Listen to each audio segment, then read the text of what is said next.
This film is purely fictional. Please do not imitate it. Your like and subscribe are the motivation for me to update. Chapter 1. Ms. Leah, 26 billion will be deposited into your personal account within 5 days. We have a pleasant cooperation.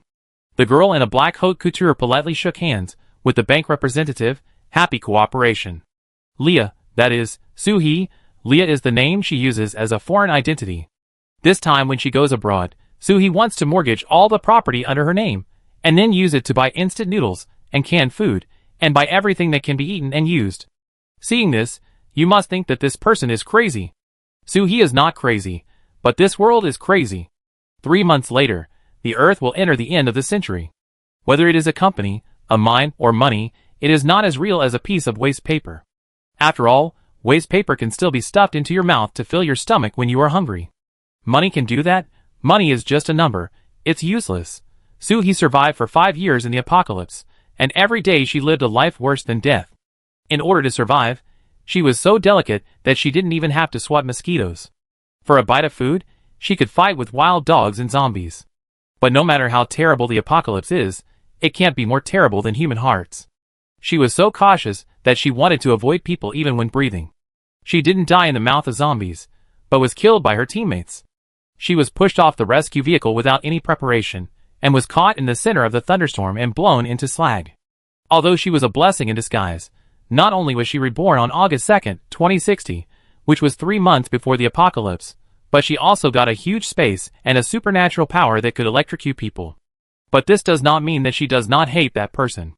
If there is no accident, she will really die.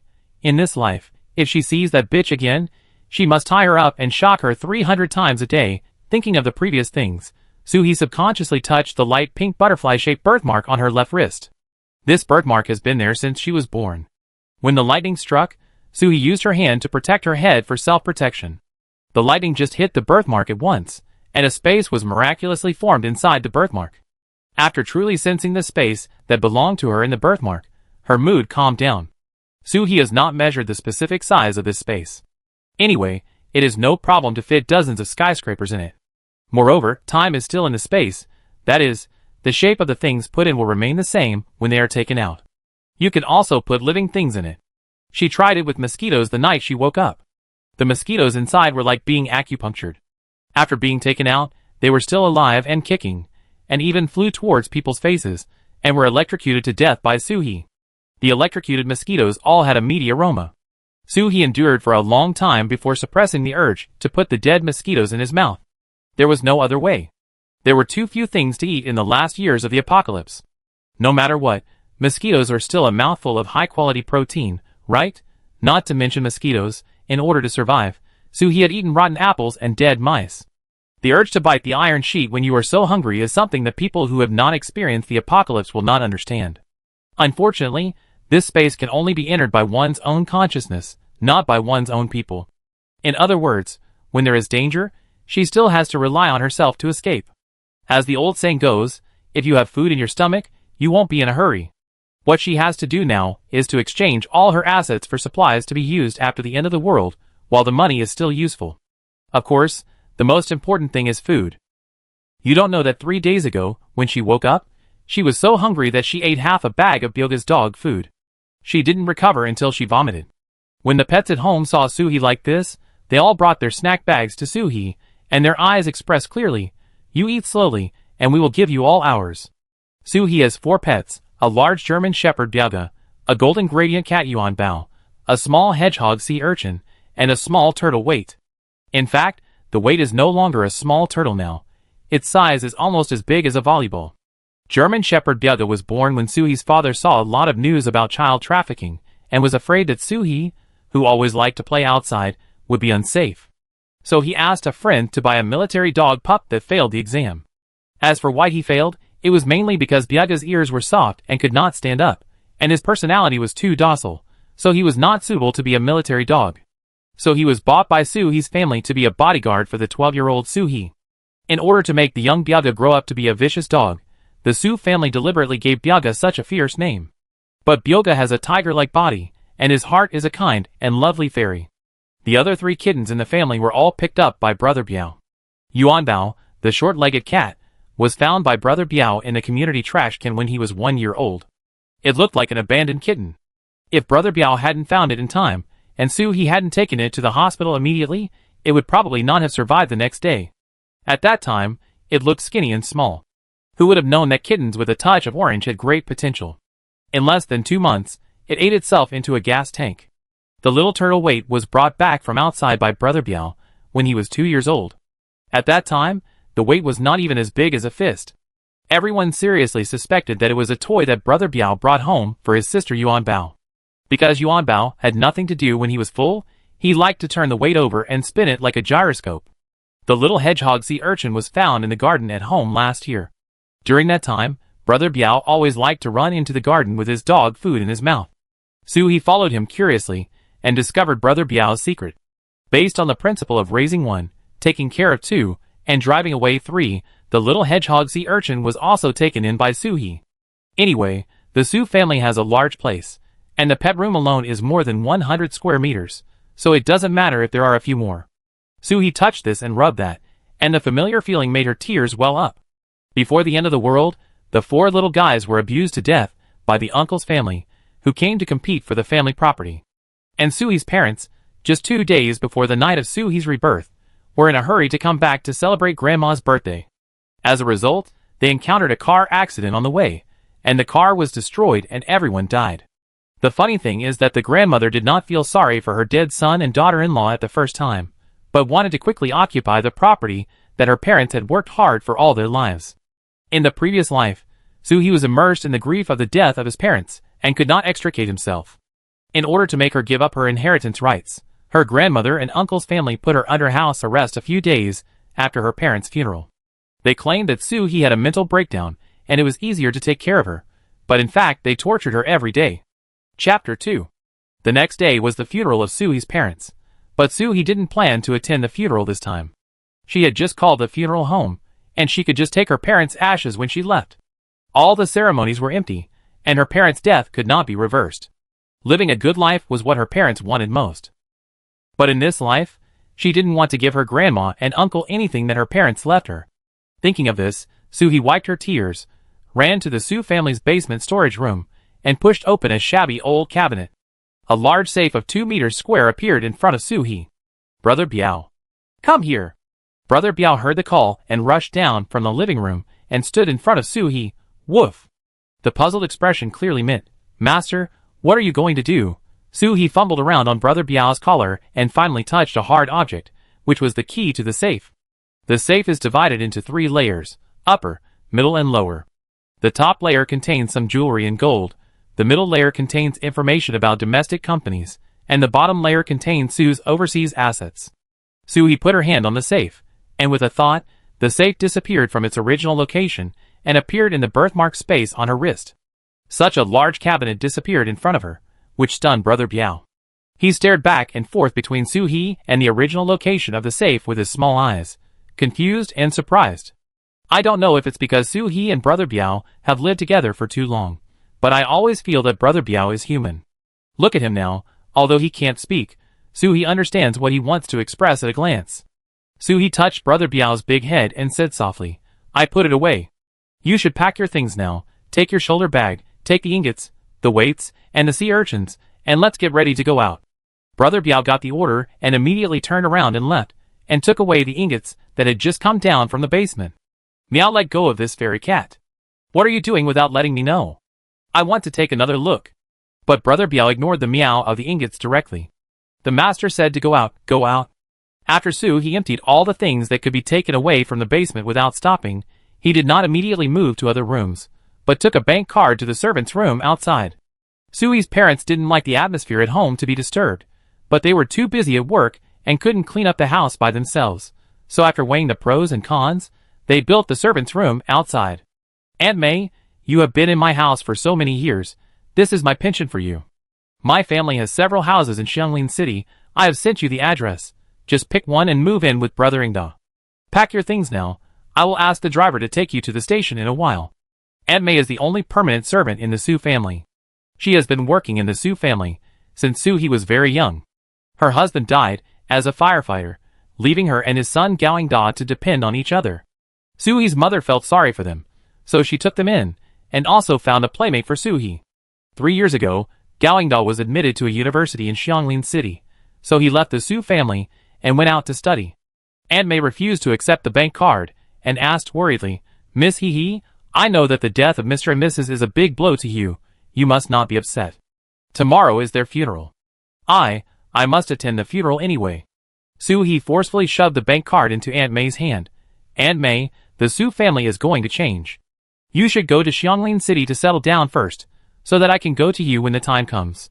If you really want to do this for my own good, then buy a few more large freezers in Xianglin City and make more of my favorite foods in them." Aunt May really loved Suhee. In her previous life, after Suhee was placed under house arrest by her grandmother and uncle's family, Aunt May never gave up saving her. But Aunt May is just a middle-aged woman with no power and influence. Facing such a group of jackals and tigers, she not only did not get any benefits, but was also framed by them for theft and was put in the police station. Suhee did not know the fate of Aunt May and Gaoingda, because she had never seen them since then. What Suhee can do for Aunt May now is to settle them down in advance and keep them away from danger. Xianglin City was a very good city in the early stage, and Aunt May's son was also there. This way, Aunt May could be persuaded to leave more easily. Suhee did not intend to tell Aunt May about the rebirth and space, nor did he intend to tell anyone. After the end of the world, people with space are the easiest to be targeted, because space basically means that this person has supplies. In front of supplies, family, friendship, and love can't even withstand the test of a pack of instant noodles. It was the first time that Aunt May saw Suhee so tough. This weak little girl seemed to have grown up a lot overnight. She took the bank card and hugged Suhee. "I pack my things now. I send you a message when I'm settled there." Aunt May didn't have much stuff, so she packed it up in half an hour. After sending Aunt May away, Suhee immediately went back to the house to make arrangements.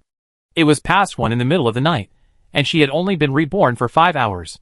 If my memory served me right, Grandma and the others would come to the house to make a scene around 8 o'clock tomorrow morning before the funeral. If it weren't for the rule of law, she really wanted to electrocute them into slag and scatter them in the wind. But no, she had more important things to do now. She rubbed sparks on her hands and took away everything she could take away from home, leaving nothing behind. If the floor tiles could be pried open, Suhee would have wanted to pry them away too. This was the pattern that her mother had personally chosen. The 4 pets hid on the sofa in the middle of the living room, watching their owner like a ruthless devourer, sweeping away everything he could wherever he went. An hour later, Suhee finally took away everything she could take away, and she gasped heavily. Oh, her body is too weak now, lack of exercise. After drinking 2 sips of water and resting for 10 minutes, Suhee stood up and walked towards the little cuties. Dialga subconsciously protected the 3 little ones behind him. The master would not be crazy. Yuanbao's hair exploded, and his ears were exposed. Hiss. Ha! She swallowed all my cat strips and freeze-dried food. She is coming to eat me now. The sea urchin rolled itself into a ball, leaving only a small eye peeking out. The weight shrank directly into the tortoise shell. Suhee was directly amused by the 4 little cuties. She stretched out her arms, lay on the sofa, embraced them all in her arms, and gently stroked them. Good boys. Sister promises that bad guys will never hurt you again. Sensing Suhee's embrace, the 4 little ones were afraid, but they immediately responded to Suhee enthusiastically. Chapter 3. Brother Biao and Yuanbao licked Suhee's cheeks from left and right. The sea urchin also showed its soft belly, and the weight showed its head, and rubbed Suhee's palm. Okay, now. Suhee moved his mind, and the 4 little ones and the sofa entered the space together. After packing up, Suhee immediately took out his mobile phone and passport, bought a plane ticket to go abroad that night, and fled abroad. Oh no! The disaster of the end of the world is global. There is no absolutely safe place, and the situation abroad may be much more serious than that in China. She went abroad to deal with property and purchase materials. If she made large purchases in China, it would be easy to be targeted in the early stage of the end of the world, and then she would become the target of public criticism. Suhee's parents are in foreign trade, involving many industries, and even bought several mines abroad. Such a huge amount of property, if you want to convert it into cash in a very short time, there is almost no way in China. But Suhee has been traveling around with her parents since she was a child, and she has seen much more than an average 20-year-old girl. In order to save the trouble of inheritance, her parents put most of the things, such as foreign mines, some securities, and stocks invested in, directly in Suhee's name from the beginning. Suhee took these things and went directly to the headquarters of a foreign bank to get a mortgage loan. The property rights of these assets are clear, the accounts are clear, and the bank also approved the loan very quickly. After all, for a big man like Soo-hee, the bank is not afraid of them lending money, but they are afraid that they will not lend money. As for what you borrow money for, they don't really care. Anyway, if you can't pay it back, we will take your mine. The bank never does a business that loses money. The loan will be paid in 5 days, and Soo-hee can't be idle during these 5 days. She still had several black cards in her hand, and the money in them was not small, adding up to about 100 million or 200 million. In the presidential suite of the hotel, she recalled the years of survival in the apocalypse and printed out a shopping list of the supplies she needed. Looking at the thick stack of A4 paper, fortunately there was enough money, otherwise it might not be possible to buy everything. What is the most important thing here? Of course, food and drink. In the apocalypse, the land cannot be cultivated, and the water is extremely polluted. If you want to survive, you can only rely on collecting supplies before the apocalypse. But there are too many monks and too little meat, and there are many cases of fighting for a bottle of mineral water. If someone finds a can of 8 treasure porridge, it will be even more amazing. This can of 8 treasure porridge can make 2 junior teams fight to the death. Moreover, in this life, Soo-hee has to take care of 4 little cuties. In the future, when necessary, he will need to find some helpers. After all, one person cannot deal with 1,000,000 zombies. So you have to buy more food and drink. She checked the map of the area nearby. Not bad, not bad. It was indeed a big foreign city with everything around. Brother Biao, take the 3 of them with you, let's go out. Brother Biao, who was sleeping in the inner room of the suite, immediately came to Soo-hee with his pet bag in his mouth. Soo-hee dressed Brother Biao. Yuan Bao, the weight, and the sea urchin heard the sound and came out obediently. In the past, Soo-hee often took them out like this. She led Brother Biao with a rope. The bag on Brother Biao's body contained Yuan Bao on the left, and the weight, and the sea urchin on the right. The bag was made of a new waterproof and scratch-resistant material, with different spaces, and each little cutie was packed separately. If they want, they can stick their heads out of the bag and look at the scenery outside. After getting ready, Soo-hee took them out. This is Rocky City in the Fierce Wind Country, which has a huge port. She is going to the port now to rent 2 warehouses, 1 frozen warehouse, and 1 ordinary warehouse. The port has a huge throughput, with a constant stream of super trucks coming and going, and many storage warehouses. Even if she buys everything in the whole city, it won't be too eye-catching. She chose a warehouse in an area with a lot of traffic. After paying, it was already noon. She was hungry and looked around. Fortunately, there was a pizza shop.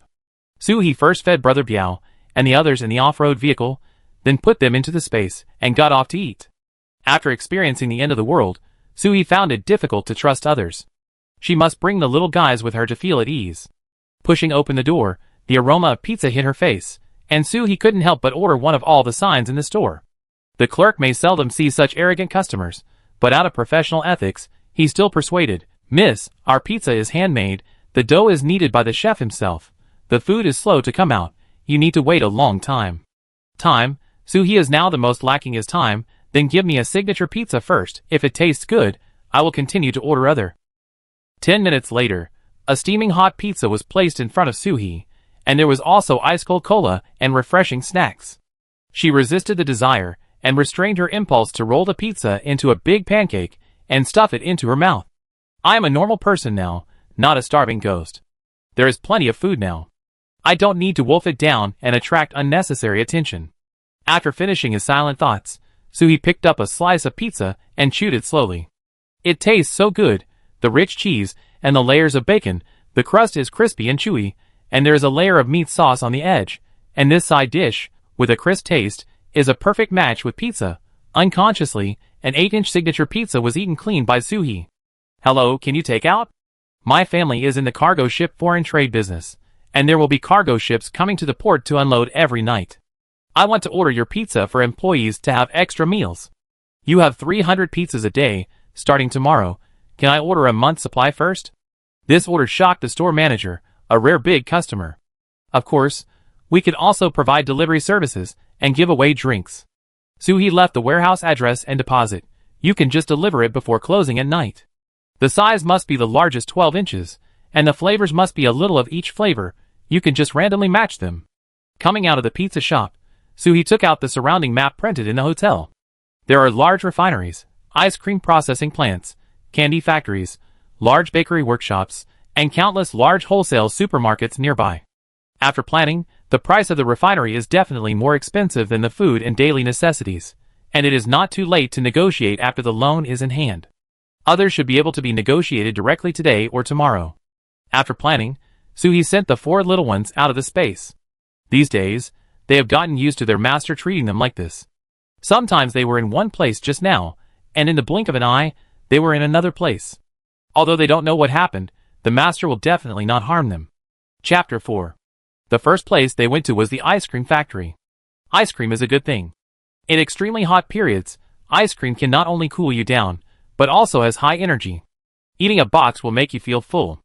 In addition, this factory uses animal cream extracted from fresh milk, which is healthy and delicious. 50 tons of chocolate flavor, 50 tons of original fresh milk flavor, and a little of each of the other flavors to make up 50 tons. The next stop is the candy factory. In China, sugar is a strategic material.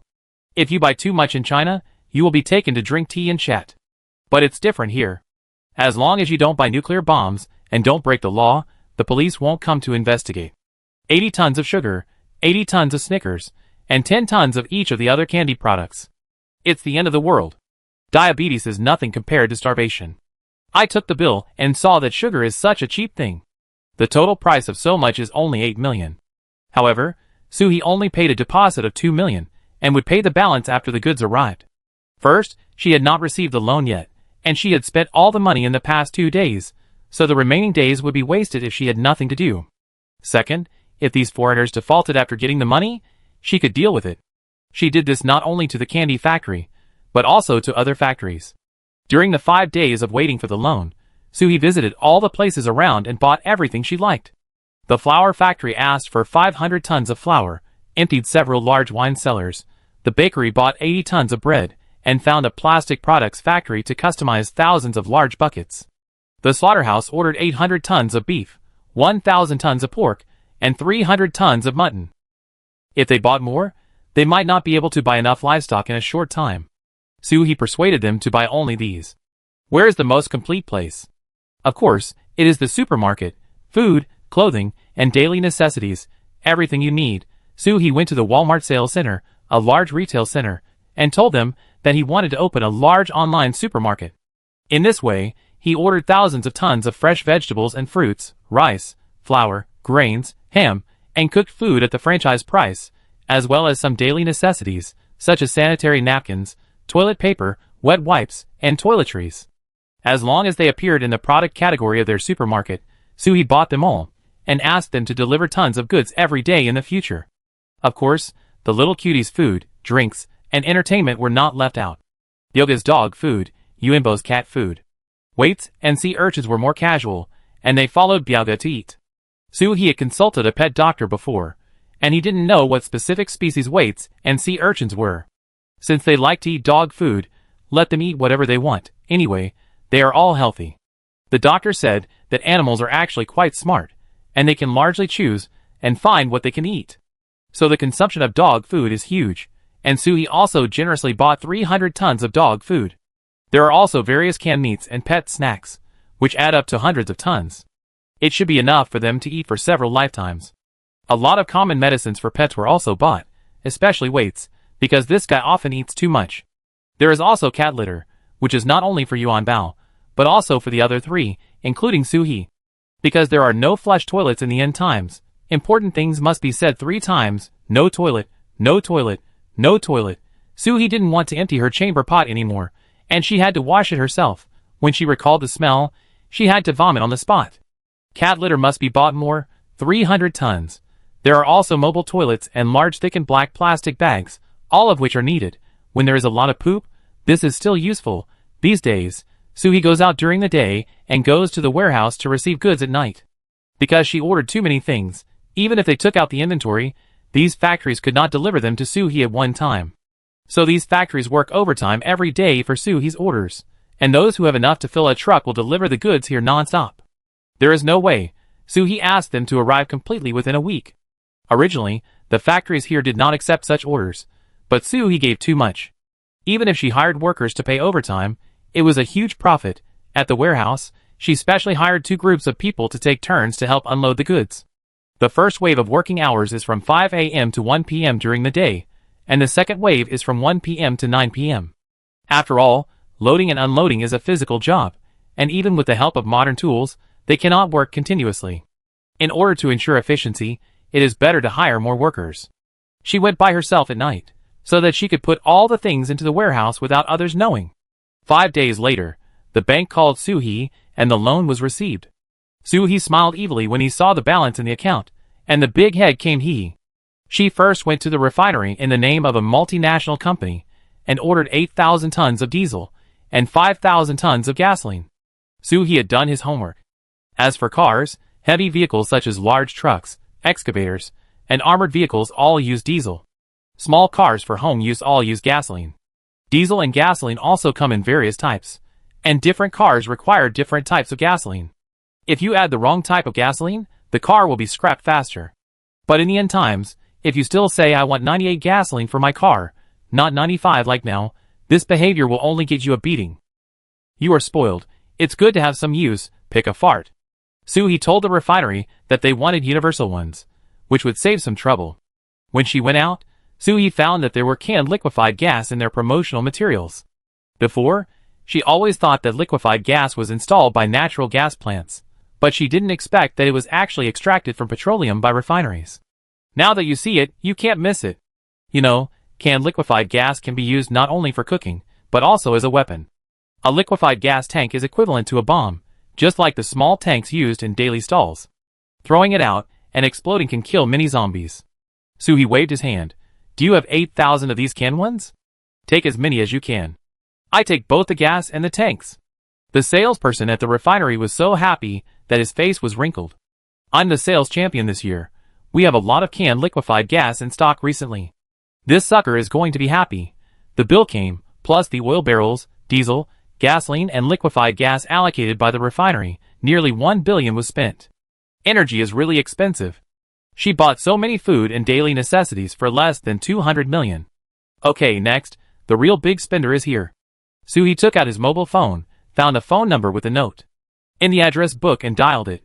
This is the 6 of Hearts. I'm in Rocky City now. I have a 50 million business. Do you want to do it? The other party was silent for a while.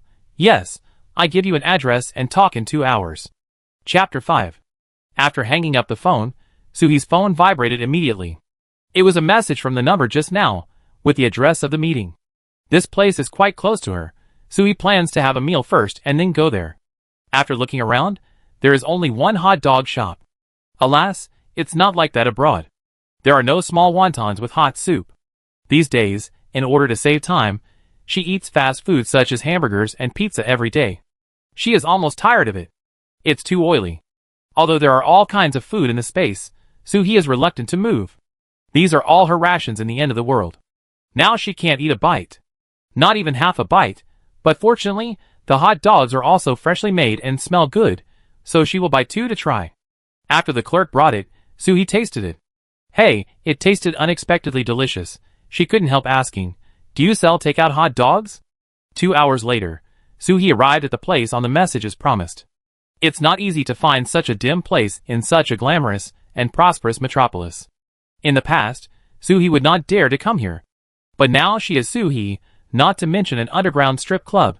Even if it is the lair of a big drug lord, she dares to stroll around, passing by the strippers who were posing, passing the drunken crowd, and in the noisy music, she finally found a slightly sober bartender and asked where room 6 was. Dong dong dong on the door. After knocking 3 times, the door was opened from the inside. A stern-looking white man in his 40s was leaning on the sofa, smoking a cigar, and on his left and right, there were 2 black bodyguards, whose faces could not be seen clearly. If the 2 bodyguards did not point guns at her, the picture might be better. Soo-hee was not panicked at all. She took off her glasses calmly, revealing a face with thick makeup like a city wall, and said in fluent English, Anderson, as the boss of the largest security company in Gale Country, is this your way of entertaining guests? Anderson flicked the ash of his cigar, and his face hidden in the shadows could not see any expression. Beautiful lady, I am alive today, not by being reckless. A 50 million commission on arms business is not a small amount. Tell me, what is your real purpose? Soo-hee thought, I can't tell you that I am preparing for the end of the world. She wanted to make up a lie, but it is not so easy to deceive such a smart person. Suhee reached into her small bag, and the two black-clad bodyguards immediately pointed their guns at Suhee's head, as if they would shoot her immediately if she made the next move. Suhee said in a soothing tone, calm down, I don't have a gun." She then carefully took out a watch from her bag and placed it on the coffee table between them. "You once told someone that as long as he came to you with this watch and said he was the Six of Hearts, you would help this person unconditionally. I don't know if what you said before still counts." Anderson was so excited that the ash of the cigar fell directly on his hand, burning him with a blister. But he didn't care about the blisters on his hands at all. He cared about the watch. He picked it up and looked at it again and asked in disbelief, How come this watch is on your hand?" Suhee's voice was a little low, and tears flashed in his eyes. "This is given to me by my family.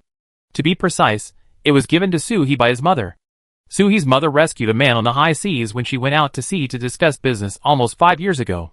Needless to say, everyone guessed that this person was Anderson, who was hunted by other forces.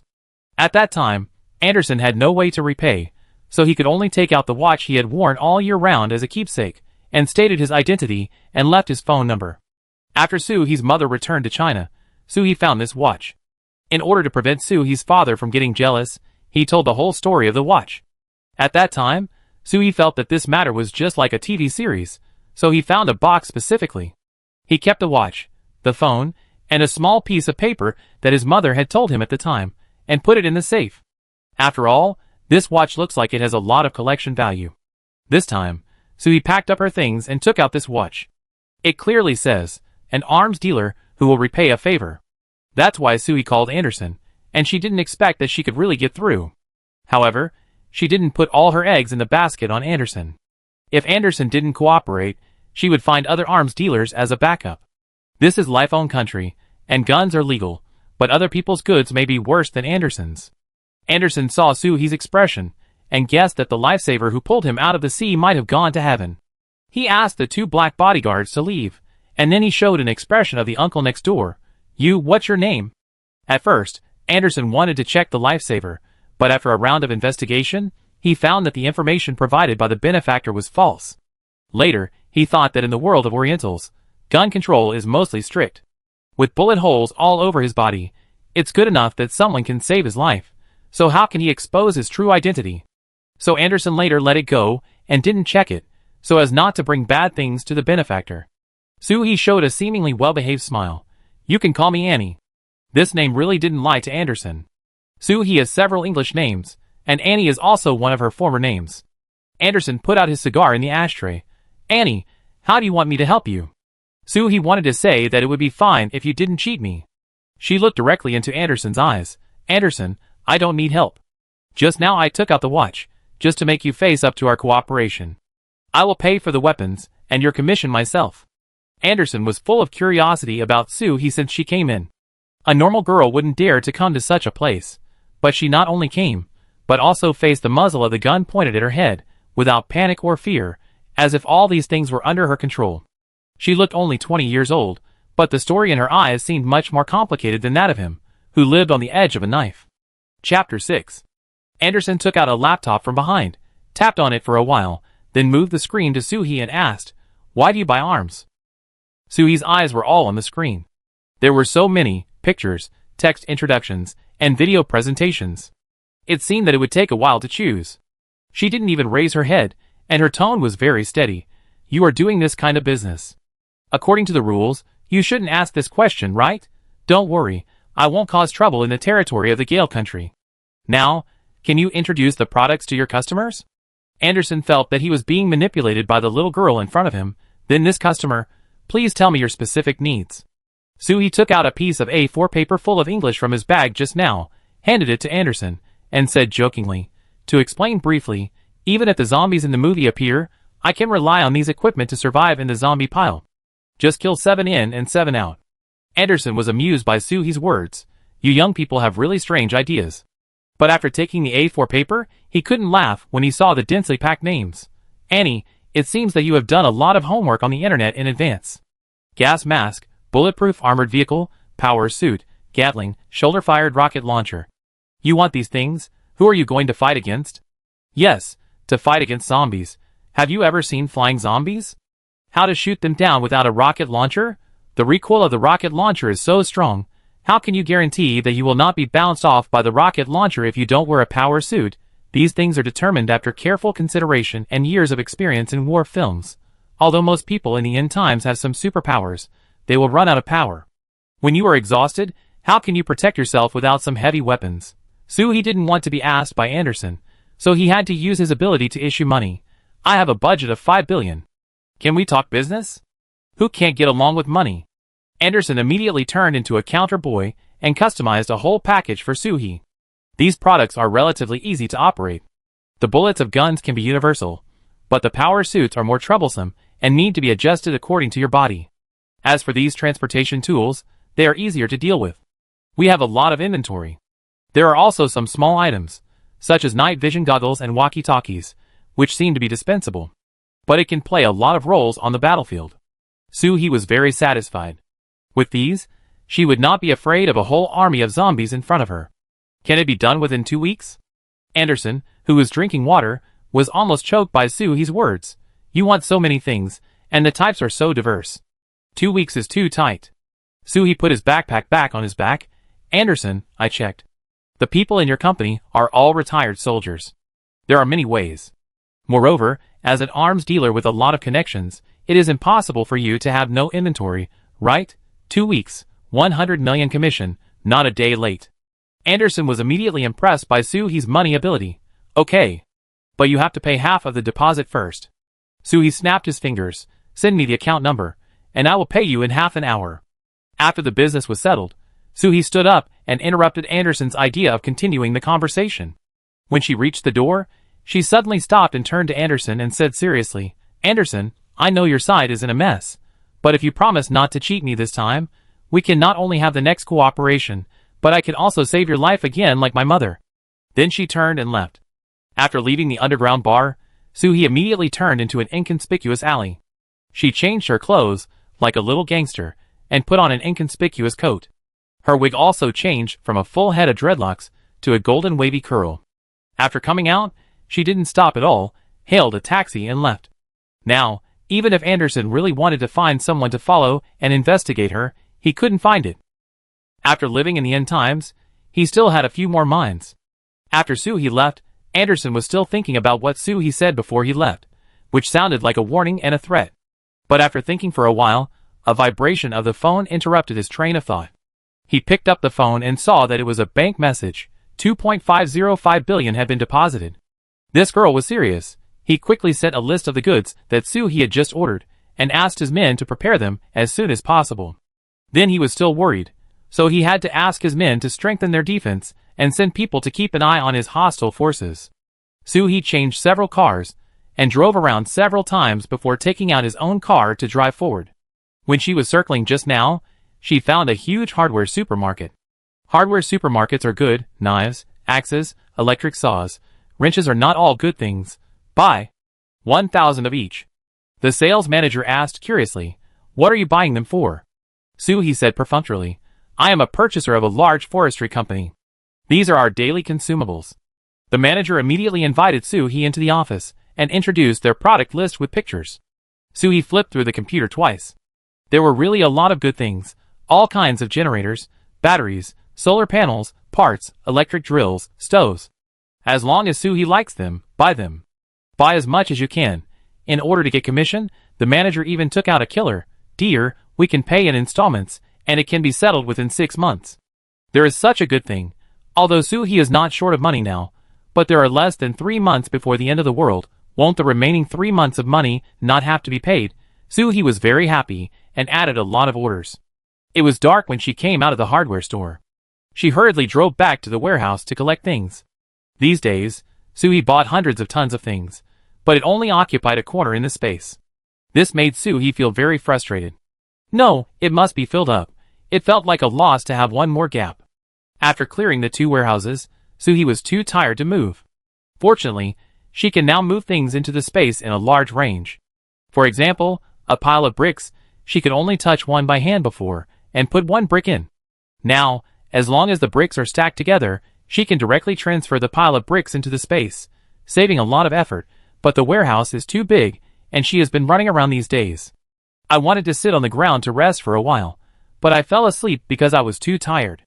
The next day, Soo-hee was awakened by the sound of a car horn. When she opened her eyes, she saw 4 small pets neatly surrounding her in the middle. Fearing that she would freeze to death at night, Brother Biao and Yuanbao stuck to her tightly. Chapter 7. When the 4 little ones saw that she was awake, they came over immediately and asked for a hug. Soo-hee picked them up and kissed them one by one, not leaving out the sea urchin. Its little face had no thorns and was soft to kiss. Thanks to you guys keeping watch, I got a good sleep. Let me reward you. How about we go eat lobster? The 4 little ones were so happy when they heard about the delicious food. Soo-hee searched for nearby seafood restaurants, but they were almost open at noon, so they would definitely not be able to eat now. She had no choice but to take out a few cans. You guys fill your stomachs first, and we go when they open at noon. There is no lobster now, but canned food is not bad. Seeing them eating happily, Soo-hee was in a good mood. Oh, seafood! How could I forget about this? This is one of the best ports in my own country, with so many fishing boats coming and going, salmon, lobster, prawn, squid, sea cucumber, abalone. Soo-hee was drooling just thinking about it. Let's go! Go buy some. After the 4 little ones had enough to eat and drink, Soo-hee went directly to the dock. Generally speaking, the big goods at this port are ordered in advance, and it is almost impossible for someone like Soo-hee to jump the queue directly. But Soo-hee has been trained by his parents to be a business expert since he was a child. Why should he waste his brains on things that can be done by others? She walked around the dock and went directly to the person in charge of the dock and gave him a commission. In the next week, half of the cars at the cold storage were transporting seafood there. At noon, Soo-hee ordered a seafood restaurant on the recommendation of the person in charge of the dock. Hello, first, I want 50 lobsters. Don't add any seasoning, boil them in water, and take out the lobster meat for me. Then I give you one of each of your signature dishes. Stocking up is important, and I can't forget the lobsters I promised my little cuties. Eat. If 50 isn't enough, I give you another 50. This is the first time I've seen such a generous seafood restaurant. Pets eat lobsters. Luckily, Soo-hee requested a private room in advance, otherwise he would be surrounded by people. Soo-hee packed up the leftovers and took them away. If he couldn't finish them, he could continue eating them at the next meal. Anyway, they were placed in the space, and they would come out the same way they went in. It can keep fresher than a refrigerator. After eating and drinking, Soo-hee checked his list of supplies in the car, including medicines, warm clothes, snowmobiles. There are still a lot of things to buy. Let's buy medicine first. In the end times, medicines are still needed. Huixiang Jingqi water for extremely hot periods, frostbite cream for extremely cold periods, as well as medical disinfectant, antibiotics, surgical equipment, and diarrhea prevention and treatment. Medicine, painkillers. Soo-hee found a reliable medical company, helped them clean up their inventory, and placed a large order. Don't ask, the answer is that they are going to open a hospital in Africa. At night, Soo-hee drove directly to the nearest tap water lake nearby, and used the extra-large buckets he ordered before to get water all night. The water in the end times is poisonous, and cannot be drunk. Drinking it will kill people. Although there will be water-based superpowers who can make water in the later period, it is not given for free, and you have to exchange it with something. If people don't want to, they can't exchange it. So water is also a necessary material. Although Soo-hee has ordered tens of thousands of boxes of bottled mineral water, who would complain about having too many things? Especially for something that is used more frequently, a bucket is used for each bath. After dawn, Soo-hee dozed off in the car for a while, and then went to the car sales place without stopping. Although she ordered 10 military armored vehicles, and 8 military off-road vehicles from Anderson, these things were a bit overkill in the early stage. The salesperson thought Soo-hee was a spirited girl, and was here to buy a sports car. Hello, Mississippi. We have the latest colorful convertible sports car. Soo-hee interrupted him quickly. Sports cars are scrap metal. You can't even drive them out of your house in the end times. Are you buying them as decorations? I want an off-road vehicle. It's best to have a 4-wheel drive with enough horsepower. Apart from anything else, the car cover must be thick enough to be able to drive back from Syria. Oh, the commission for off-road vehicles is also high. The salesperson hurriedly invited people to the off-road vehicle side. Yes, yes, we have several off-road vehicles that meet your requirements. Take a look at this one. Soo-hee ordered more than 30 off-road vehicles without blinking an eye. Cars are consumables. If they break, they will be thrown away. Who will repair cars in the end times? Even if you can repair cars, there are not enough spare parts. The salesperson saw that this foreigner was not short of money. Miss, are you looking at RVs? We have the latest model of Unimog off-road RVs here, with strong off-road capabilities, large space inside, and comprehensive facilities. There are 3 of them. Would you like to take a look? Suhi followed the salesperson and took a look. I want all 3, and send them to the port warehouse after 11 o'clock tomorrow night. The salesperson happily found the manager to give Suhi the biggest discount, and also gave her a lot of gifts. Such a customer must be grasped and made into our repeat customer. Suhi was also very happy to save money for herself, and she made an agreement with them to come and buy again next time. In the afternoon, at the outdoor goods store. Jackets and pants, sweat-wicking underwear, snowmobiles, polar warm clothing, tents, rubber boats, and diving equipment. Spending money to buy things is also a hard job, but fortunately everything is available here, so she doesn't have to look for it everywhere. In the next few days, Suhi took the 4 little ones to eat in Rocky City, just like a normal tourist. If she saw something she liked, she would order it and ask them to deliver it to the warehouse, and then go to receive it at night. Anderson called her during this period, but Suhi hung up after a few words. Do you think I'm stupid? If I talk too much, I'd be located. 10 days later, Anderson told Suhi that all the things had been stored in a hidden warehouse at the dock. Suhi wore a nightgown and went to the warehouse before the agreed time, hiding from the camera. She took out a screwdriver, gently opened the vent of the exhaust fan, and then she got in. Why not go through the main gate? Who knows if there is an ambush at the main gate? These arms dealers are all very shady.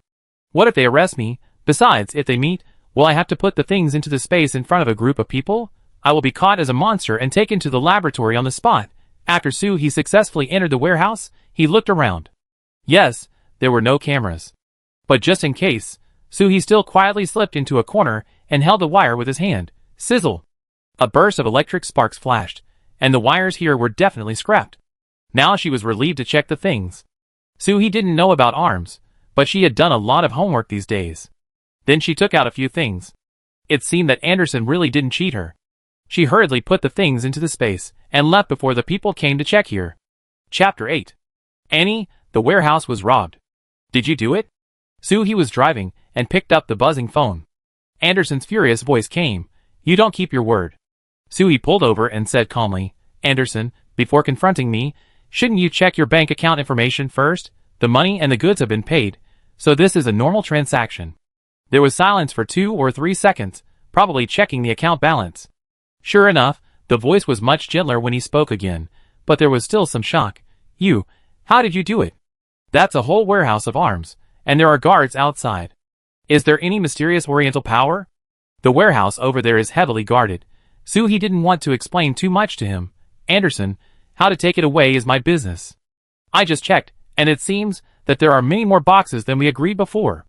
If it's not a gift from you, I can make up for the extra money. In fact, Suhi originally wanted to escape the bill, but after thinking about it, he decided to forget it. Even if he was so careful, he couldn't guarantee that Anderson wouldn't find him. There are still 2 months before the end of the world. If they find him in these 2 months, it would be in vain. In addition, Suhi still has a lot of important things to do in these 2 months, and he can't just hide here and there. After comprehensive consideration, the money was still given.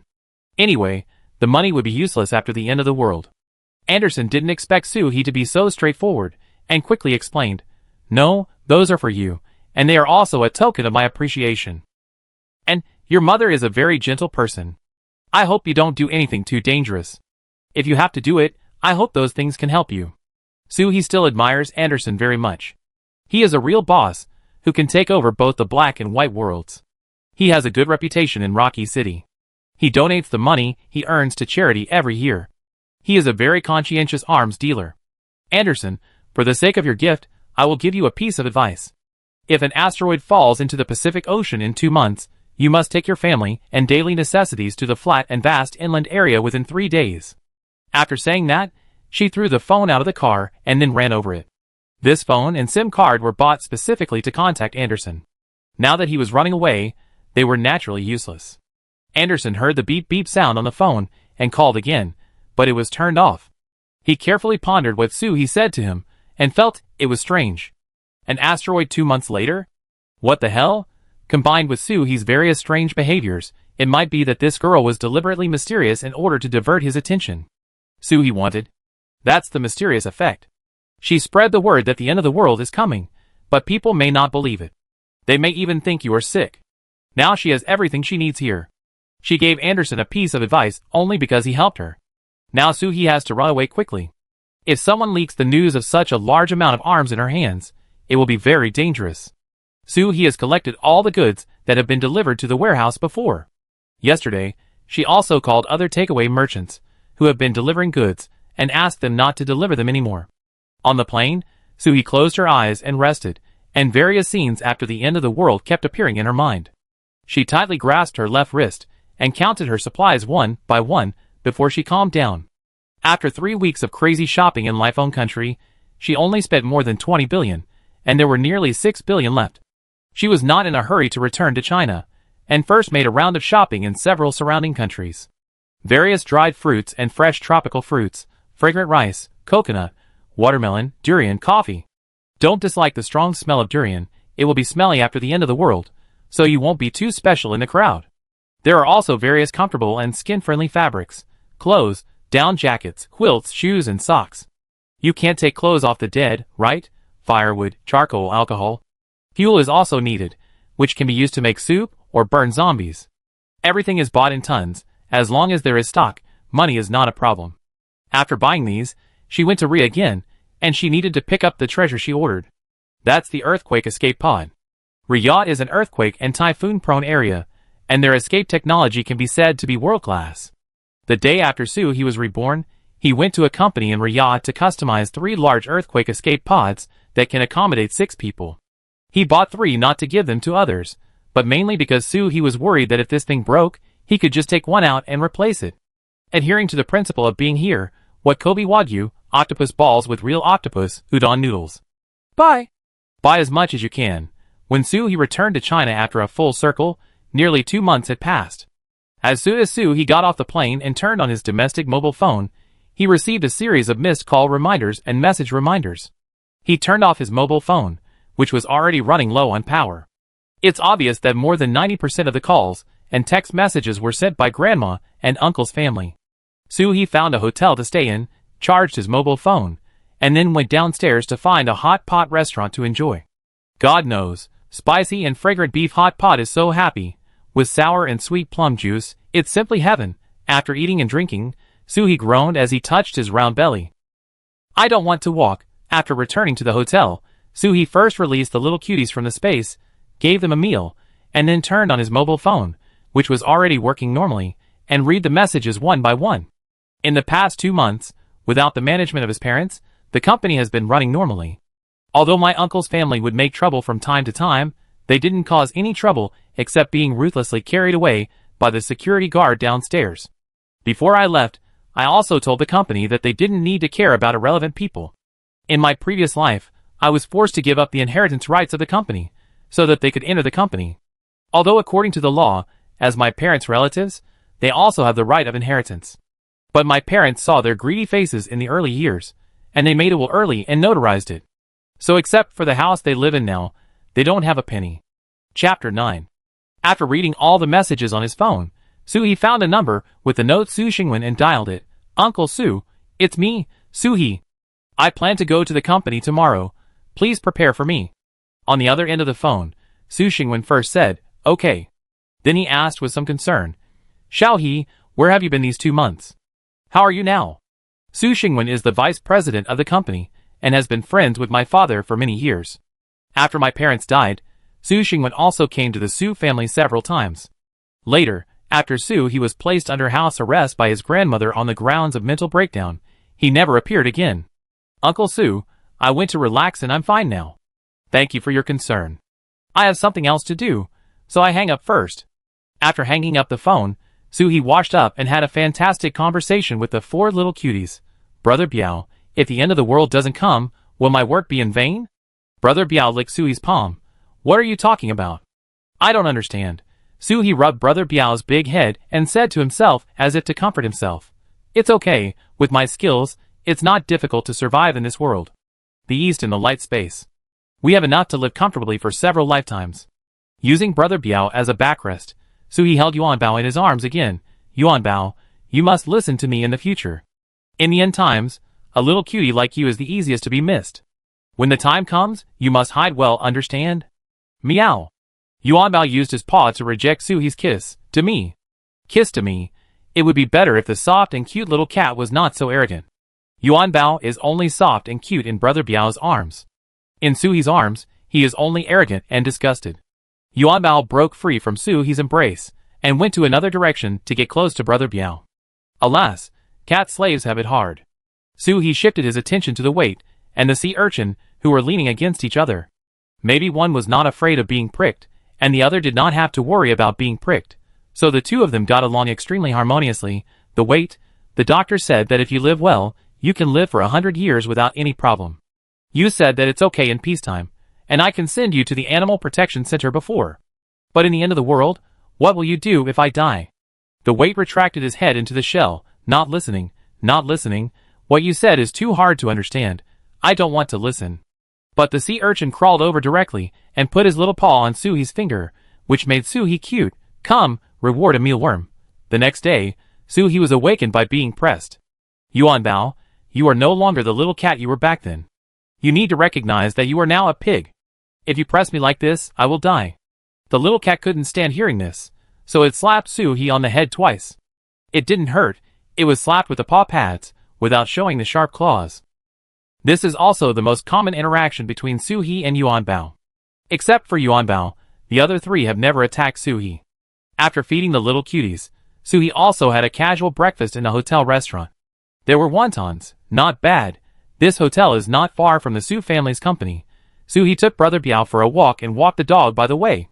In the company's conference room, Suhi first told his plans. Good morning, everyone. I guess you are worried about what I will do when I suddenly appear, and whether I will mess up and ruin the company. Don't worry, everyone. Although I am young, I still have self-knowledge. I can't lead everyone forward like my father, so before that, all matters of the company will be temporarily handed over to Vice President Su Xingwen.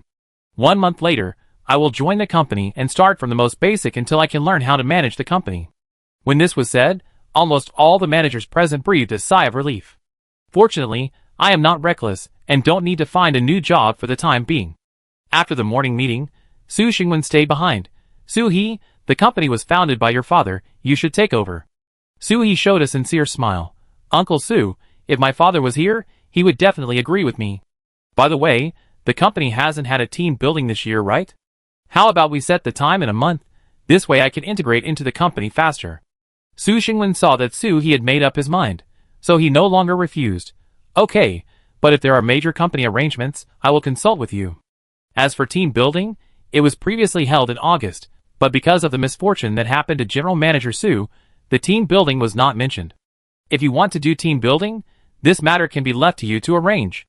I let the people from the administration department talk to you. After Su Xingwen left, the people from the administration department came in a short while later. Hello, General Manager Su. Suhi waved his hand. Don't call me that. I'm not a general manager yet.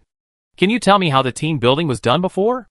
The administrative director took out the records of the previous team building, and then briefly said, we used to take a week out in early August, and the location was usually a nearby resort. Suhi listened and recalled that in the previous life, the asteroid arrived in the Pacific Ocean on November 6th, and triggered a global volcanic eruption 3 days later. The country arranged for people in coastal cities to evacuate inland from the day of the volcanic eruption.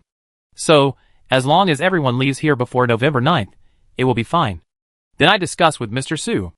Let's have 10 days of team building this year, just to make it an even number. Let's not choose a location nearby. Let's give everyone a chance to travel long distances. I heard there are many tourist cities in the mainland. We can communicate better in unfamiliar places. The administrative director was embarrassed. Mr. Su, the budget is not enough. There are hundreds of people in our company. In an inland city, the transportation fee alone is. Suhi waved his hand. Specially charter a large plane, which can accommodate more than 200 people at a time. It won't cost much after integration. With the extra seats, everyone can bring their families.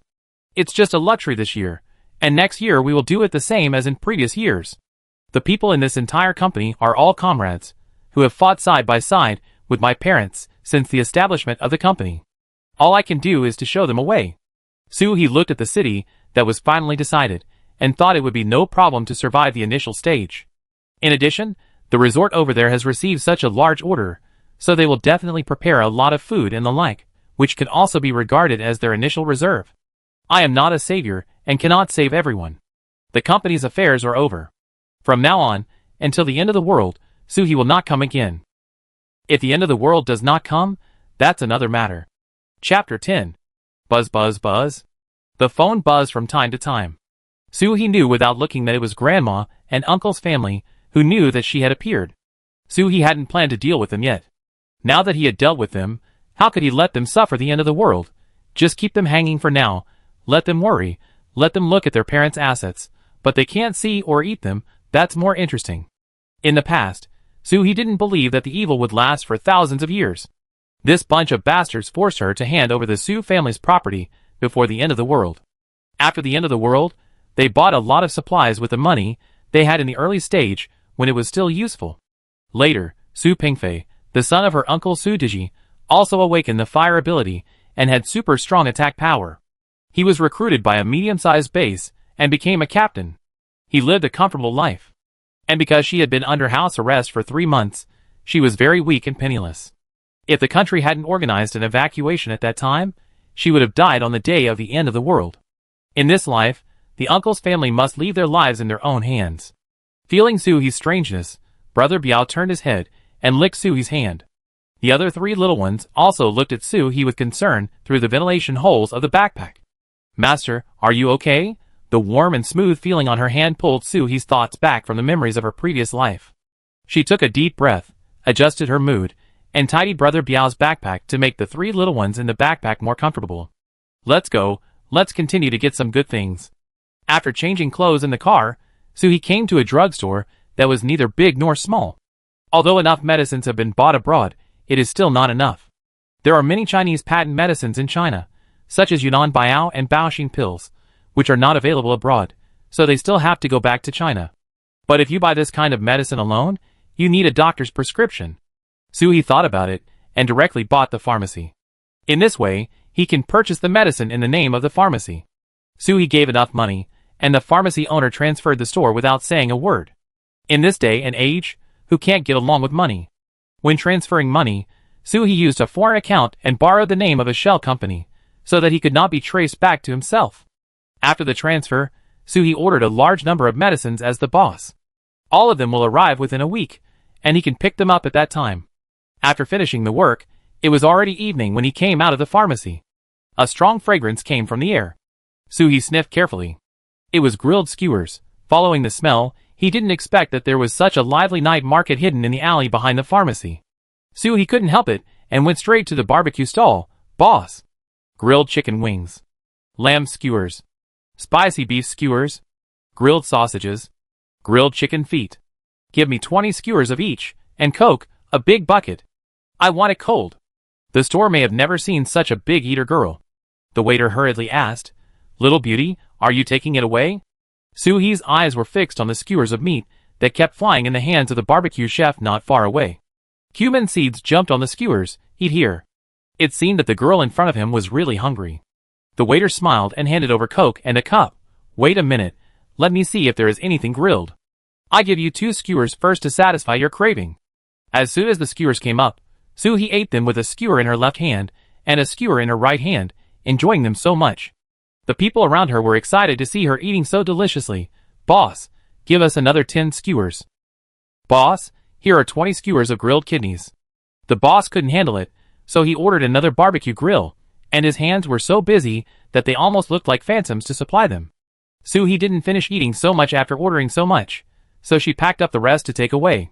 The meat in this store is very fresh, and the quantity is sufficient. Such a conscientious store cannot be let go. Boss, can you take it out? Not only this store, but all the snack stands on this street have been patronized by Suhi, and each item starts at 30 or 50. When others asked, she said she would take it back to the company as a midnight snack for colleagues who were working overtime. Fortunately, Suhi drove here, and it was an off-road vehicle.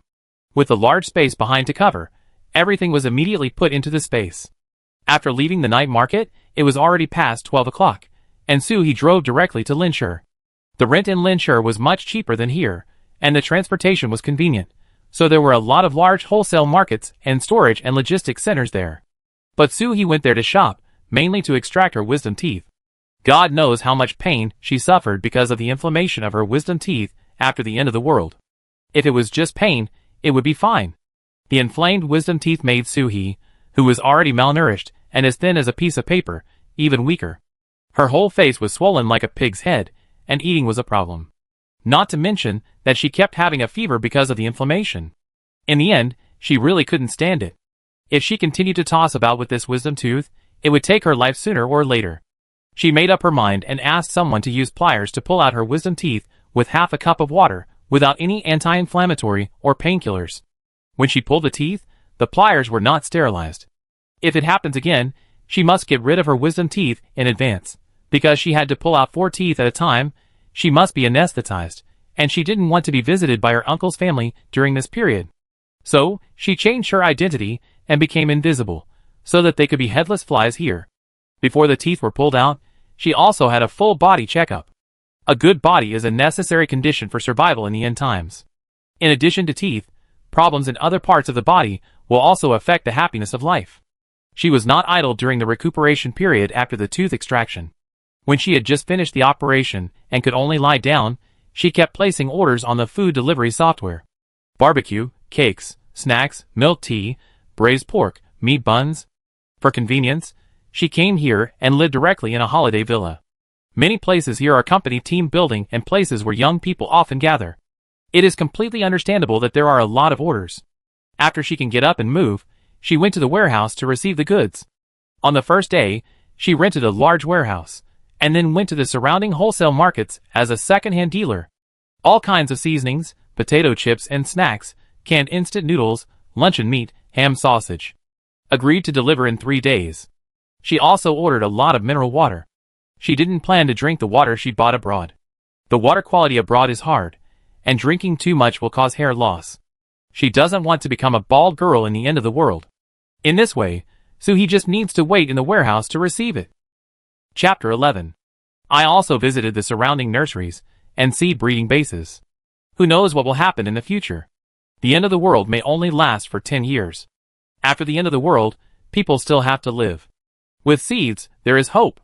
Just like the name my parents gave me, Soo-hee, a revived seedling, full of vitality. Of course, worried that the seeds would not germinate, she also bought seedlings of various crops and fruit trees. I also bought soil and nutrient solution. The acid rain in the early stage of the end of the world caused great pollution to the soil. It can be said that there was no grass growing and the ground was full of wounds. A week later, Soo-hee went to the hospital to remove the sutures for the wisdom tooth extraction surgery. Then he went back to take away the medicines in the pharmacy he had taken over, and also took over a bookstore. Knowledge is power. If it doesn't work, it can still kill time. Although I bought a lot of mobile phones, hard drives, and tablets in Soo-hee to download novels, games, TV series, and books. But after the end of the world, the Earth's magnetic field always has various strange problems. This kind of electronic things can't be restored if you are not careful. It's still more practical to have paper books. I have bought almost everything I need. Next, I have to solve the problem of where to live. Before the major bases are built, I still need to live on my own for a long time. At the beginning, when Soo-hee got the money, she also thought about building a base in a safe place first, and then eating and waiting to die. But she killed this idea in less than 2 seconds. The base needs a lot of manpower to maintain it. In the early stage, she alone can't defend it. In addition, it is difficult for her to trust others now, and she can't put people into the base at will. In addition, zombies will appear in the later stage. The teammates who were chatting and laughing with you in the previous second will be threatening to tear you into your stomach in the next second. Who can bear this? Many bases were destroyed because of the sudden outbreak of zombies. So, considering all factors, it is better to find a place to hide before the zombie outbreak. Pooh! How can it be called hiding? This is called Loki. After thinking about it, she finally chose to go to Yuhai City. Yuhai City belongs to the Plateau Plain. During the early earthquake, the impact here was relatively small, and many houses did not collapse. And the most important thing is that the Red Star base was also built here. The Red Star base is not the most powerful base in the later stage, but the base is well managed, which can save a lot of trouble. Soo-hee lived in the end of the world for 5 years, and moved to 3 bases. The first base was a robber's den. They only knew how to make everyone work, and then asked them to hand in supplies. After the supplies were handed in, they drove people out. The second base was destroyed by the zombie outbreak. Fortunately, Suhi was outside collecting supplies, otherwise, she would have died. The third base, although not so good, was at least a little better than the previous one, and she could survive as long as she worked hard, but she was still killed by her teammates. Oh. So in this life, Suhi just waited here, and moved when the Red Star base was built and could operate normally. The house problem was considered a long time ago. She found an agent online and selected several places.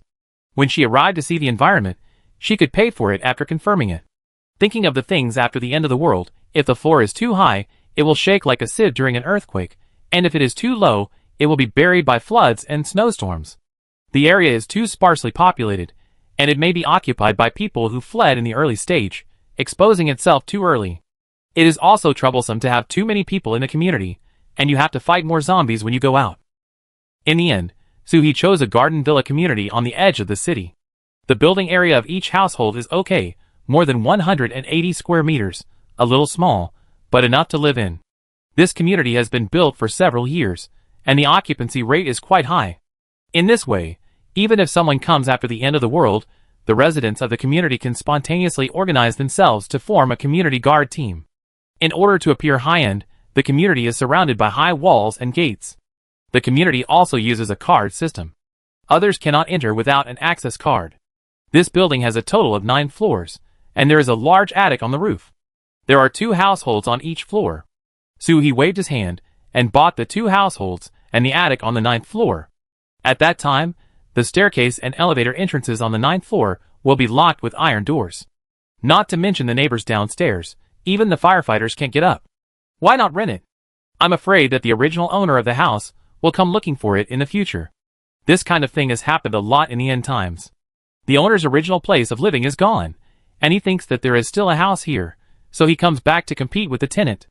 Although Suhi thinks that no one can rob him, why not do something that can be settled with money in advance? After buying the house, Suhi immediately hired a decoration team. The bulletproof anti-theft door, the iron door at the staircase, the windows were also replaced with thicker ones. The screen window was also needed, the wall was also reinforced, and even someone was hired to paint several layers of waterproof material on the roof. Normally, it should take a month to complete the construction period. With Suhi's money, 3 decoration teams worked for 3 consecutive days, and the house modification was completed. When the decoration team left, they did not forget to complain. Nowadays, the nouveau riche are really thrifty. Just look at that big iron door. The steel bars are all driven into the wall, and no matter how many enemies they have, they are blocked. Suhi did not explain. This misunderstanding is also good.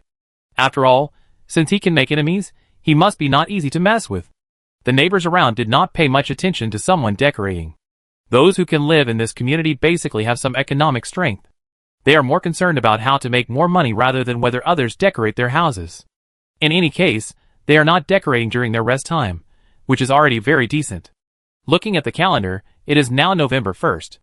On the 6th, an asteroid will appear, and asteroid number 9 will explode, and the end of the world will begin. Suhi laid a carpet in the decorated house, and the little cuties all lay on it, playing with toys and eating, so comfortable. And Suhi is now leaning on the sofa to recharge himself. Yes, recharge. Suhi awakened his lightning ability because he fell into the center of the lightning storm. The superpower will grow and upgrade, but if it only relies on its own state, the upgrade will be slow, and it will stop after a certain level. As for the level of upgrade, it mainly depends on personal talent.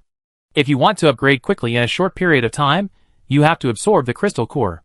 The crystal core is the energy core that appears in the bodies of zombies and superpowers, or in mutant organisms. No one knows why the crystal core is produced. Some people speculate that it may be a mutation, and some people speculate that it may be a virus flying around after the end of the world. But no matter what, the person who killed the zombies discovered the crystal core and finally understood the use of the crystal core. Chapter 12. Since zombies haven't appeared yet, Suhi didn't think about improving his abilities. However, 2 days ago, the decoration workers didn't put away the decoration equipment properly, and Suhi was accidentally electrocuted at the scene. Not only was she not injured, but she felt a little more power in her body. Although it was only a tiny bit, she felt it clearly. In other words, She can rely on absorbing electricity to increase her strength. After the end of the world, electricity is scarce, but now, there is electricity everywhere. Can't I rely on charging myself and become a big boss from the beginning? Soo-hee was ecstatic. However, the efficiency of charging myself at home was too low. At the beginning, I could feel a little increase in my strength, but later it was gone. Soo-hee looked at the electric poles outside and fell into deep thought. She didn't know how much electricity she could absorb in her current physical condition. It was not safe to touch high-voltage electricity casually. If only the voltage could be controlled. She searched on the internet and found that the voltage of some factories could be adjusted. Soo-hee went out immediately and found a factory to rent for 10 days. He also asked the electrician to teach him how to control the voltage. In the next few days, Soo-hee almost never went out of the factory. After buying everything he needed and preparing everything he needed, Soo-hee just had to wait for the end of the world. In the warehouse, Soo-hee was in a corner, charging the wire in one hand and holding her phone in the other, ordering takeout and reading the news. When she was abroad before, she used her foreign account to upload some posts about the end of the world to China, calling on everyone to stock up on water and food. Perhaps it was because of her rebirth that Soo-hee's conscience, which was little left in the end of the world, was called out, which made her unable to help but issue a warning. It happened that because of the abnormal weather this year, even in October, the temperature in many places was still over 30 degrees, and coupled with the drought, many people liked and replied under the video, "There must be something wrong when things are abnormal. It is better to buy a box of instant noodles for backup. When you are hungry at night, you can also have it as a midnight snack." That makes sense. It's always a good idea to save some food and drink. There are also those who don't believe it. Why is it the end of the world? You have watched too many movies. Is this person going to sell something? Don't be fooled. Anyway, I have sent it myself. Whether they believe it or not depends on their fate. In the blink of an eye, it was the night of October 5th. Soo-hee successfully upgraded his supernatural power from primary to secondary level with the help of the large amount of electricity in the factory. But after reaching the secondary level, even if the voltage was adjusted to the maximum, Soo-hee's supernatural power did not increase at all. It seems that this place is of no use to me. The higher the power is upgraded, the slower it is upgraded, and the more energy is needed. In the previous life, the highest power Soo-hee had seen was only level 5. He packed up his things and called the pets playing wildly in the factory. "Brother Biao, Yuan Bao, waits, sea urchin, let's go home." After a while, Brother Biao ran over with a stroller the size of a baby carriage in his mouth. In the stroller were Yuan Bao, waits, and sea urchins. Seeing that they were still playing with an unsatisfied look, Soo-hee felt a little distressed. When the end of the world came, they would no longer be able to play so happily. On the way back, Soo-hee ordered takeout from many nearby restaurants, and she picked it up on the way back when she was driving. When she got home, she turned on the air conditioner, served the cans to the little cuties first, and then Soo-hee started to eat dinner. Because she was worried, she didn't eat much. After eating 2 chicken wings and drinking 2 mouthfuls of mushroom soup, she had no appetite. After washing up, she went to bed with a nervous mood. She was still worried about lying on the bed, so she called the little cutie sleeping beside the bed to the bed. Holding Yuan Bao in her hand, the other lying on the left, and the wait and sea urchin on the right. Soo-hee, who was tightly surrounded, finally felt a sense of security and fell asleep. The next day, Soo-hee was awakened by a lot of noise, including desperate shouts. The little guys looked out through the bedroom window, as if they were facing a great enemy. Soo-hee quickly wrapped everyone up in a blanket to comfort them, then turned on his phone, and saw that the mysterious asteroid that had not been discovered by scientists in advance had indeed appeared. The asteroid is extremely fast and large in size. Scientists predict that if it is allowed to hit, life on Earth will probably become fossils, like the dinosaurs back then. Various countries tried to shoot it down with missiles, but as the asteroid approached, the magnetic field on Earth became disordered, various equipment began to malfunction, and modern human weapons could not get close at all. The whole world was in a panic. Scientists predicted that at the current speed of this asteroid, it would collide with the Earth at about 7:08. Soo-hee looked at the time. It was 7:06, and there were still 2 minutes, although it is known that this asteroid will be blown into several pieces due to the friction in the air after entering the Earth's atmosphere, and eventually fall into the Pacific Ocean. But what if it is not separated this time, and explodes directly in the sea? Soo-hee threw the little cuties into the space, and did not bother to put on his shoes. He ran to the living room barefoot, took out an orange-yellow oval object that filled the living room, and then opened the door and got in. This is the earthquake escape capsule. After closing the hatch, Suhee nervously picked his fingers. There is 1 minute left. The mobile phone has been unusable just now because the asteroid is getting closer and closer. 25, 26, 27, 189, 190, 298, 299, 300. After forcing himself to count 300 numbers, Suhee took out a new mobile phone from the space and tried to turn it on. The phone can be used, but there is no network and signal. About 5 minutes later, the cell phone signal appeared. Suhee hurried to confirm that the asteroid had indeed fallen into the Pacific Ocean, just like in the previous life. She breathed a sigh of relief and walked out of the escape pod. The desperate cries outside the door also turned into cheers for the rest of her life after death. Some people kept posting online, "I must live a good life in the future. Never waste my time again. It turns out that death is so close to me. I want to find my beloved. No matter what the result is, I want to tell her loudly that I love her. I found out that I have so many regrets in front of the god of death. From today on, I will make up for these regrets. I want to eat the small cake that I have been thinking about for a long time." Unfortunately, this is not a false alarm, but the beginning of all disasters. Chapter 13. Suhee put away the escape pod and let the little cuties out. They couldn't understand what happened, but they just felt that the people outside suddenly became so strange. One by one, they even stopped eating their cans and curiously went to the window to join in the fun. The wait was so slow that Brother Biao turned around immediately and went over with his woolen clothes. Suhee held his forehead. It's true that people from the same family don't get along well. Look at the gossip, it has crossed species. For safety, the windows on the balcony are sealed with bulletproof glass, which is very strong. Just let them watch. They came here to eat when they were hungry. Suhee washed up, then took out his mobile phone and planned to order takeout, but no rider took the order for a long time. He called to ask, and the store said that because of the asteroid, the riders were so excited that they didn't know where to go. If you want to eat, you can only go to the store. Touching your stomach, you are not very hungry. It won't be too late to go out later.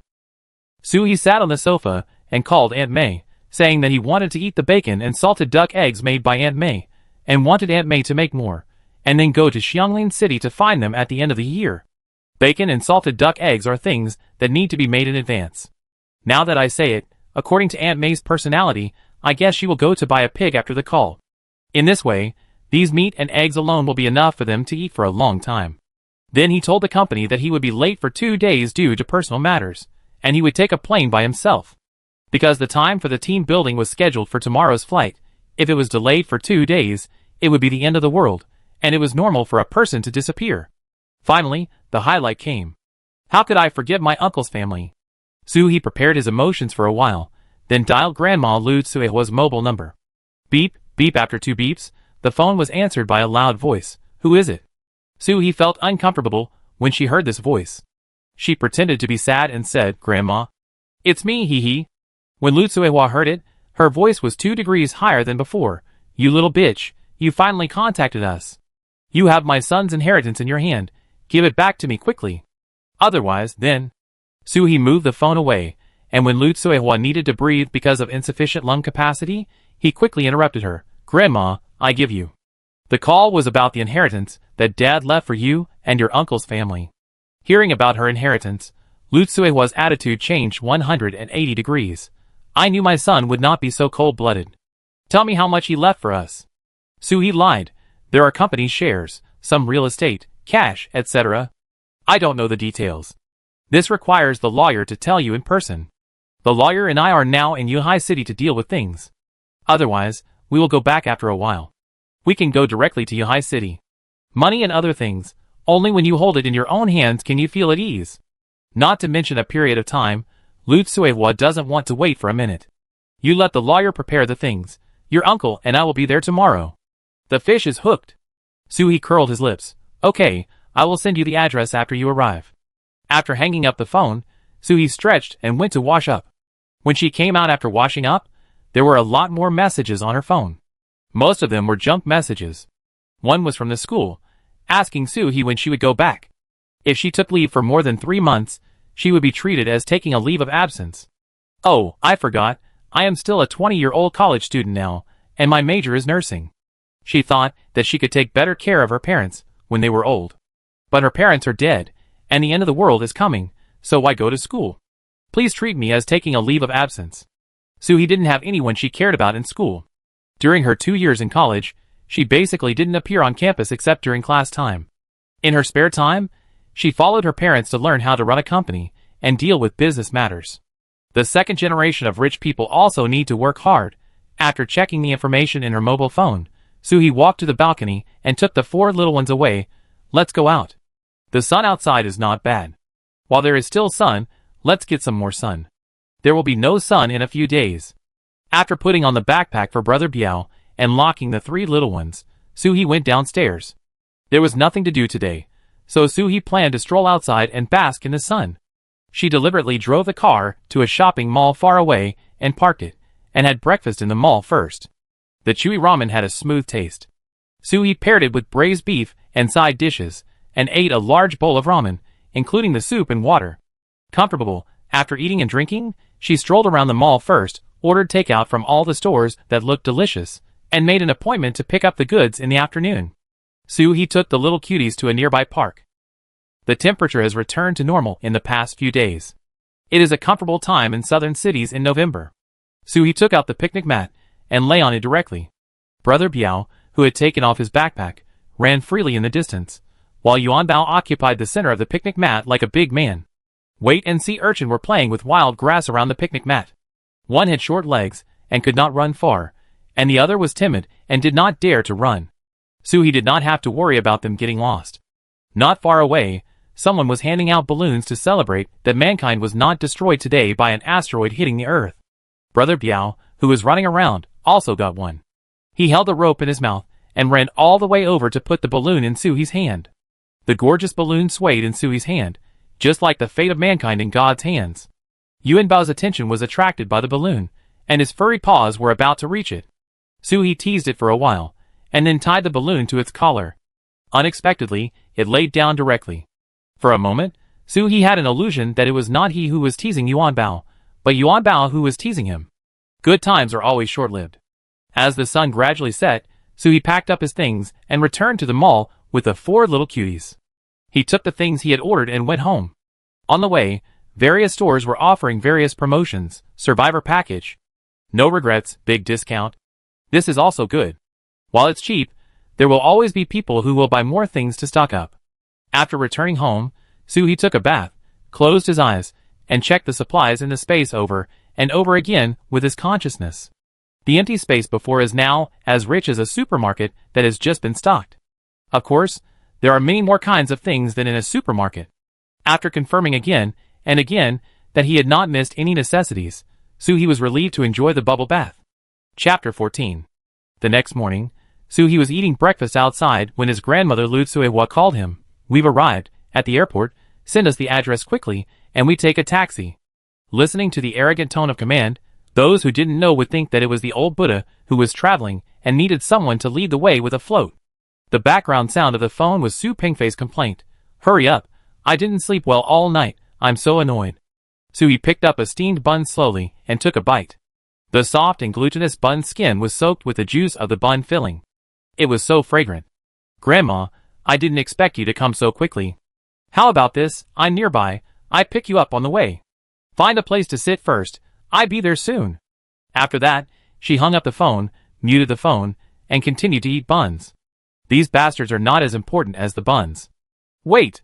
Boss, 2 more baskets. After eating and drinking to her heart's content, and packing a lot of delicious food around, she slowly drove to the airport. When her Uncle Soo-digi saw Soo-hee for the first time, he couldn't help but step forward and scolded her. Why didn't you answer the phone? You made us wait for 3 hours. Su Pingfei even tried to push Soo-hee. Are you doing this on purpose? Soo-hee slightly leaned to the side, and Su Pingfei stumbled and fell directly to the ground. Even though I have been in the apocalypse for 5 years, I can't escape from you who have kidney deficiency. Soo-hee pretended to be tripped by Su Pingfei and stepped on his leg again, causing Su Pingfei to scream like a pig in pain. This made Lu Tsuehua feel so distressed that she hurried forward. Oh, my grandson, does it hurt? The way he was so caring and concerned about others' well-being, those who didn't know him would think that Su Pingfei was a 5-year-old child, not a 25-year-old young man. Seeing that his uncle and the others were about to get angry, Soo-hee hurriedly pretended to be innocent and shouted, Hey, Brother Pingfei, why did you push me? The people around were immediately attracted by Soo-hee's innocent and tearful voice, and there were many people around who whispered.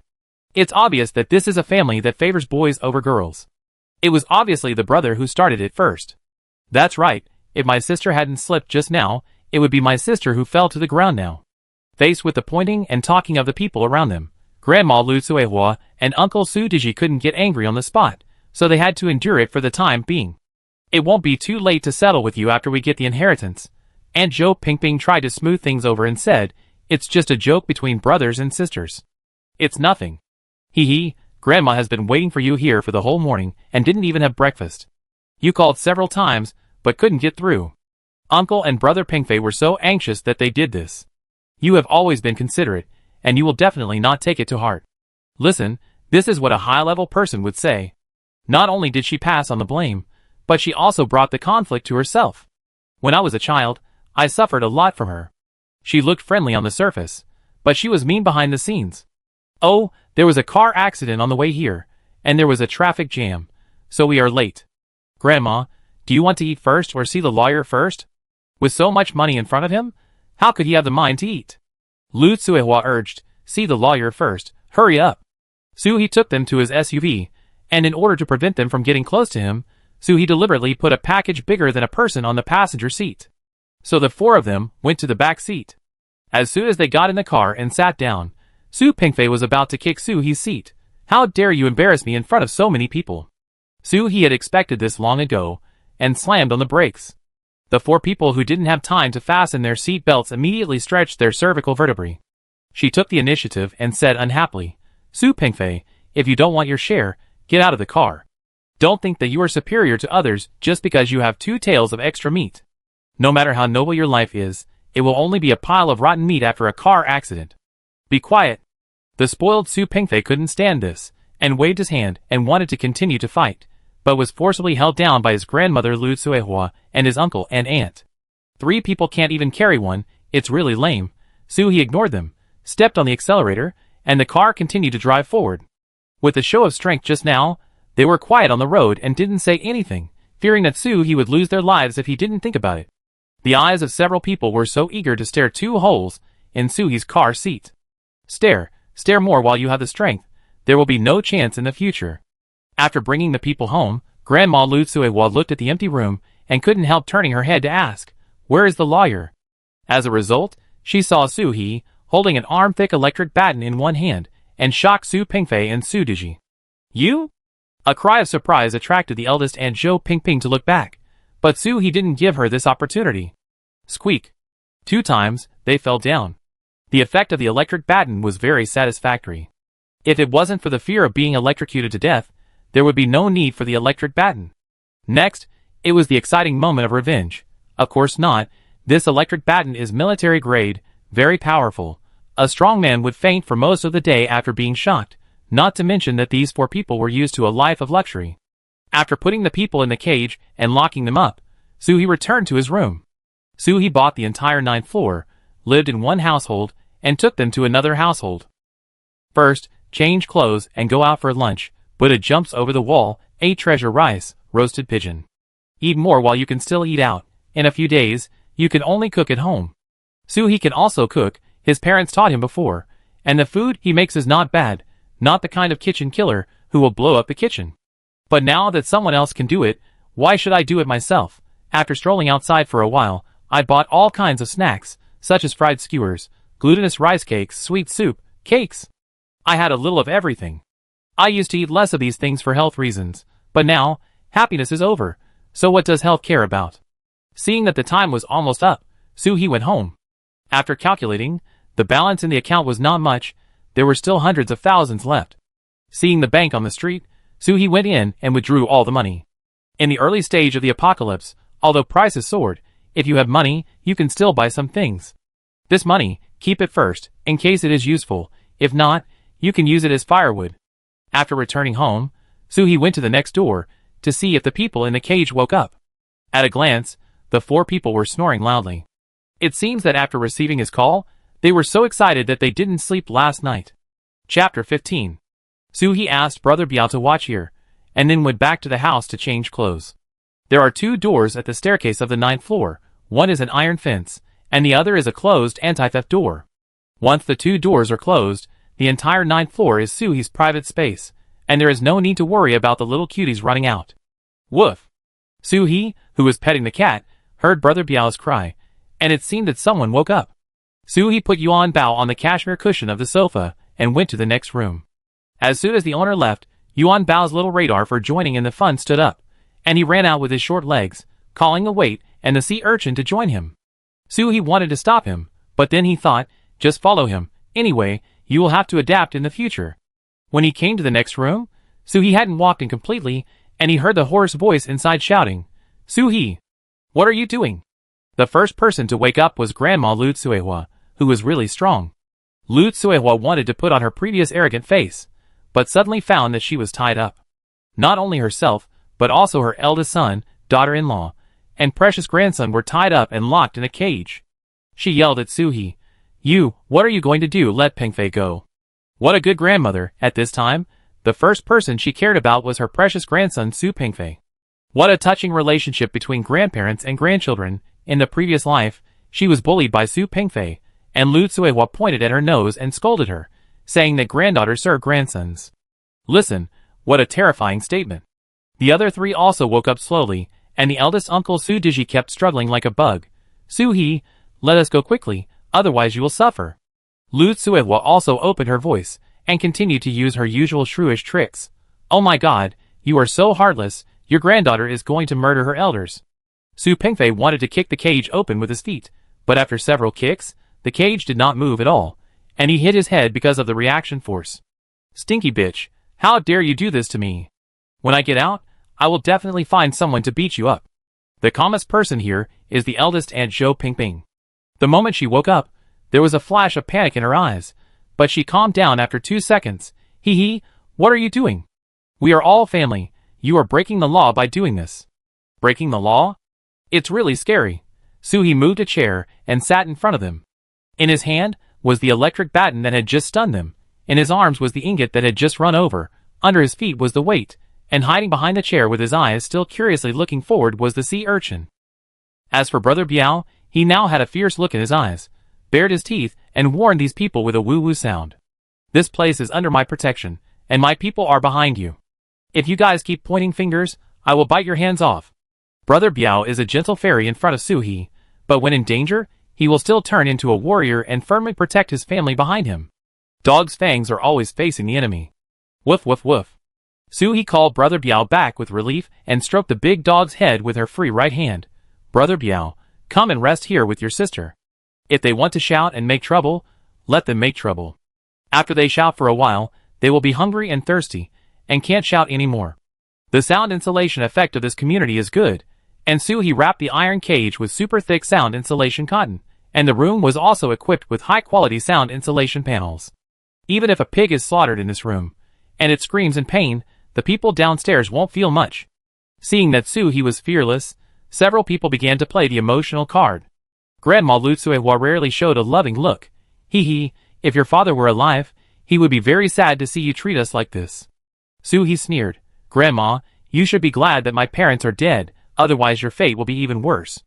Aunt Zhou Pingping wanted to stand up, but the cage was too small, so she could only squat or curl up.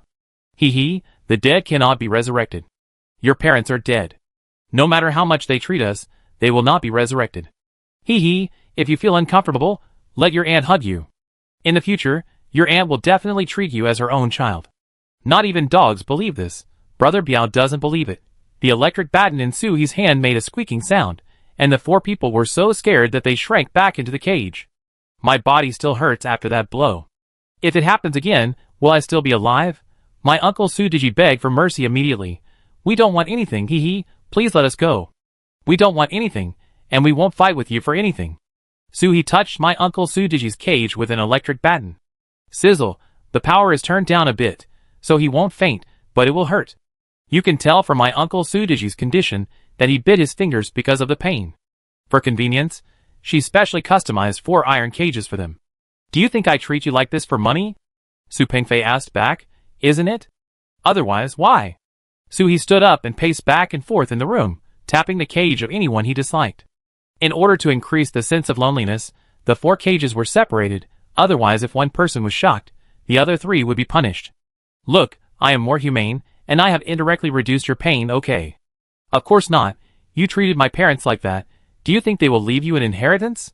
You think too much, but since you can't think of the reason why I locked you up, I kindly remind you. Soo-hee walked in front of his uncle Soo-diji, stared into his eyes, and asked, Uncle, the car my parents drove on the day of the accident, you have borrowed it before, right? Uncle Soo-diji's eyes dodged, sweat on his forehead. No, I haven't borrowed it. Soo-hee. Then he walked to Grandma Lu Tsuehua and knocked on the cage twice. What a coincidence, Grandma, you insisted on moving up the time of the birthday party that day by 2 hours. On the phone, there was angina pectoris and high blood pressure, as if they didn't come at this time, you would die immediately. Grandma Lu Tsuehua twisted her body to avoid the electric baton, and she didn't have the momentum before when she spoke. Where did you hear this from? No, I just care if they are stuck in traffic on the road. Soo-hee looked at them coldly. Each of them was extremely selfish and vicious. If they tortured themselves just for money, it would be fine, and they could be merciful and give them a quick death. But they shouldn't have attacked my parents. After seeing their true greed, my father no longer responded to their requests. When they couldn't get what they wanted, they held a grudge. Especially Grandma Lu Tsuehua, who said every day that the best things in the Su family should belong to her precious grandson Su Pingfei. As they talked, some people began to believe it. It was as if the Soo-hee family had taken over their things. But it was clear that all the things they had enjoyed over the years were given by their parents. Chapter 16. Soo-hee thought of the sad part, and used an electric baton on Su Pingfei. Hiss. She stopped after almost a minute, leaving 2 holes on Su Pingfei's arms, and he fainted. Grandma Lu Tsuehua and uncle and aunt were very distressed, as this was the only child of their Su family. Aunt Zhou Pingping was even more protective of her son. If you have any complaints in your heart, come to me. Will you let Pingfei go? Soo-hee asked back. If I let him go, will you let me go? On the day when her parents got into trouble, Soo-hee was in school and ran back as soon as she received the call. But she rushed so fast that she didn't even see her parents for the last time. They hurriedly sent their bodies to be cremated. She fainted many times because of excessive sadness, and it was Aunt May who sent her back home to rest first. Later, they even threatened me with my parents' ashes, saying that if I didn't do what they said, they would pour my parents' ashes into the sewer. Soo-hee was so excited that her eyes were as red as a rabbit. Lu Tsuehua, my father is your own son. How can you do that? Lu Tsuehua looked innocent. I didn't do anything. Soo-hee looked at the shameless old woman. Yes, you didn't do anything. It was just that after discovering that the eldest son wanted to attack the younger son, he immediately helped the eldest son to plan, and helped to cover up the crime after the success. Although people's hearts are biased, this bias is too serious. At this time, the eldest Aunt Zhou Pingping spoke up, and she said in a half-persuasive tone, many people know that we came to Yuhai City to find you. If we disappear for too long, they will definitely find out about you. If you let us go now, we will all pretend that this incident never happened. As for the inheritance, we don't want it either. Alas, if it was before, Soo-hee might really be worried, but now, there is nothing to be afraid of. The earth will start to explode tomorrow. Who cares whether you 4 are dead or alive? However, Soo-hee is still very happy to kill people and cause them more trouble. Don't worry about this, Aunt. I just posted a circle of friends with your mobile phones. Now I guess everyone thinks you are traveling in an RV and is full of envy. Aunt Zhou Pingping was also panicked. She didn't say anything for a long time. Uncle Soo-diji completely lost his confidence and pleaded with Soo-hee while holding the cage. It was all your aunt's idea. We were just blinded for a moment. I was wrong. Please let me go. Grandma Lu Tsuehua also changed her mind immediately and pointed at Zhou Pingping. Yes, it's all her. She came up with the idea, thinking that if your family collapsed, she could be domineering. And Zhou Pingping didn't expect them to sell her out so quickly. Old thing, you are really cowardly and bad. You clearly agreed to let us do it at the beginning, and now I have become the center of your family. So soon? There was an internal conflict. Soo-hee thought they could at least hold on for one night. Scold each other, anyway, they can't do anything with the cage between them. She stood up, took out a syringe from the space under the cover of the cabinet in the living room, and injected it into the stunned Su Pingfei. Lu Tsuehua saw Soo-hee's action first and immediately asked, What are you doing? What did you do to Pingfei? Soo-hee shook the empty syringe and introduced it very considerately. It's nothing, just super concentrated female hormone. I heard that this is the latest model. 1 injection is better than 10 injections. I guess you will have a granddaughter in less than 3 days. How about it? Are you super happy? No matter whether they are happy or not, Soo-hee is very happy. Isn't everything relying on this grandson? I destroy him and see who will inherit the throne of your family. But there is water in it. Free tap water. The syringe is left over from the anthelmintic medicine for Brother Biao, and it is a waste. Soo-hee deliberately torments them to kill people and destroy their hearts. Let's not talk about whether there is such medicine. Even if there is, Soo-hee doesn't want to waste a penny on this scumbag. Lu Tsuehua was furious on the spot, more anxious than the injection on herself, pointing her finger at Soo-hee and cursing, "You damn, shameless money loser.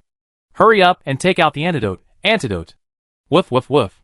Brother Biao rushed to Lu Tsuehua's iron cage and bit off her finger that was sticking out of the iron cage. In Brother Biao's heart, my master Soo-hee is the greatest in the world. You dare to point your finger at my master, so forget your hand. Brother Biao also spit the bitten finger in front of Lu Tsuehua with disgust, and the meaning is very clear. The meat on your body is so disgusting that even dogs hate it. Yuan Bao, who had been sitting on the chair, also got angry and showed his claws, as if he was going to have a group fight. Soo-hee wiped the blood splashed on Brother Biao's head and said softly, "It's okay with the cage. Be good, go and comfort Yuan Bao and the others." Lu Tsuehua covered the broken end of her finger and screamed, "My hand, my hand." Soo-hee was annoyed with her. Losing a finger wouldn't kill anyone, so why was she screaming so loudly? After one electric baton, the quiet world was really beautiful. In the other 2 cages, the uncle and aunt were so scared that they covered their mouths tightly and shrank in the cages, fearing that if they were exposed a little, they would be bitten by Brother Biao. Soo-hee was very satisfied with the effect. It was like this, and he had to see his situation clearly. Now that 2 of the 4 people had fallen, Soo-hee no longer had the intention to continue to torture them. He directly gave each of them an electric baton and let them continue to faint. Before the end of the world comes, we must continue to seize the time to buy more food and supplies, so that there will be plenty of time to torture them in the future. After eating and drinking, Soo-hee, who had purchased the entire night market, came back with the smell of barbecue.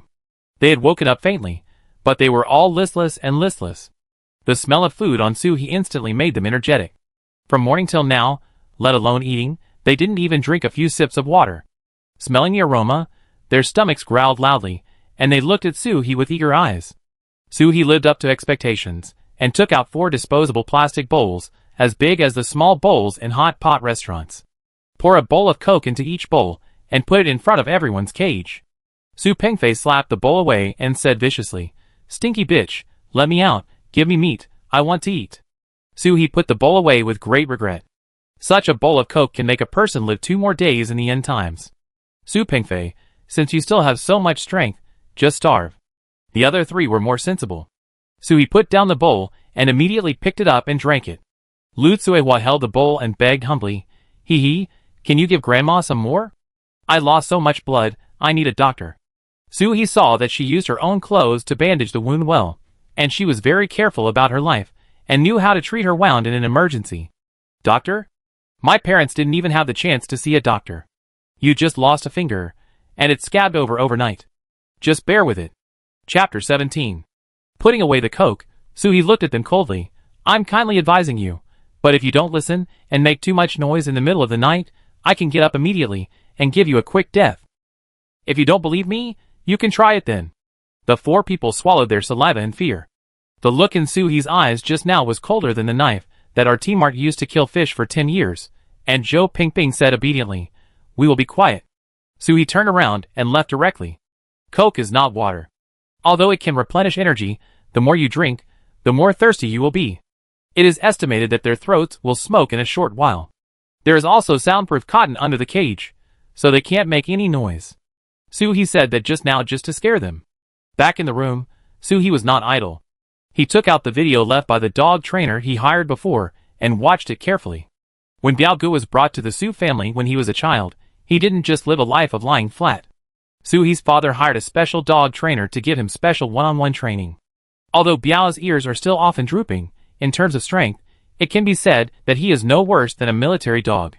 Today, seeing Biao's performance, Soo-hee decided to continue training Biao, so that Biao can at least have the ability to protect himself. However, she fell asleep after watching for a while. After all, 4 little cuties are snoring around you.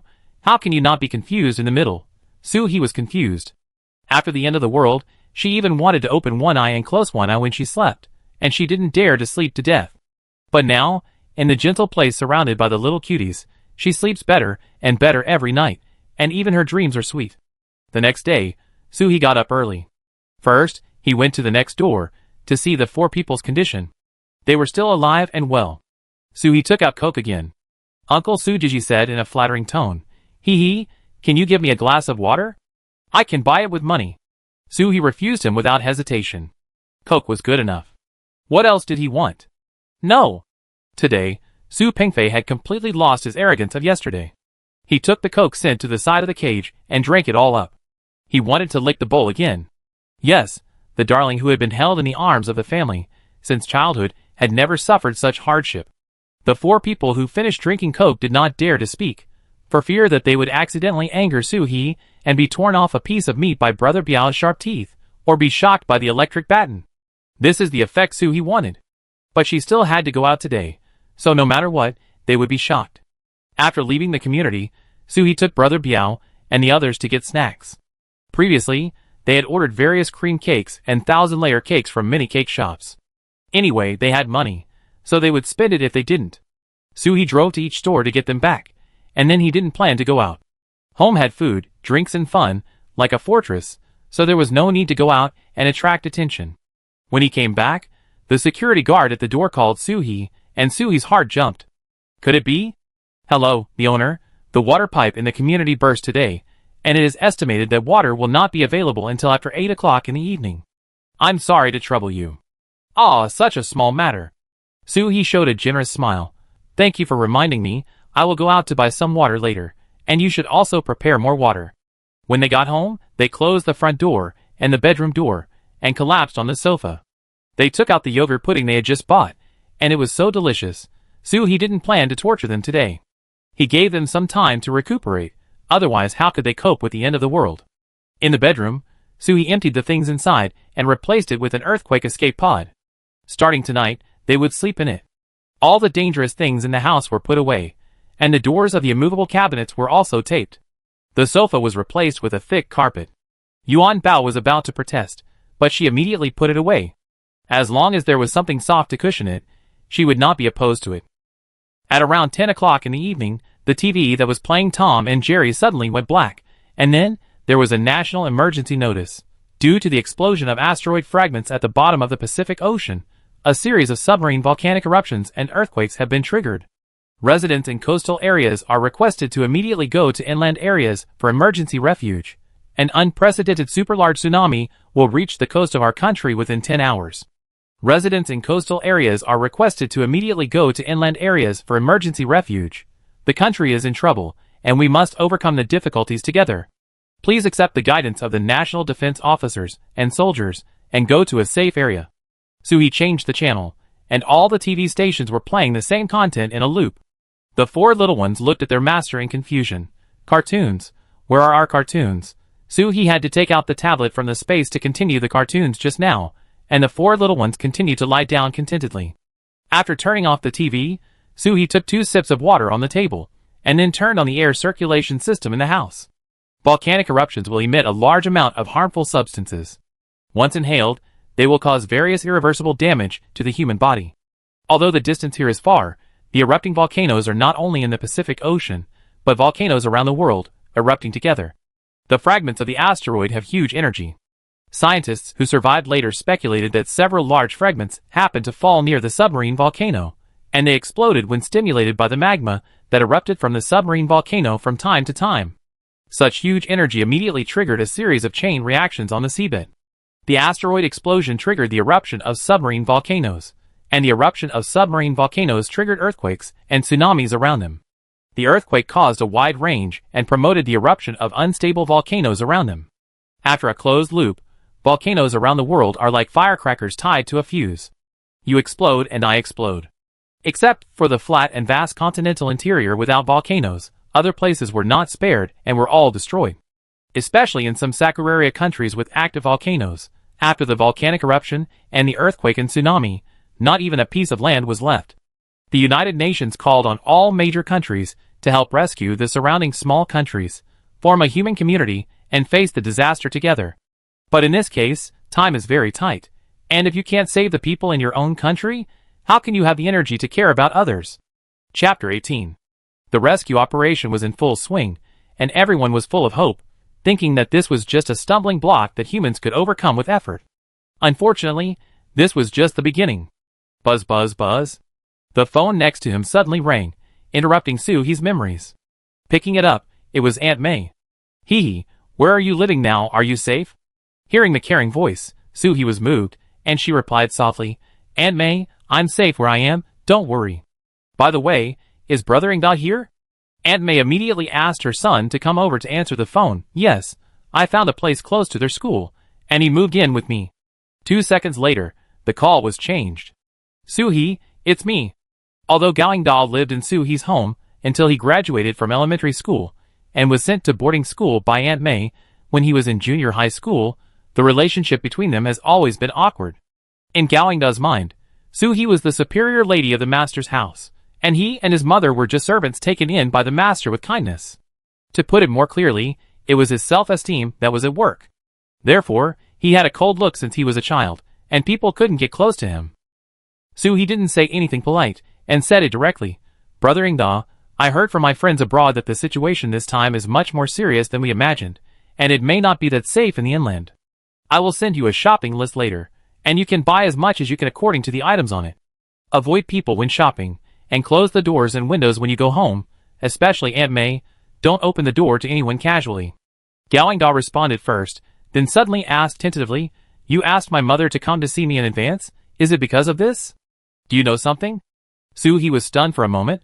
Was he discovered? Gao-ingda has been smart since he was a child, and nothing can be hidden from him. Originally, she asked Gao-ingda to do it because she was worried that Aunt May was too soft-hearted and might get into trouble. Could it be? But then she thought about it. It was 3 months ago that she asked Aunt May to go to Xianglin City. She pretended to be angry and said, What do you know? I asked Aunt May to find you because I was worried that my uncle's family would harm me and implicate Aunt May. Could it be that I could predict the explosion of the asteroid? Anyway, I think what those people abroad said is quite right. If you don't want to buy it, I will talk to Aunt May in person. There was silence on the other end of the phone for a second, and Gao-ingda's voice came again. Thank you anyway, I will protect my mother. You should also pay attention to safety when you are alone. After hanging up the phone awkwardly, Soo-hee sent Gao-ingda a simplified and condensed shopping list that she had edited before, and forwarded several articles on the theory of the end of the world in the circle of friends. In her previous life, Soo-hee had never seen an acquaintance since the asteroid explosion. She didn't know who would become a zombie in the future, nor did she know who would reveal how much evil people would show under extreme conditions. Therefore, she could only do this much at most, and it was impossible to do more. Aunt May complained to Soo-hee on WeChat that her son had a bad temper as he grew older, and she also sent Soo-hee pictures of some delicious food she had prepared in advance. At this time, the company called, and it was Wu Xingwen. Hee, where are you now? Soo-hee repeated what he said to Gao-ingda, telling them that he couldn't go because of traffic problems, and then asked them to buy more supplies. In order to stimulate everyone's desire to buy, Soo-hee ordered that the things bought this time would be public accounts. Buy as much as you can, and the remaining can be donated to the disaster area later. As for the others, it depends on their own fate. Soo-hee doesn't want to be a savior. If you become a savior, you will be caught and sliced. Throwing the phone away, he took out fat beef and fat lamb from the space, as well as tripe, oyster mushrooms, and small meatballs. For supper, let's have a spicy hot pot, which is fragrant and addictive. This kind of delicious food with a strong taste. While everyone has sufficient supplies now, hurry up and eat more times. When everyone has no food to eat, it is a sin to let out a little bit of delicious food smell. Meow. Woof. Soo-hee, who was busy eating tripe in the hot pot, suddenly felt a chill on his back. He turned around and found that 4 pairs of eyes were staring at him. The master was eating alone. Soo-hee had to cook a pot of non-spicy beef slices again and share them as a midnight snack, which made them satisfied. Alas, eating in front of a bunch of greedy little cuties is really stressful. While eating hot pot, browsing the phone, now there is the internet. You can also feel the joy of surfing the internet. There are all kinds of things on Weibo, most of which are about the retreat of coastal cities to inland. Come on. Everything will pass. Fortunately, our home is not on the beach, otherwise it would be scared to death. Thank you. I'm on the evacuation train. Can anyone give me a ride? I'm too far from the train station, and I can't get a taxi at all. Some people are sensitive and feel a sense of danger. Oh my god, this is like the beginning of the doomsday in the movies. So scary. That's right. I feel like I need to prepare something so that I can be domineering after the doomsday. It's the doomsday. What are you still preparing for? Go to bed and wait to see your ancestors. After watching for a while, Suhee stopped watching and opened the video software to find a TV series about doomsday survival. Unfortunately, reality is much more cruel than movies. After eating, Suhee took the little cuties to wash up and went to sleep in the earthquake escape capsule. The escape capsule is very large, and the structure inside is similar to that of a large RV. The cabin is super thick, and even if you fall from a 10-story building, the people inside will not have any problems. However, due to the design, the bed in the escape capsule is not very comfortable. After all, the first condition of this is to save lives, not to enjoy. Meow. Yuanbao meowed with some complaints, and stepped here and there with his little feet, but he was not satisfied, and finally laid down on Brother Biao's belly. Brother Biao was just a tool dog to Yuanbao. Suhee touched Yuanbao's head. You are not the princess and the pea, you are disgusted. Put the weight and the sea urchin in the small basket beside the pillow.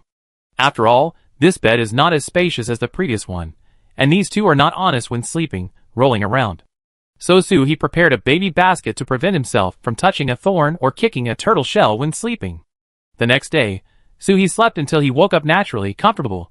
After a simple wash, looking at the leftover hot pot base from last night, Suhee directly filled 4 bowls with a small bowl and sent them over. I eat hot pot, and you eat hot pot base. It's reasonable. This is a beef hot pot, and there are leftover meat scraps in it. One bite can resist hunger for half a day. Su Pingfei was coughing, crying and running his nose, but he couldn't bear to throw it away. If he did, Suhee would not give him a second bowl. Suhee, I was wrong. Please forgive us. We promise to stay at home after we go back and never appear in front of you. Suhee didn't believe it. With Su Pingfei's character, he would definitely dare to bite him if he opened the cage a little. What a pity, your home is gone. Chapter 19.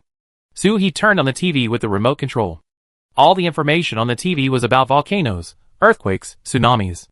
The 4 people were visibly frightened, and the eldest uncle Sudiji collapsed at once. He slapped the cage hard and shouted hysterically, "Let me out, you son of a bitch, let me out." Being inspired by him, the other 3 people immediately became agitated. Suhee used the electric baton to hiss for a while, and then it became quiet. What are you afraid of? The tsunami here can't run over, it's very safe. But what you should worry about now is not the natural disaster outside, but me, understand? The other 3 immediately nodded and bowed. Okay, we understand. We understand. Lu Tsuehua raised her hand that was bitten by Brother Biao and said carefully, Hee, please, give me some medicine. It hurts too much. It really hurts too much. Last night, she groaned in pain all night, making the others unable to sleep, and she had dark circles under her eyes. But in Suhee's eyes, they were equivalent to dead people. Why waste medicine on dead people? When she was under house arrest by them, not only did she starve, but a bowl of boiling porridge was poured directly on her body, and her skin was rotten, but she didn't hear them say that they would be merciful and give her some medicine.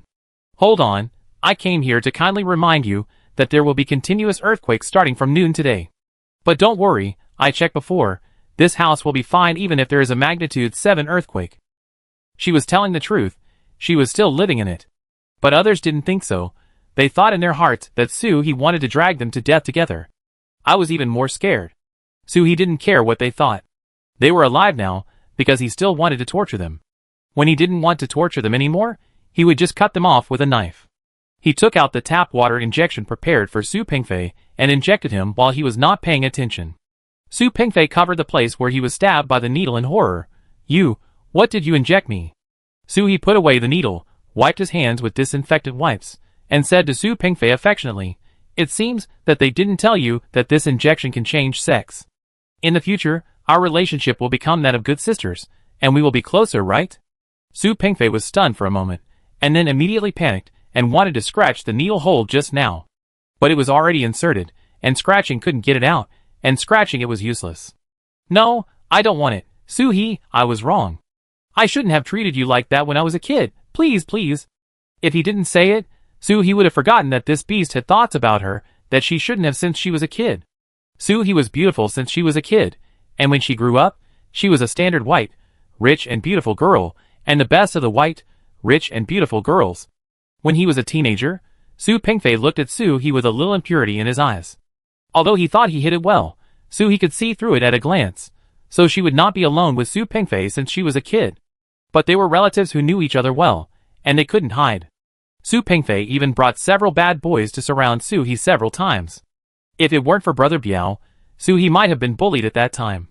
During the days when Soo-hee was under house arrest, Su Pingfei wanted to do something to Soo-hee whenever he had the chance, when he was free from restraint. Soo-hee would rather die than obey, and with the protection of Yuan Bao and Brother Biao, he was not harmed. Later, Zhou Pingping planned to sell Soo-hee to a wealthy businessman as a concubine, so she controlled Su Pingfei and told him not to waste money. But Su Pingfei would never let Soo-hee go so easily. He took out his anger on Brother Biao and Yuan Bao. Soo-hee still can't forget the bloody scene, and the whimper before death. And the waiter and the sea urchin were captured and sent away by Lu Tsuehua at the beginning, and they didn't even see each other for the last time. Recalling the past, Soo-hee hissed Su Pingfei several times, and then he felt that the stuffy feeling in his chest was much relieved. Lu Tsuehua wanted to plead for her beloved grandson He. Before she could finish her words, Brother Biao barked, "Didn't you see my master was busy? Why are you butting in?" Lu Tsuehua felt her hands hurt again after hearing this call, and quickly put her hands behind her back and closed her mouth. And Zhou Pingping grabbed the cage. "Soo-hee, aren't you afraid of retribution for doing this to us?" Soo-hee laughed out loud, and, "When you sucked blood from my parents, why didn't you think about retribution?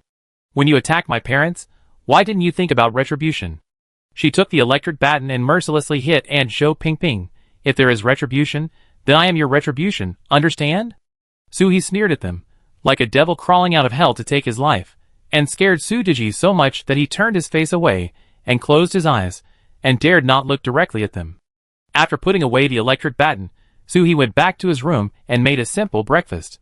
"I came to take care of them right after getting up, and my stomach was still empty. Wonton noodles, hot dogs, 2 fried eggs, and a small cake. I don't know if it's because of the awakening of the superpower.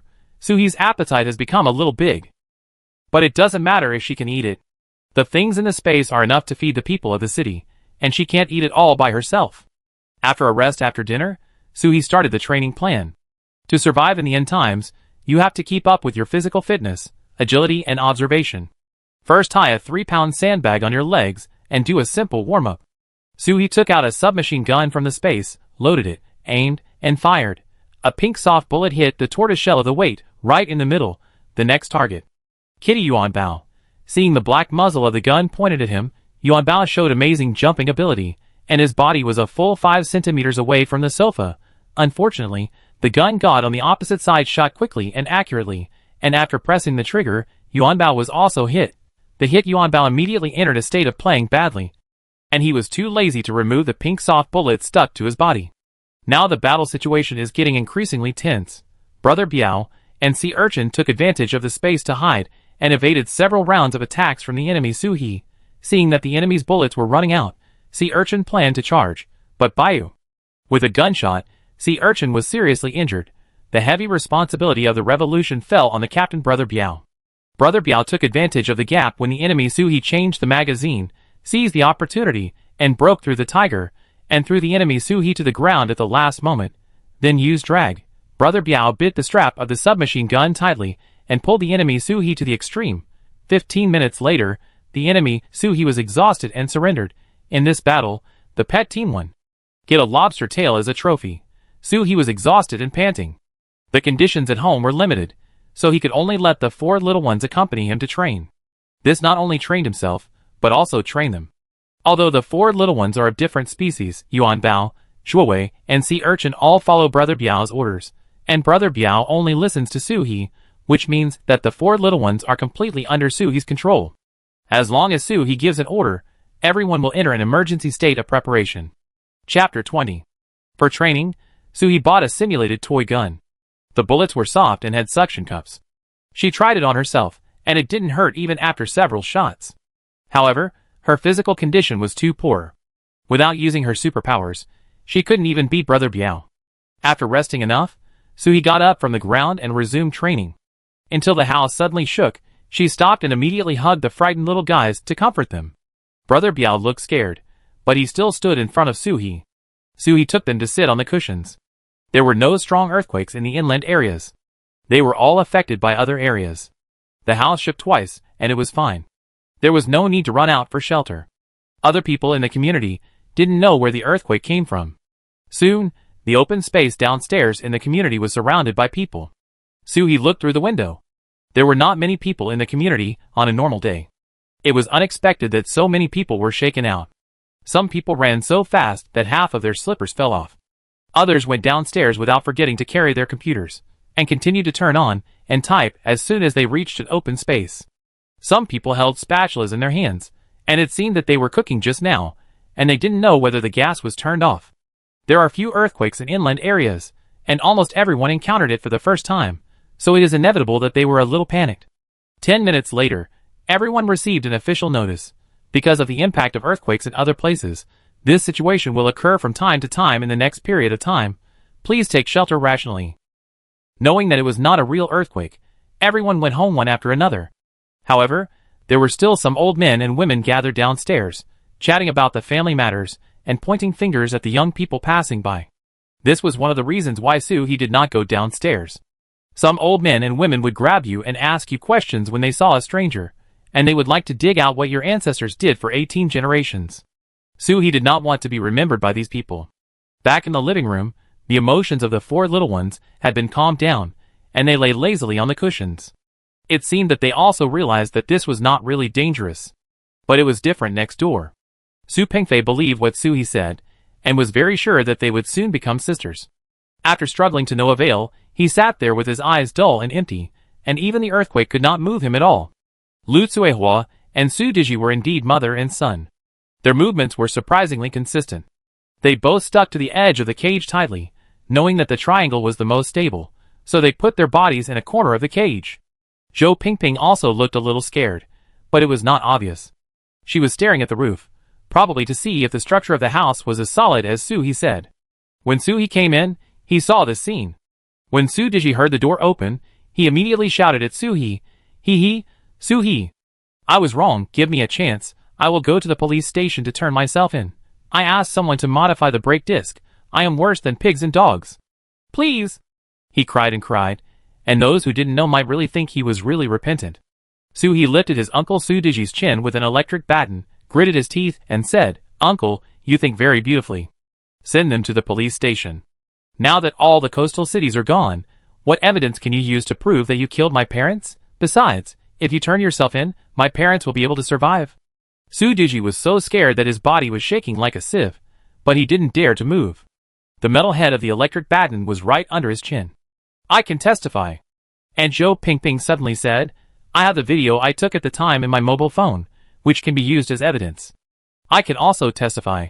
Suhee, if we go to the police station, we can give your parents justice. Don't you want it? Grandma Lu Cuehua didn't expect her daughter-in-law to have a trick up her sleeve.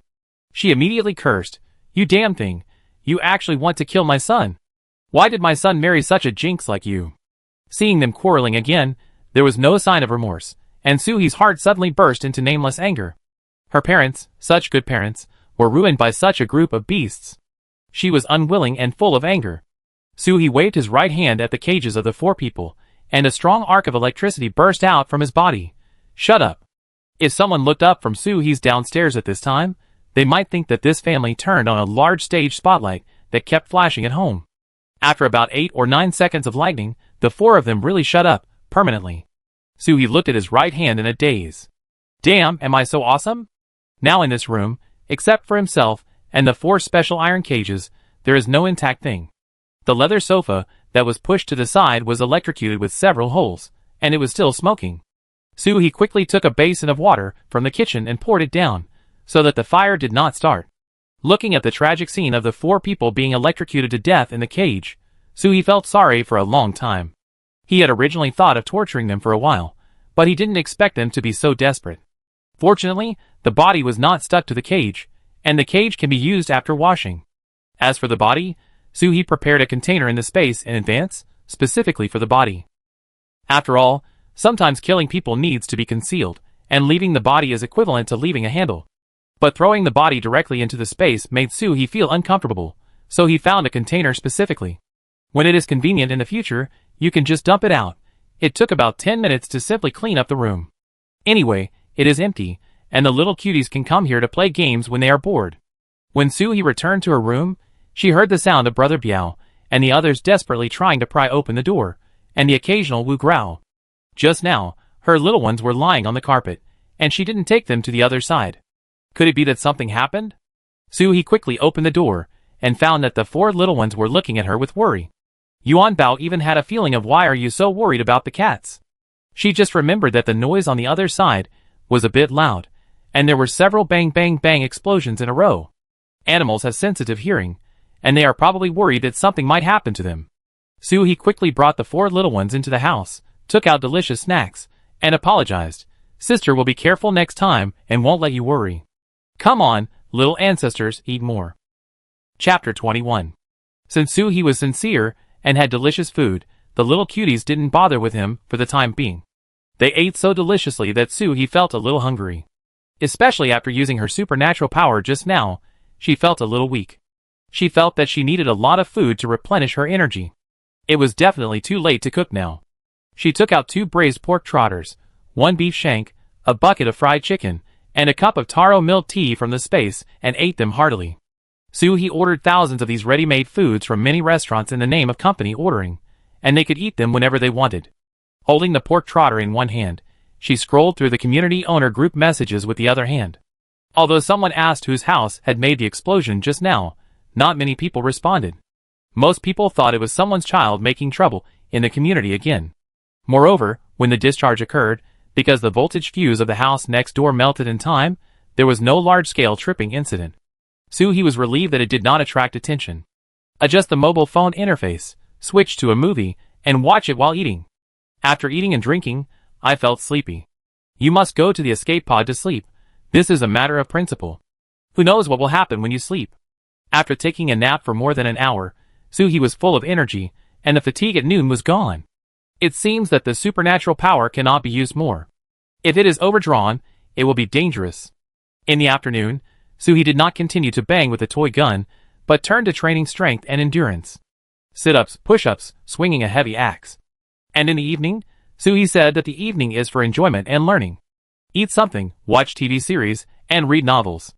Sometimes I would take out a pen and paper to record the apocalypse I had experienced before, to see what I need to prepare. In the following days, if nothing unexpected happens, Soo-hee will spend them in this way. The next day, November 11th. The earthquakes occurred more frequently, and the building shook a little almost every once in a while. The residents in the community kept running back and forth, and then ran back and forth again.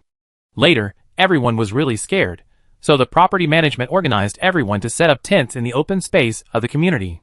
Fortunately, the temperature this year is abnormal. It is still more than 20 degrees in November, so it is not cold to sleep outside. Of course, there are also brave people who will not go down to suffer no matter how the earthquake shakes. How can a tent be as comfortable as a bed at home? Moreover, the official said that the epicenter is far away from here, and the danger is not great, so just lie down at home. In the room, the little cuties have become accustomed to the earthquake after yesterday. If the master doesn't move, I won't move. If the master runs, he will definitely not leave us behind, so there is no need to worry. Soo-hee seriously suspected that this mentality of playing badly was passed on to the 3 of them by Yuan Bao. Even the most timid sea urchin now showed its belly, and was happily chewing mealworms. Usually, it would run behind Brother Biao, and hide at the slightest sign of trouble. How could it be so arrogant? The 3rd day, November 12th. The official news was released that a large amount of volcanic ash was floating in the wind, causing air pollution. Please take timely protection. The property management began to organize everyone to buy masks and air purifiers in groups, and the tents were also removed. After all, air purifiers are purifying the earth outside, and the efficiency is equal to 0. The 4th day, November 13th. There were no children playing outside in the community, and the adults were in a hurry on the road, eager to run. Even though the building shook from time to time due to the aftermath of the earthquake, few people went down to avoid it. Soo-hee made lunch and turned on the TV. Many countries were shutting down nuclear power plants.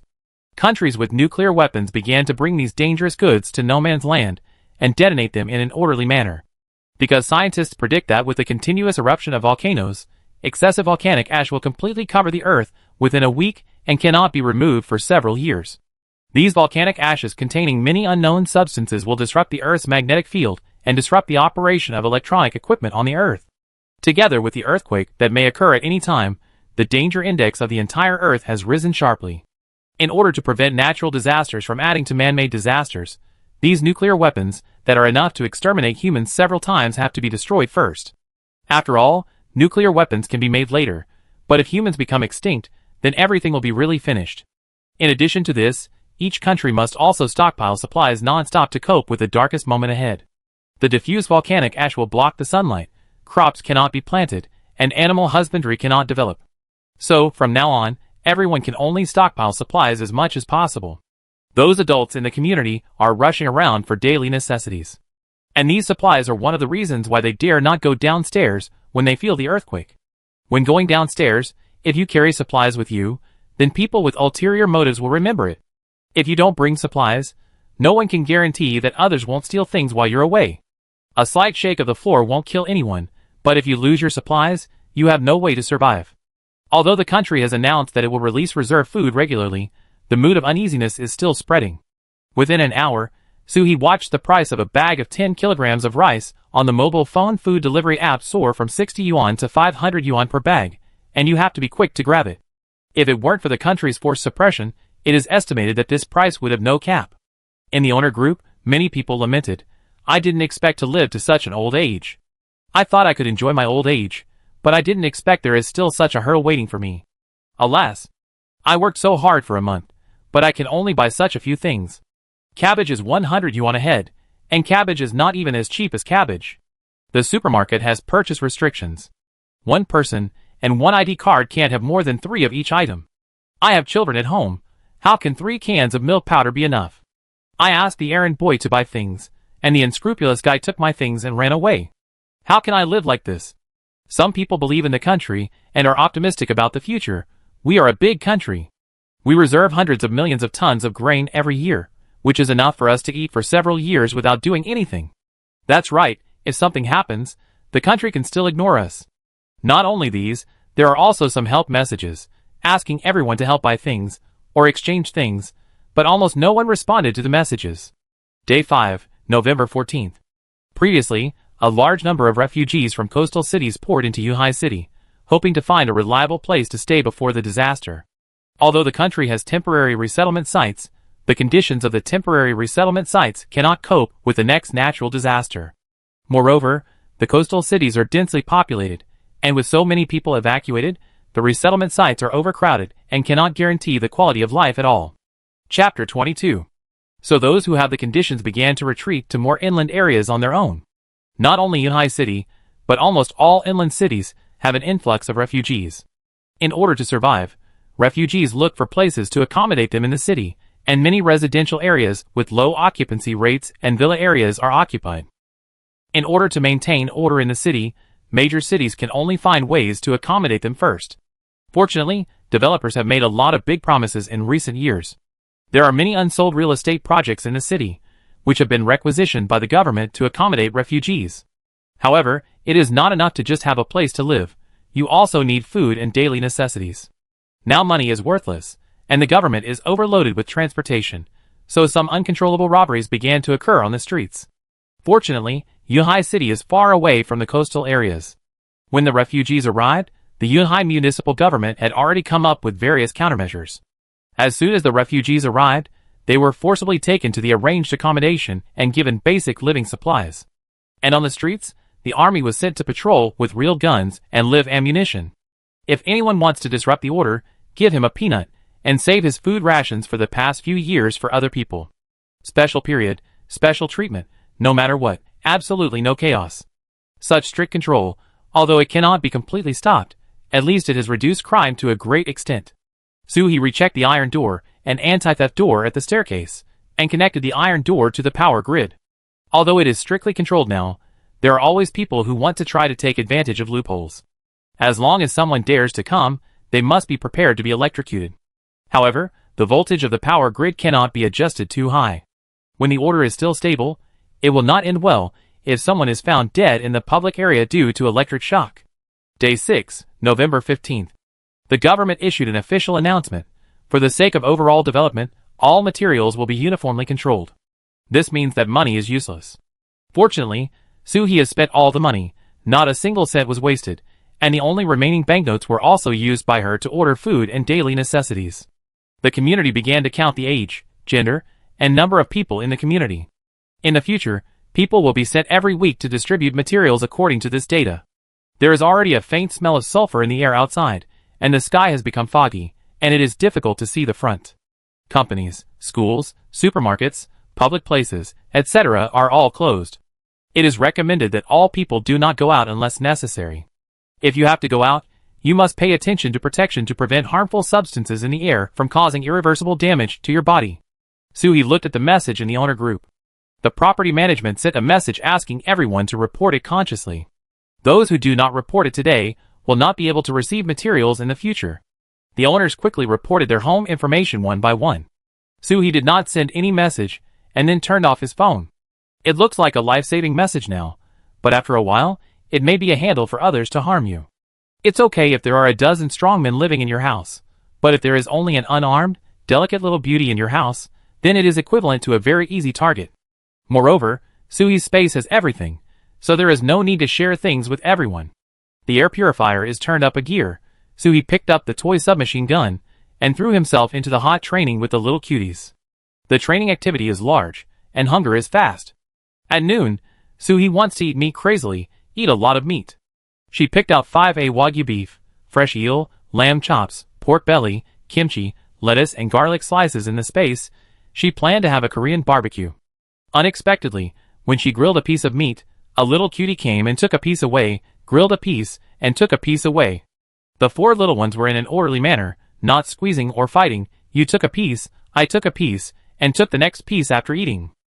More than 10 minutes passed, and Soo-hee didn't eat a piece of meat. She was busy grilling. Because of the impact of the earthquake, all the furniture in the house was put into the space. So, Soo-hee now eats directly on the carpet, but unexpectedly it gives the 4 little ones convenience. She put down the barbecue tongs and grabbed the weight, who was trying to grab the meat. You guys are so nice. Just leave a piece for me. The weight didn't put down the meat in his mouth even after being caught, and looked at Soo-hee with tears in his eyes, and an innocent face. What's wrong with Turtle eating a few bites of meat? Why are you so fierce? Soo-hee couldn't stand their coquettish and cute behavior. Eat, eat, I eat after you are full. Putting down the weight, Soo-hee resigned herself to continue grilling. Almost half an hour later, Soo-hee ate the first bite of the meat she grilled. Oh, the barbecue smells so good. Oh, it's so hard to be a master. In the evening, Soo-hee received a call from Aunt May, saying that fortunately, she had bought things in advance, and the supplies she stockpiled were enough for them to eat at home for 2 years. She also reminded Soo-hee to pay attention to safety and take precautions.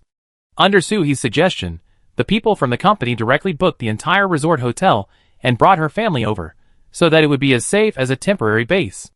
The 7th day, November 16th. The volcanic ash was getting worse and worse, and even the tall buildings in the distance could not be seen clearly outside the window. Because the volcanic ash blocked most of the sunlight, the temperature began to drop gradually.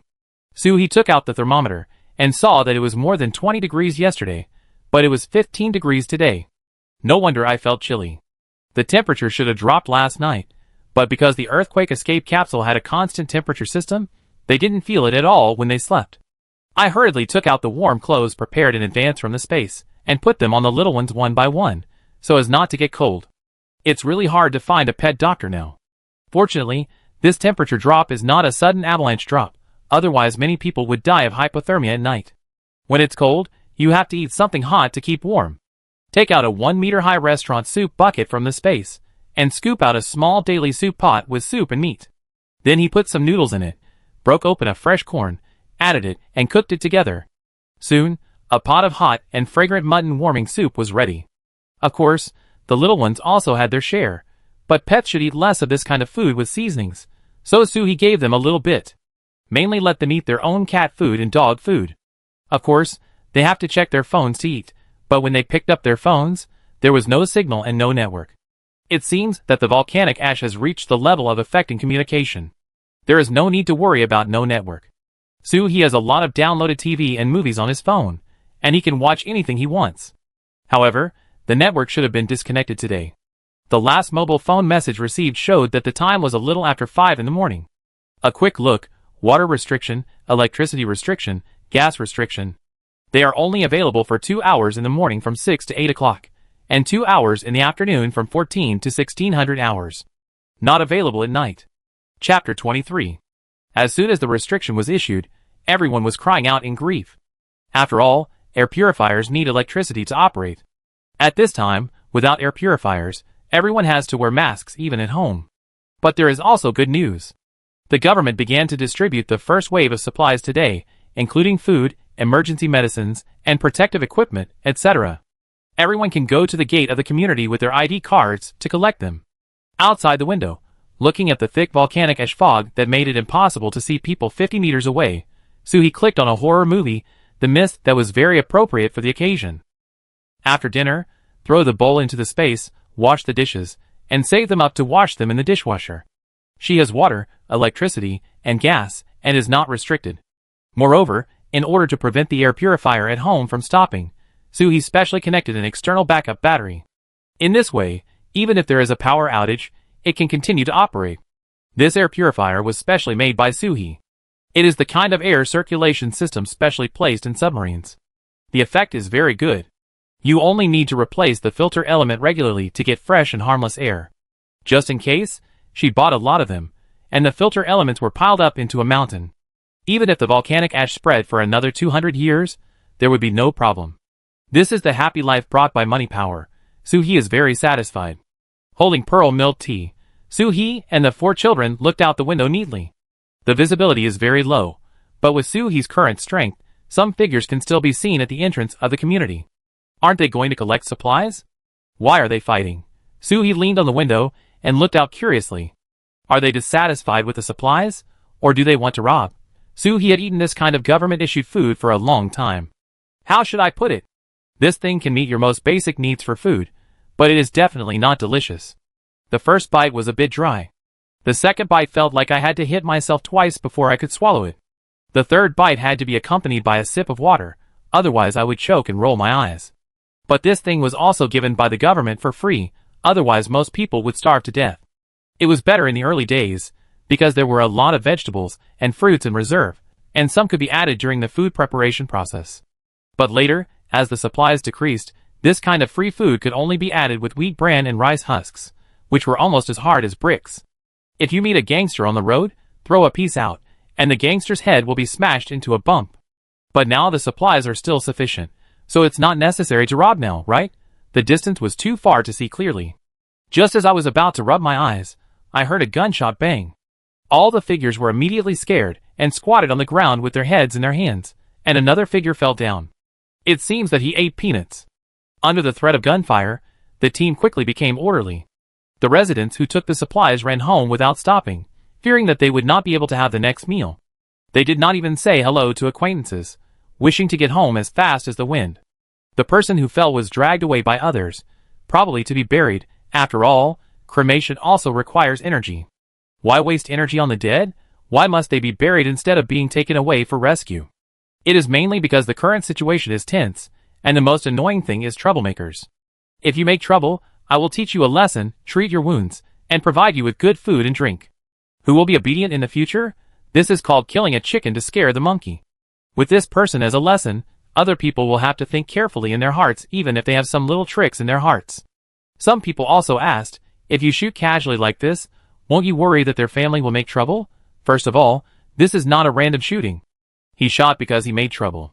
Secondly, if the family members also want to make trouble, let them make trouble. It's just right for the family to be together. Now everything can still operate normally, completely relying on the strong support of the government.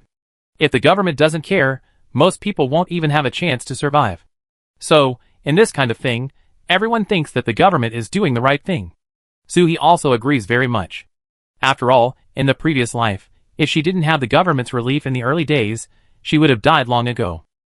After watching for a while, nothing happened. Suhee was ready to start training. But the 4 little ones were still looking outside eagerly, and their eyes were full of, "We want to go out and play." Suhee squatted helplessly, and said to Brother Biao, "It's very dangerous outside. You will die if you go out. So you can only stay in the house and can't go out, understand? Brother Biao nodded his head, as if he understood, and then said woof to the other 3 dogs. It seems that the meaning has been conveyed. The 3 little dogs returned to the soft cushion in the living room in a bad mood and prepared for training. Day 8, November 17th. The volcanic ash is getting more and more, and the temperature has dropped from 15 degrees to 12 degrees. In the daytime, the room is as dark as in the evening. As long as the lights are turned on, the lights of the house will definitely become the lights of the entire community. Suhee drew the curtains to ensure that no light would leak through, and then took out a dim night light for lighting. In the community, a person wearing protective clothing and a gas mask shouted with a loud speaker, during the power supply period, please do not use high-power electrical appliances. If a fire occurs, there is no water to put it out. No one will save you. The person who wrote this slogan is a talent. Only when it concerns their own life safety will some people pay attention. Suhee was just about to start cooking when Brother Biao, who was licking Yuanbao's fur, suddenly stood up and glared at the door, woo-woo, groaning. The 3 little ones also changed their lazy state and looked alert. Is there someone outside the door? She lay on the cat's eye at the door and looked out. There was nothing. It seemed to be at the staircase. Suhee changed her clothes at a very fast speed, and then made a hush gesture to Brother Biao. Through the peephole of the security door at the staircase, a poor girl with tears in her eyes and thin clothes was covering her hand that was electrocuted and crying, is there anyone here? I want to exchange something with you. Can you please open the door? Please, I really feel so uncomfortable. Suhee sneered. It was only the 8th day, and someone couldn't hold back. This girl cried so touchingly, and her eyes were wet with tears. It is estimated that no matter whether it is a man or a woman, old or young, they can't help but use their compassion to open the door for her and rescue her from the predicament.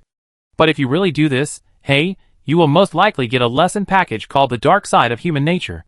The content includes, but is not limited to, a group of strongmen rushing into your house, occupying your room, eating your food, drinking your drinks, torturing you and your family, and even cooking your pets. Is it possible that this girl really needs help? It is indeed possible, but as long as you lend a helping hand once, not only the girl, but everyone in the community will know that you are a kind person with a good heart, courage to give, and enthusiasm to help others. Chapter 24. Once your good reputation is known, more people will block your door, and use supreme morality to kidnap you. We also need help. You can't just not give me things because I'm not a pretty girl, right? So, in order to prevent the above tragedy from happening, you have to be a cold-blooded person from the beginning. Your heart must be colder and harder than the iceberg that pierced the Titanic, so that no one will come close to you and attack you. As an ordinary person without superpowers, Suhee was able to live for 5 years without relying on others. These are all bloody lessons. Standing behind the security door, watching this beautiful woman cry through the cat's eye for more than 10 minutes. Finally, the beauty couldn't cry anymore. She turned her face to the side, changed her weak look just now, and said impatiently, no one has come out for such a long time, I feel desperate. Besides, didn't they just move in not long ago? They must not have much food and supplies. 2 young and middle-aged men suddenly stood out from the blind spot of the cat's eye. One was fat, and had a face full of flesh, and the other was thinner, and had a shaved head. Although they were both wearing masks, Suhee looked familiar. It seemed that they were property staff, right? The fat one should be from the security team, and the thin one should be responsible for the maintenance of the community. He was seen walking in the community with a tool kit before. They looked like normal people at ordinary times, but I didn't expect that they would start to do evil as soon as there was a little gap in social order. The thin man took out a screwdriver from his trouser pocket and gestured back and forth on the iron gate. They are really short-sighted. Now that there is power restriction, their family can still set up an electric grid at the entrance of the corridor. What does it mean? It means they must have supplies. Apart from other things, they must have generators and fuel. Everyone is used to the days of electricity and internet. Now there is a power restriction, which makes people bored. They can't watch TV or play games. After dinner, they can only stare blankly in the house. It's okay if the house is big, but if the house is small, it's like being in prison. The skinny man's greedy screwdriver touched the iron fence, and the small electric sparks fascinated him. He wanted to connect the electricity to his computer and mobile phone immediately. The woman was a little angry at what the skinny man said. Just when she was about to refute, she was pulled by the fat man. Jiangzi is right, Li Yin, cry a little longer and louder. I saw the girl who lived here before. She brought a family here. She has never gone out since she arrived, and she has not reported any information to the community. They must have a lot of food and daily necessities at home. When mentioning the owner of the house, a trace of extremely obscene expression flashed in the fat man's eyes. When he was patrolling the community some time ago, he happened to see the owner of this house taking off his sunglasses, and he was shocked. Compared with those young ladies' live broadcast on the mobile phone, those young ladies are simply mud. This is also the reason why the fat man proposed to come here. If you can get this beauty, it will be the peak of life. Moreover, there is a free attic on the 9th floor. This house is much better than their current living standard. You can even take a walk on it. Li Yin had to compromise. Lu Nung, Jiangzi, you two hide for a while, I will try again. After crying for more than 10 minutes, Li Yin couldn't cry anymore. No, I really can't. I've been crying for more than half an hour. My voice is hoarse. The two people who were hiding looked at each other. Jiangzi was a little reluctant, but there was indeed no movement at the door. Okay, let's go back first. Bring a few more people in the evening, take the insulation equipment in the property equipment room, and see if the 2 doors can be removed. The 3 discussed at the door, and planned to leave. Just as they turned around, they heard a click behind them. The security door opened. Li Yin immediately made a petite and pitiful look. Hello? She was stunned for a moment when she saw the person appearing in the iron door, and then quickly adjusted her mood, holding her throat and twisting her waist. Little brother, can I borrow some power from your family? My mobile phone is out of power. Little brother? He was also stunned for a moment. Was he talking about himself? But it's not surprising that Li Yin could make a mistake. He is 1.72 meters tall, which is about the same height as many men. In addition, she was wearing a loose-fitting thickened black sweater that covered her chest, and she was wearing a gas mask that could cover her entire head. After all, the air outside is not clean, so protection must be in place. With such a package, let alone whether it is a man or a woman, even if Biao is put in, it is impossible to tell at first glance. Moreover, she was holding a red fire axe with a cold glow in her hand. Which girl can lift such a heavy axe? Lu Nung and Jiangzi, who were following Li Yin, were also shocked by He's outfit, but after Li Yin's reminder, Jiangzi quickly reacted and nodded and bowed. Yes, our little sister's mobile phone is out of power. We accompanied her out to borrow some power. Please help. Since they recognized the wrong gender, He also lowered his voice and shouted with full energy, No, get out. The 3 of them were not surprised to be rejected. Li Yin squeezed out 2 tears and tried to lean on He. Little brother, I just want to call my family. Please, little brother. Lu Nung and Jiangzi also took this opportunity to move forward 2 steps. This posture is to attack from both sides. But what is the axe in He's hand used for? It is used at this time. It is necessary to let them know from the beginning that I am not easy to mess with. He tightened the axe in his hand, waiting for the moment when they were about to attack him, and chopped Lu Ning's face with an axe. Lu Ning could not dodge, and could only block with his arm. In an instant, a big cut was opened on his arm, deep enough to see the bone. Jiangzi wanted to take advantage of He's gap to deal with Lu Ning to strangle He's neck, but He had already thought of this, and kicked him on the inside of his thigh with a back kick, forcing him to step back a few steps. Then he pulled back the axe and smashed it on Jiangzi's head with the back of the axe, causing blood to flow. All this happened so quickly that when Li Yin reacted, Jiangzi and Lu Ning had already fallen to the ground, one covering his head and the other covering his arm, wailing non-stop. The axe that injured them had already landed on her neck. Li Yin was so scared that she held her head with both hands and knelt on the ground. I'm sorry, brother. We were wrong. Please spare my life. He didn't think of killing them now. There were still troops outside to maintain order. It was hard to say that she was justified in killing 3 people at the door of her house. She threatened in a low voice, If you have any thoughts about my family again, don't even think about getting out alive. Get out. Watching the 3 people leave in a hurry, He was very satisfied with the current results. The wailing of Jiangzi and Lu Ning just now could definitely be heard by the whole building. Whoever dares to come to the door of the house again in the future must think twice before doing so. He put away the fire axe that was still dripping with blood, closed the door, locked it, turned on the power, and completed the whole process in one go.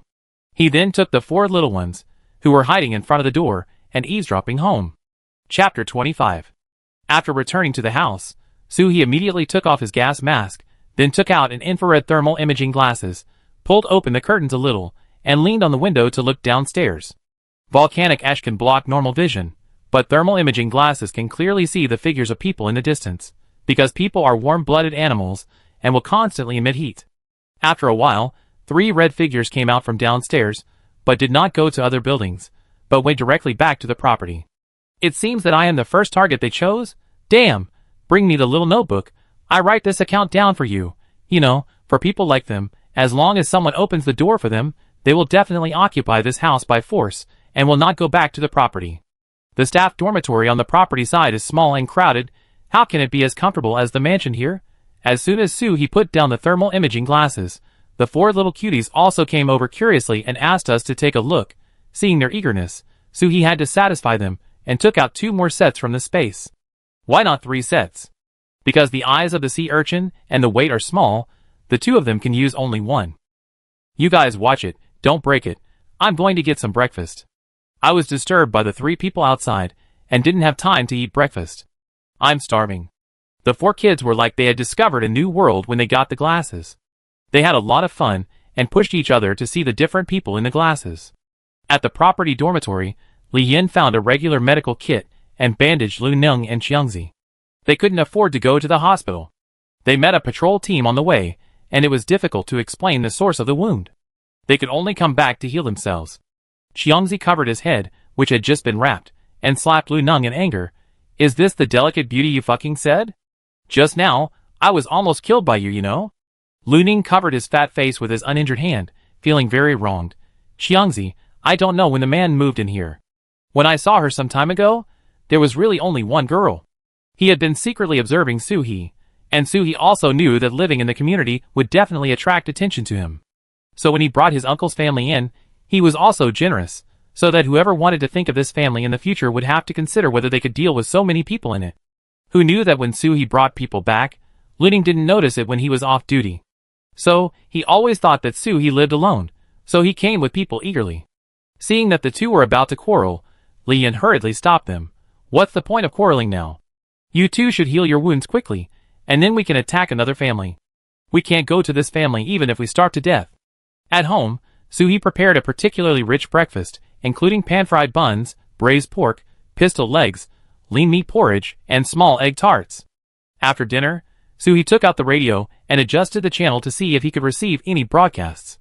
The current concentration of volcanic ash has a relatively small impact on the radio, and it can still receive some news from the outside world. After a few days, the concentration of volcanic ash will be thicker, interfering with the magnetic field and blocking the signal, and the radio will be unusable. Turn on a channel, squeak. Squeak. Change another channel, squeak. Squeak.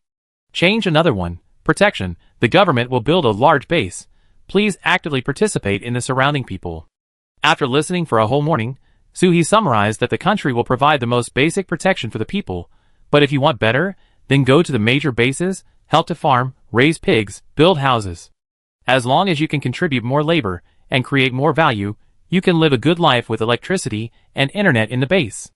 Come to think of it, Soo-hee also went to the base to raise pigs for a living.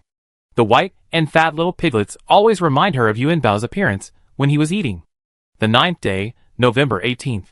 Yesterday's daytime was like dusk before the sun completely set, and now the daytime has some feeling of the sun setting. After a few days of training, Soo-hee can already use a toy gun to accurately hit any moving object at home. So the time for gun training was reduced by half, and used to train his own superpowers. Soo-hee first tried to use superpowers to charge mobile phones, but after scrapping 5 mobile phones, Soo-hee gave up. This kind of delicate work should be done later. Although there are many mobile phones, they can't afford such waste.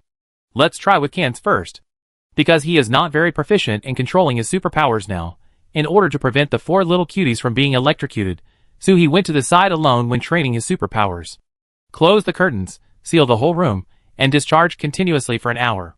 Soo-hee crawled out. It is very simple to release the superpowers, but to control the superpowers in the desired direction, and with the desired strength to hit the target, this not only consumes superpowers, but also consumes brains. After drinking 2 bottles of energy drinks, Soo-hee finally had the strength to stand up. Just when I was thinking about what to eat for lunch, I suddenly heard a quarrel outside the window. The 4 little ones, who heard the noise, immediately ran to the window, and accurately found the source of the sound. The family on the left side of the 8th floor of the opposite building. It's not easy to go out now, and there are no entertainment activities at home. If there are too many people, conflicts will arise. It was better when there was internet and electricity a few days ago. Since there was no internet, everyone had no place to vent their emotions, so they escalated to quarrels. There were even more sounds of beating children in the community. Some families don't quarrel, but watch other families quarrel. Soo-hee leaned against the window and put on thermal imaging glasses so that he could see more clearly. As soon as he put them on, he saw a figure jumping down from the building resolutely and decisively. Then there was a scream behind him. My grandson! If Soo-hee was not mistaken, the person who jumped down was holding a baby in his arms. The one standing on the balcony and screaming should be the child's grandmother.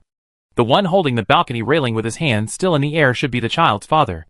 After about 10 seconds, the child's father retreated back to the house like crazy, and then rushed downstairs. The people around heard the noise and kept looking out, and some even opened the window and leaned out most of their bodies, really risking their lives to watch the excitement. Soo-hee took off her glasses and drew the curtains. Even though she had experienced the end of the world, she still couldn't stand the scene. Why did you jump off the building? If they bully you and make you so uncomfortable, it would be better to just chop them with a knife. If anyone bullies you, they must pay the price with blood. Soo-hee didn't know what happened to the mother and child who jumped off the building. Maybe they died, or maybe they were sent to the hospital. After she drew the curtains, she took out food from the space and started cooking. She wanted to become stronger and live well with the 4 little ones in the end of the world. Chapter 26. Day 10, November 19th. As soon as I got up and opened the hatch of the earthquake rescue capsule, I heard someone broadcasting on the loudspeaker of the community. Because volcanic ash has a great impact on vehicles, all supplies will no longer be delivered in a centralized manner. Everyone needs to go to the material management office to pick them up in person. Supplies must be collected in person with identification, and cannot be collected on behalf of others. Do not take them without authorization. If found, you will be severely punished. Residents, the government has set up a yellow help mailbox at the entrance of each community. If you need it, please write a letter for help. The patrol team will collect letters once every 24 hours. Soo-hee rubbed her ears. With such a loud noise, she was really afraid that someone would not hear it. She looked downstairs and found that someone actually pulled the small cart for daily express delivery out. But it is highly likely that nothing can be picked up. On the 16th, the people in the community received supplies for a week, and now only half of the week has passed. The government is not stupid. The supplies are so important, why would they give them repeatedly? Soo-hee turned his head and saw Yuan Bao and Brother Biao scratching their ears because of the sound. The sea urchin and the weight also shrank into a ball. He had to put them back in the earthquake rescue capsule and take out some food and toys for them. The soundproofing inside is good. Once the hatch is closed, it has nothing to do with the world. Soo-hee did not go in. He had to train outside, and he had to see if there would be any emergencies outside. Fortunately, in order to save electricity, the broadcast ended after 10 minutes, and Soo-hee released the 4 little ones again. After 2 double cheese meat and egg burgers, a cup of soy milk, and 3 fried dough sticks, Soo-hee was very satisfied with today's Chinese and Western breakfast. Eating like this every day, Soo-hee not only didn't gain weight, but also had a vest line. She thought that this should be the result of hard training every day. The sandbags tied to her legs weighed 5 kilograms each. She wore them every day except when taking a bath. Soo-hee spent the whole morning trying to use her supernatural power to knock down cans, and the effect was slightly better than yesterday. Yesterday, she hit it 5 or 6 times in an hour. Today, she can hit it 7 or 8 times out of 10 times, and her control over the power of supernatural power has also improved a lot. It seems that she has a high talent. However, when she came out of her side-lying position, Soo-hee still crawled out. Her supernatural power was drained out, and it felt like her body was hollowed out. It was difficult to raise her hands. It was so hard, she had to eat well at noon. Today she had roasted lamb legs. The roasted lamb legs were roasted with charcoal and secret sauce. They were so fragrant that Soo-hee couldn't help but eat one on the spot when she went to order food. Eating the lamb leg alone felt a bit dry, so Soo-hee used an induction cooker to cook a portion of duck blood vermicelli soup, added a little chili powder, and ate and drank it. After eating, she took a nap as usual. Without a nap, she would not have the energy to continue training in the afternoon.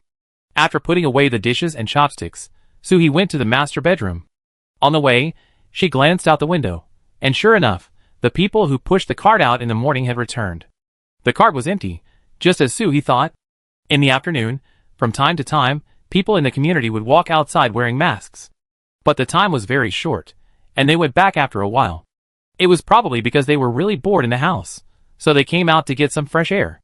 Day 11, November 20th. Suhee got up early today. She planned to give the whole family a bath. After all, they all had to sleep in the same bed, and it would be bad if there was a smell. Since the water and electricity restrictions, Suhee has not used the shower head at home. The time when water is available does not match the time when she needs water, so Suhee fetches water from the space by herself. However, she connected an oversized bucket with a hose in advance, so that as long as water comes, she can store water by herself. As long as the resources that can be saved now are saved, they should be used. Suhee first took out 3 large bathtubs. These bathtubs were specially bought and can be plugged in for heating. There are plenty of fully charged batteries and generators in the space, so there is no need to heat the bath water in advance. These 3 bathtubs are dedicated to the little cuties. Suhee pasted the photos of the 4 of them on them with stickers, which is super cute. Put pet lotion in the first bathtub, let Byaga, Sea Urchin and Yuanbao go in, and let them soak for a while. Then Suhee took advantage of this break to brush the weight with a brush. These things used to be done by the servants at home, but Suhee often participated, so cleaning the pets was also handy. The weight was the fastest to wash. It was a land tortoise, just wiped and rinsed it clean, but it didn't stop it from playing with bubbles in the water. Yuanbao and Byaga were a big project. Byaga was big, and it took half an hour to brush it. Yuanbao kept running, so Suhee had to catch the cat all over the bathroom. Yuanbao, you have to be a clean little fairy. Your claws are all dirty. Yuanbao, Dame, take a bath. Dame. Giving a sea urchin a bath is a delicate job, because you have to brush the thorns on its body. They washed in the first tub, rinsed in the second tub, and rinsed in the third tub again, and they were done. Don't throw away the water after washing, you can collect it to flush the toilet. Now it's just water restriction, not no water, so flushing the toilet with water will not cause any problems. After washing, you have to dry it. Suhee sat by the window, took out an electric blanket, put a soft cushion on it, and let them lie on the cushion. In this way, even if they are not wiped dry enough, they will not catch a cold. After doing this, Suhee rubbed his waist. It would be great if you could learn to take a bath by yourself someday. Brother Biao was very considerate and held a dry blanket in his mouth and covered everyone, and Suhee, who was lying on the side to rest, did not fall behind. Since we are all lying here, let's have a snack and watch a show together. Suhee took out his mobile phone and played cartoons for them first. When he turned around, he found that the tree downstairs seemed to be moving. When I looked closely, it was really moving. The wind was blowing. The wind was getting stronger and stronger, and soon I could hear the whistling sound of the wind. Some people opened the windows and cheered. Wow, the wind is blowing. The volcanic ash is going to be blown away. Some people even ran excitedly to the open space downstairs just to feel the baptism of the wind. But they thought too well. If the volcanic ash was caused by a regional volcanic eruption, the strong wind could indeed blow it away. But now it is a global volcanic eruption, and the volcanic ash is everywhere. The wind at this time is like the stirring rod in milk tea, which will only stir the volcanic ash on the earth more evenly. Yuhai City is an inland area far away from the volcanic eruption. Although there is volcanic ash spreading, it is not that serious. The concentration of volcanic ash here will only be higher after being blown by the wind. Sure enough, the people who were cheering downstairs just now ran home in less than 5 minutes. Looking at the crazy coughing with his mouth covered, he should have inhaled a lot of volcanic ash. Bang! The wind was getting stronger and stronger, and suddenly something outside hit the glass, frightening Yuanbao so much that his ears popped out.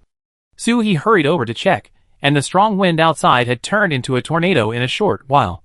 The window was hit by debris that was swept up by the tornado. There were countless debris outside that were swept up into the sky by the tornado. Chapter 27. Fortunately, bulletproof glass was replaced in advance, otherwise, ordinary windows would be broken and everyone would be injured by the broken glass of the windows. There are already cracks in the glass of several families outside. The family opposite is in a worse situation. The tree that rose from the ground directly stabbed into the living room. For a while, screams, wind sounds, and the sound of things falling and breaking were endless. Seeing another bicycle being carried by the wind and smashing towards the window, Brother Biao took a step and threw Suhee to the ground, wanting to use his body to protect his family. Suhee's hands were faster. At the moment when Brother Biao jumped up, he put them all into the space. At the same time, the bicycle also hit the glass with a clang. Fortunately, There was only a little scratch. Soo-hee didn't care so much, and hurried to the master bedroom, entered the escape cabin, and closed the hatch. Through the gap in the escape cabin, it was discovered that there was more than one tornado. Not far away, there were two tornadoes constantly moving left and right. One of them, a fire started from nowhere, formed a fire tornado, directly transformed physical attacks into magic attacks, and wherever it went, there was a sea of fire. Soo-hee remembered what his junior high school teacher taught him. There are many concrete high-rise buildings in the city, which have a greater friction resistance to tornadoes. These three wind groups will not last long. The fear is that the three wind groups are in the same direction. If they gather together, they will be a strong combination and more difficult to dissipate. Buzz, rumble, a vibration came from under my feet, and the tornado was getting closer and closer. The building outside the community has been cut off a lot of pieces, like a dog bite. The three tornadoes were getting closer and closer, and Soo-hee was worried. Although reinforced concrete buildings were difficult to destroy in front of tornadoes, the scary thing was not the wind itself, but the things that were swept up by the wind. Those things were like hammers, hitting the wall with 80 and 80 hits, and it was difficult to ensure that the wall would not crack. Fortunately, one of the tornadoes was in the opposite direction. When the three tornadoes gathered together, the forces offset each other, one of them disappeared, and the other one became much weaker. The remaining fire tornado was blocked by two high-rise buildings for a while, and soon it gradually dissipated. Soo-hee, who was lying on the hatch and looking out, breathed a sigh of relief. In her previous life, she had also experienced a tornado, and she hid in the underground air raid shelter of the base in time to escape safely. Unexpectedly, it would also appear in the city with dense buildings, which was terrifying. Soo-hee wiped the sweat from his palms and let the little cuties out. Brother Biao still maintained the action of rushing at people just now, and instantly rushed Soo-hee to the ground. The other three also fell directly into his arms, their bodies still trembling. Soo-hee hurriedly hugged them. It's okay, be good." But within 2 seconds, everyone realized that the owner had protected them again, and hurriedly checked Soo-hee, until they found that Soo-hee was not injured, and then they continued to be obedient. It was just that Brother Biao was not very satisfied with Soo-hee's performance just now, and kept mumbling, "I was protecting you, how come you protected me?" Soo-hee kissed the dog's head. "Oh, we are all family, don't be so fussy." After coming out of the escape pod, Soo-hee first checked the house. Except for a few pieces of exterior wall tiles that were smashed on the windowsill, and a few scratches on the glass, there was no problem. Because of the obstruction of the building in front, there was no major damage to the building. Soo-hee turned on the radio, hoping to hear some news. But after turning the button several times, there was nothing except intermittent hissing sounds. This time, the communication was really completely interrupted. Moreover, accompanied by the whistling sound of the wind, the tremors affected here became more and more intense, making it seem as if the atmosphere of terror was deliberately increased.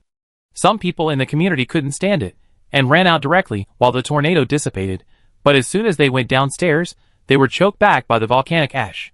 However, they hid at home in fear, and the building shook like Parkinson's disease. At this time, do you choose to stay at home or go out? This choice is comparable to the choice between chocolate-flavored poop and poop-flavored chocolate. Some people didn't want to choose either, and they collapsed and shouted, "Ah!" at home. After this shout, other people in the community also shouted, like a werewolf seeing the full moon. The shouts from the entire community were one after another. Brother Biao wanted to imitate the wolf's howl, but Soo-hee pinched his mouth, and he only had time to make a short woof. Brother Biao was a little reluctant. Why can others shout but dogs can't? This is unfair. Soo-hee stroked the dog's head and comforted him. Be good, be good. If you shout so loudly, won't others know that we have a dog? When they have no food to eat, they will come to eat dog meat.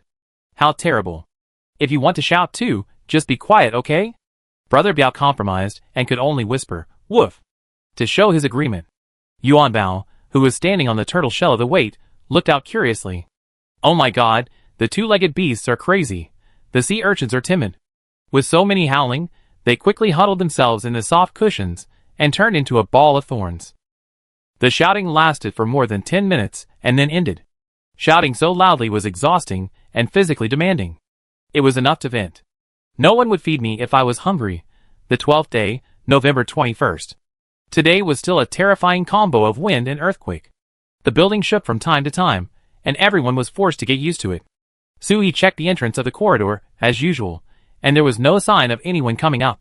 It seems that the group of people before had already found other easy targets. At dinner, Suhi took out a bag of snail noodles and planned to open a big one and cook a snail noodle hot pot. Now the wind is strong, and any smell will be blown away immediately, so you can eat it with confidence. What must be in hot pot? Suhi chose fat lamb slices. Of course, other things are also necessary, such as pig's trotters, duck feet, bean curd sticks, black chicken rolls, fat beef slices, tripe, kelp knots. A little bit of each, everything must be complete, so that you can enjoy the food. Of course, the little cuties also have freeze-dried snacks. Each of them has a freeze-dried turkey leg, which can be chewed for a long time. However, they don't seem to like the taste of snail noodles. Yuan Bao even came over and made a vomiting gesture. By the way, he dug a few times in the air in front of the pot like burying cat litter. Although Brother Biao was very considerate to take Yuan Bao away, the claws hanging in the air were still trying to dig. This made Suhi's hand holding the chopsticks a little embarrassed. There is no way. For everyone's happy life, the little cutie should go back to the earthquake escape cabin in the master bedroom. After eating, Suhi brushed his teeth and rinsed his mouth, then put on a gas mask and opened the door to the corridor. After letting the smell dissipate for 10 minutes, he restarted the air purifier at full power. It's so strange, I didn't feel the stink when I was eating. How come I could feel it after I was full? Snail noodles are really magical. Chapter 28. The 13th day, November 22nd. There are fewer earthquakes today, at least fewer earthquakes that can affect Yunhai City. Because Suhi clearly felt the vibration only once in the morning, it seems that the volcano has stabilized. The volcano erupted because the molten material in the earth can be understood as magma. When the pressure of the magma in the earth is greater than the pressure of the strata, the magma will rush out of the crust. When the pressure is released, the volcano will not continue to erupt. Therefore, large-scale volcanic eruptions will not last long. It has been so long since the earth was hit by the asteroid explosion, and the pressure in the heart should have been released. Suhi finished the milk tea in his hand, changed into a full set of protective clothing, put on a gas mask, and went to the attic. He checked the attic first, but he didn't expect that the doors and windows were still intact. He went to the roof to take a look. The protective layer was well made, and there was no sign of cracking. Then he walked down with confidence. According to memory, acid rain began not long after the volcanic eruption. Although Suhi was not in Yunhai City when acid rain fell in his previous life. But I heard from people who had stayed in Yunhai City for a while that Yunhai City also had acid rain for a long time. It is possible that acid rain is also global, not regional. After Suhi returned to the room, he took off his protective suit and found that he had only been on the roof for 10 minutes, and the surface of the protective suit was all dusty. Hurry up and put it in the space first, so as not to pollute the indoor air. Draw the curtains to ensure that no light can penetrate, and then take out a small night light. The dim light made people feel inexplicably at ease. But after a while, Suhi heard Yuanbao's cry, which was a little sharp and a little scary. She quickly looked over to the soft cushion where they were lying, and saw Brother Biao using his dog's nose to support the turtle shell of the weight, while Yuanbao and Sea Urchin looked at him with a worried look on their faces. As the focus of attention, the weight didn't react at all. Before, when his turtle shell was turned over, he would stretch out his 4 small thick legs. Now, even the tail is retracted. Wait! Suhi hurried over to check. Don't die. You are fine this morning. Wait! I picked up the volleyball-sized weight and shook it twice, but there was no reaction. Took out a cooked lobster and placed it in front of the turtle shell, but there was no reaction. Pulled a little tail with my hand, but there was no reaction. It's over. It's over. Wait, you are going to send me away, and now you are like this. Isn't it the old man sending the black-haired person away? No, it's the black-haired master sending the black-haired turtle away. Just when Suhi burst into tears, the eyelids of the weight moved. Although the movement was very subtle, it moved. Suhi immediately stopped crying, took out a stethoscope from the space, and listened to the tortoiseshell of the weight for about 20 seconds. There is a heartbeat. Suhi picked up the weight and kissed it twice, crying and laughing.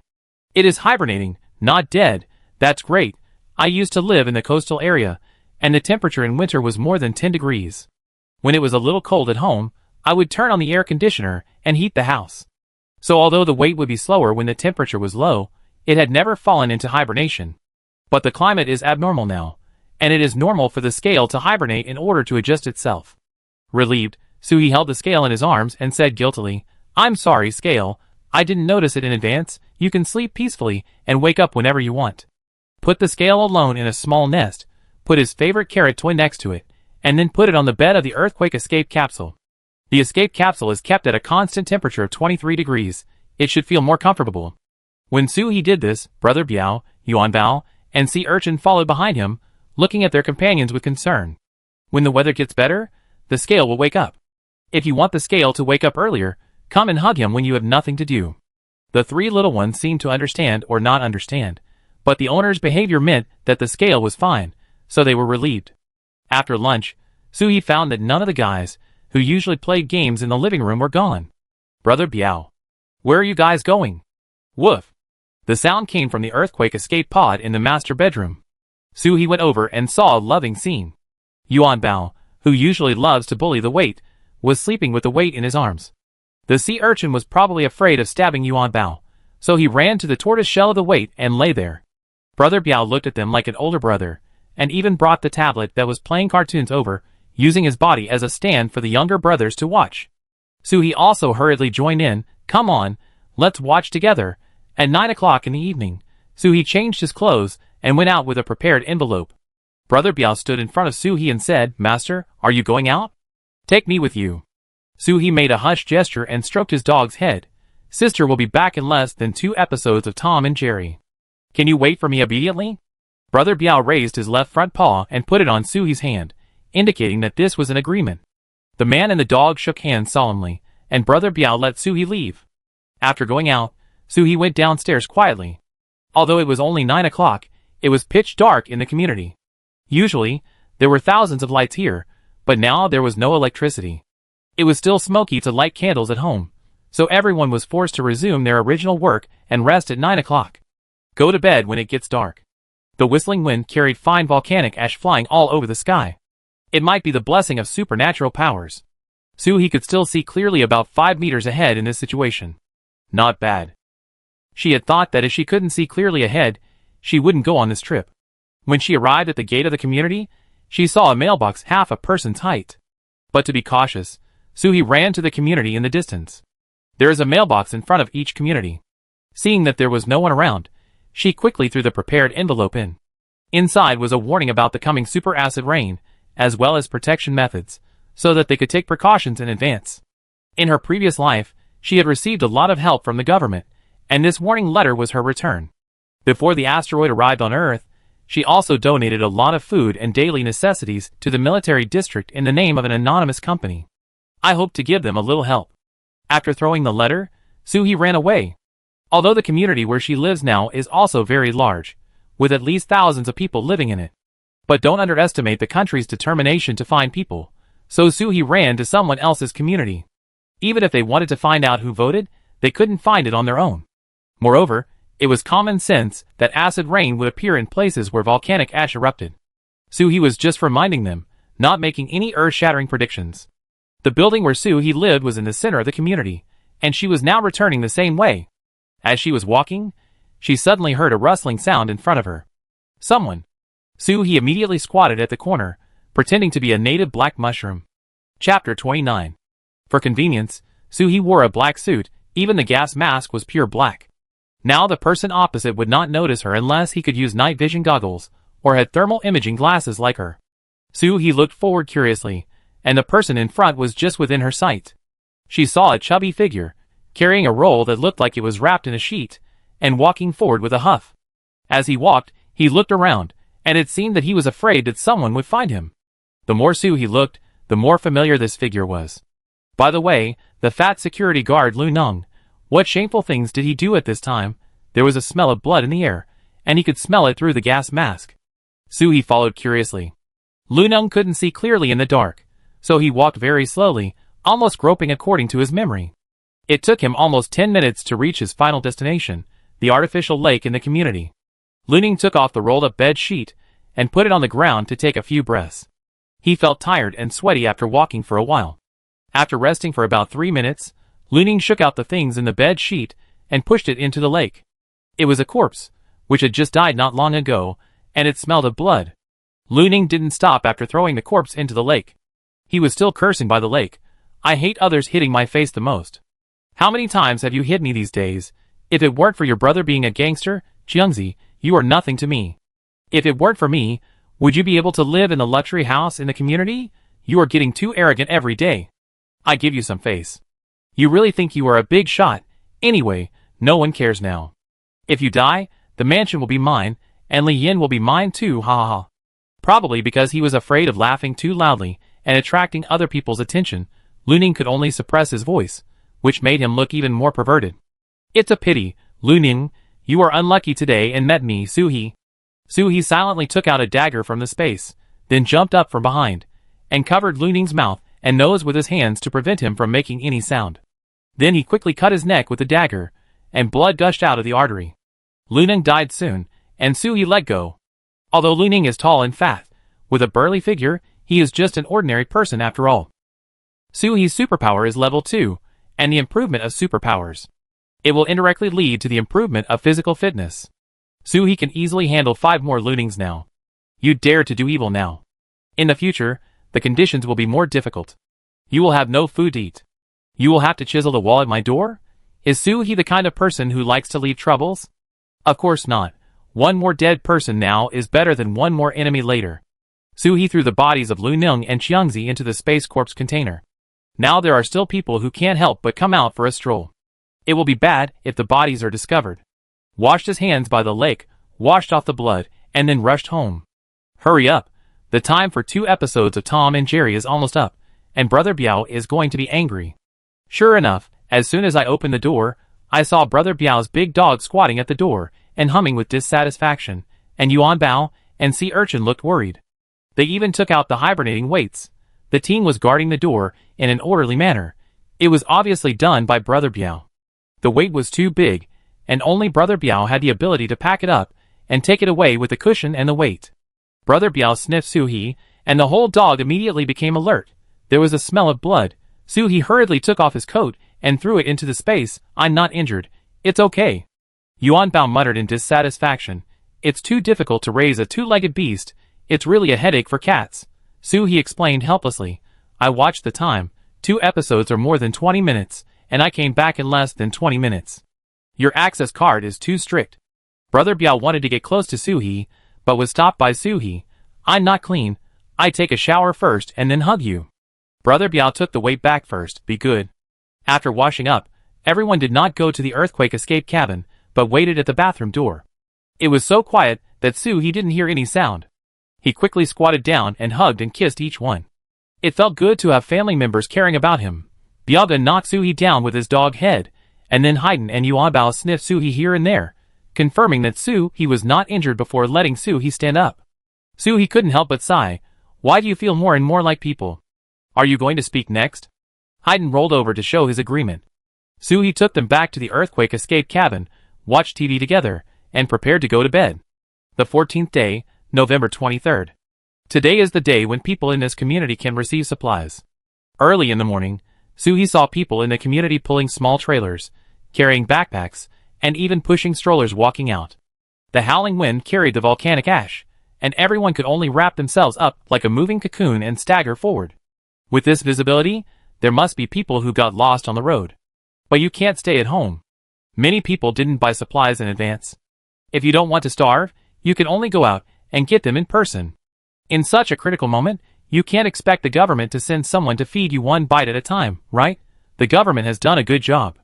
Su He plans to make some food by herself today, so she will make some red date glutinous rice porridge and fry some egg pancakes. She doesn't know how to cook much, but she has downloaded a lot of food recipes on her phone. There are also many food-related books in the bookstore that was taken away. As long as it's not too complicated, Su He can follow it. Beat 30 eggs, add ham, milk, flour, and a little green onion. Su He didn't put any seasonings, so this can be eaten with Yuan Bao, Sea Urchin and Biaga. If you eat it yourself, you can just make a separate dipping sauce. 20 minutes later, Su He felt like a machine that kept making pancakes. 30 eggs, 30. If I had known, I wouldn't have made so many. Fortunately, the pan I took out was big, so I fried them all. The whole room was filled with the aroma of egg pancakes, and the porridge was thick. The egg pancakes were added with a piece of lettuce, shredded mustard tuber, and spicy shredded kelp. It was amazing. After eating and drinking, Su He was thinking, I don't know if anyone has seen the letter. Anyway, I sent it out myself, but I just want peace of mind and leave it to fate. In the afternoon, Su He lay by the window doing sit-ups and asked Brother Biao to help him stretch his legs. Yuanbao, the rebellious girl, actually lay on his stomach, which directly increased the difficulty of the exercise. Chapter 30. After finishing 200, Suhi took a sip of beverage and took a break. It happened that people who went outside to collect supplies came back one after another. Everyone was in a mess, covered in dust and dirt, and looked like a clay figure. Some were particularly messy, with dust all over their bodies, because they fell on the road. Some people seemed to be holding very few things, not because they had a small share, but because they had been robbed. Although there were patrolling troops on the road, visibility was extremely low, and there were places where they could take action everywhere. Some people robbed and ran away, and it was already very good to be able to keep some of the things. It is estimated that the shops and supermarkets outside have been almost robbed. As the saying goes, the timid will die of hunger, and the bold will die of gluttony. This natural disaster came quickly, and the government could not take care of all aspects. After closing the curtains, Suhi continued to exercise, doing a plank, and put the sea urchin under his chest to encourage himself to hold on for a while longer. The sea urchin was afraid of stabbing Suhi, so he lay on the floor with his arms and legs spread out, exposing his soft belly, which made Suhi couldn't help but rub it with his hands. The 15th day, November 24th. When I got up, I found that it was raining outside. The community was quiet except for the sound of wind and rain, and there was no other noise. The few trees downstairs that were not swept away by the tornado fell cleanly under the rain. There was a pungent smell in the air, like a warning that the rain was poisonous. The rain was indeed poisonous, and the acid rain was extremely corrosive. As long as a drop fell on the body, the place where it was dropped would immediately become red and swollen, painful and itchy. Do not scratch it at this time. It will definitely fester if you scratch it. The correct way is to rinse it directly with water. If the wound touches the rain outside, it will be even worse, and the wound will fester all the way to the bone. Either cut off the flesh that has touched the wound in time when it touches the rain, or wait for amputation, or wait for the body to rot into a pool of mud and emit a rancid smell.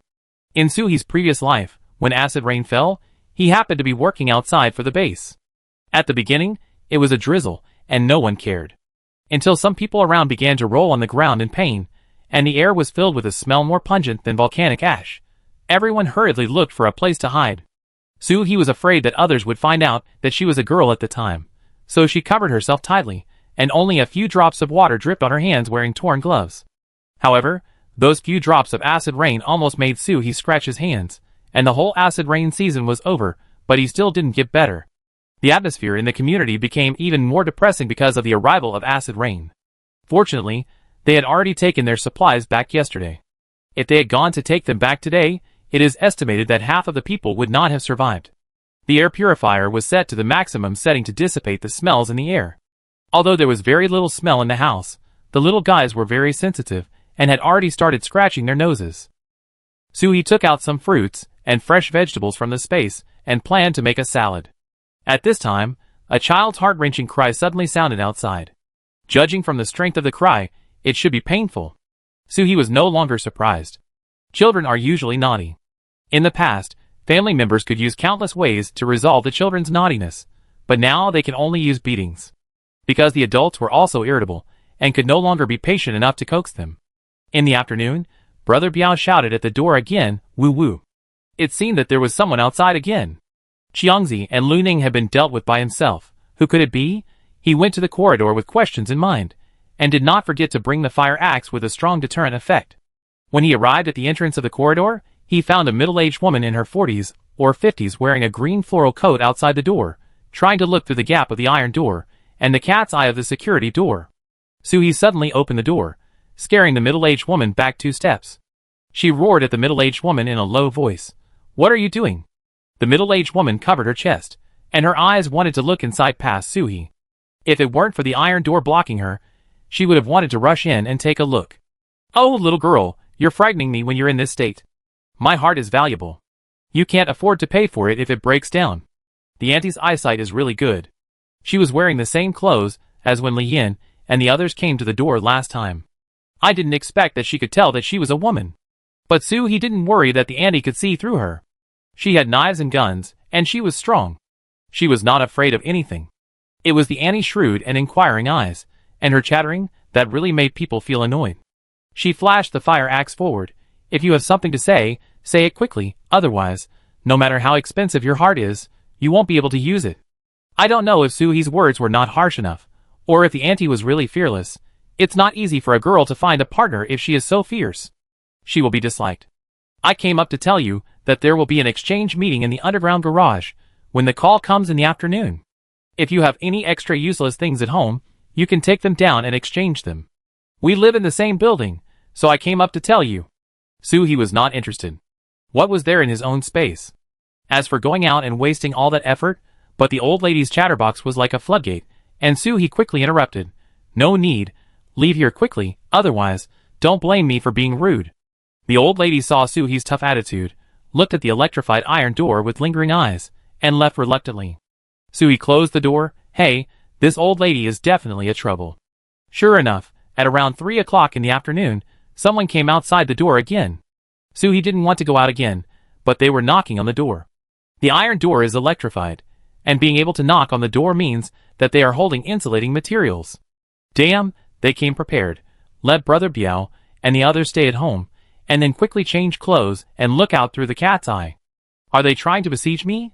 The old men and women outside are all the same, just like the people in the vegetable market. The same as the field. Shouldn't there be some exchange meeting downstairs at this point? I held back my temper and listened behind the door for a while. It turned out that when the exchange meeting was halfway through, the acid rain may have corroded the exposed wires outside, causing a short circuit and power outage. There was no light during the power outage, and it was dark, and no one could see anything clearly. The exchange meeting had to be interrupted, causing everyone to complain. Just now, the aunt in the green flowered jacket told everyone that Suhi had electricity at home. The uncles and aunts who attended the exchange meeting hit it off and wanted to come up and ask Suhi to contribute some electricity. One by one, they said, we are all in the same community. What's wrong with sharing some? That's right. At most we can buy from him. We are not short of money. Are people so shameless when they get old? While talking, they decided how to use other people's things. Chapter 31. Suhi couldn't stand it anymore, so she turned up the voltage at the door a little bit, and then suddenly opened the security door. Sure enough, the old man who was studying her iron door with a wooden stick just now staggered in fear, and the stick in his hand flew out in fear.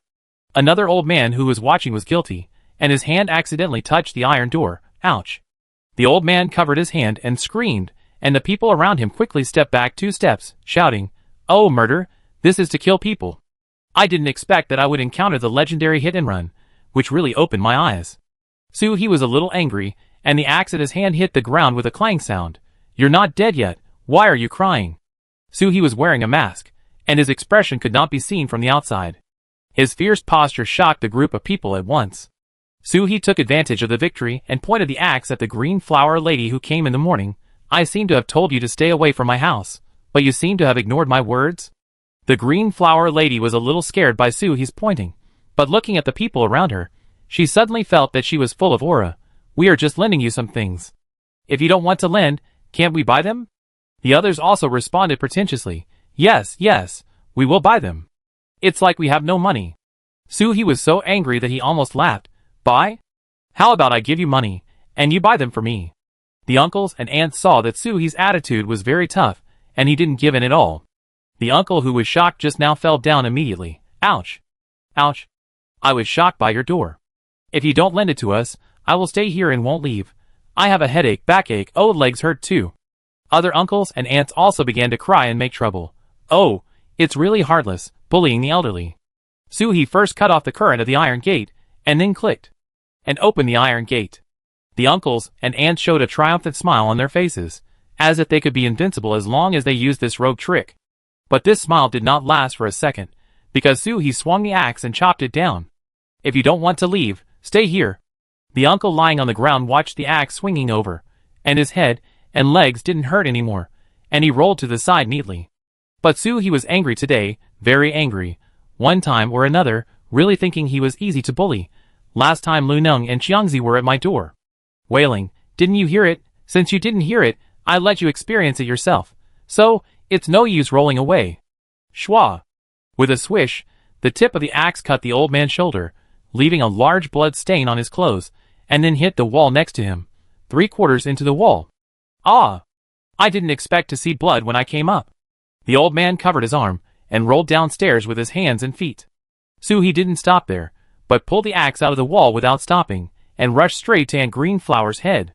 Aunt Greenflower screamed and hid behind him, but the other uncles and aunts were just busybodies, trying to take advantage of the opportunity. Seeing the danger, they ran faster than a frightened wild boar. Aunt Greenflower had nowhere to hide, and Suhi chopped off a piece of her ear. She covered her broken left ear, her face covered with blood, and screamed in horror, "Call the police! We need to call the police! Help!" Suhi carried the axe lightly on his shoulder, like a killing god. "Go ahead, in this weather, let's not talk about whether there are patrols on the street. Even if someone comes, you have to wait for them to come." The uncles and aunts may have encountered a Waterloo in their lives. They saw such a tyrannical person for the first time and ran down in a panic. But there is only so much space at the entrance of the stairs. More than a dozen people came up just now, and now they are blocked there. You step on me and I trip you. The more anxious you are, the harder it is to escape. They are squeezed together like sardines in a can, and gradually become a stampede. "Ouch, my hand! Ouch, don't push me!"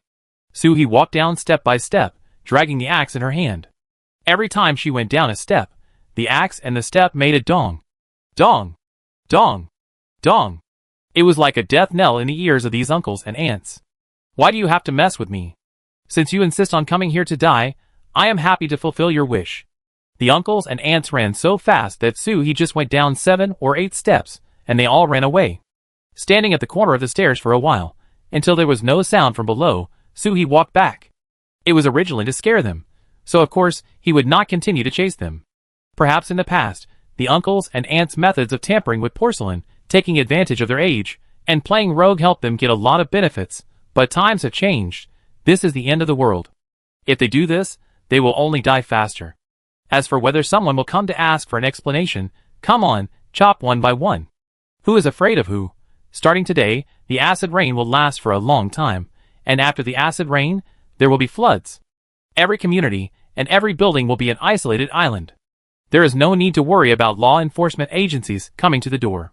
Go back and lock the iron door, increase the voltage to the point where it can be electrocuted by touching it, then lock the door and go home. Suhi did not clean up the bloodstains at the door, and deliberately left it here to warn other people who want to come up. If you want to pay attention to this family, you must be prepared to bleed. After dawdling outside for a while, it was time for dinner. Suhi simply washed up, then sat on the cushions in the living room with the little cuties, closed his eyes, and picked and chose in the space. Chicken legs? A little oily. Beef? Too fatty. Ramen? Somewhat vegetarian. Eat snacks? But I want to eat well when I eat. It took a while to choose a few things: tomato beef soup, red oil wonton, pepper and salt prawns, braised pork trotters. Okay, dinner is perfectly solved. The acid rain outside has been falling for a week. Since Suhi made a big fuss at the door, no one has come to disturb her door. Even the family members of the two who were chopped and bleeding did not come to ask for an explanation. Suhi was happy. Who doesn't like to stay at home and lie down, eat, drink, play with cute pets? But Suhi didn't lie down completely. She still trained herself and the little guys according to her plan every day, especially Brother Biao. She also found that her special ability would grow more when she recovered after using it cleanly every time. Maybe this is considered to stimulate potential, so during this period, she was desperately squeezing herself and would never stop until she used up the last bit of power. Chapter 32. With her efforts, she can now accurately control her ability to attack fixed objects, but her accuracy is a bit too poor for moving targets. Suhi took out the automatic tennis ball launcher that he bought for Brother Biao before, which can put more than 50 tennis balls in it at a time, and the trajectory of each tennis ball is different. Suhi faced the tennis balls directly. Although it was extremely energy-consuming at the beginning, and he was often beaten black and blue by tennis balls, the effect was remarkable. December came in a blink of an eye. During this period, some people in the community went to collect supplies in the acid rain with umbrellas, plastic bags on their heads, and plastic wrap and tape on their feet. Acid rain will not kill people, but it will make them hungry. When you are hungry to a certain extent, even if it is raining knives outside, you will find a way to carry a pot and go out to find food. The rain gradually reduced the volcanic ash in the sky. Although it is still foggy now, it is much brighter than before. It is estimated that the volcanic ash in the sky will be cleared in the next week.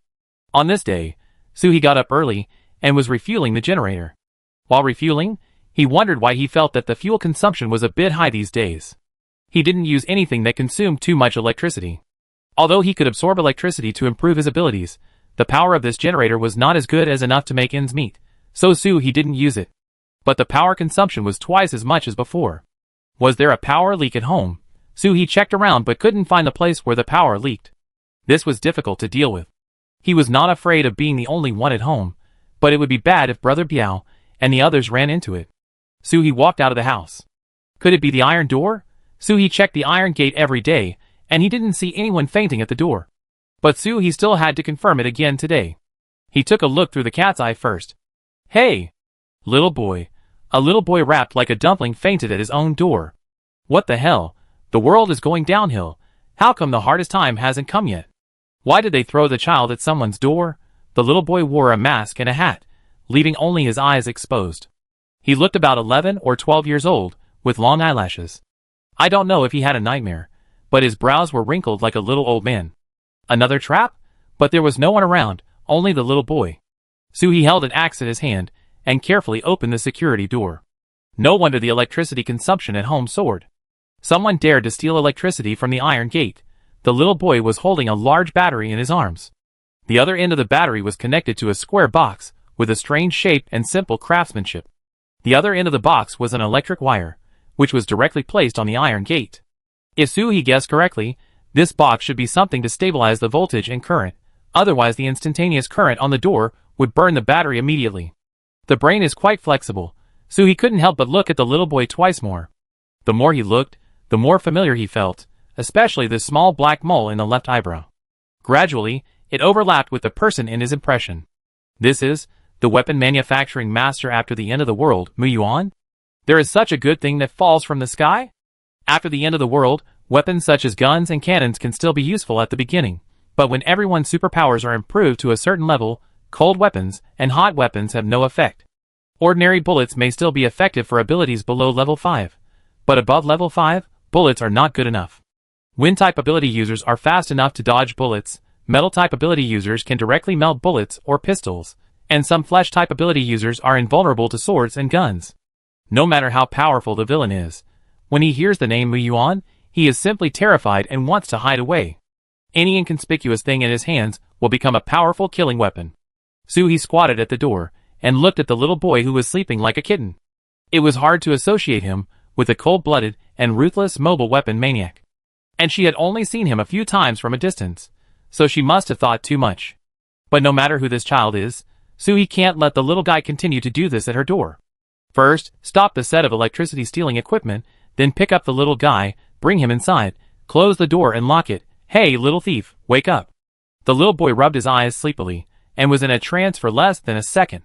He immediately wanted to hug the battery beside him, but he was held by Suhi, so he naturally grabbed nothing. His eyes were as big as a deer, and his body was shaking with fear, but he still had the courage. Sister, you don't hit me. I know I'm wrong. I didn't come to your house to steal electricity on purpose. I just borrowed a little. I will pay you back. Suhi asked coldly. Pay back?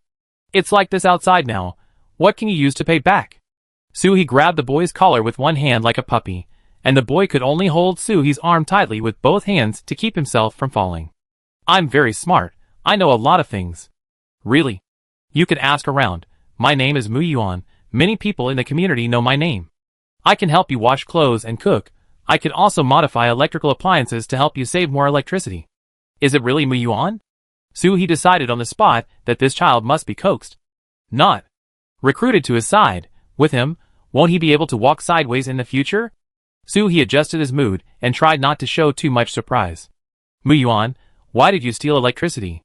Little Mu Yuan was trying to promote himself just now, and suddenly he was asked a question, and he stuttered. I can also. I steal electricity. Mu Yuan's heart was beating wildly, weighing whether he should tell the truth or not. Seeing him stuttering, Suhi threatened and lured him. Tell the truth, I can lend you electricity, but if you lie to me... Humph, have you heard about me chopping people with an axe? I hate children who lie the most. Mu Yuan had to tell the truth. I stole electricity because my mother's dialysis machine ran out of power. If she can't do dialysis on time, she will die. Does Mu Yuan have any family? Suhi didn't remember. Seeing that the person who caught him didn't speak for most of the time, Mu Yuan continued to promote himself. I can exchange things. I can help you modify your home appliances, mobile phones. I can help you restore your mobile phone to normal. I can also modify your generator for you. Because of the abnormality of the Earth, a few days ago, the home appliances, especially mobile phones and tablets, suddenly went black and couldn't be used. So he could only take out a new one to use, but the new one would turn into a brick soon after it was taken out. Chapter 33. The situation has improved a lot in the past 2 days, but you can't be exposed outside for too long. After about half a day, the mobile phone will be useless. Not everyone has a space like Suhi, so people outside don't have mobile phones to use now. But Mu Yuan said he could repair mobile phones, which was a problem that was solved by researchers at the base more than a year after the end of the world. It seems that this kid is really the person in his impression, and only he has such ability. After all, Suhi deliberately wants to win over Mu Yuan, so this condition is not impossible. Boy, words are not enough. You should have your repaired mobile phone at home, right? Bring it to me and let me see it, and then I will decide. Mu Yuan said in embarrassment, Sister, is it okay at night? I sneaked out now. Mom will wake up now. If she knows I sneaked out, she will definitely be angry. Mom doesn't know I stole electricity. I lied to her and said I made a new type of power generation device, so we have electricity. Suhi put Mu Yuan down and returned the battery to him. As for the equipment that stole electricity, it was naturally confiscated, otherwise, how could this? The kid came to my door again? Okay, since you are eager to save your mother, I can forgive you for stealing electricity before. As long as you can prove that you are useful to me, I can lend you electricity in the future. Mu Yuan's head, which had been drooping just now, immediately raised up, his eyes sparkling with joy. I will definitely prove it to you. I promise. Suhi opened the iron gate and let Mu Yuan out. What time tonight? Mu Yuan carefully wrapped the battery with his coat. 1:30. I will come at 1:30 in the middle of the night. At this point, Suhi had taken Brother Biao and the others to sleep in the earthquake escape cabin. No wonder they hadn't noticed it. Suhi nodded and was about to close the door, but saw Mu Yuan, who had walked 2 steps, come up again and bow deeply to Suhi. Sister, thank you. You are such a kind-hearted person. Don't worry, I won't tell anyone else about you lending the electricity. Good person? There are no good people in the end times. Mu Yuan's back gradually disappeared in the corridor, and Suhi closed the door at the entrance of the corridor. She will definitely find teammates in the future, but not everyone can meet the standards of Suhi's teammates. Whether the superpowers are strong or not is secondary, the most important thing is character. If this person is not good, the greater the ability, the more trouble he will have. Although Mu Yuan was cruel in his previous life, he only killed those evil people who came to pick a fight with him, and he has never heard of him killing innocent people indiscriminately. This also shows that this person has a bottom line. She values Mu Yuan's ability when he grows up, but if this child has bad behavior, then there is no point in talking about it. It is better to have nothing than to have something bad. Even if no one can reach the standard of Suhi's teammates in the future, she can find a place to hide and survive for decades. After returning home, Suhi first let Brother Biao and Yuan Bao out of the escape pod. Because they were afraid that leakage would hurt them, they were locked in advance. Now that the cause of the power failure has been found, there is no need to let them continue to stay in it. After breakfast, they continued to train. At noon, considering that they had to stay up late at night, they took a nap for a while. At 1:30 in the middle of the night, Suhi stood at the security door and looked out through the cat's eye. Unfortunately, after more than 2 o'clock, there was no sign of Mu Yuan. Suhi wanted to go back directly, but thinking back to the look in Mu Yuan's eyes when he left, she always felt that she shouldn't leave like this. She thought for a while, if this child will really become a weapon master in the future, then he is worth going out to investigate now.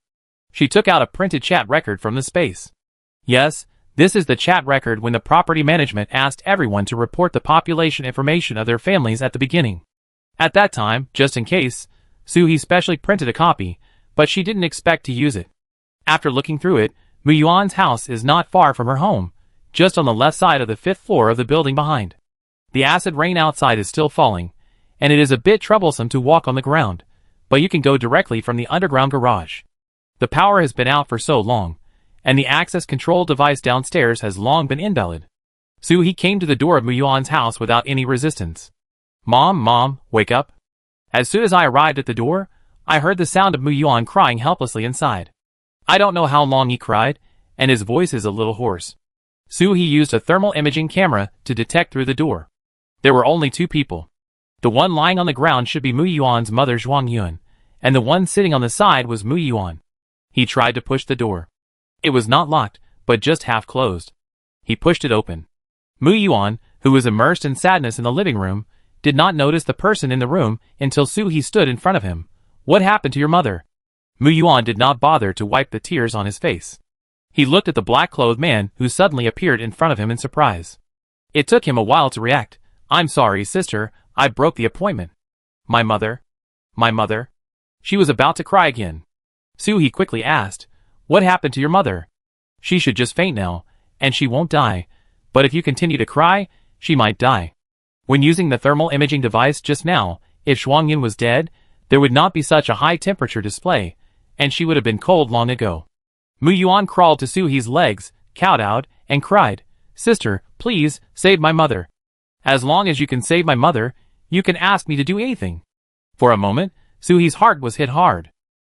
If her parents were still alive, she would probably save them at all costs in this situation. However, she was touched, but she still had to make conditions. She was not a saint. Are you sure you can do anything? Then I want you to follow me in the future, listen to me alone, and be 100% loyal to me. I can ask you to kill but not set fire, and I can ask you to stab yourself without hesitation. Then, I can consider saving your mother, and I can also provide electricity for your mother's dialysis in the future. She stared at Mu Yuan's eyes tightly. If this child can do anything to save his mother, then she can also do it. Mu Yuan hesitated. Su-hee said coldly, think about it first.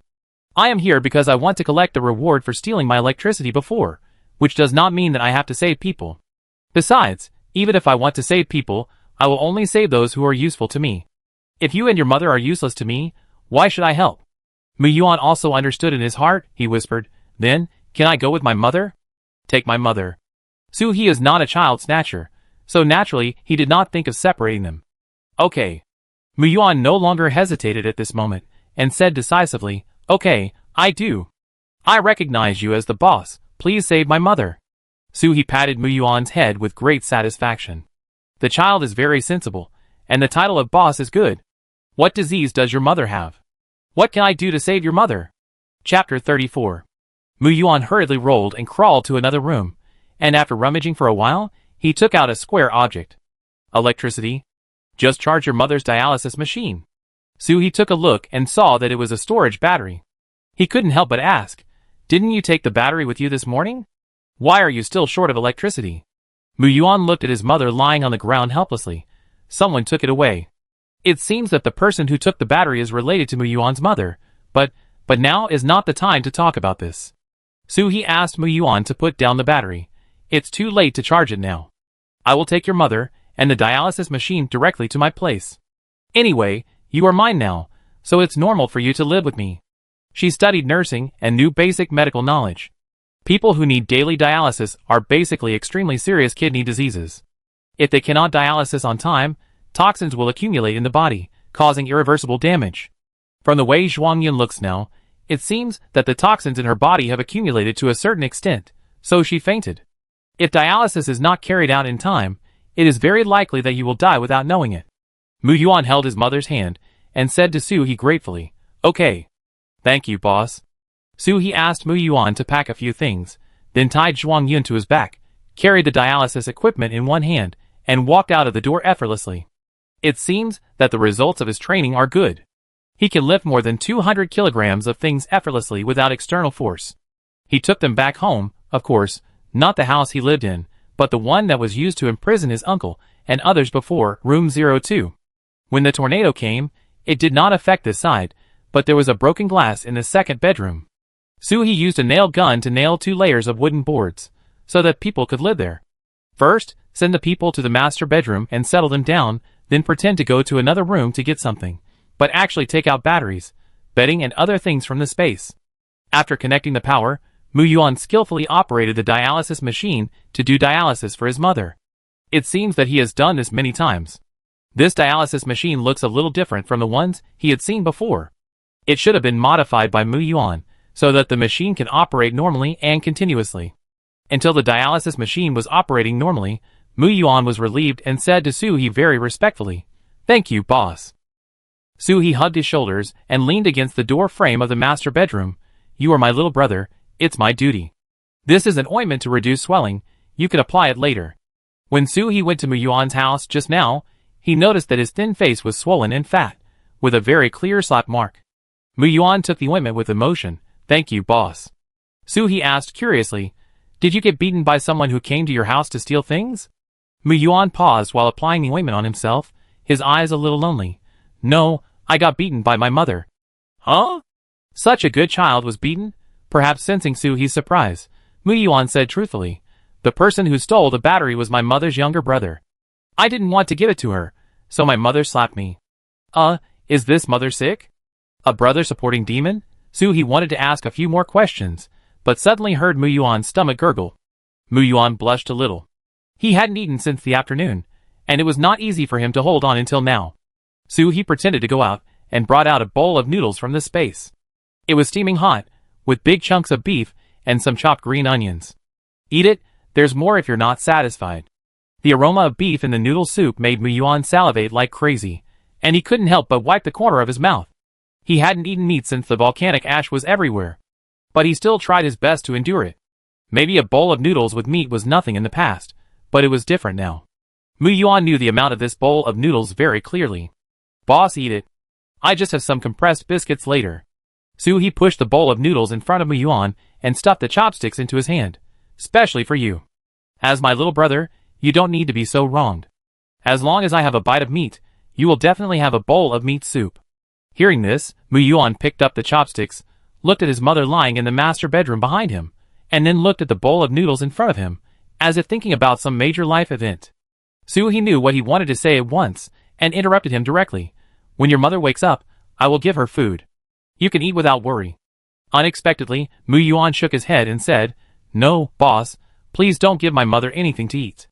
The caring little cotton jacket suddenly leaked. Soo-hee really didn't understand it now. Seeing Mu-yuan crying while eating, it felt like countless onions were added to this bowl of noodles. He cried and laughed while eating, and choked himself. Soo-hee quickly took out the prepared mineral water. Don't choke yourself to death, I will work in vain. Eat slowly, there is more if you don't have enough. Mu-yuan wolfed down the noodles, and licked the bowl with satisfaction. Then he took a deep breath, as if he had made a great decision, and said firmly, Boss, can you send me and my mother back to my home later? Don't worry, I'm not running away, but I'm going back to solve some problems. Why has this child been acting strange since just now? Soo-hee couldn't help but wonder if there was really something wrong with the bowl of noodles just now. What's wrong with you? What do you want to solve? Mu-yuan said frankly, Boss, if this bowl of noodles was placed in front of me and my mother just now, my mother would definitely take it away without hesitation and give it to her brother. Boss is willing to take me in, save my mother, and give me food. I shouldn't cause trouble for Boss. But if my mother knew that there is water, electricity, meat and noodles here, she would definitely tell her brother. I don't want to be the one sacrificed by my mother again. Maybe he had already run out of tears just now. Although there were tears in Mu-yuan's eyes at this moment, he didn't let them flow out. This is really distressing. He is still a child. Just a bowl of noodles can make the child break down. What has he been forced into? Soo-hee didn't know how to coax a child. She took out a piece of candy from her pocket. Since I can take you in as my younger brother, I am not afraid of trouble. If they really come, I can deal with it. Mu-yuan put the candy in his mouth and greedily tasted the sweetness of the candy. No, boss. Dad said that we can't cause trouble to those who lend a hand, and we shouldn't ask for it blindly. Boss saved my mother, gave me food, and gave me medicine. I shouldn't ask for more.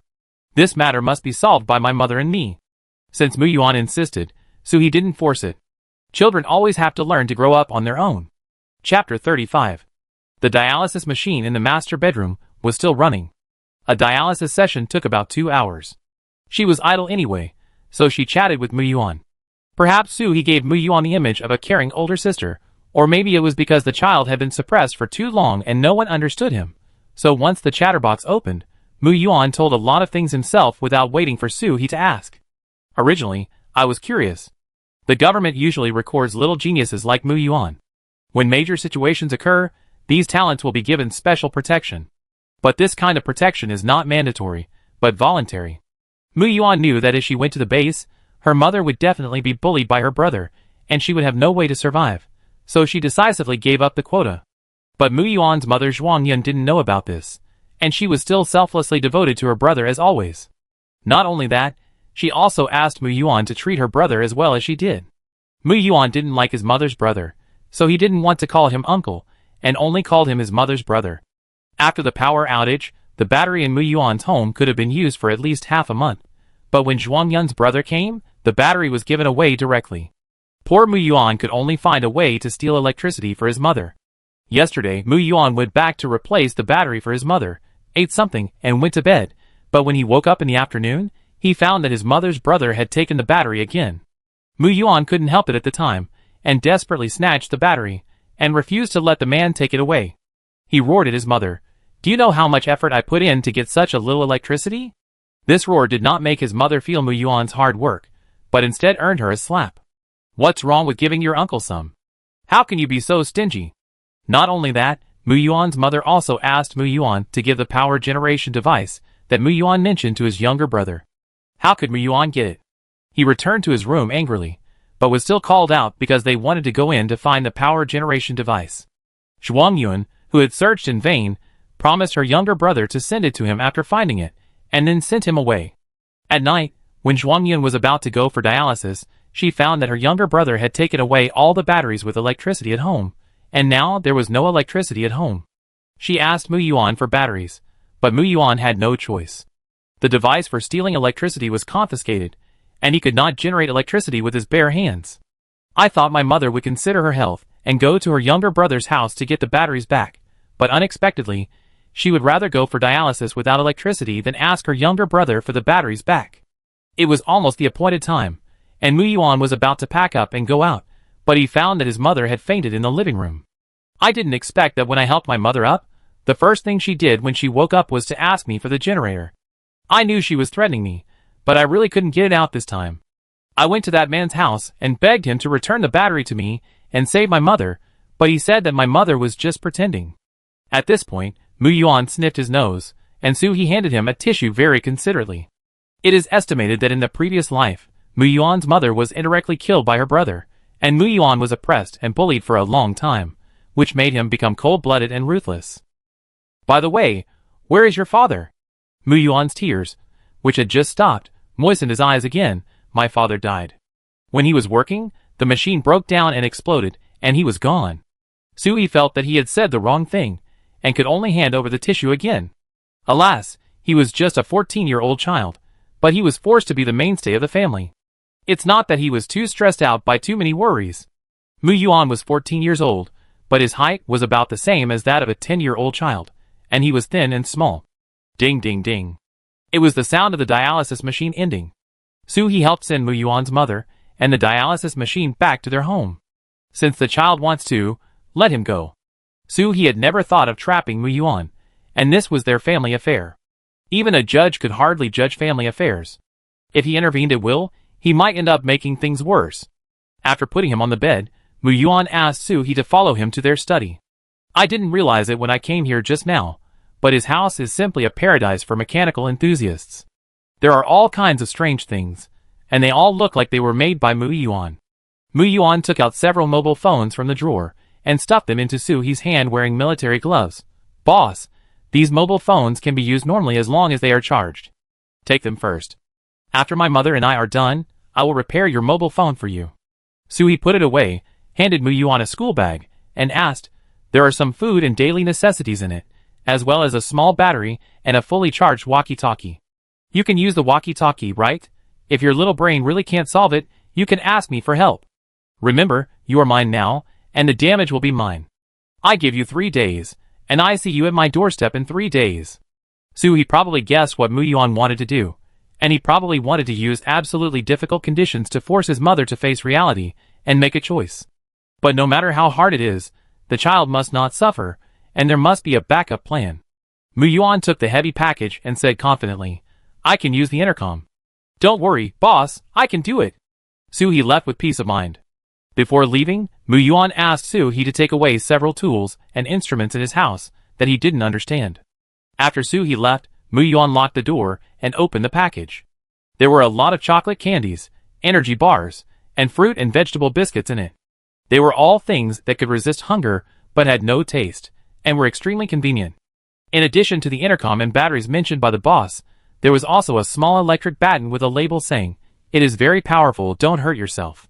Mu Yuan hugged the package tightly, feeling deeply moved. He didn't expect that after his father passed away, he would feel the attention and care he had always wanted from a stranger whose face he had never seen. At this moment, he felt that selling himself to the boss was actually a good choice. "Boss, I will never let you down." Suhee didn't know Mu Yuan's mental state after she left. She took off her entire disguise immediately after she returned. "Ah! I don't like gas masks. It's so suffocating." After washing up, Suhee was also hungry. After all, it was already past 5 in the morning after all the work. Took out a bowl of shrimp wontons from the space, paired with soy milk and fried dough sticks, and ate until his belly was full. After eating and drinking, he put the food for the little cuties in the escape pod in advance to prevent them from going hungry while he slept. Then he hugged the furry Yuanbao kitten and fell asleep. Chapter 36. 3 days later, just as it was getting dark, Suhee's intercom rang. "Boss, can you hear me? I'm at the door. Please open the door." It was Mu Yuan's voice. She thought it would take some time for this kid to come, but he was quite punctual. After changing out of her home clothes, putting on clothes for going out and a gas mask, she opened the door and saw Mu Yuan and his mother, each carrying a package standing at the door. Mu Yuan looked relaxed, even a little happy like a child carrying a school bag to bomb the school. Mu Yuan's mother was a little reserved, with only a pair of eyes showing through her mask, revealing a tired look. After taking the people to the room, Suhee briefly introduced himself and handed them an A4 paper. "My last name is Su. Suhee, you can just call me Boss Su. Written on this paper are the rules of life here, which are the rules here. The most important thing is to listen to me, understand?" Mu Yuan took the paper and bowed to Suhee at a 90-degree angle without even looking at it. "Okay, Boss Su." Mu Yuan's mother Zhuangyan seemed to be out of shape, her face was pale, and her eyes were even a little resentful. She said weakly, "Okay." It seems that Zhuangyan still didn't recognize the reality. However, since Mu Yuan felt that his mother could come with him, Suhee would naturally not say anything as long as she didn't do anything excessive. Knowing that Mu Yuan would definitely come back, Suhee prepared everything in the house in advance. There was food and daily necessities, but only enough for 3 days. The food was not particularly good. In addition to the staple food of rice and flour, there were only potatoes and cabbage, a few vegetables that could be stored for a long time, and the meat was also canned. But even these things can't be bought outside. If you want to eat anything, you can tell me. As long as you can create corresponding value, I can exchange it for better things for you. The battery is enough for you to use for 3 days, but if you waste it, you will be in the dark. You can't let people waste their energy from the beginning. The lesson of my great-uncle's family is still vivid in my mind. Let others know that there is no free lunch in the world. Mu Yuan put down his backpack and ran to Suhee. "Boss, I haven't moved many of my things and tools up here. Can you help me move them up?" Suhee glanced at Zhuangyan, who was sitting on the sofa, as if everything had nothing to do with him. Mu Yuan's future was still very difficult. "Okay, give me the key to your house later. I bring it to you when I'm free. It's getting late. You can eat something and rest first." Mu Yuan took things out of his backpack by himself. "Boss, have you eaten? Do you want to have dinner with us?" Suhee originally wanted to give them a welcome party, but seeing Zhuangyan's condition, the welcome party could only be postponed. Besides, they had to take off their gas masks to eat. She didn't think Zhuangyan would put on a better face after seeing her true appearance. "I've eaten. You guys can eat. The room next to the toilet is a study. You can use the things in it at will." After saying that, Suhee left directly. She was not worried about what Mu Yuan and Zhuangyan would do. The door was locked, and they could not get out. The iron door and security door at the entrance of the corridor could not be opened by anyone except the key in her hand. If she wanted to use brute force, she would have to find 10 strong men. Even if you can make a key, the door lock is more than a dozen encryption processes. If one process fails, it will self-destruct. Even if Mu Yuan is a genius and can make a key, Suhee has placed a hidden camera outside. If you dare not obey, come out and I will let you know what social lessons are. Looking at the time, it was almost 10 o'clock. Suhee was too lazy to change clothes in the middle, and went directly to Mu Yuan's house. Due to the continuous acid rain, there was some water accumulation in the garage on the road. It is estimated that the garage will be flooded soon. Fortunately, I have received the car in the space in advance, so I don't have to worry about wasting a car. At Mu Yuan's house, Suhee threw all the things that could be moved into the space. Anyway, she didn't understand these things, so she took everything she could take away to save another trip. In another apartment, after Soo-hee left, Mu Yuan went straight to his mother and said seriously, "Mom, the boss saved your life. I hope you can be more polite." Zhuang-yun slowly took off her mask, her tone a little harsh. "She is taking advantage of others. Didn't you see that she even locked the door when she went out just now? This is to put us under house arrest. Restrict our freedom. Yuan, what kind of magic potion did this woman give you? Why do you trust her so much?" Mu Yuan said seriously, "Mom, I know you are uncomfortable. If you don't want to be here, you can go back or find your good brother. I have sold myself to the boss, and I will not leave. However, if you leave, you will no longer be my mother. No matter what happens to you, I will not care anymore." Zhuang-yun was choked and speechless. She didn't understand why her well-behaved and sensible son became a different person overnight, as if he had been brainwashed and was so cold to her. "But she is using you." Mu Yuan sneered, his eyes revealing a self-mockery. "Use? Mom, aren't you and your brother also using me? The things in our house, Dad's inheritance, the patents I made, aren't they all used by you and your good brother? But they are all used. The eldest brother uses me and knows to feed me, clothe me, respect and care for me. What about you? You only know how to ask for things, and then you complain that I don't give enough." When it comes to the sad part, Mu Yuan vents his anger with a bang. He punched the coffee table. Zhuang-yun was frightened by her son's violent side and covered her chest, but she wanted to care about her son.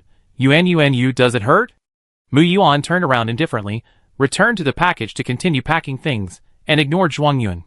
Zhuang-yun sat there not knowing what to do.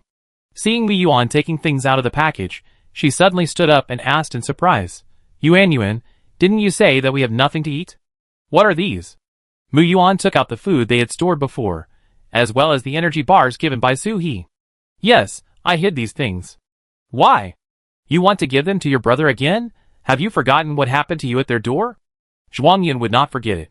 When she was almost unable to bear the hunger for 2 days, she went to her brother's house to ask for some food, but her brother decisively refused her, and did not even let her in. "Sister, no one has surplus food at home now. There are many people in my family, and 2 children. If I give them to you, won't the children starve to death?" She was outside the door, and no one cared about her no matter how she knocked on the door, until she fainted and was taken back by Mu Yuan. Zhuang-yun was also disappointed with her brother because of this, and then Mu Yuan told her about being rescued after fainting, and she followed him up. "But how could you lie to me?" Chapter 37. Mu Yuan was speechless to his mother, but this was his mother. He could say harsh words, but he would not really give up on her. "Because I don't want to wait until there is really no food or water in the house, so that you can see your brother clearly and understand how hard I worked before. Mom, I am smarter than many people, but I am only 14 years old, and I am still a child. Can you use half of your thoughts on me?" Zhuang-yun was speechless by what her son said, and Mu Yuan shook his head in dismay. After packing up, Mu Yuan went to the kitchen and made 2 bowls of porridge with eggs and ham. He first served a bowl to Zhuang-yun, and then served another bowl to himself and started eating.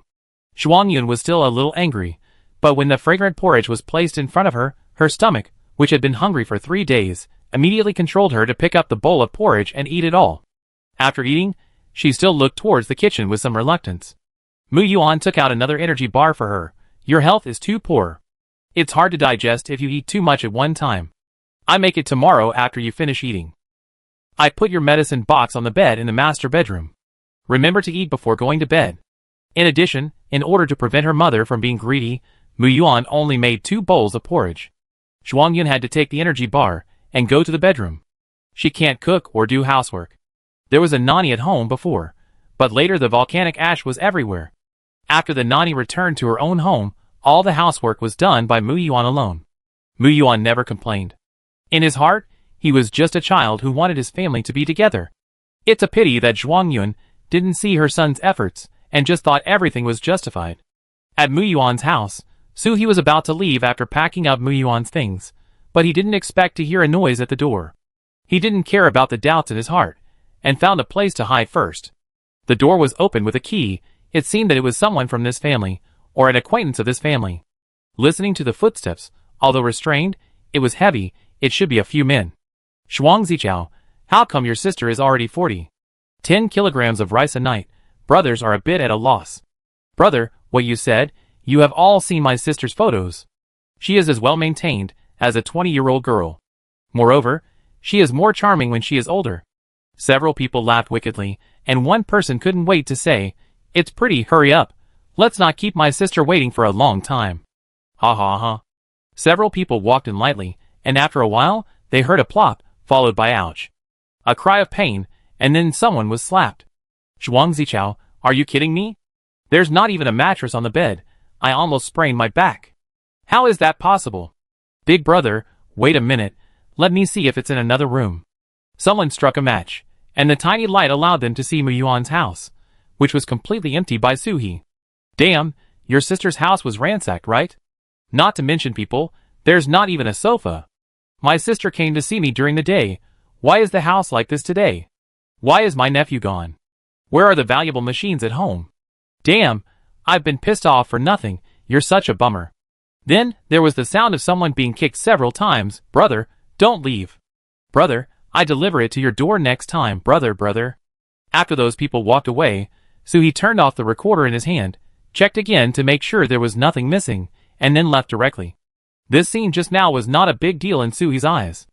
After the end of the world, let alone 10 kilograms of rice, even a mouthful of instant noodle soup can make a husband give up his wife or daughter.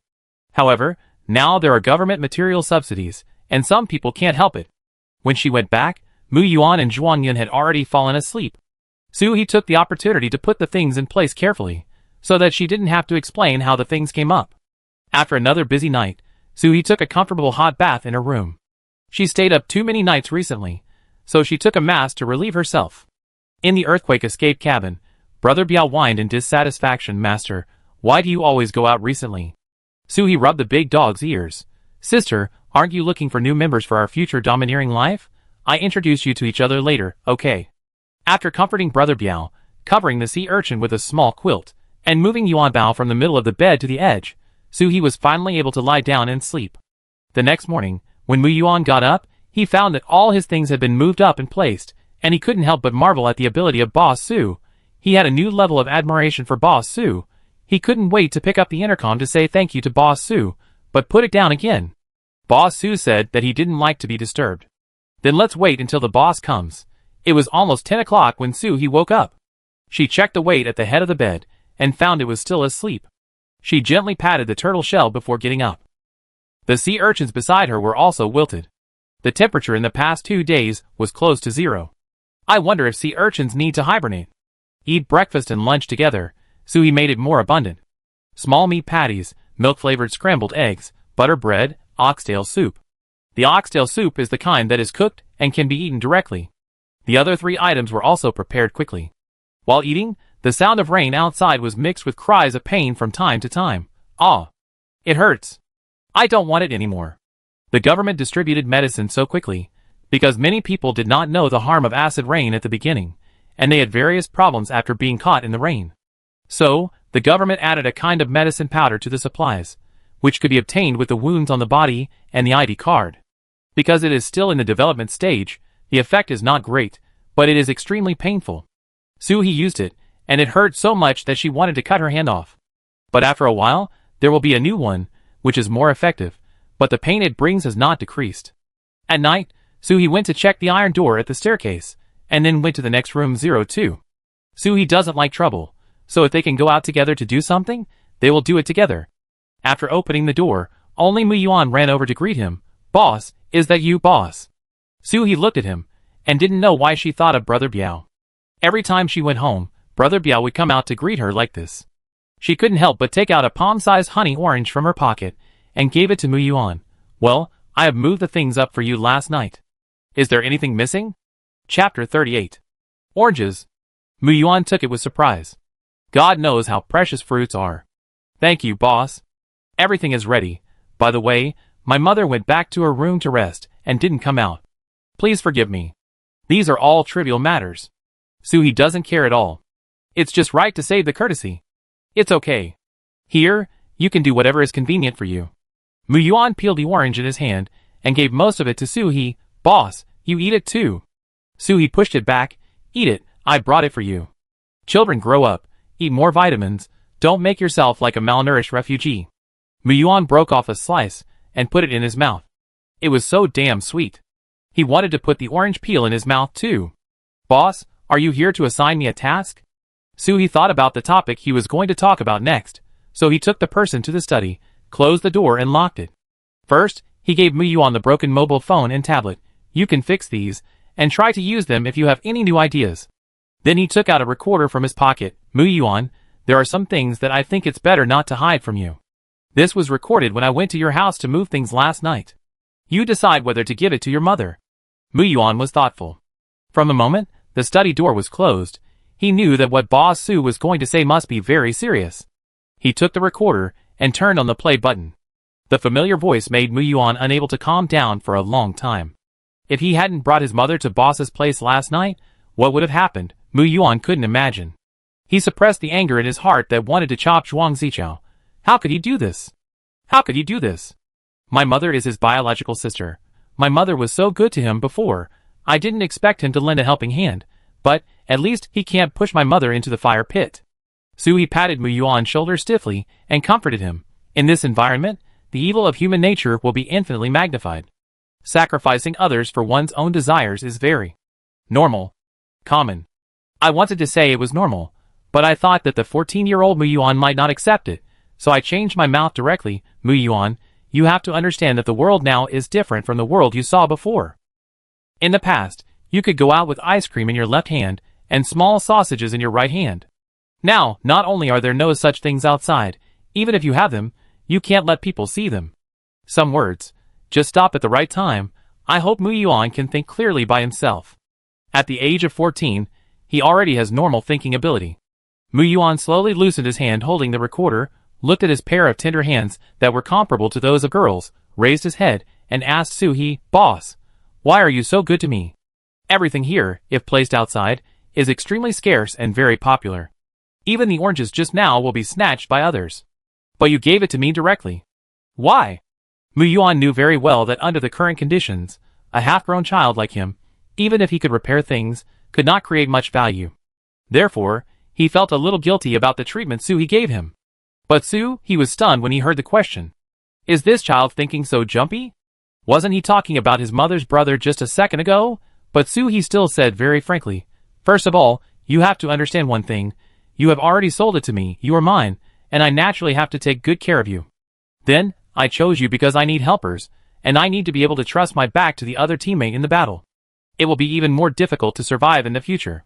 I can do too little by myself. You are very smart. Although you may not be of much help now, you will definitely become a great support for me when you grow up. Mu-yuan patted his chest and said firmly, I will definitely not disappoint the boss's expectations. Soo-hee did not say anything else. At least so far, this child is still a normal seedling, not crooked. After sending Soo-hee away, Mu-yuan was very excited. The boss was so sincere. The boss said that I would be his support in the future.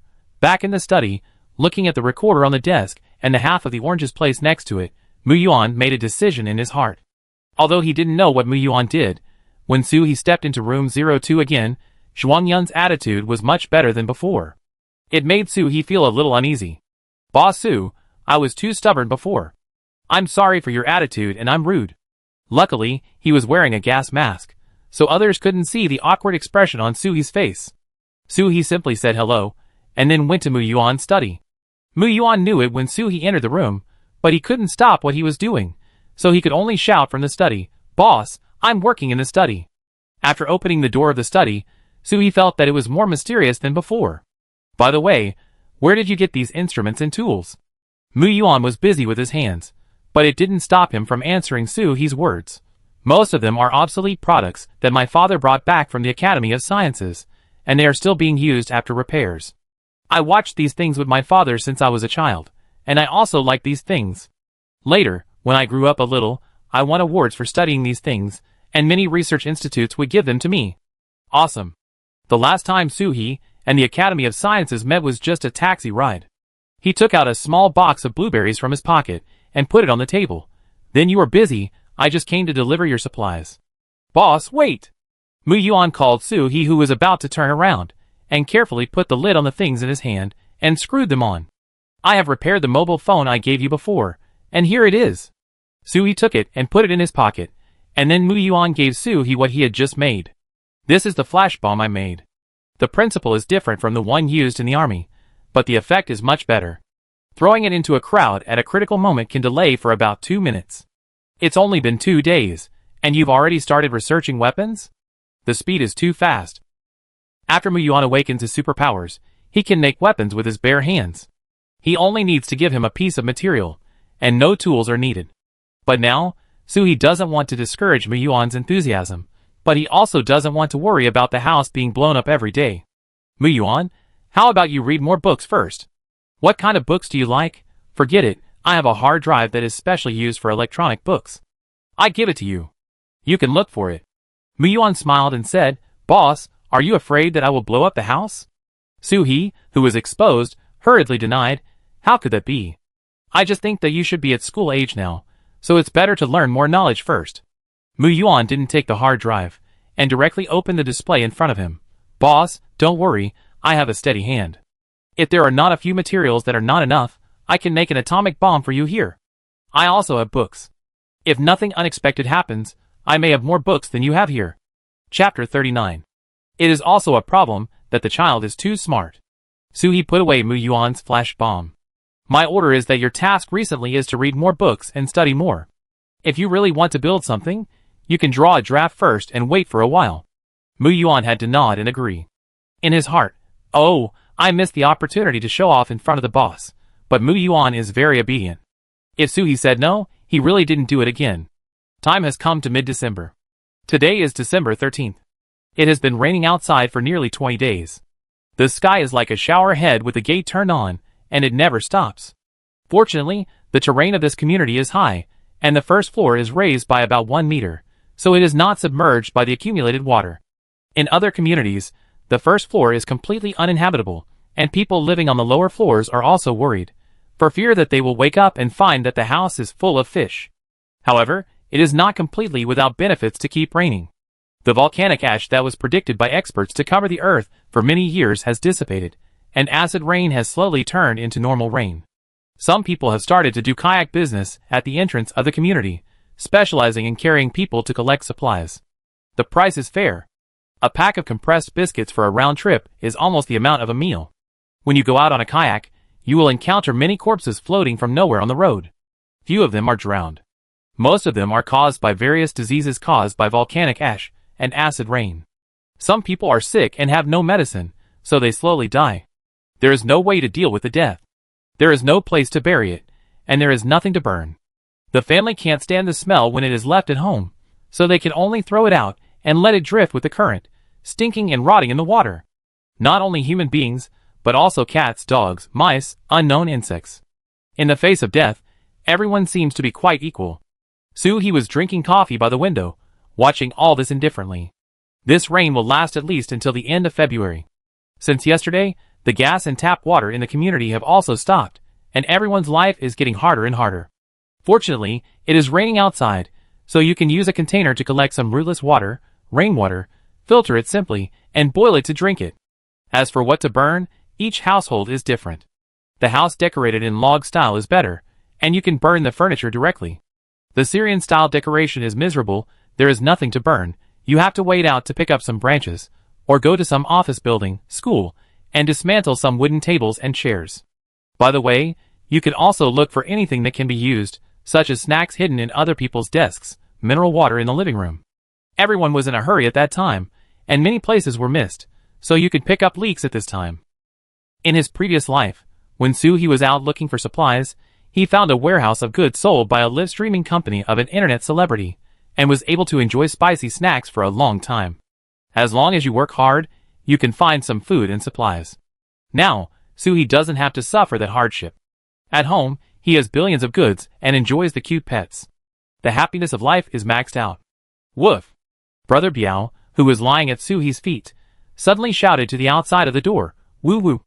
It seems that someone is coming to the corridor again. Suhi put down the coffee cup and put on his coat. Now there is no pollution outside because of the rain, so the gas mask is not needed. He simply put on a thicker mask and went out.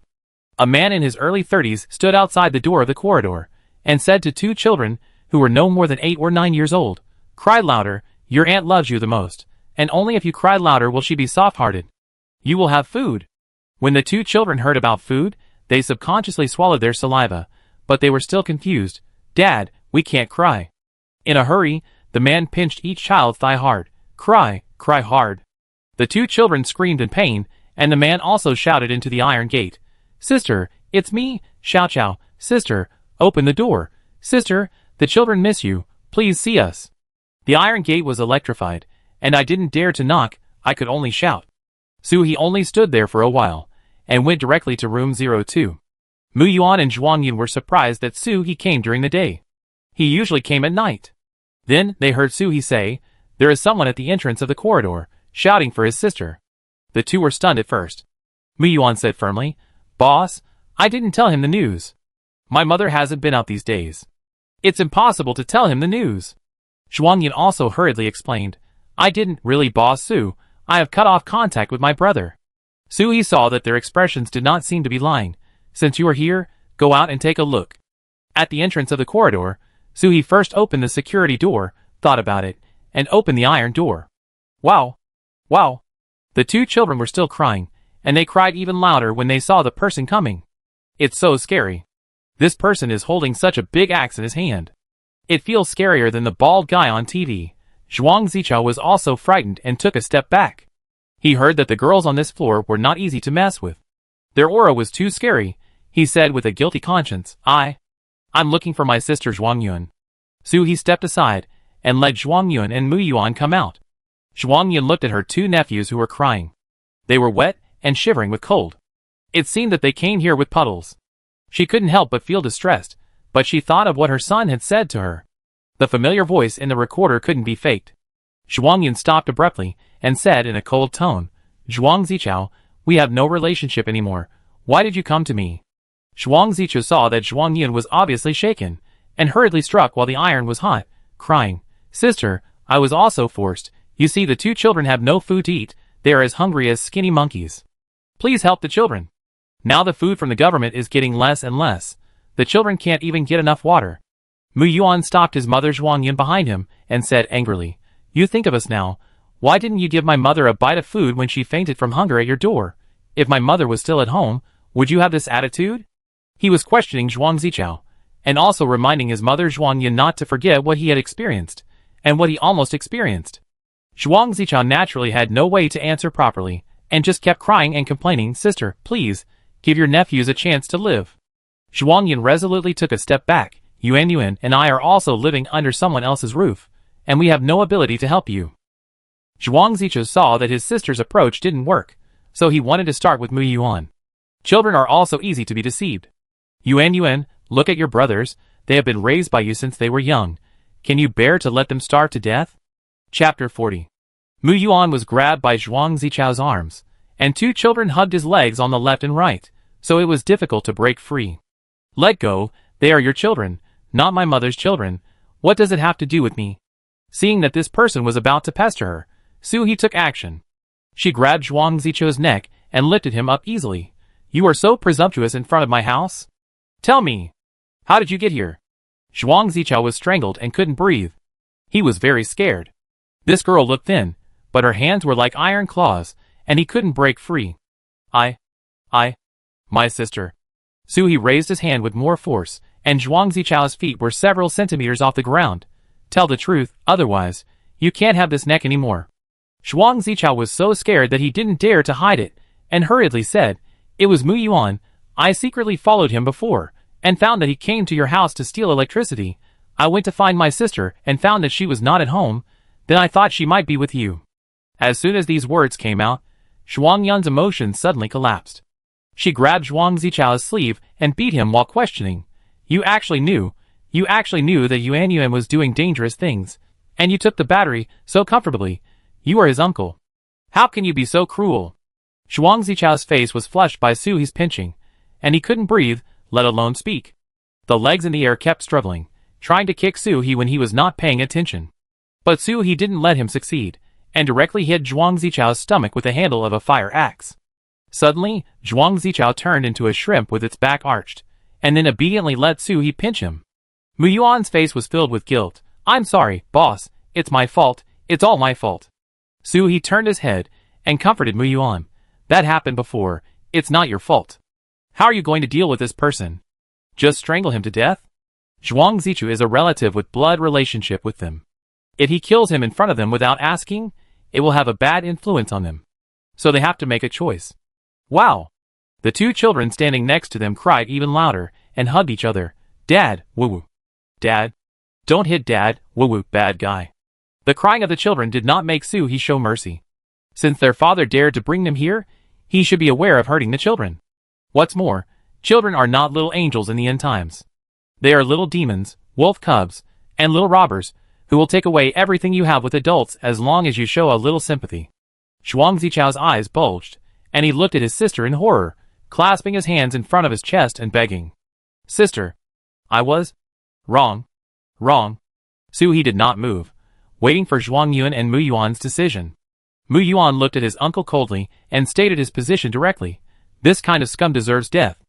I won't dirty the boss's hands. I will kill him myself. As he said this, he took out a palm-sized 3-edged bayonet from his pocket. How come this kid has everything on him? When did he put the bayonet in his pocket? But Su He liked this point very much. He was very decisive. It's just that his hands were shaking a little, and you can tell at a glance that he is not confident enough. This man is here to find you. You decide whether to kill him or keep him alive, but you will bear the consequences. Su He deliberately emphasized the tone of the last 4 words, waiting for Zhuang Yun's answer. Give me the knife.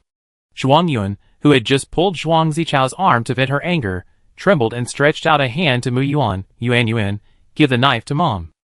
Although Mu Yuan was confused, he still handed it over obediently. Mom, you. Zhuang Yun took the knife, thought for less than a second, and resolutely stabbed Zhuang Zichao's arm. When he pulled it out, blood sprayed all over Zhuang Yun's face. It was quite accurate. In this spraying state, it seems that the arm artery was stabbed. Fortunately, Su He was standing in a different position from the wound, otherwise Su He would have been splashed all over. Zhuang Yun let her brother's blood spray on her face, mixed with tears, gritted her teeth, and said, It is said that the love between a sister and a brother is comparable to that of a brother. Now, I cut off one of your hands. Just think that I have loved you for so many years in vain. From now on, we are just strangers. If you plot against Yuan again, I will take you to hell with my life. Clang. The bayonet fell to the ground, and Su He was worried for a second that his foot would be stabbed. Mu Yuan hurriedly supported the shaky Zhuang Yun and shouted worriedly, Mom, don't be excited. Su He threw Zhuang Zichao down the stairs. From the moment he was stabbed, the man kept struggling, probably because of the pain. He grabbed the place where he was stabbed tightly to prevent himself from bleeding to death. Ah! My arm. It hurts. It's bleeding. The two children didn't understand what happened between the adults. They only knew that their father was injured. They immediately surrounded their father, worried and afraid. Dad. Su He looked down and shouted with full energy, If you don't want to die, get out now. Zhuang Zichao immediately rolled and crawled downstairs. I don't dare to come. The two children followed closely behind. Dad, wait, Dad. After closing and locking the door, Su He helped Mu Yuan take the weak Zhuang Yun back to room 02. Zhuang Yun lay on the bed half-dazed and half-asleep. She had kidney disease, which could not be cured under the current conditions. She could only rely on dialysis and medication to maintain her life. Mu Yuan and Su He came to the living room, and Mu Yuan said with a worried look on his face, Boss, I'm worried that my mother's brother will retaliate. With his personality, he will definitely do it. Su He hugged his shoulders and asked, Then what do you think should be done? Mu Yuan was firm and said fiercely, I'm going to kill him. Not bad, he didn't ask me to help them kill people to solve the problem. He has backbone. Su He raised her eyebrows and asked, He is your relative. Can you do it? He has his son and his wife at home. Can you stab him to death in front of them? If he dies, aren't you afraid that his family will take revenge on you? Su He asked this deliberately. She didn't want Mu Yuan to grow up like he was in his previous life. What she needed was a teammate with flesh and blood, not a cold-blooded killing machine. She wanted Mu Yuan to figure out why he killed people, what he would have to bear after killing people, and whether he could bear the consequences of killing people. Mu Yuan was stunned by the question. He just mustered up the courage to take out the knife, but at that moment, the terrified eyes of his uncle's two children lingered in front of him. Ask yourself, you may really not be able to do it. Suddenly, Mu Yuan was a little dejected. Boss, I'm sorry, I'm too cowardly. Chapter 41. Su He had expected Mu Yuan to do this. A teenager who came up and said he wanted to kill someone must not be able to bear it. If he really did it, It would leave a shadow in his heart, and he would grow into a psychopath with a terrifying personality in the future. Wouldn't it be a waste of time? She comforted him. This is not cowardice, this is human nature. And your mother just protected your humanity. If you really stabbed him, you did kill a threat, but at the same time, it might also make you feel painful for a long time. Mu Yuan, you are not cowardly, you just need to grow up.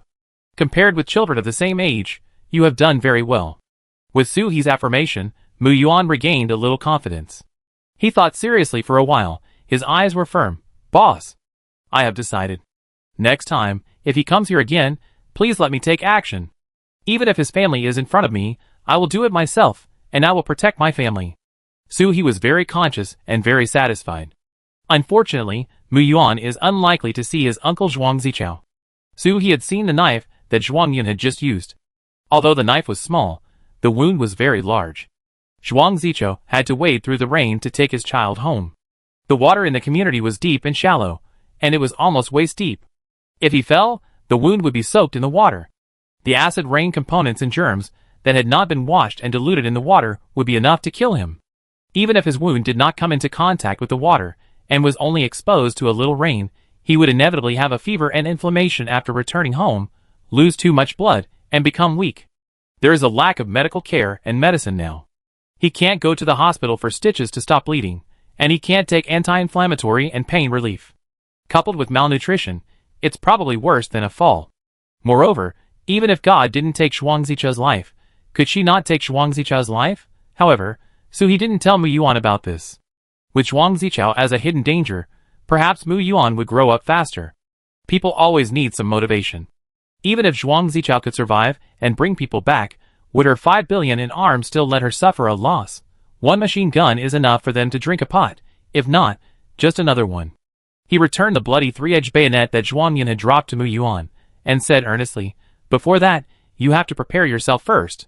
You don't even know how to use the knife, and you just go out to take it out. If you meet someone who knows how to use it, you will be giving your head away." Mu Yuan touched his head embarrassedly, and said a little silly, "I'm sorry, boss, I was impulsive. I didn't notice it before, but today when Mu Yuan was grabbed by Zhuang Zichao and couldn't resist, I realized that this kid was too thin. No, he needs to train, and at least keep up with the physical fitness. Otherwise, if he is caught up by zombies in the future, he won't even be able to resist." She took out a mobile phone, which contained many videos of physical exercise and daily fighting. From today on, you will follow the basic training above and exercise for at least 3 hours a day. I will bring you an axe later, and swing it 300 times a day, not less.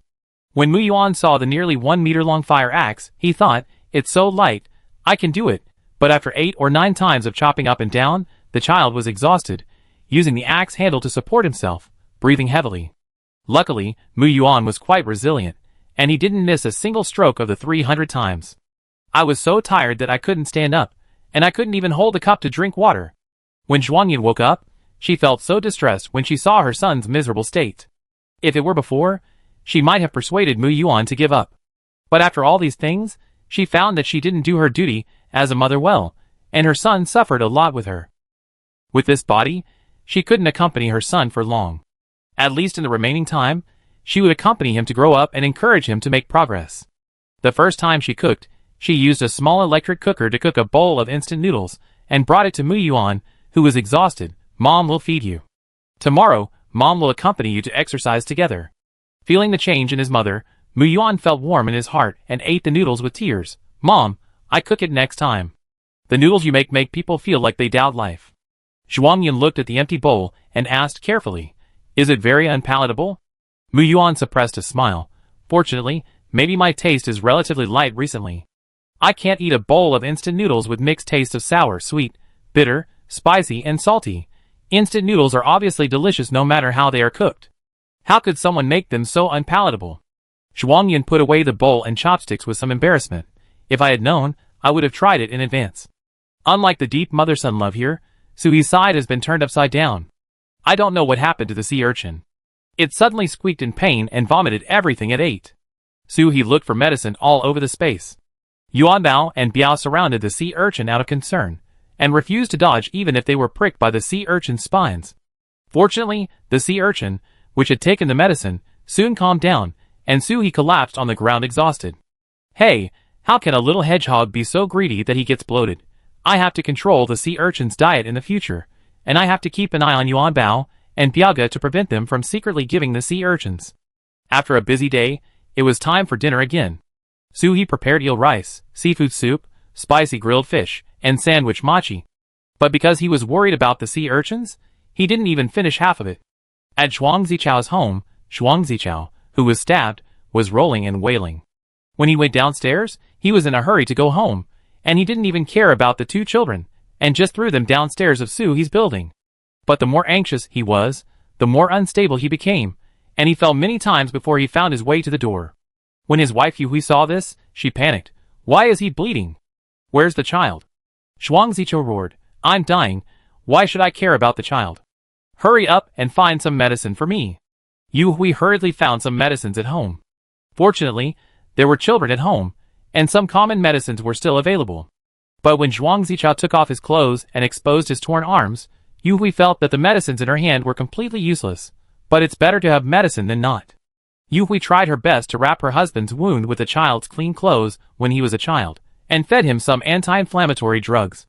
Then she asked tremblingly, Where's the child? Where did you put the child? Zhuang Zichao then said that he didn't bring the child back. In the end, it was Yuhui who dragged the large plastic bathtub for the child to take the child back. The two children kept crying because of fear, and the husband kept wailing because of the pain of the wound. Yuhui was at home, full of despair.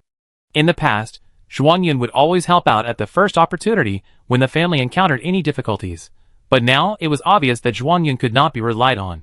She could even hurt Zhuang Zichao, her own brother, not to mention her sister-in-law, who was not very friendly.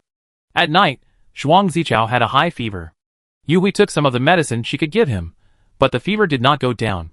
He also clamored for porridge and had a bad temper. But apart from the government relief supplies, where could the family have rice to cook? She had to soak the compressed biscuits in water and feed them to Zhuang Zichao. Unexpectedly, Zhuang Zichao pushed the bowl violently, and the contents of the bowl were scattered all over the floor. I don't eat this kind of pig food. Chapter 42. Yuhui cried angrily, and could not help complaining. Last time I asked you to give Zhuang Yun something, but you didn't. Now, she is at loggerheads with us. We only have this kind of food at home. You can eat it or not. She was so angry that she didn't even clean up the dishes, and went to another room to grieve alone. But now the family can't be without a man. She wiped her tears, and went back to the house, only to find that her two sons were licking the food that had just been poured on the ground greedily like stray dogs. How could a mother bear to see this? She hurried over to pull the children up. Don't eat, don't eat. The children were hungry, such big boys. It was time for them to eat, and they were only given so little food every day, so hungry that they wanted to gnaw on the tree stumps downstairs. Yuhui took a lot of effort to push the children away, but found that the food on the ground had been licked clean, and the floor that had not been mopped for a long time was clean. Zhuang Zichao was still talking in his sleep. I want chicken soup. I want barbecue. I guess he was confused because of the fever, and only thought about the most basic desires. Yuhui sat on the ground weakly, and her clothes were tightly attached to her body because she had just picked up the children in the rain. She felt cold and uncomfortable. The two children ran to their mother and acted coquettishly because of their father's call. Mom, I want to eat barbecue too. Mom, I want to eat sausages. Woo woo. After an unknown amount of time, the two children were too noisy and fell asleep on the ground. Yuhui stood up woodenly, took off her wet clothes, took a bath with the clean water she had saved, changed her clothes, and pushed the door open. No one knew what she did when she went out, but when she came back again, she took away the two children and the supplies at home, leaving only Zhuang Zichao wailing on the bed. Are you sure you want to do it again? He won't live for 2 days like this. At the door, Suhi and Mu Yuan happened to see the scene. Mu Yuan couldn't sleep at night because he kept thinking about it. He always felt that keeping his uncle was a disaster. People like him could do anything without limits. I was soft-hearted, but my uncle was not. My uncle was a safety hazard when he was alive. If he went back and asked for help, the eldest and mother would be in danger. Then I told Suhi, thinking about coming out and secretly getting rid of my uncle while everyone was asleep at night. Mu Yuan clenched the dagger in his hand and took a deep breath. Yes. If he can wake up, we may be the ones who get hurt. Suhi didn't expect that this kid's brain turned so quickly, but he could think clearly so early, so Suhi could save some effort. Then I wait for you here. Mu Yuan walked over step by step, and then a dull woo-woo-woo sound came from the bedroom. Then, there was the sound of a sharp weapon piercing flesh, and then everything returned to silence. It looked like he was covering his hand under the quilt. "Boss, let's go back." Suhi said nothing, turned around and took the people back. It was still raining outside, and it was already January. The accumulated water turned into a flood, which had completely submerged the first floor, and was about to flood the second floor.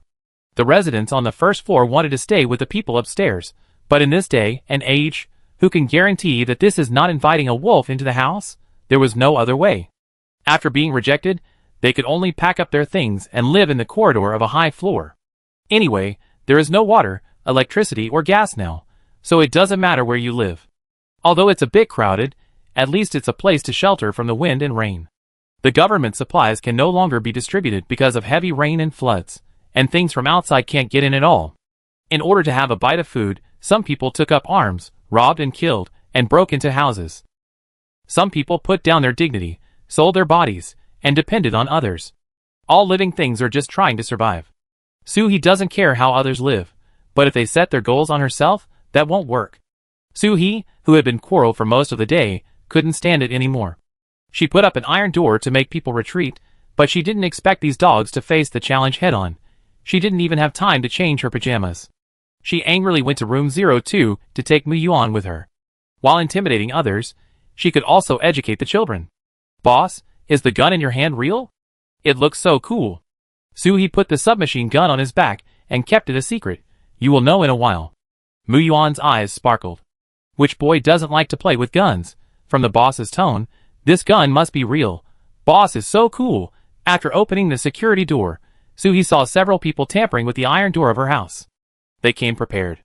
They used insulating gloves to avoid being electrocuted, and wrapped the crowbar with dry cloth strips. Suhi looked at the number of people outside the iron door. It was obvious that they were not from this building, but from outside. There were more than a dozen young and middle-aged people, and it was unknown how this group of people discussed how to divide the things in her house. Bang! With a sound, the security door inside was opened, and a beautiful girl in pink pajamas and a thin teenager wearing a mask appeared in front of everyone. Of course, there was also a black gun muzzle, pointing directly at the head of the person closest to the iron door. Continue to demolish? Why not? The crowd was so scared that they dared not breathe, and involuntarily raised their hands to their heads in surrender, and even a few people squatted in the corner. Perhaps they didn't know why their bodies reacted like this, but they couldn't control their bodies when they saw the gun. The man who was pointed at by the muzzle of the gun was sweating profusely. "Girl, beauty, we are the ones who offended. Suhi was furious. "You call this an offense?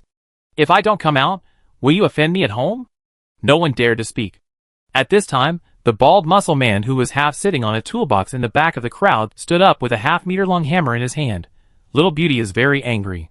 You want to scare us with a toy gun. Do you really think that brothers are easy to fool?" As soon as these words came out, the tense atmosphere immediately relaxed a lot. Everyone put down their raised hands and became arrogant in a blink of an eye. "The little girl is very brave. She even dared to scare us." "That's right. I'm afraid you haven't heard of our Iron Hammer gang. Hurry up and open the door to let us in. Is the gun so easy to get? If you want to play with a real gun, we can let you try, ha ha."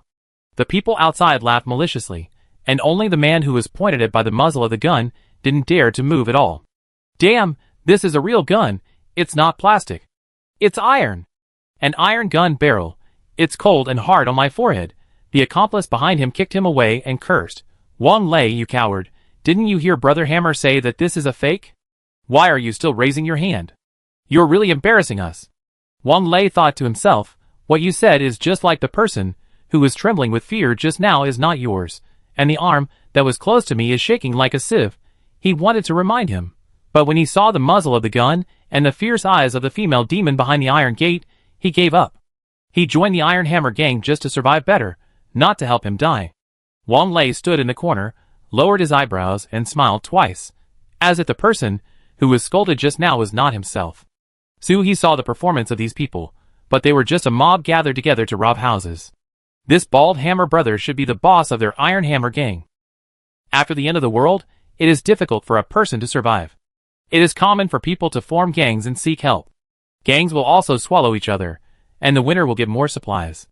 Hammer Brother came over with his little hammer, and the people around him made way for him. His eyes looked at Soo-hee unscrupulously. "Little beauty, I think you are brave and have a good face. How about joining my hammer gang and becoming my woman?" The people behind him followed and cheered. "Be smart. You will finish your food here sooner or later. Follow us, eat delicious food and drink spicy food. That's right. It's so boring for you to hide here. Follow the big brother and do whatever you want." Chapter 43. Mu Yuan, standing behind Soo-hee, tightened the axe in his hand. It was the axe that Soo-hee asked him to swing 300 times every day. These people were too much. They actually said such excessive words to the boss. He took 2 steps forward decisively, and stood on the same level with Soo-hee. "Shut up, you bad guys. If you say anything more, I will chop you." Soo-hee glanced at Mu Yuan with his peripheral vision. Not bad, he was brave, and his hand holding the axe was much steadier. She didn't care what the rubbish outside said at all, but in order to let Mu Yuan overcome his fear of such evil people, she didn't mind standing here for a while. Soo-hee asked Mu Yuan in a casual tone, "They say it's so good, why don't we join and give it a try?" Mu Yuan looked at the group of people outside with disdain. "Boss, what they say is just a lie. If it's really that good, would they come to our door? I don't know how long it has been since they washed their clothes. They stink. The rats crossing the street are cleaner than them." I didn't expect Mu Yuan to be really good at insulting people. Soo-hee almost couldn't help laughing. The despised Iron Hammer gang felt humiliated and immediately bared their teeth and claws. "Say it again, you little bastard. Do you dare to come out and fight?" Mu Yuan picked up his axe, got ready, and said fearlessly, "You want to hear me say it, but I won't say it. Get out of our door, or I show you who is more powerful, your iron hammer or my axe." Brother Hammer held the iron hammer and wanted to knock on the iron door to scare it, but he was afraid of being electrocuted, so he just held it in his hand and waited. "Brothers, speed up, tear down the door, and see if they dare to be so arrogant. I will make you feel conquered in a little while." Everyone couldn't hold back after hearing this. The two of them were fairer than each other, especially the girl holding the gun, who had long legs, fair skin and beautiful appearance. "If I could touch her." Hee. Soo-hee sneered and pointed the gun steadily at Brother Hammer's head. "Let's see who dares." The crowd who were about to rush forward with tools paused for a moment, and everyone looked at Brother Hammer. This woman was too imposing, and she didn't look fake. Brother Hammer smiled contemptuously. "What are you standing there for? It's just a toy gun that can scare people." Just as everyone was about to make a move, they heard 2 da-da sounds, and everyone felt a warm thing coming towards them. Brother Hammer, who was standing in the middle, had fallen down, and there were 2 holes as big as bowls on his body. One in the chest, and the other collapsed. But no one cared about the location of the holes now. There was only one voice in their minds now. "This gun is real." "Real." Soo-hee greeted the stunned Iron Hammer gang very enthusiastically. "Who else wants to try this toy gun? There are enough bullets, and you can shoot wherever you point. Try and I will kill you." Some of the people who came back to their senses screamed, some peed themselves in fear, some stood still, and some tried to escape in panic. Soo-hee shouted, "Stand still." No one listened. It's not that no one listened, but they were controlled by the deepest fear in their hearts, and could not hear any other sounds from the outside world. Soo-hee had no choice but to fire another shot at the top of everyone's head, and everyone quieted down. Alas, I used the submachine gun with dozens of rounds as a small rifle, which was a bit of a waste. I was in a hurry to go out, so I just grabbed a handful. I'd be careful next time. "Beauty, please spare our lives. We were forced to come here." The speaker was Wang Lei, who had a gun pointed at his head just now. He was kneeling on the ground and begging for mercy. "I have old and young people at home, and they all rely on me. Why do the bad guys say the same thing every time they are caught?" "Have you received unified training?" Led by Wang Lei, the others also begged. Soo-hee wondered. He looked like a killing god now. "You can live if you want to, but leave me all the tools and supplies on you. Wipe them clean and put them at the door, and clean up the bodies. If you leave a piece of your Hammer Brother's flesh, you will become the next Hammer Brother." Everyone started to pack up with their hands and feet. The tools they brought were all collected from other places, just to facilitate them to remove various obstacles. Under the threat of the submachine gun, they almost took off their pants and left them behind, fearing that if they left one thing behind, their lives would be lost. The saying on the street is right, the pinker the clothes, the more ruthless the killers. Fortunately, Soo-hee stopped them one step ahead of time because he was afraid of being an eyesore. 5 minutes later, the gang left in a hurry. Soo-hee opened the iron door, and moved the things in with Mu Yuan. It was all broken copper and iron, and there was very little food, mostly compressed biscuits, and 2 or 3 sausages. There was nothing to look at.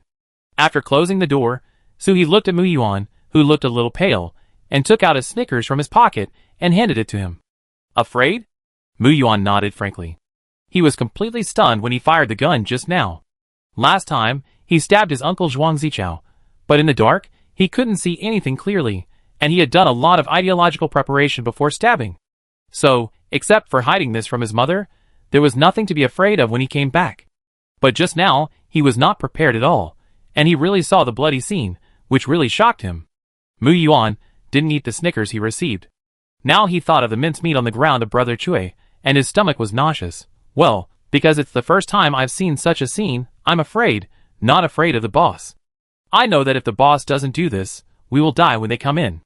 These days, Mu Yuan and his mother often hear the sound of quarrels and fighting outside, and can see the bodies drifting downstairs. They can live so well now, all because the boss protects them. One day, he will also take up arms, stand by the boss, and fight side by side with the boss. Suhi patted Mu Yuan on the shoulder. Probably because of the good food and good mood, this kid has gained a lot of weight recently, and looks much stronger. It's good that you think so. You performed well today. You dared to move forward when you saw so many villains. Although you were separated by an iron gate, your courage is commendable. Tell me, is there anything you want? I can reward you. Mu Yuan's eyes were full of excitement. Anything? Suhi put the submachine gun back, except the gun. Mu Yuan pouted childishly. No more.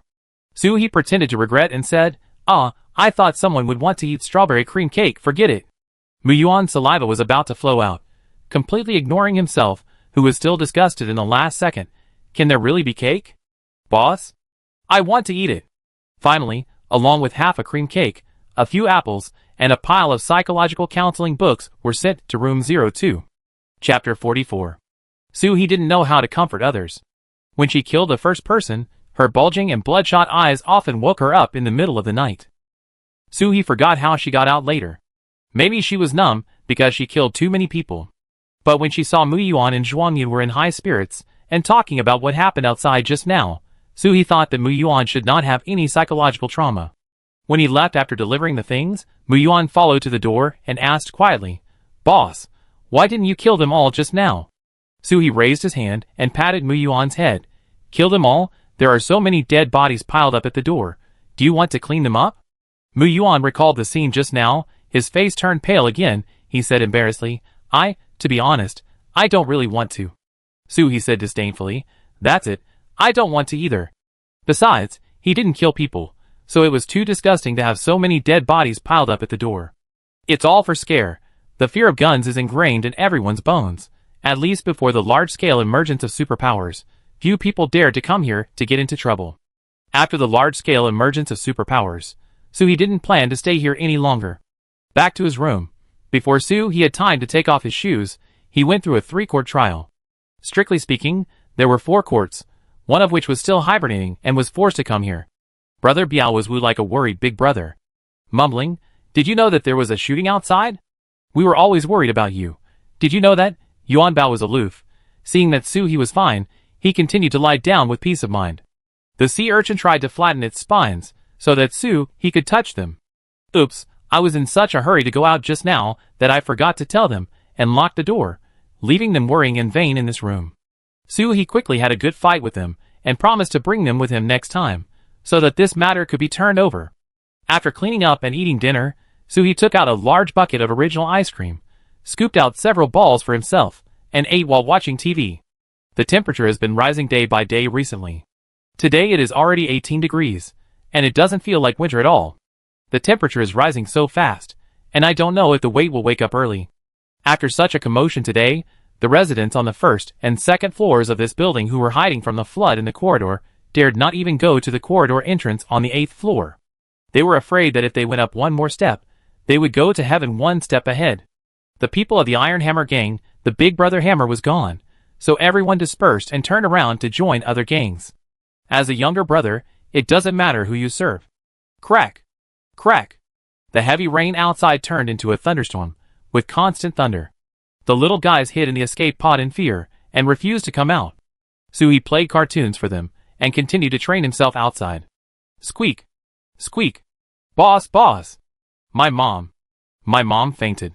Mu Yuan's urgent and helpless voice suddenly came from the intercom on the table. He quickly took out a few boxes of medicines prepared in advance, changed a pair of shoes, and went to room 02. After opening the door, Mu Yuan, who came to greet him, was so flustered that he couldn't speak clearly. Boss, my mom, my mom.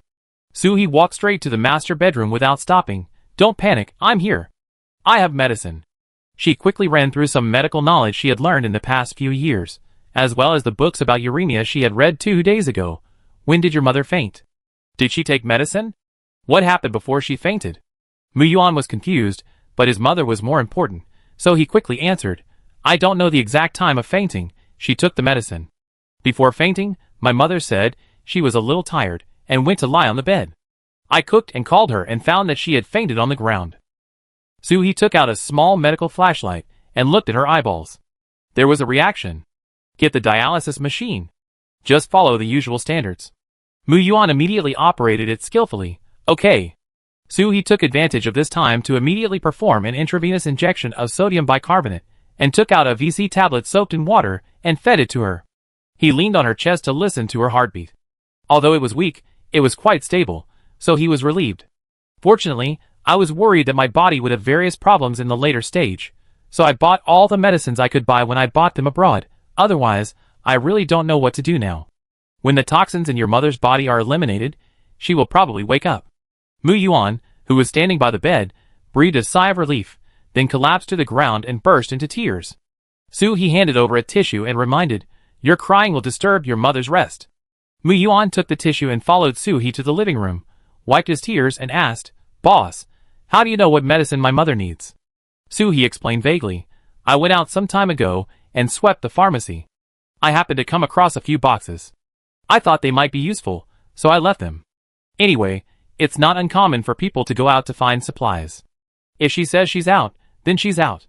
In order to protect the secret of the space, he never let Mu Yuan come to the house where he lives, and rarely let them go out of room 02, so no one knows his whereabouts. After hearing this, Mu Yuan not only didn't ask further, but felt guilty.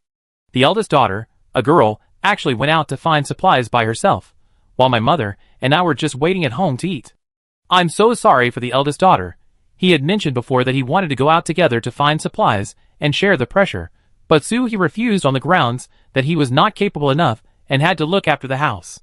Boss, he didn't plan to continue the topic of supplies. She felt that Mu Yuan was still emotionally stable, so she planned to talk about Zhuang Yun's physical condition. Mu Yuan, your mother's health. She should have told you before, right? Mu Yuan forced a bitter smile. Well, my mother said, I also looked up professional books and papers on the internet. The only way is to get a kidney. But now my mother. Boss, my mother. How long can she stay with me? He just checked. Zhuang Yun's condition is not optimistic. It has reached the point where it can be seen without medical equipment. If she can hold on until the day of mutation, there is a 1/3 chance that she will become a healthy person because of the superpowers in her body. Of course, there is also a 1/3 chance that she will directly become a zombie who has lost her mind.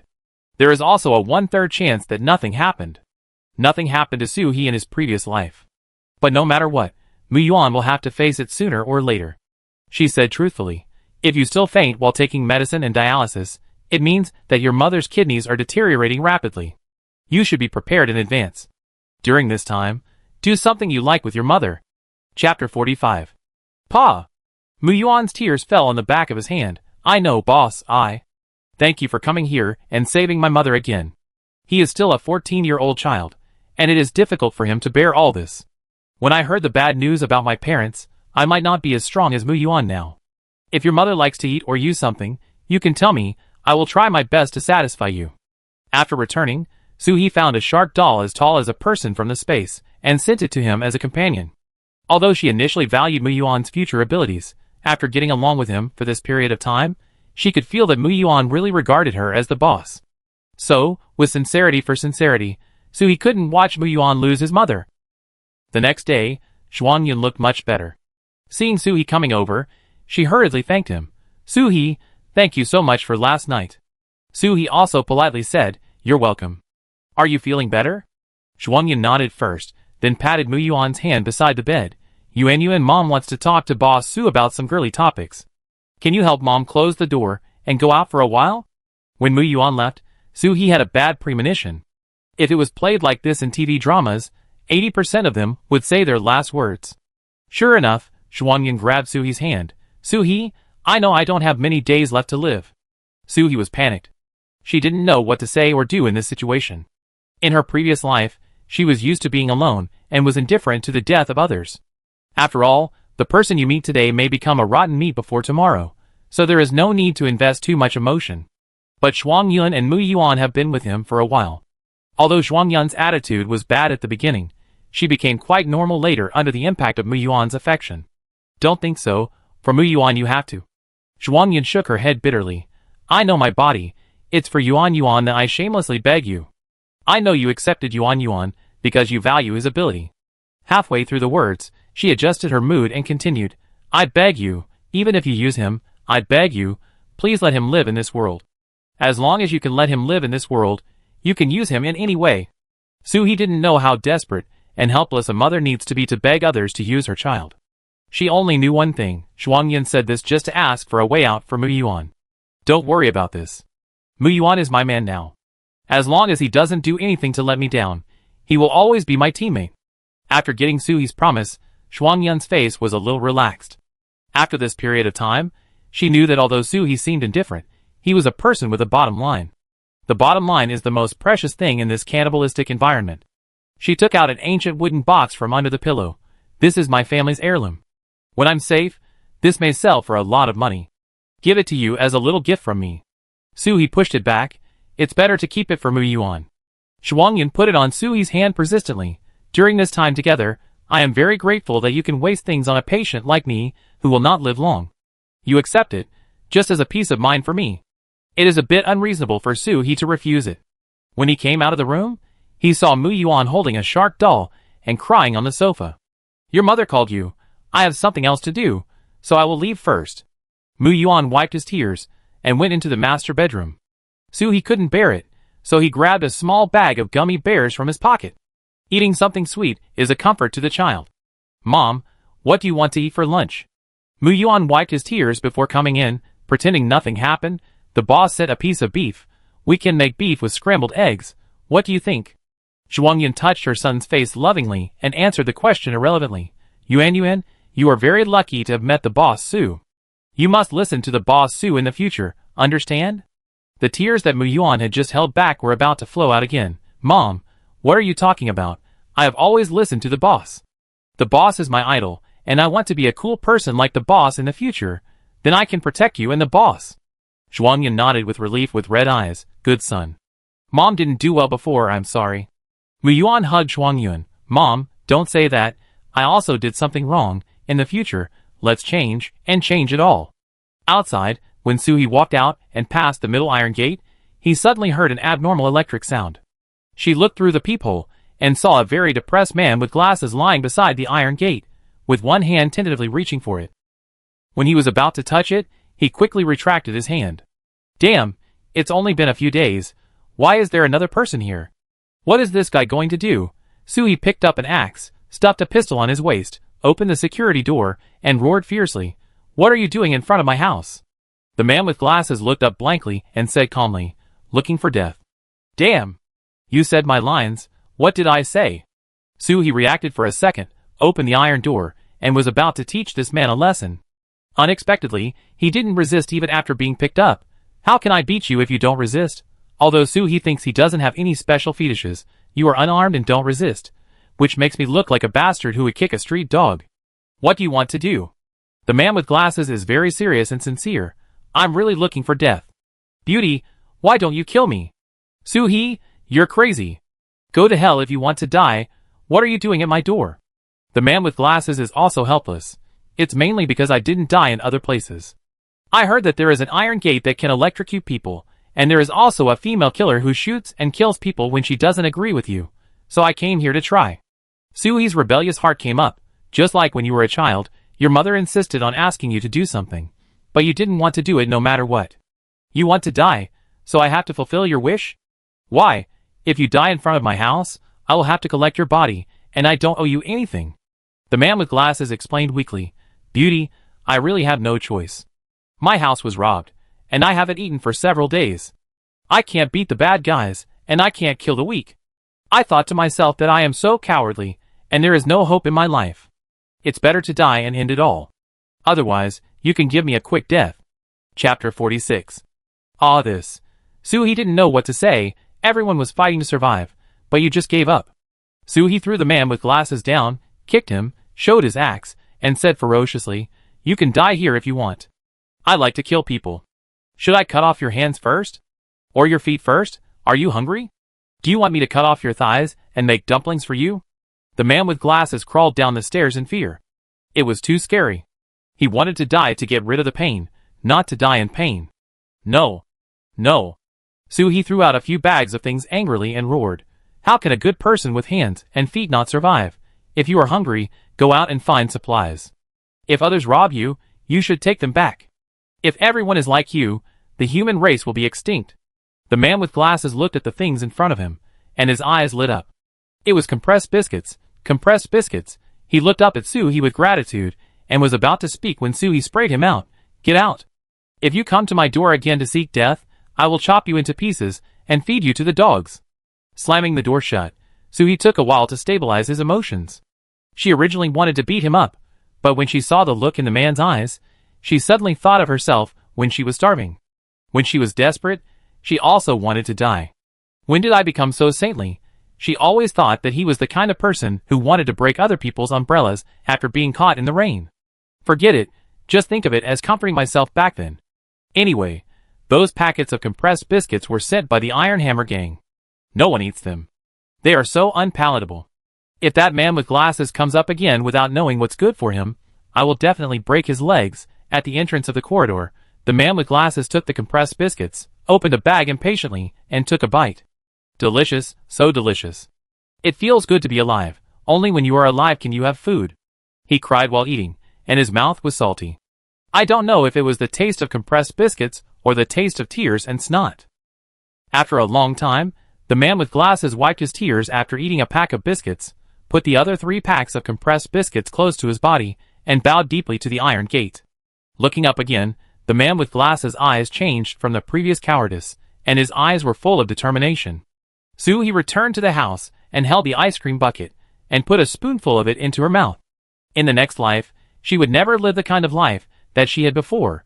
Another spoonful. This ice cream with raisins is so delicious. The weather outside was getting hotter and hotter, and it soared to more than 30 degrees in a few days. The air conditioner outside had broken down when it rained acid, but Suhi had prepared it, and took out the air conditioner fan and ice cubes. The ice cubes were specially ordered from the ice factory. They were all large ice cubes that were 1 meter long and half a meter wide. They were placed in a basin. There was ice and water. Yuan Bao and Biago lay on the edge of the ice cubes. When they were hot, they raised their heads and licked them. It was so comfortable. The sea urchins were too small to reach the basin, so Suhi found a small nest and placed it on the edge of the ice cubes. He didn't dare to get too close to it for fear of being frozen. Although the weather was hot, the rain outside didn't stop all day. It felt like God was steaming buns. The hot and humid weather accelerated the decay of the bodies soaked in the water, and the smell of stinky ditches was everywhere. Not only corpses, but also excrement and garbage are soaked in water. How can it not stink? Want to sort garbage? There is no trash can. That day, Suhi was still sleeping, and she always felt that there was a hard object in her arms. She opened her eyes in a daze, and shouted excitedly, "Chung Tuo!" "You woke up, Chung Tuo!" Chung Tuo retracted his limbs, and head into the tortoise shell. "Don't shake it, or the tortoise will feel dizzy." Brother Biao and the others had woken up a long time ago, and were waiting for Suhi. Suhi happily hugged Chung Tuo in his arms. "Let's go, celebrate Chung Tuo's awakening, and we will eat lobster in the morning." Coming out of the escape pod, Suhi started to get busy, boiling lobsters, peeling lobsters, and sweating profusely.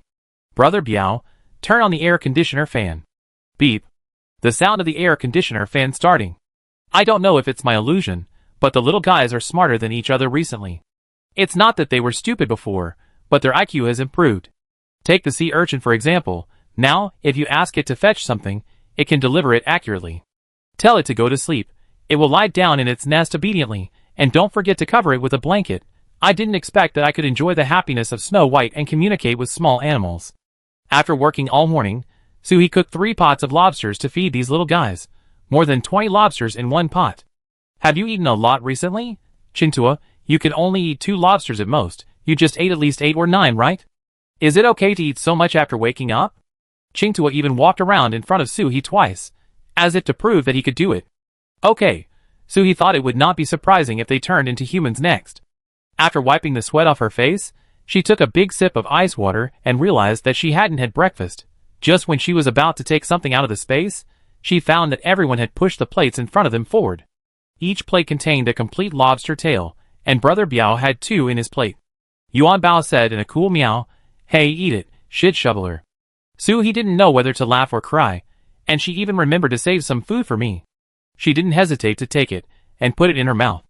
Alas, there was no salt, so the taste was a bit light. She opened a can of Lao Gan Ma, and dipped it in it. It tasted great. The little guys ate very elegantly, and never made a mess. The food bowl was also cleaned by Suhi, so everyone could eat in the same bowl. After eating, Suhi started her supernatural training again. Her supernatural control ability can be regarded as perfect. She can accurately attack every tennis ball launched by the tennis automatic launcher without being hit. The duration of the ability is getting longer and longer. Before, I would collapse after an hour, but now I can stand for an hour and a half. In the afternoon, the intercom rang again. Squeak. Boss. Today is New Year's Eve. Do you want to eat dumplings together? New Year's Eve?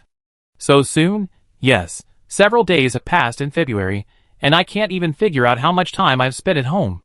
Suhi picked up the intercom. Eat, you guys get ready later, and we spend New Year's Eve in the attic. Woof. Brother Biao was excited, jumping back and forth. You just said you want to go out. Do you want to go out? The other 3 little ones also came over. Go out? Suhi helplessly hugged them together. It's really hard for you. You used to love to play outside, but now you can only stay at home. I take you out for a walk later, but you are not allowed to make noise, understand? Chapter 47. The attic on the 9th floor is between the 2 houses. It is a large place with an area of more than 200 square meters. You can go up from the small staircase on the 9th floor. Because of the earthquake and acid rain, I was always worried that the windows would break and the roof would leak, so I didn't make any extra arrangements for this place. Now that the acid rain outside is stopped and the earthquakes are not as frequent as before, I can go up to the attic from time to time. It's quite clean up there. Just lay a carpet and take out a few tables. In less than 10 minutes, Suhi prepared all these things. You can't just eat dumplings during the Chinese New Year. There must be fish, meat, shrimp and vegetables, right? Suhi took out some of each, not much, just enough for 3 people. Wow! Boss, there's a dog! There's a dog! The first thing Mu Yuan noticed when he came up to the attic was not the table full of delicious food, but Brother Biao and his friends. Yes, Brother Biao is so big and strong that it's hard not to notice him. Zhuangyun said embarrassedly. Yuan wanted to raise a puppy since he was a child, but he didn't raise one for various reasons. Suhi smiled and said, you can let Brother Biao play with him in the future. Brother Biao. Brother Biao heard the call and appeared in front of Suhi from the air conditioner fan. Master, are you looking for me? Suhi explained. Meet new friends. This is Mu Yuan. This is Mu Yuan's mother. Brother Biao barked twice, indicating that he knew. Yuan Bao, wait, and Sea Urchin also introduced each other one by one. When the 4 little ones saw strangers, they first sniffed tentatively, and then went about their business. Mu Yuan was so cute that he showed a childish smile on his face for the first time in a long time. Mom, the little animals raised by the boss are so cute. Zhuangyun was also very happy, looking at the table full of dishes. Thank you, Boss Su, for preparing so much. But in her heart, she was full of surprise. This table could be eaten in any hotel before the disaster. But now, it is estimated that even instant noodles cannot be eaten outside, and Boss Su can actually prepare a table full of fish and meat, which is too awesome. Moreover, these animals are so greasy, how much food is needed to feed them? But Zhuangyun and Mu Yuan did not ask, the boss gave them, and they just ate them. Who doesn't have a little secret? Don't explore other people's secrets too much. Suhi invited them to take a seat. It's a festival, let's be extravagant. Put out the iPad, turn on the variety show prepared in advance. The 3 of them gathered together, the little cuties chased each other around, laughed and played, and there was a New Year atmosphere. In the previous life, Suhi spent the first New Year's Eve in the base, working as a coolie in the base, doing the most tiring work, and eating the most unpalatable food. On New Year's Eve, the base only gave everyone half a potato. The half that Sue got sprouted, but she couldn't bear to throw it away. She held the half potato, hid in a dark corner, and cried while eating. She didn't know that potatoes could be so delicious. Sue ate the half potato all night, one bite at a time, and couldn't bear to finish it. In this life, potatoes? They are just a side dish in the pork rib soup. Mu Yuan held the bowl, completely disregarding his image. Boss, can I have another piece of pork ribs? Mainly because he ate too much, he felt a little embarrassed. Sue directly pushed the soup bowl with spare ribs in front of Mu Yuan. Eat as much as you want. Thank you, big brother. Mu Yuan first picked up a piece for his mother, and then picked up another piece for himself, eating until his mouth was full of oil. Sue was also very happy to eat. During the Chinese New Year, eating is all about the atmosphere. After eating and drinking, Mu Yuan took the initiative to take the responsibility of washing the dishes. Sue wanted to say that there was a dishwasher, but the child wanted to show off, so he gave him a chance to show off, and let him go downstairs with the bowl. Shuangyan also went back to the house with him. Her physical condition was now declining drastically. The time for dialysis was getting longer and longer. Except for getting up to eat and go to the toilet, she had to lie on the bed every day. Sue moved a chair to the window. Through the small gap in the curtains, he saw the world outside that was like a ruin. There were still many buildings with faint firelight. Ouch! Sue suddenly felt that his chair was hit. He looked down and saw that it was a weight. Wait, does it hurt?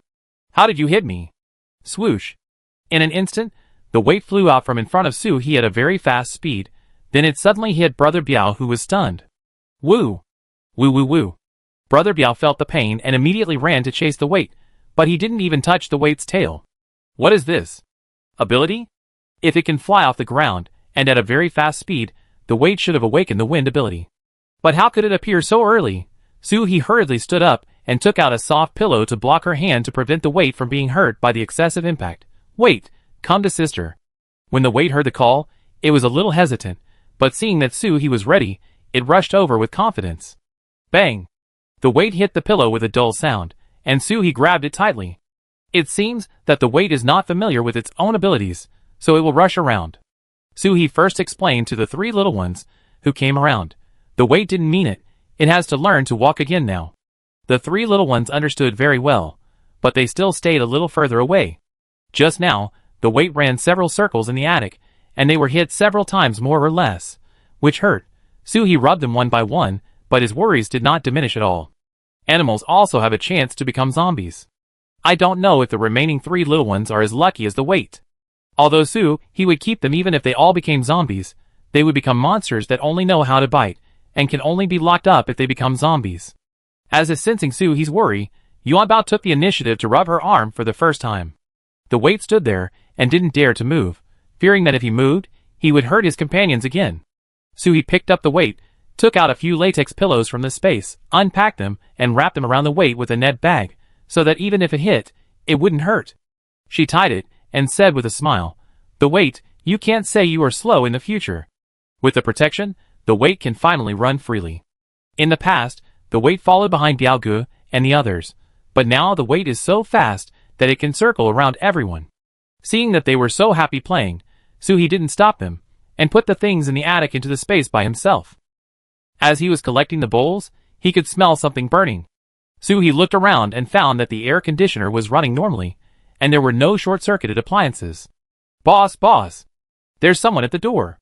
Mu Yuan came up with a pile of bowls and shouted in a low voice. "I heard, something passed by." Mu Yuan suddenly appeared, and the weight almost couldn't stop. Fortunately, it turned quickly, otherwise it would have hit it. Chapter 48. Sue walked over, took the dishes, and put them on the table. "Wait, stop first." Then he asked Mu Yuan, "What did you say happened downstairs?" Mu Yuan was still surprised at the obedience of the four little guys, and hurriedly replied, "I just passed by the door of the corridor and heard someone's voice outside.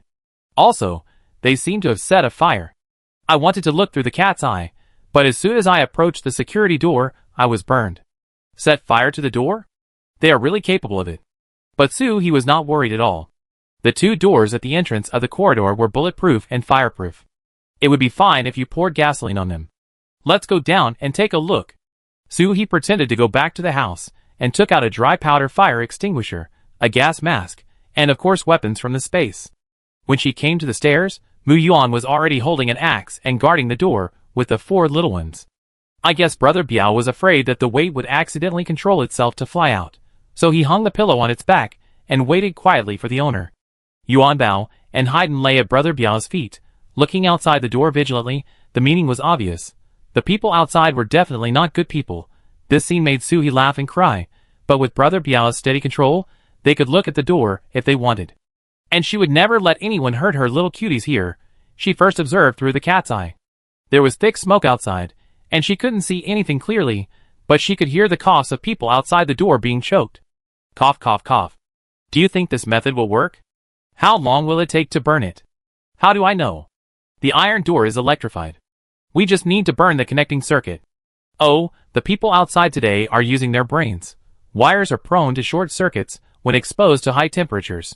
Without electricity, the only problem left is the door lock. But haven't they heard that this iron door is not only locked, but also bolted? As long as the people inside don't open it, unless you use an electric saw, don't even think about getting in. Besides, are you so stubborn? Haven't you heard that I have a gun here? Suhi asked Mu Yuan and the 4 kids to retreat a little further, then put on a gas mask and thick gloves, opened the anti-theft door, and sprayed outside. Cough, cough, cough. Cough, cough, cough. The people outside were unexpectedly sprayed with dry powder in the face, and they covered their eyes and shouted, "Oh, I can't see. I can't see. I'm blind." Suhi stood up and took a closer look. There were only 2 people, and to burn the iron gate, you should at least find something powerful. You piled up a pile of rain-soaked wood to burn the fire. What's the difference between that and the Jade Emperor using candles to burn the lock? Suhi pushed open the iron gate and pushed out the unburned firewood behind the iron gate, leaving a path. In the thick smoke and dust, Suhi lifted a person's arm with one hand and pushed the person directly against the iron gate. Suddenly, a smell of burning clothes and burnt human flesh came. "Tell me, who sent you here?"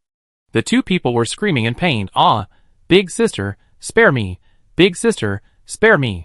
We just wanted to come in and steal something. We heard there were good things here. We didn't think of doing anything else." "Really, it hurts. Steal something? At this time, are you stealing things? You are stealing lives. Besides, who are you calling big sister? Who is your big sister?"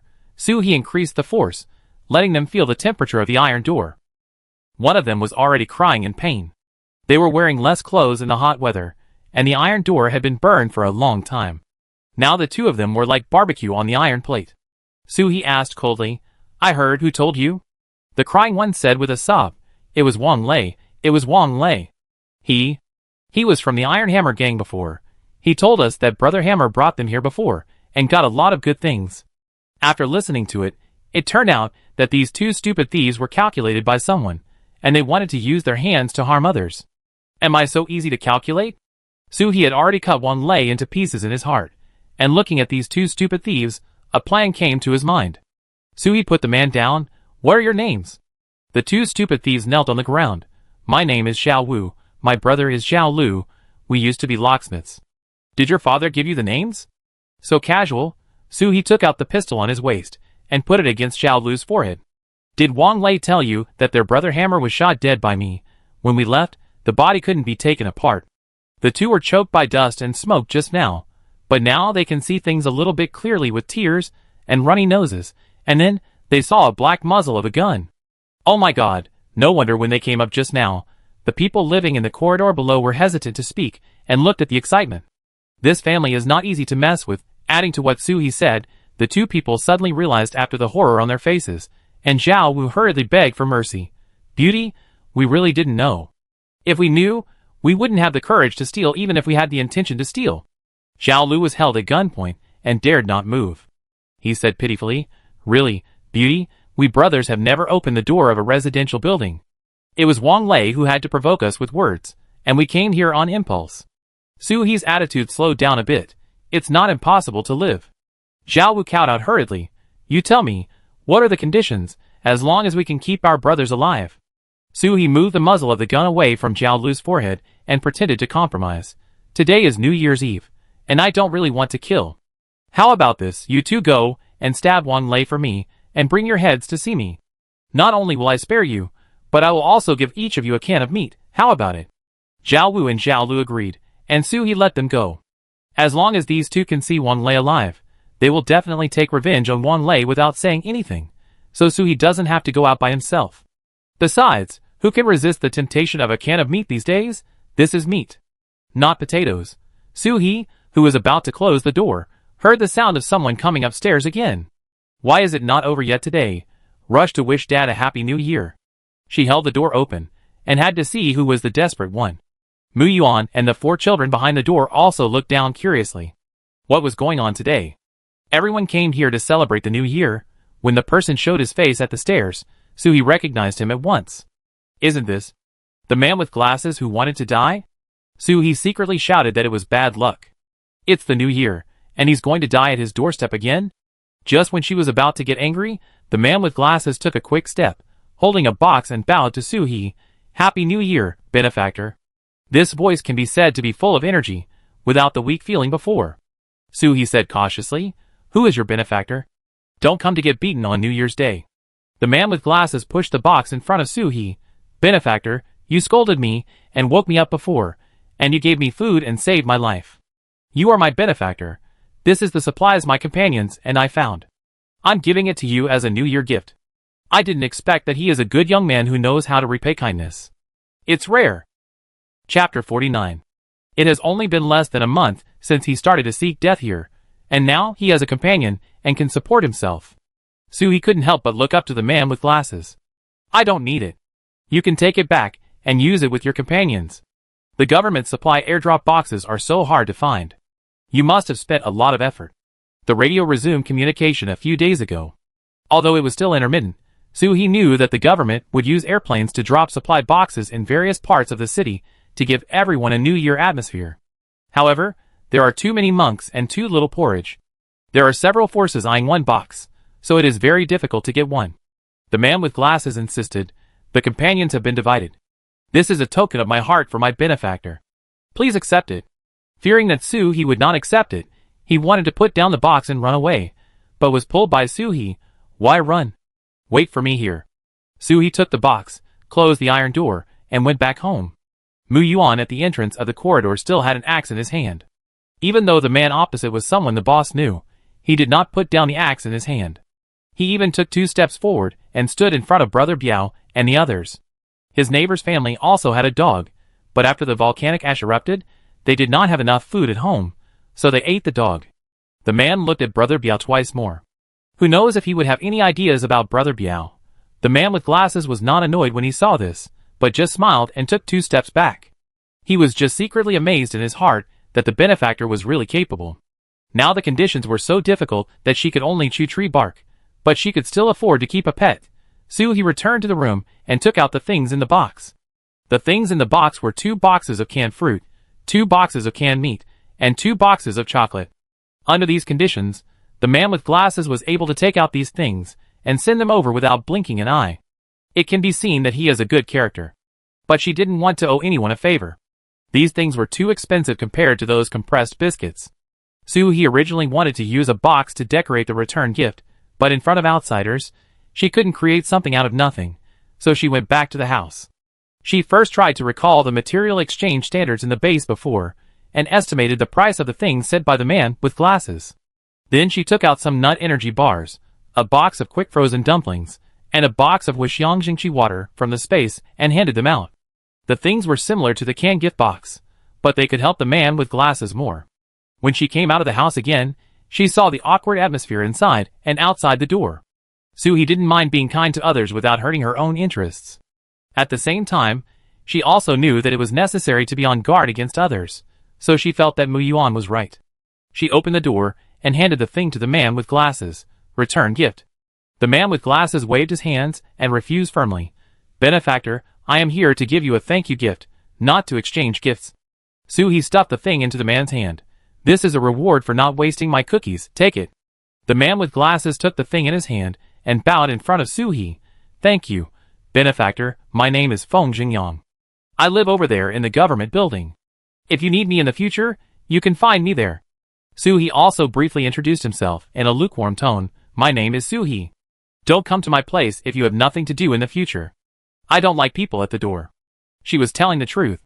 If you come to my place every day, people who don't know would think I have some treasures here. Haven't you brought all the people with ulterior motives here? Then how can I lie down at home? Feng Xingyan also understood Su He's meaning. I will never come to disturb you easily in the future. Today I just come to wish you a happy new year. Su He nodded. Happy New Year, Feng Xingyan. You can go now. Feng Xingyan turned around and left. Su He asked Mu Yuan to use an axe to pull the pile of firewood at the door into the door, and close the security door, an iron door. It's okay now. I just clean up the things in the attic. You can go home and stay up with your mother. Just now, Su He saw that Zhuan Yun's complexion was not very good. So, she thought about letting Mu Yuan spend more time with her mother. Giving the axe back to Mu Yuan, Su He picked up the short-legged sea urchin and took the 4 little ones to the attic. Before Mu Yuan turned around and left, he did not forget to say to Su He, "Boss, Happy New Year." Su He did not even turn his head. "You too, Happy New Year." After going up to the attic, Su He immediately held the air conditioning fan and blew for a long time. It was hot to begin with, and those 2 stupid thieves set fire. The temperature in the corridor was high enough to cook beef at low temperature. After it cooled down, he and the 4 children stayed until 12 o'clock before packing up and returning to the room to rest. Outside, Zhao Wu and Zhao Lu left Su He's place and left on a small raft without stopping. Not everyone can use a kayak. Most people make simple small rafts for the convenience of travel. Find some wooden furniture and tie it up with cloth strips so that it does not fall apart. The one Zhao Wu and Zhao Lu rode on was made by themselves. For safety, the 2 of them also reinforced it with wire. Zhao Lu covered his burning back. "Brother, what should we do now? If we bring Wang Lei's head, do you think he will give us canned meat?" Zhao Wu endured the pain and tore off his clothes directly. When the clothes and the wound grow together in the future, it will be more painful to tear them off. "What do you want? Wang Lei is doing this to us. We must kill him. But we definitely can't come here." Zhao Lu was thinking about the canned food. The 2 of them were busy at the entrance of Su He's building for a long time, and they moved the wood for burning twice. "Why?" 2 canned meats.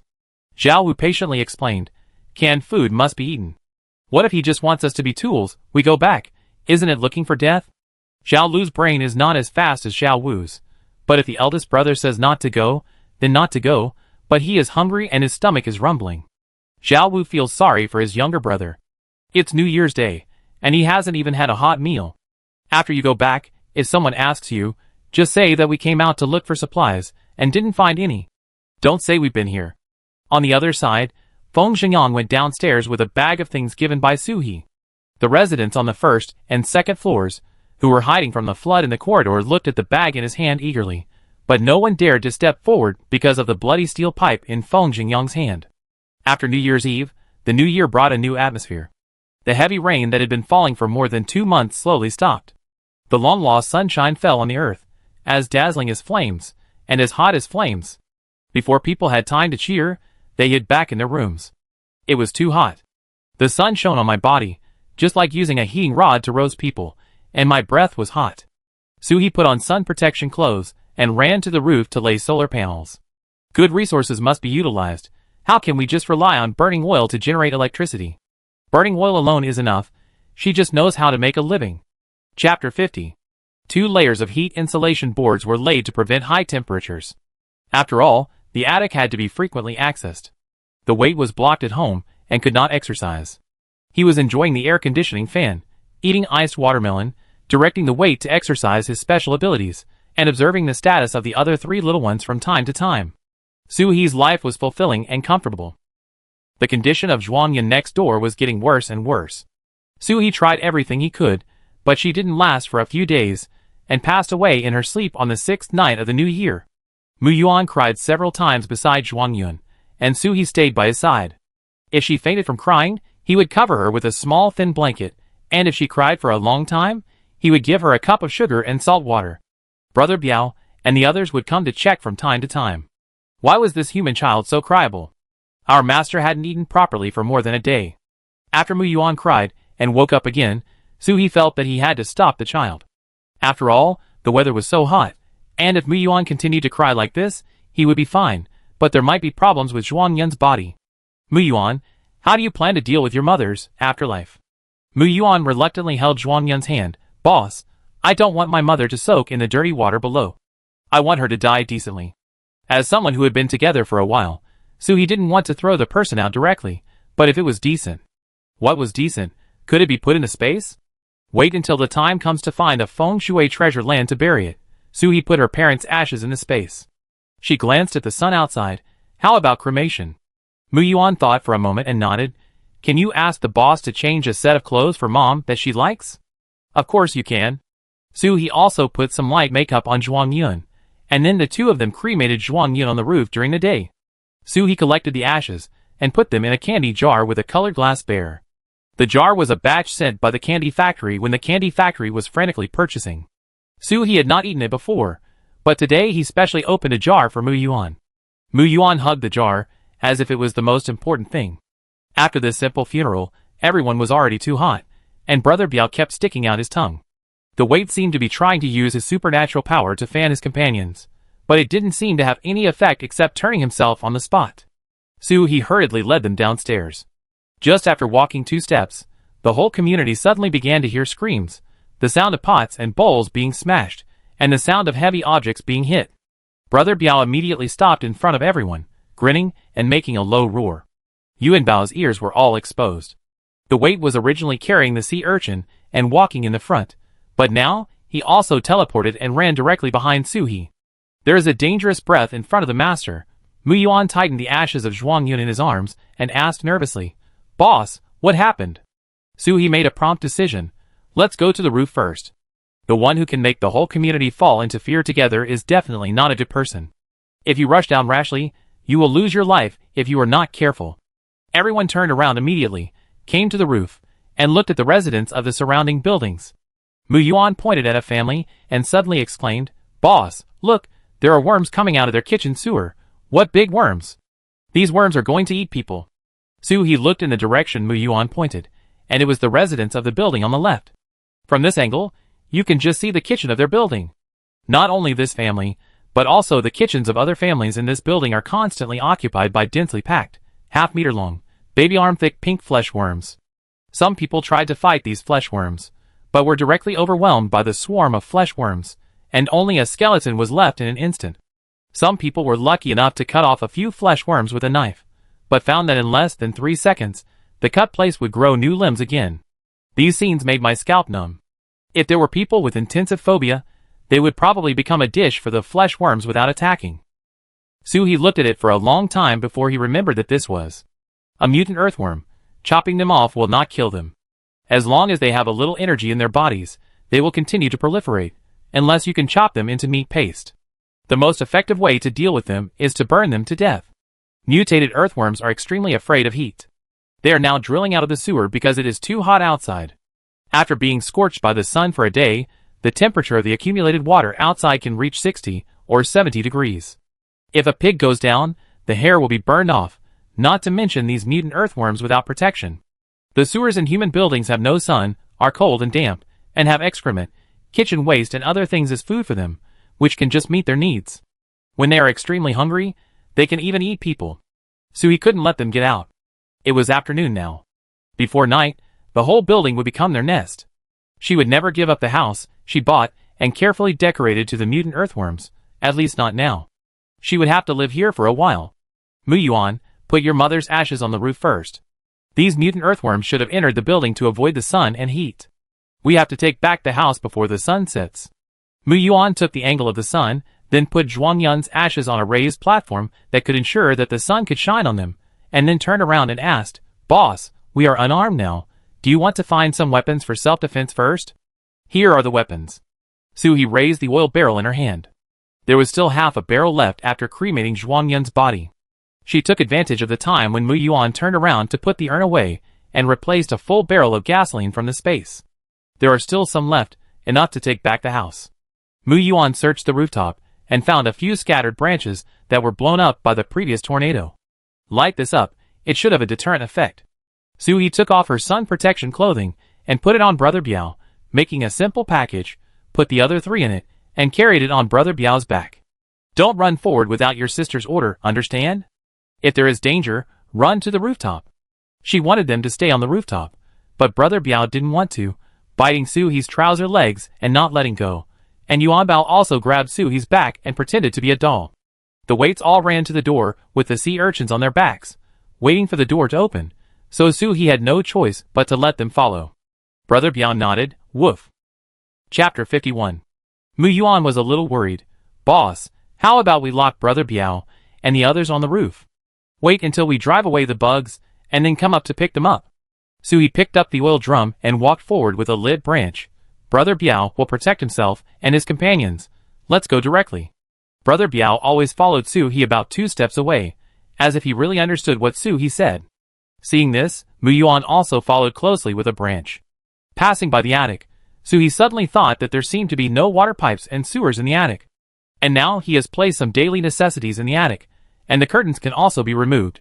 So they went to the attic first, made a dozen burning balls with curtains and gasoline, and then went down to the 9th floor. When they went out, both of them closed the door, so the corridor had not been invaded by mutant earthworms. They first went to room 02 where Mu Yuan lived. There were too many strange instruments in it.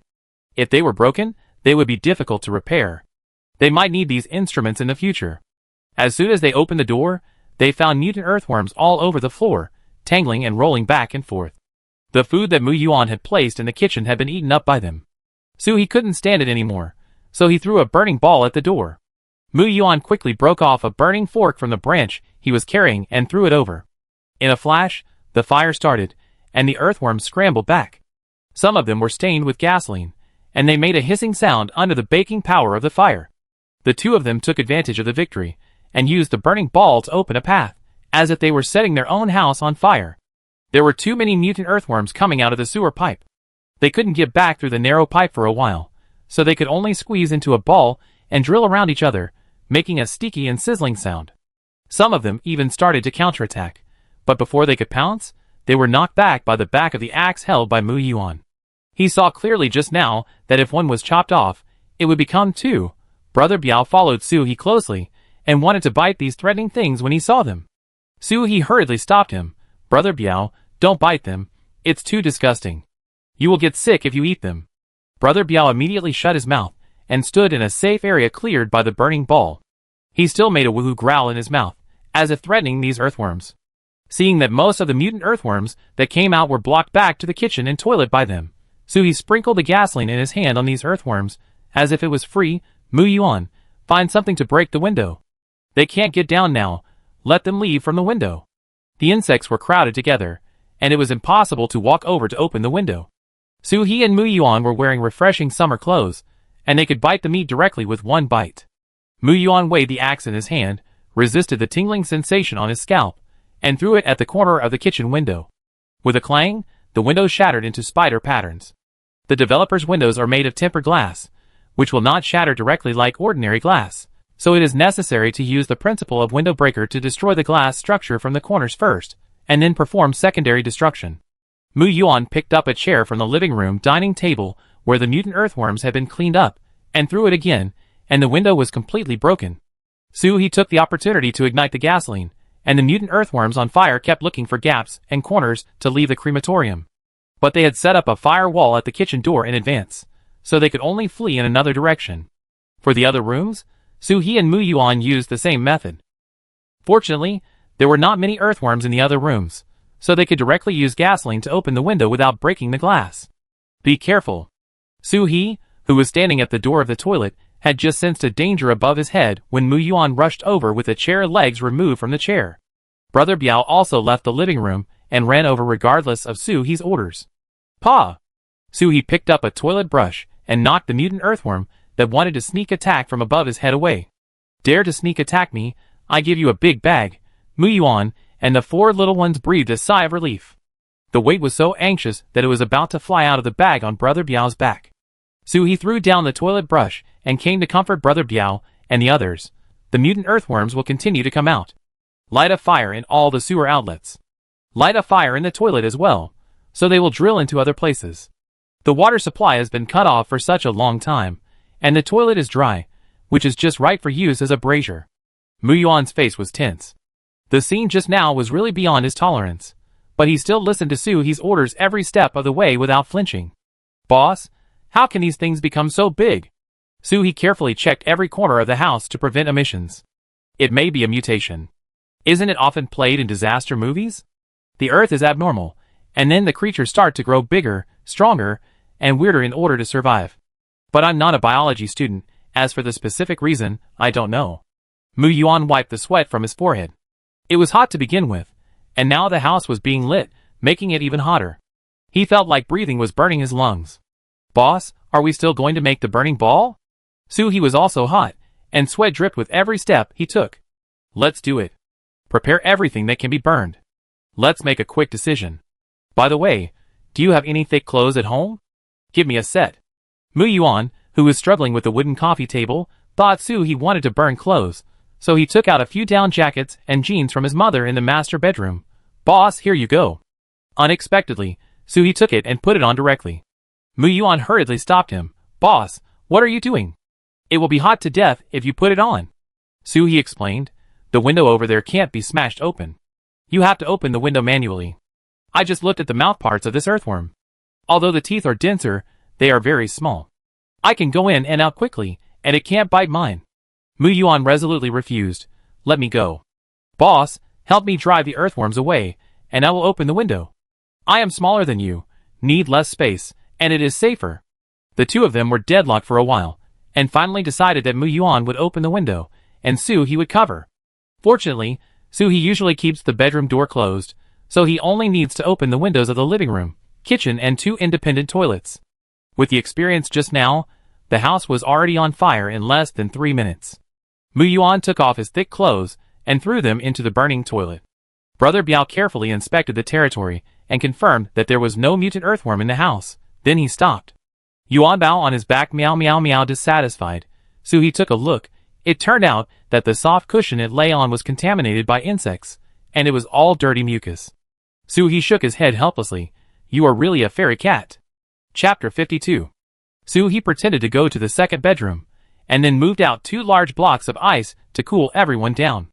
There was no loss at home except for these mats, because everything was put into space by Soo-hee in advance, and it was taken out only when needed, just to facilitate running away at any time. This is the experience of living in the end times for 5 years. After all, no one knows what unexpected things will happen in the next second. She rested for a while, and there were screams from neighbors in the community from time to time outside. She couldn't help asking, why are there so many earthworms here? They also appeared in the base in the previous life, but the total number was not as many as those driven away just now. Moreover, earthworms seem to be solitary creatures, and rarely appear collectively like ant colonies. Mu Yuan put his hand on the ice, and then covered his face with his cold hand, which not only relieved the heat, but also prevented himself from becoming paralyzed. Boss, our community replaced the biological environmental septic tank 2 years ago. If I remember correctly, when it was introduced, it was said that earthworms were placed inside. So, these earthworms may have come out of the septic tank. No wonder there is always a bad smell in the house. However, Soo-hee is now worried about another problem. In the previous life, mutants and zombies only appeared in large numbers after the 0-degree night. Now is still an extremely hot period. How come mutants appear, and the supernatural power of the weight appeared too early? Could it be that all this happened ahead of time, or, in the previous life, there were signs before the 0-degree night, but no one noticed it? If so, should my plan also be advanced? So many earthworms were burned to death just now, but none of them had a crystal nucleus, which means they were all primary mutants. Could it be? Boss? Boss? Mu Yuan shouted twice beside Soo-hee, and when Soo-hee came back to his senses, he asked, Boss, do we have to keep guarding the fire like this to stop these earthworms? Soo-hee's thoughts came back. There are so many mutant earthworms. If they can't kill them all, won't they have to set fire to the house every day? No, do you know where the septic tank is? If there are so many earthworms, and they are doing group activities at the same time, they should have evolved a leader. Kill the leader and destroy the nest, and they should scatter and leave. Mu Yuan pointed to a small garden outside the community. It's under the garden over there.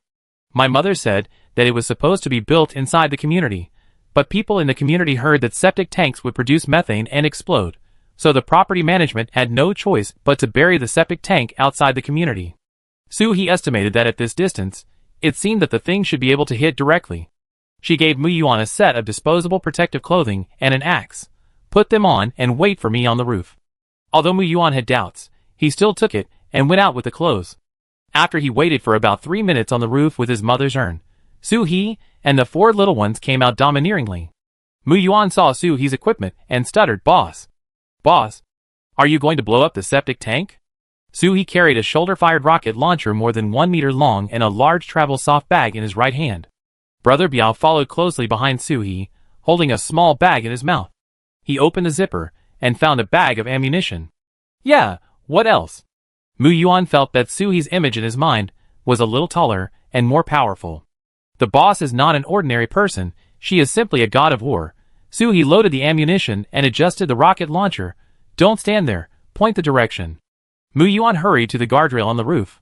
Boss, can you see the street lamp exposed above the water? It's the tilted street lamp with half a solar panel hanging on it. There is a septic tank below that place.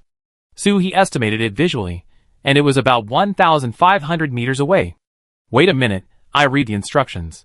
She actually took out a small notebook from her pocket, which was full of English. The maximum attack range is 2,500 meters, which is enough in terms of distance. It seems that the power of the shells will be discounted in the water. If it doesn't work, just fire a few more rounds. Mu-yuan stood aside, not knowing how to express his current mood. Who am I? Where am I? Shouldn't this thing only appear in the game? Su-hee put a soft cushion on his shoulder to prevent the impact from being too strong. Everyone, lie down in a corner. I don't know what will blow out of the septic tank. Mu-yuan and Brother Biao hid by the pillar behind Su-hee. We are ready. Su-hee pulled the trigger on the spot. The recoil of the rocket launcher was very strong, but she withstood it. After about 2 seconds, boom! There was an explosion. Then countless flesh-red earthworm corpses floated on the water surface of the septic tank, followed by a stench. Fortunately, I wore protective clothing in advance, otherwise it would stink to death.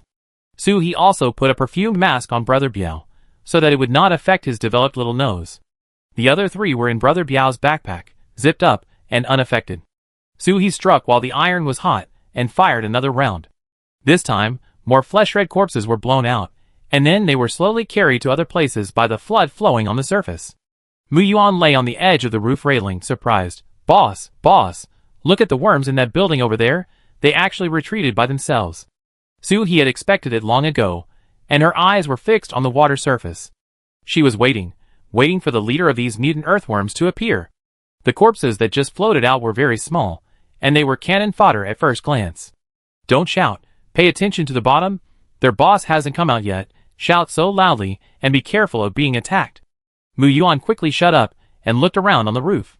But after looking around, there was nothing except the people sitting on the homemade simple rafts downstairs to avoid the earthworms. When these people heard the explosion, they couldn't help but hide inside the building again. But after seeing the red earthworm corpses drifting by, their faces were full of joy of surviving a disaster, and they had no idea that there was a greater danger waiting for them. Su-hee saw the reactions of these people. She dealt with these earthworms only for her own peace, and did not consider their safety at all. Suddenly, Brother Biao, with his 2 front paws on the guardrail, looked at the water on the left with a fierce look, and Su-hee immediately turned the loaded rocket launcher in the direction. Roar! At the same time, a giant mutant earthworm that 3 adult men could not hold together appeared from the dirty flood, opened its mouth, roared, and swam towards the building. The sharp white teeth in the round mouth were sharper than crocodile teeth and denser than shark teeth. If it was swallowed, it would turn into meat stuffing without chewing. Chapter 53. The mutant earthworm roared, venting its dissatisfaction. It was this human who dared to blow up its nest, killing so many of its kind. Eat it. Eat her. The small raft that was just docked on the water saw the giant earthworm and immediately paddled away in a panic. But the more panicked, the easier it was to make mistakes. A small raft that was spinning in place was directly torn in half by the giant earthworm. The people on it didn't hold on tightly, and became the earthworm's meal in the blink of an eye. The giant earthworm continued to move forward, trying to climb up to the roof of the building. Su-hee didn't panic at all. He pulled the trigger, and a shell fell into the big mouth of the mutant earthworm that was about to raise its head and climb up. Boom! The huge monster instantly turned into pieces of meat, with only 1/3 of its body still wriggling in the water. I don't know if it wants to escape or grow. Su-hee put down the rocket launcher, took out a round object from the large soft bag he had just taken out, pulled out the safety, and threw it out. Unexpectedly, this time it did not fall directly on the remaining body of the giant earthworm, but was blocked by a group of cannon fodder mutant earthworms. This is a brain! He even knows how to summon a shield. Mu Yuan clenched the axe in his hand, stood beside Su He, and stared closely at the increasing number of red earthworms below. Boss, they seem to be healing the big earthworm, and they have recovered a lot. Su He didn't even look at it, and threw another round one. With an explosion, the remaining 1/3, plus the earthworms that gathered together, also turned into nothingness. Humph, the flesh is vulnerable to explosions. Mu Yuan opened his mouth wide. The boss is so powerful. Looking at the floating pieces of meat downstairs, and the bloody smell in the air, Mu Yuan was still in shock. Boss! Boss, this is not an earthworm, it is a monster, right? Su He put all the weapons in the bag, and kept them away, leaving only a half-meter-long electric baton in her hand. She said half-jokingly, "Then you call Ultraman and ask him if he has time to come here on a business trip." Mu Yuan supported himself with an axe to prevent himself from falling to the ground because of weak legs. The place to produce Ultraman is gone. I don't think Ultraman can solve this problem. We still have to rely on ourselves. Su He wiped the sweat off his face and opened the mouth of Brother Biao's backpack. It was so hot, and the little cuties would be suffocated to death if the zipper was zipped up. Let's go home and pack up. We're going to be roasted here. Mu Yuan went down by holding onto the wall. For a 14-year-old teenager, it was not easy for him to stand up without peeing in fear after encountering such a scene. Oh, by the way, after the Chinese New Year, Mu Yuan was already 15 years old. After they left, the people downstairs began to fish up these pieces of meat in the flood on a simple raft. It was meat after all. Although it was a little disgusting, it was good meat if it could fill the stomach. God knows how long they hadn't had a full meal. However, the mutant animals tasted really. Each one was more unpalatable than the other, fishy and smelly.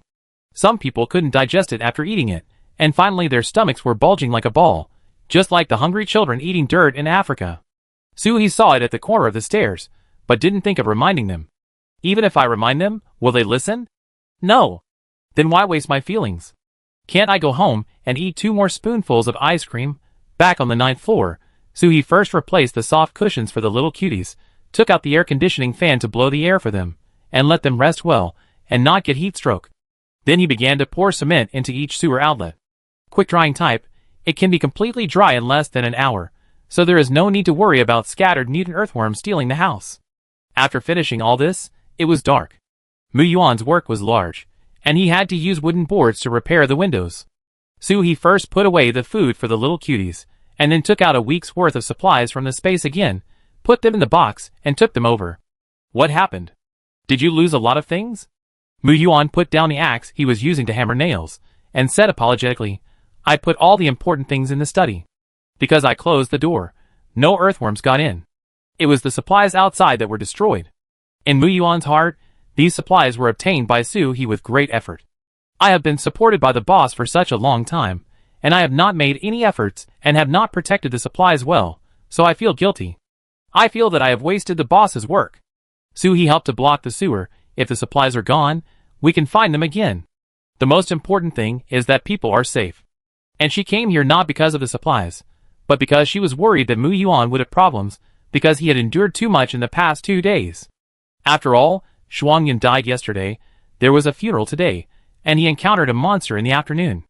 Not to mention a child, even an adult would not be able to bear it sometimes. I think everything is almost done. Let's have a popsicle to quench our thirst.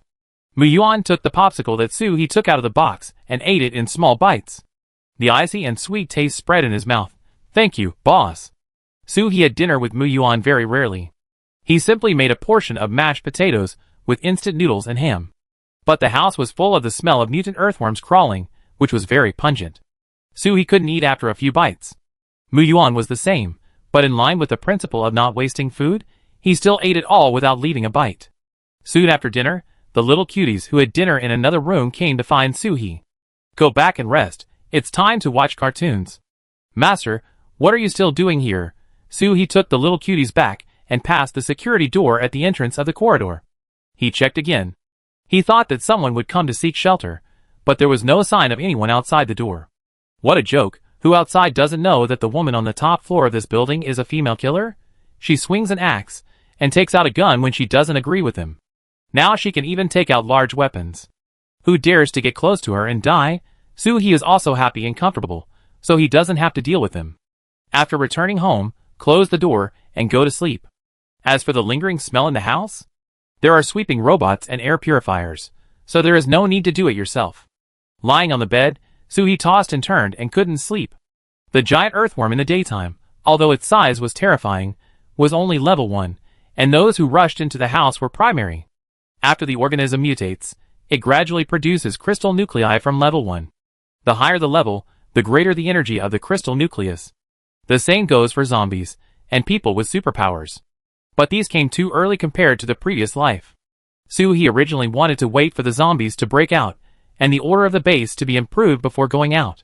This way, he can fight zombies all the way, and by the way, he can also get some crystal nuclei to improve his superpowers. But if organisms mutate so quickly, will zombies also break out before the 0-degree night? The more she thought about it, the more irritated she became. She simply didn't want to sleep. She got up and took out a bag of lemon-flavored boneless chicken feet, thinking while eating. Chapter 54. But as soon as she took the first bite, she felt several eyes staring at her. Okay, don't sleep. Get up and have a midnight snack. The chicken feet are full of seasonings, so I can't give them to them, but I can give each little cutie a freeze-dried snack. Come on, Brother Biao's oxtail, the drumstick for the weight, the mealworms for the sea urchin, and Yuanbao's. Hey Yuanbao? Yuanbao, where's your cat? Why are there only 3 of them lining up? Where's Yuanbao? Soo-hee turned over several times in the escape pod. They had clearly come in together when they went to sleep, and they watched cartoons together for half an hour. The hatch had never been opened. Where did the cat go? Brother Biao, you guys should also look for Yuanbao. Where is Yuanbao? The escape pod was so small. Soo-hee and the 3 little ones searched for a long time, but found nothing except cat hair. Could it be that he really went out? Just when Soo-hee was about to decide to open the hatch of the escape pod and go out to look for him, meow? A meow came from the bed. Looking back, Yuanbao was right on the bed. It tilted its head and stared with its big round eyes. What are you doing? Soo-hee quickly hugged Yuanbao in his arms and grabbed him twice. Could it be that he was blind just now? No, if he was blind, it was impossible for everyone to be blind together. Sea Urchin searched the boxes under the bed twice, but didn't find Yuanbao. And Brother Biao sniffed for a long time. Brother Biao never let the other 3 leave him too far, just like a parent, but he really didn't find Yuanbao just now. Soo-hee rubbed Yuanbao's double chin, took out a cat strip, and coaxed, Yuanbao, tell your sister, where did you hide just now? Yuanbao was about to reach out to grab the cat strip when he saw it, but Soo-hee took it too far. Yuanbao made a dissatisfied meow, and then it disappeared from Soo-hee's arms. The weight in his arms also disappeared with Yuanbao's disappearance. It was as if an invisible big hand had taken Yuanbao away from his arms. Soo-hee rubbed his eyes in disbelief. Brother Biao, Sea Urchin, and the weight also had a flash of panic on their faces. Hallucination? Yuanbao, come out quickly, or your cat strip will be gone. Meow. Yuanbao shouted in dissatisfaction, and then appeared out of thin air on the pillow of the escape pod. It was not until Yuanbao finished eating the whole cat strip that Soo-hee realized something. Her Yuanbao cat awakened the ability to hide and seek. Soo-hee suspected that Yuanbao was playing a trick, but she had no evidence. All night, she didn't eat chicken feet anymore. Soo-hee just kept telling Yuanbao not to disappear casually. If you disappear in front of people, we won't be able to find you, and you will be caught. No cat strips, no freeze-dried food, and no one will feed you lobster. Brother Biao, translate this to Yuanbao so that he will remember it. Yuanbao has always been like a rebellious girl, and will only listen to Brother Biao's words. So, Soo-hee controls Yuanbao through Brother Biao. Brother Biao whined in front of Yuanbao for a long time, and it was not known whether it understood, but at least it did not disappear casually again. Soo-hee also did not let the weight with superpowers fly away when there were no people around. In many places, people and animals who have just developed superpowers are often captured by unscrupulous bases for research, and their situation is miserable. So little cuties must learn to hide their shortcomings. Fortunately, they are smart now, and can understand that they must not do things that the master does not allow them to do, which saves Soo-hee a lot of worry. After working all night, Soo-hee was exhausted. She had just eaten a bite of lemon chicken feet, and had no appetite to continue eating. She wiped her hands with a wet towel and laid down to sleep. As for what she was thinking about just now, she would not go to the base before the zombies appeared anyway. Tens of thousands of zombies were a joke. The next day, when Soo-hee woke up, it was already past 9 o'clock. The weather felt a little hotter yesterday. I looked at the thermometer outside, and it was almost 50 degrees. Opening the hatch of the escape pod was like putting an oven at home. In order to prevent the temperature difference between the inside and outside of the escape pod from being too large to hurt the body, Suhi deliberately raised the temperature. But the body still refused. It was too hot outside. After a night of cleaning, the fishy smell in the house has gone a lot. Although there is still some, it can no longer be smelled without careful smell. First, I turned on the air conditioner, washed up, and then made beef cold noodles and yogurt pudding. I ate less in the hot weather, but I couldn't skip meals. After eating, I was going to take the 4 little ones to the attic for training, but thinking of what happened yesterday, Suhi turned and went to room 02. I opened the door, but no one was there. Could he be in the study? Muyuan? Muyuan? Suhi knocked on the door for a while, but no one answered. Nothing happened, right? Suhi used brute force to break the door open, and found Muyuan lying on the ground, holding tightly in his arms the shark doll he had given him before, and a pile of quilts under him. It seems that this child was afraid and locked himself in the study to sleep.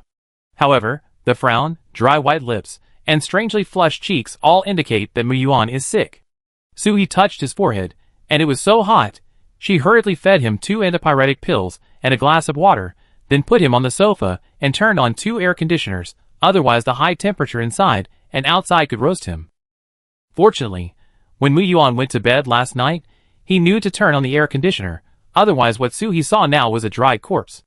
After doing this, Suhi found 2 thinner sheets from the room and wrapped Muyuan like a silkworm pupa, leaving only his head outside. Don't blame Suhi for being overly cautious.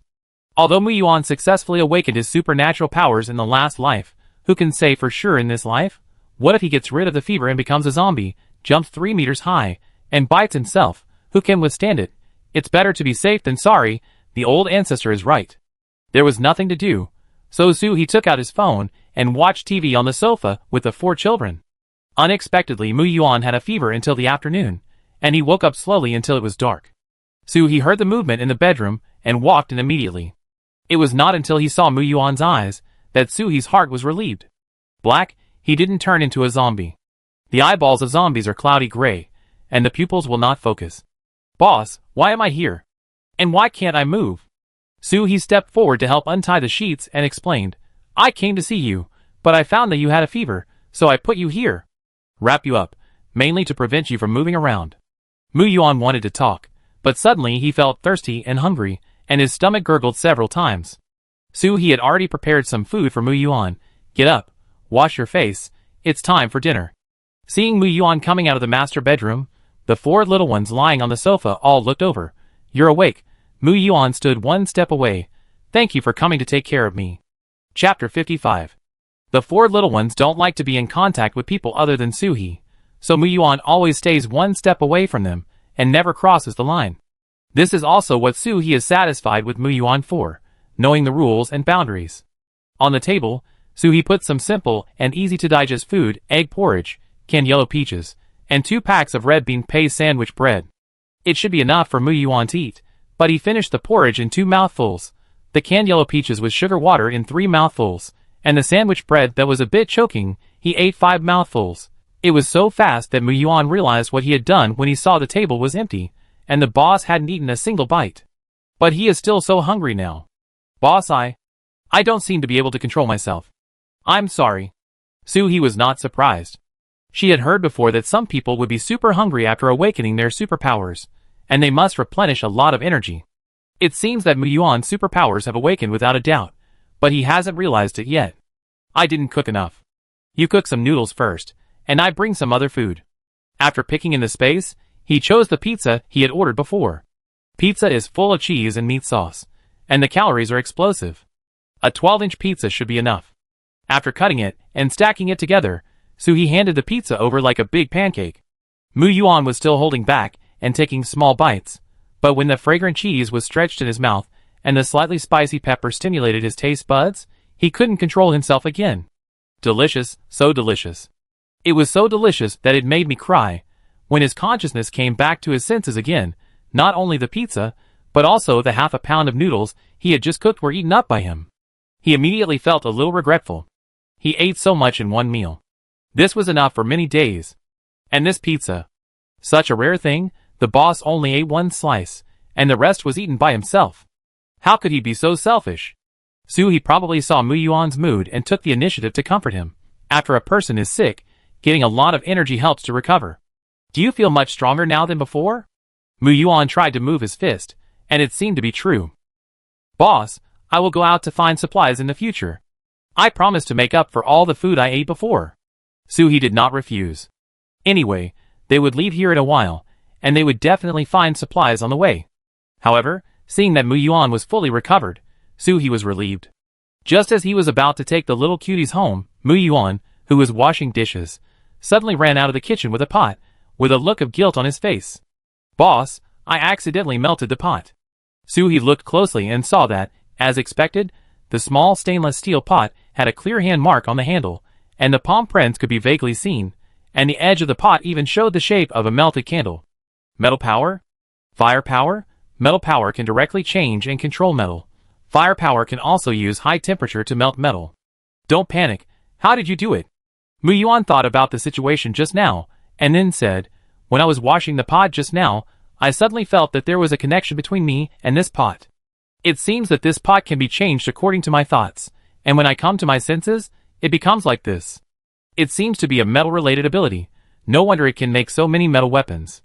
However, Suhi couldn't say it too directly. She introduced tactfully. It seems that you have evolved a superpower. I heard on the radio that some large bases under construction have people with similar abilities as you. You can try to see what you can do. We may need it when we go out in the future. Mu Yuan stared at his hands blankly and said in surprise, Boss, do you think this is the superpower that only the protagonists in TV dramas have? Will I be the chosen one? As he spoke, the child was excited. Boss, don't worry, I will protect you in the future. Let's go sideways. Suhi patted Mu Yuan's shoulder. Brother, this is what I planned from the beginning. But you can't flatter too much at this time. Arrogance is not good. It was also said on the radio that you are not the only one with superpowers. Being too ostentatious will make people hate you. Outside, you should be more restrained unless you have to. Also, I saw some bases recruiting people with superpowers.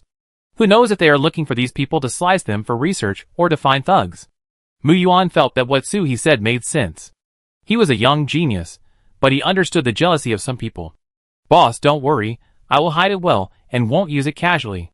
Suhi was very satisfied with Mu Yuan's attitude as a well-behaved little brother, but she still warned, you can use your superpowers at home at will, but there is only one thing, you are not allowed to cause damage.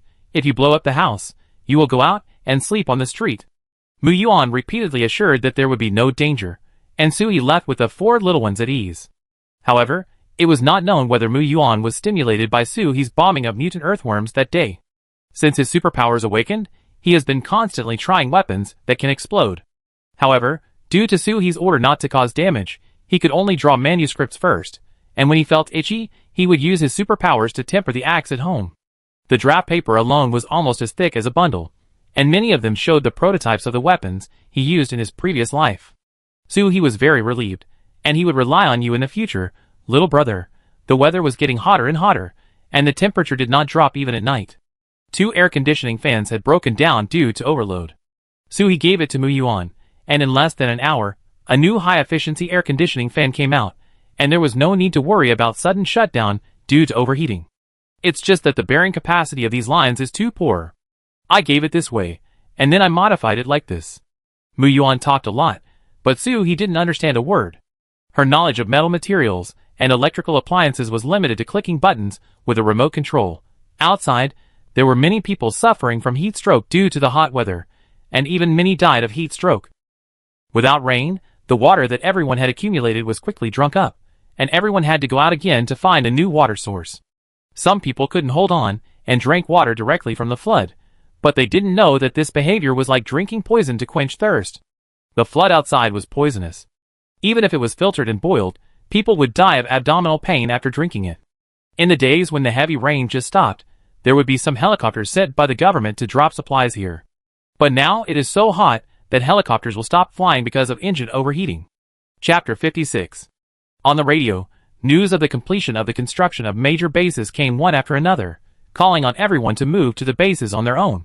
Before the government distributed supplies, everyone wanted to stay at home and wait for the disaster to pass, so very few people went to the bases. After all, who would want to work when they can get it for free, now that the government can't distribute supplies, and the family is out of ammunition and food. If ordinary people want to survive, it is better to go to the base. In addition, in order to accommodate more people, the major bases will also send propaganda teams to guide everyone to settle in the bases.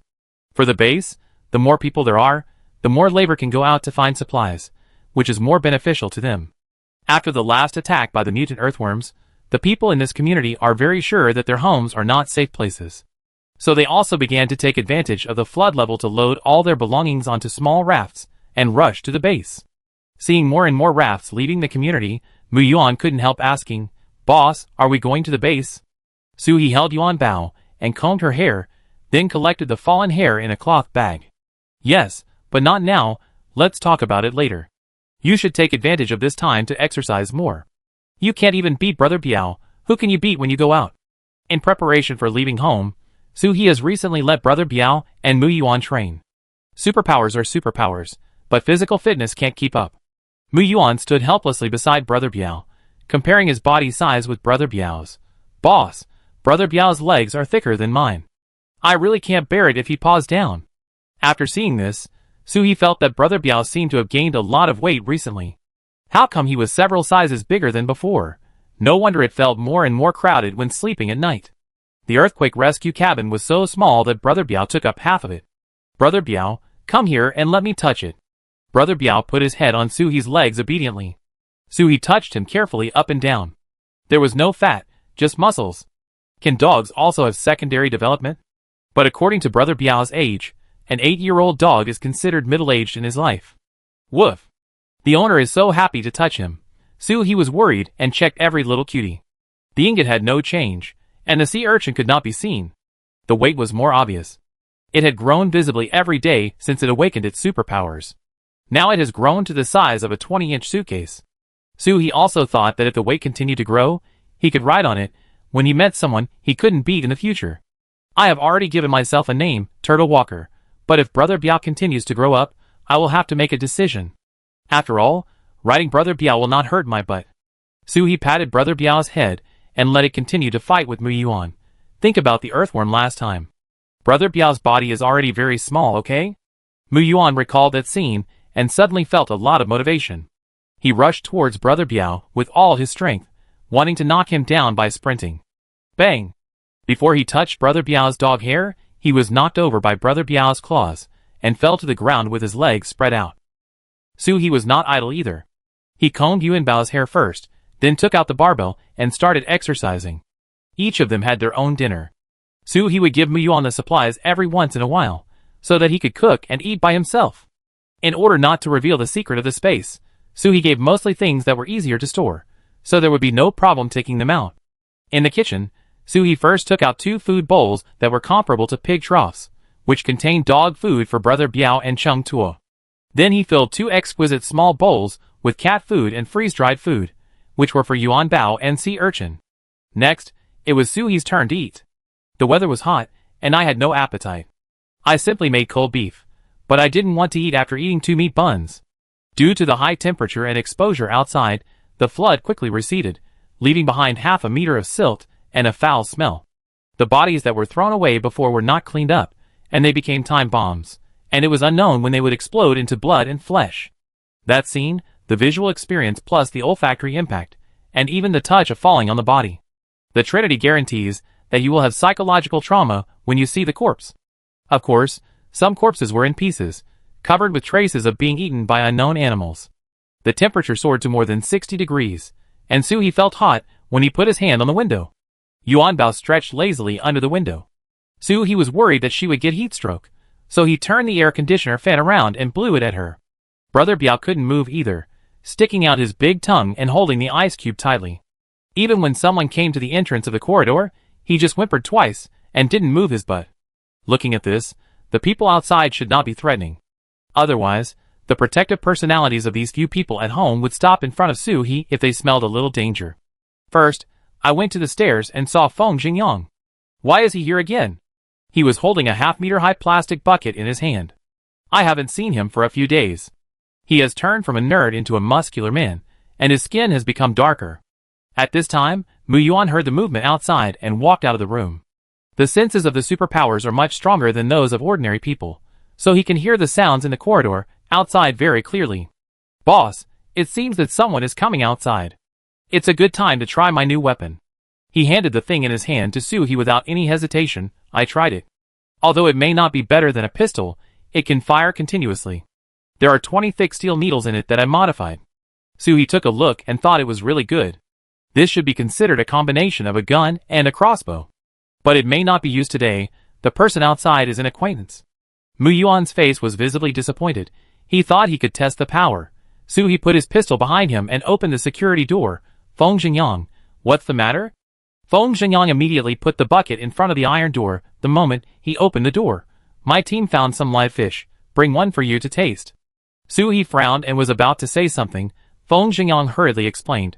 Don't worry. It's not the kind of fish that has eaten dead flesh outside. It's fresh and clean. We found a hidden compartment in an office building. It was probably the hobby of a big boss. The fish in the whole fish tank were all alive and well. People came to give gifts with good intentions. Soo-hee didn't want to be too cold to them. She asked curiously, didn't you go to the base? Feng Xingyang sighed. He was depressed when he mentioned this. I have been there. There were so many people inside. We worked hard all day to get enough food and clothing, and we had to go out to find supplies to hand in. We thought it would be better for us to stay outside, so we came back. Chapter 57. Soo-hee naturally knew what the base was like in the early stage. Feng Xingyang had the ability to protect himself, so it was indeed a better choice not to go to the base now.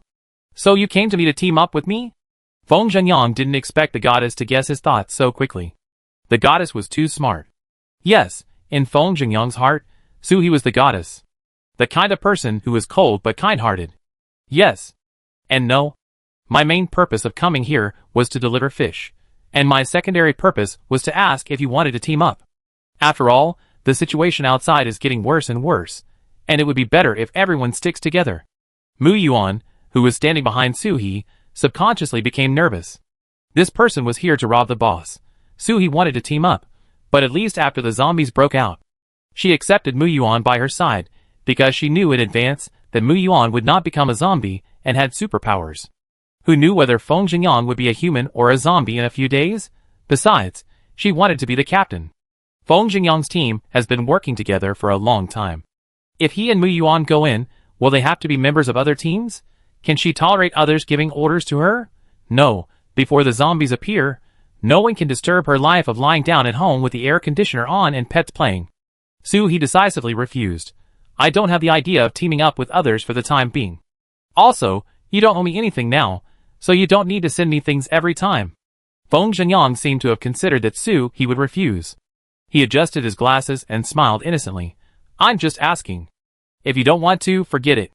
The things have been delivered, and I should go back. When he left the bucket behind, and Soo-hee didn't replace him with new things.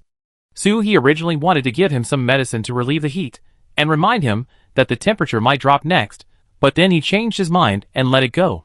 You can't give others the signal that you are rich in material resources. Human nature cannot stand the test. After Feng Xingyang left, Mu-yuan breathed a sigh of relief. The boss is still his own boss. Bringing the bucket in and closing the door, Soo-hee looked at the golden arowana in the bucket that was dying because of the high temperature. Judging from its size and color, this fish is worth at least hundreds of thousands, of course. That was before. Now, this is just a bowl of meat. It's still the kind of meat that the four little ones only took a look at, and then immediately disliked. Because the golden arowana tastes bad. The smell of fish is too strong. If we cook it now, it might attract others. Can I put it away first and eat it later? Mu-yuan didn't expect Soo-hee to ask for his opinion. He was delighted and said quickly, the fish is for the boss. Whatever the boss says, we will do it. Soo-hee took the fish bucket, and threw the fish directly into the space after returning to the room. She had no experience in raising fish, and it would become smelly if left outside for a while. In the blink of an eye, it was the beginning of March. Soo-hee counted the days, and the 0-degree night was coming. Soo-hee asked Mu-yuan to upgrade the hardness of the iron door at the door. At least when there were superpowers coming, it could be blocked for a while. When you sleep these few days, be sure to turn on the temperature alarm. In case the temperature rises suddenly again, you can respond in advance. The temperature alarm was made by Soo-hee and Mu-yuan. As long as the temperature fluctuates by more than 10 degrees in a short period of time, the alarm will beep and wake people up. It's easy to say when a person is awake, but in a dream, Whether it is a sudden high temperature or a sudden low temperature, it can kill people invisibly. March 9th. The temperature today is over 60 degrees. Take out a large piece of ice, and it will turn into water in a short time. Yuan Bao stayed in the escape capsule anxiously, and refused to go out, as if there was hell outside the escape capsule. The other three were also a little abnormal. Suhi suddenly thought of something, so he filled up the power of the escape capsule, and took out a few small suns in the room for backup. Not only that, down jackets, thick quilts, ginger tea, and hot water bottles were all placed in a specific position in the space in advance, and they could be taken out immediately as long as they were needed. At dinner time, Suhi specially took out some high-calorie foods such as crispy candies, popcorn, and Snickers, and ate them with Mu Yuan. A person's body must have sufficient energy to not fall behind at critical moments. Mu Yuan enjoyed the food, but he couldn't help but worry. Boss, it's so bad outside, it must be hard to find supplies. 2 are enough for me, keep the rest for yourself. Suhi lied to him. These are about to expire, it's a pity if you don't eat them. Anyway, they are all in bulk, and there is no production date marked. If they are taken out in advance and melted in high temperature, it will be even more difficult to see. Mu Yuan didn't doubt him, so he ate with peace of mind. Before going to bed at night, Suhi looked at the thermometer, 59 degrees, it was indeed cooling down. She put the intercom at the head of the bed, so that it would be convenient to contact Mu Yuan. The bed was covered with an electric blanket, and the little guys gathered on the bed and lay together, hugging each other. Although the temperature only dropped to 0 degrees on the 0-degree night, the problem was the high temperature of 60 degrees outside. The temperature difference of 60 degrees in one night, the human body cannot withstand such a large temperature difference. After preparing all this, Suhi set up many alarm clocks. Because people are most likely to fall asleep when they are preparing to wait for something. So let the alarm clock wake me up every 30 minutes to prevent myself from falling into a deep sleep. Beep beep beep. At 10:30, Suhi was just a little confused, and the alarm clock woke me up. Suhi looked through the cabin door, and saw the temperature of the thermometer outside, which was 48 degrees. She picked up the intercom, and before she could speak, Mu Yuan's voice came from the intercom. Boss! The temperature has dropped. Boss! Boss, get up and put on clothes, it feels a little cold. Suhi took the opportunity to tell Mu Yuan that the temperature difference would cause hypothermia, and asked him to keep warm and contact her every hour. The temperature dropped rapidly, but with the constant temperature system in the escape cabin and the 4 little cuties warming the quilt, Suhi didn't feel cold at all. But she still turned on the electric blanket. The weight and the sea urchin had no hair on their bodies, so they would definitely be cold. Hazy, waking up and falling asleep, she finally made it to 5 in the morning. The temperature had reached 0 degrees, and it had remained at 0 degrees for a long time. Suhi rubbed her eyes. She kept checking the status of Brother Biao and the sea urchin all night. They were the only 2 who had not awakened their superpowers. Suhi was worried that they would become zombies. Fortunately, neither of them showed any strange symptoms, and they were the same as usual after waking up, so she was relieved. Slowly opening the hatch of the escape pod, it was already a mess outside. Desperate shouting, ruthless roaring, gnawing at the entrance of flesh and blood, everything changed dramatically this night. Suhi rubbed her face. What was supposed to come would always come, but this time she was ready. She took out 2 bowls of hot beef noodles from the space, handed one to Mu Yuan, and ate one herself, and then she fell asleep with peace of mind. Chapter 58. When she woke up again, it was already past 2 in the afternoon. The weather outside was gloomy, but it was neither raining nor snowing. In the streets of the community, some people were walking unsteadily with strange postures, and they did not avoid bumping into trees. These were no longer human beings, but zombies. They were zombies that ate humans as food. The zombies outside would slowly gather into a zombie tide, and then rush to crowded places, as if their purpose was to wipe out living humans. Fortunately, the newly transformed zombies were relatively easy to fight, whether they were cut with a knife or with guns and ammunition. Unless there were intermediate zombies above level 5 with brains, there would be strategic attacks on human gatherings. This zombie tide can be completely resolved in about 3 days.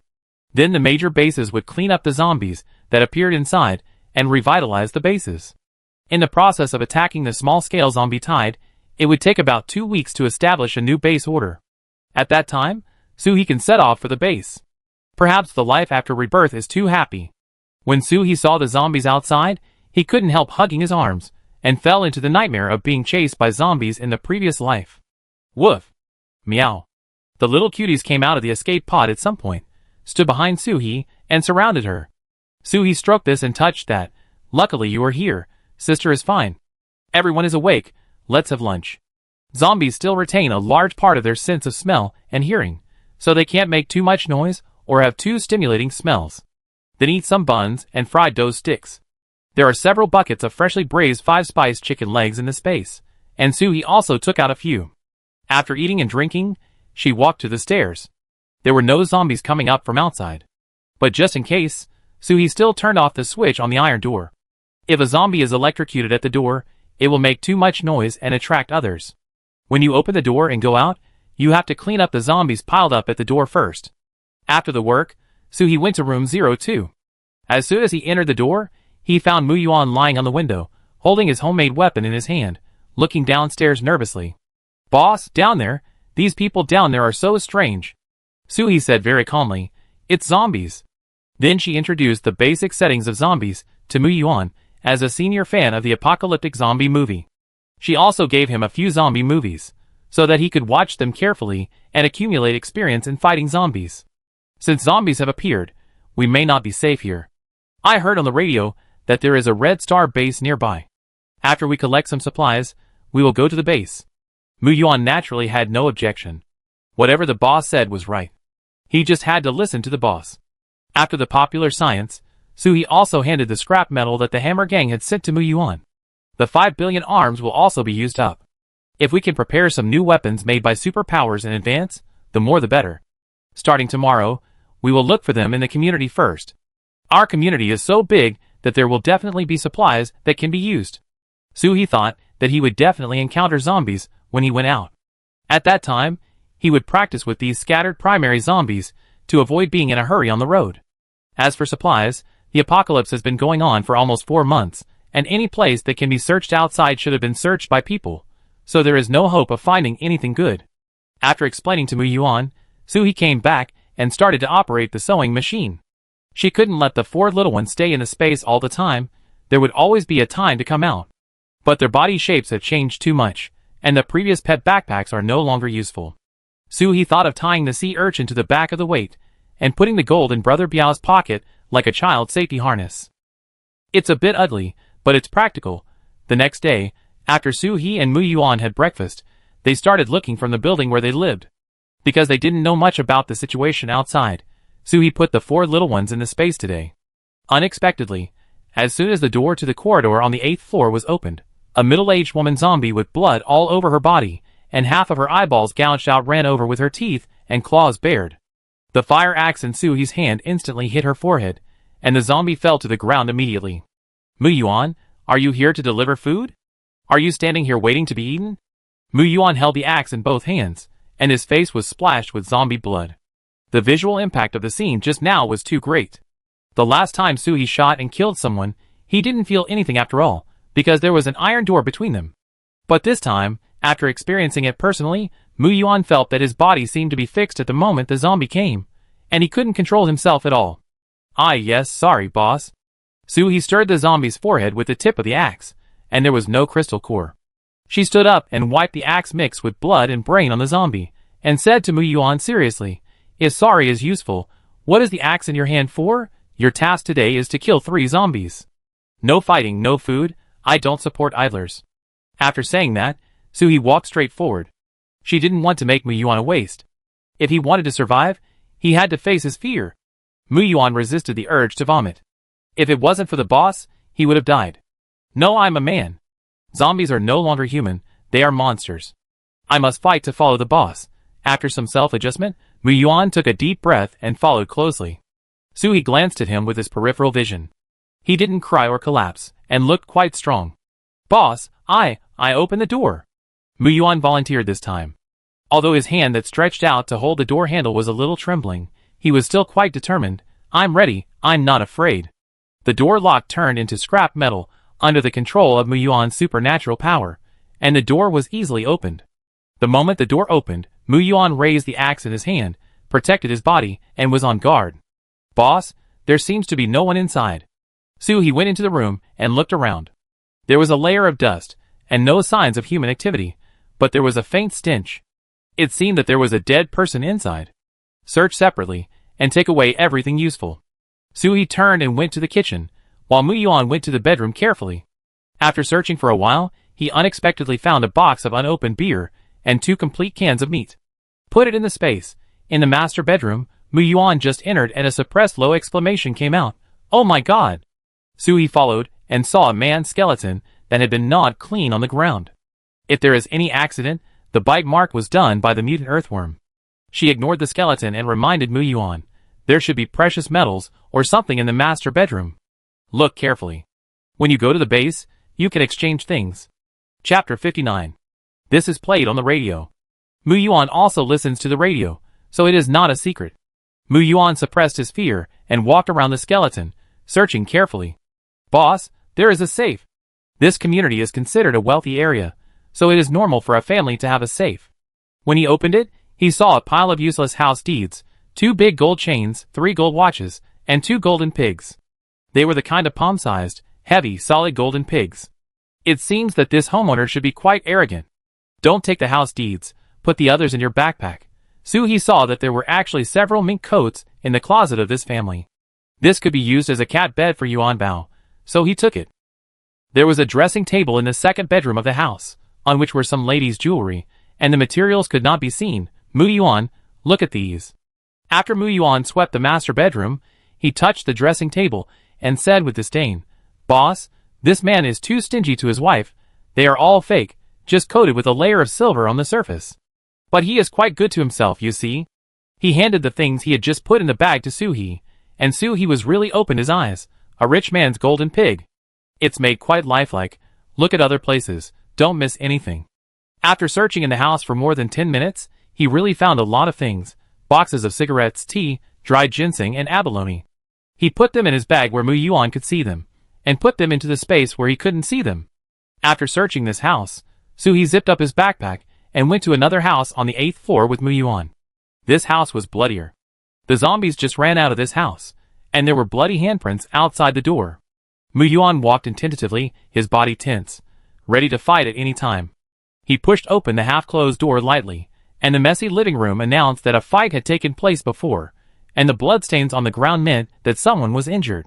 Soo-hee pointed in 2 directions, meaning to act separately. Moo-yuan nodded to show that he understood, and took a step forward bravely with the axe. 2 minutes later, he first confirmed whether there were any zombies in the house. Boss, it seems that there are no. Ah! Zombies!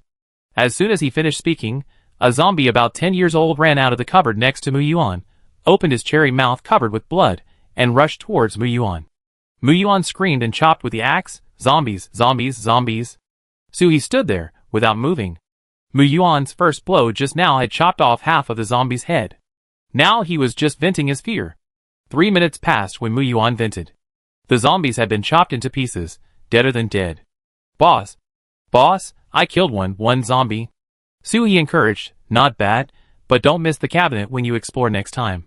Moo-yuan felt that the psychological shadow of this time was enough to make him alert to the cabinet when he was looking for supplies. All things are difficult at the beginning.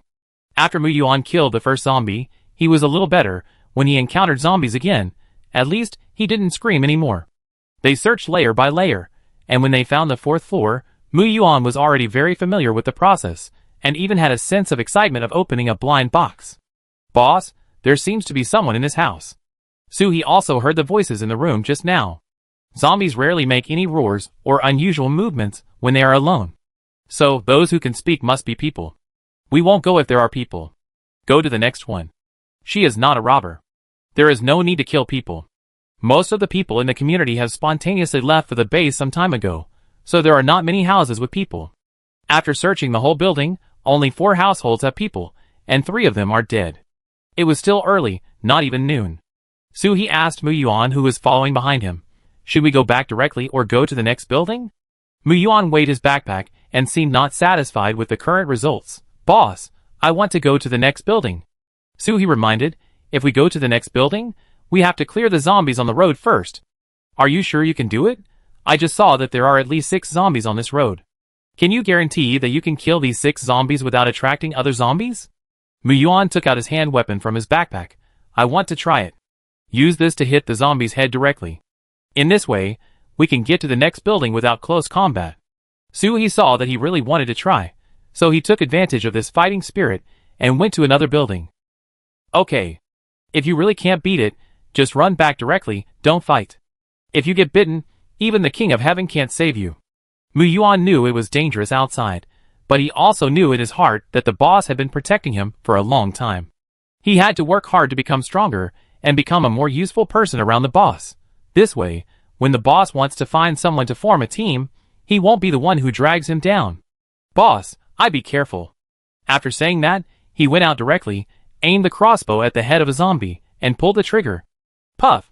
It was the sound of the steel needle piercing the flesh, but unfortunately, it missed and hit the shoulder. The steel needle as thick as the little finger drove the zombie back a step with great impact, but did not cause fatal damage. This unusual movement obviously angered the zombie, and he roared angrily, tilting his head to listen to the direction of the person who attacked him. The zombies around were stimulated by his roar, and they also moved their staggering steps to gather near the injured zombie. Soo-hee supported Mu-yuan's hand. Don't panic, aim and shoot. Mu-yuan's originally nervous heart instantly stabilized. He concentrated again, aimed, and fired. Hit. Although it was not directly in the middle of the eyebrow, it also opened a small hole in the zombie's head. The zombie fell down successfully. Mu-yuan excitedly asked Soo-hee for credit. Boss, hit it, hit it. Soo-hee gave him a thumbs up very generously, and Mu-yuan worked hard to wipe out all the zombies around him. If one shot can't hit it, then shoot a few more times. Boss, why are you digging through the zombie's brains? Soo-hee said seriously. This is called finishing off the enemy. Zombies are so tenacious that I'm a little worried if I don't mess up their brains. Boss, you're so cautious. I should learn from you. Mu-yuan also took out his axe from behind and walked towards a nearby zombie. I do it too. Hey, how come there are diamonds in the zombie's brains? He was very curious and picked out the things he had found in the zombie's brains with the tip of his axe. Boss, look! Chapter 60. Soo-hee looked at this peanut-sized milky white crystal core and couldn't help but marvel. What is this? Is he lucky? I looked for 7 or 8 zombies, but didn't see any, but Mu-yuan found one just by looking for one? Wow, it's pretty good. Let's look for other ones. Collect these things and put them in a glass jar. We should be able to make a diamond lamp. Mu-yuan picked up the crystal core and wiped it on the zombie. Why did Soo-hee feel like he had seen this scene before? Boss, I give it to you when I find it. Mom said that girls like beautiful, shiny things. It seems that Boss is also a little girl at heart. Soo-hee took it without hesitation. He would find an excuse in 2 days to tell Mu-yuan the secret of the crystal core. The two came to the building next door very smoothly. The first and second floors had been flooded before, and there was basically nothing useful. They started looking from the 3rd floor. There was no one on the 3rd floor, and there were no supplies. The room on the left side of the 4th floor had been opened. The two of them went in and saw a naked woman with her limbs tied up on the bed in the master bedroom. She had been dead for too long and had already rotted beyond recognition. Judging from her condition, she must have suffered a lot of inhuman torture before she died. Mu-yuan couldn't help it, He ran out with his mouth covered. Soo-hee picked up the axe expressionlessly, cut the ropes tied to the 4 pillars of the bed, and then took out a quilt from the closet next to her and covered her with it. May you rest in peace. When he left, Soo-hee closed the door, said nothing, and went straight to the next house. Mu-yuan followed him silently without asking anything. The house on the right side of the 4th floor also had signs of being opened, but there were no bodies inside, and of course no useful supplies. Continuing upstairs, until the 7th floor, Soo-hee found that the door lock of a house was normal. Mu-yuan opened the door. Boss, there seems to be a baby in this house, all children's toys. Ah! This was not shouted by a person, but by a screaming chicken in the corner. Soo-hee didn't see his feet, and stepped on the chicken's head. The two looked at each other, and immediately tightened their weapons. Hiss. Bang. Bang bang. This sound? One came from the 2nd bedroom, and the other came from the bathroom. Soo-hee first went to the side, where the door was smashed. A table board was stuck on the handle of the bathroom, which should be to prevent people or things from coming out. He leaned on the door, and listened for a while.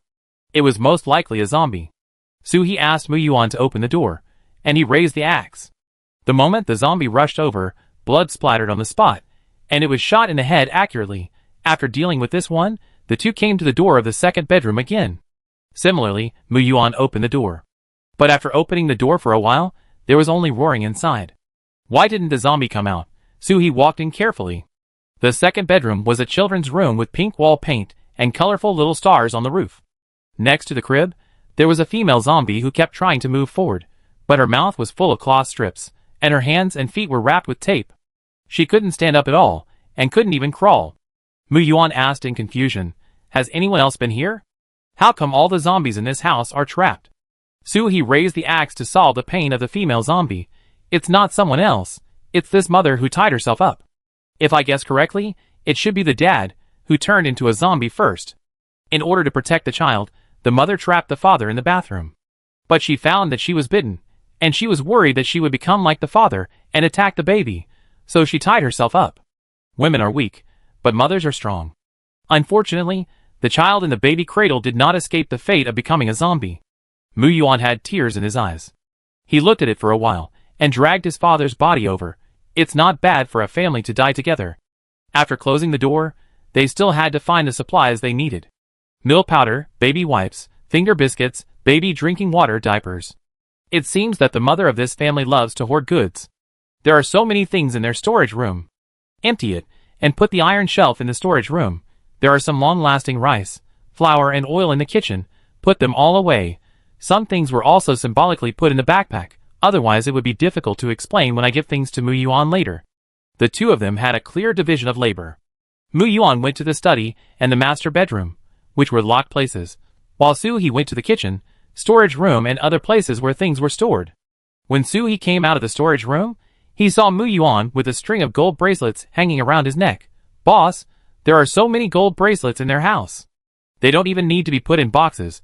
They are directly strung together with red ropes and thrown in the safe. This is even richer than the family with the golden pig." Soo-hee took a closer look. "This is wedding gold. It should be given by relatives when the owner got married. According to local customs, the more gold bracelets one gives, the more blessings one receives from the elders." Mu-yuan put the gold bracelet and necklace into his backpack. "Wow, this custom is pretty good." Soo-hee joked, "When you get married, I will make you a Tenjin gold necklace and give you a blessing of pure gold." Mu-yuan hurriedly waved his hand and said with a red face, "I am not yet an adult. It's too early to talk about this. Besides, Tenjin is too heavy. Won't it break your neck if you wear it?" The two chatted and laughed as they swept through the building. Their backpacks were full, and their stomachs were hungry. It was time to go home. As a result, when they returned to their own building, they actually met the survivors on the 4th floor. There were 4 people in total, 3 men and 1 woman. At this moment, they were going up and down the stairs, meeting on a narrow road, and the situation was tense. No, Soo-hee just looked up at the other party, and the big man in the lead retreated. The 3 behind him, although one of the men and 1 woman had unwilling eyes, also retreated. When Soo-hee and Mu-yuan walked away, a dissatisfied voice came from downstairs. "Luoli, you have superpowers. Why are you still such a coward? Hukue, keep your mouth shut. My brother is your brother-in-law. What's wrong with being your brother-in-law? Aren't they just 2 kids? They came back with such big bags. They must have good stuff. My sister hasn't had enough food for several days. You all should be honest. They have guns in their hands. If you think you can do it, go ahead. Don't drag me with you if you want to die. Luoli, how can you talk to my brother like that?" All the voices disappeared as Soo-hee closed the iron door with a click. Mu-yuan looked outside vigilantly. "Boss, they want to take advantage of us. How about I go?" After Soo-hee locked the security door, he said, "There will definitely be more people who will be jealous of us in the future. Are they all going to die with one shot? It's okay to be jealous. It's human nature. But if someone comes up and dares to plot, then there will be trouble." Chapter 61. She did this out of selfish motives. If she killed everyone, wouldn't she have to fight the zombies herself? These people should deal with the zombies as much as they can, so that when it's her turn, she can deal with one less person. Mu-yuan felt that what the boss said made sense. It's true that we shouldn't kill people whenever we see them, otherwise we become murderers. "Then, boss, are we going out today?" Soo-hee took off his backpack. "No, we won't go out. We combine work and rest. It's getting late. Let's divide the spoils, eat and rest." Mu-yuan handed the backpack directly to Soo-hee. "What I found is all bosses. No need to divide." Soo-hee opened the backpack and took out milk powder, mineral water, and most of the snacks from it. "I'm not Joe Paopi.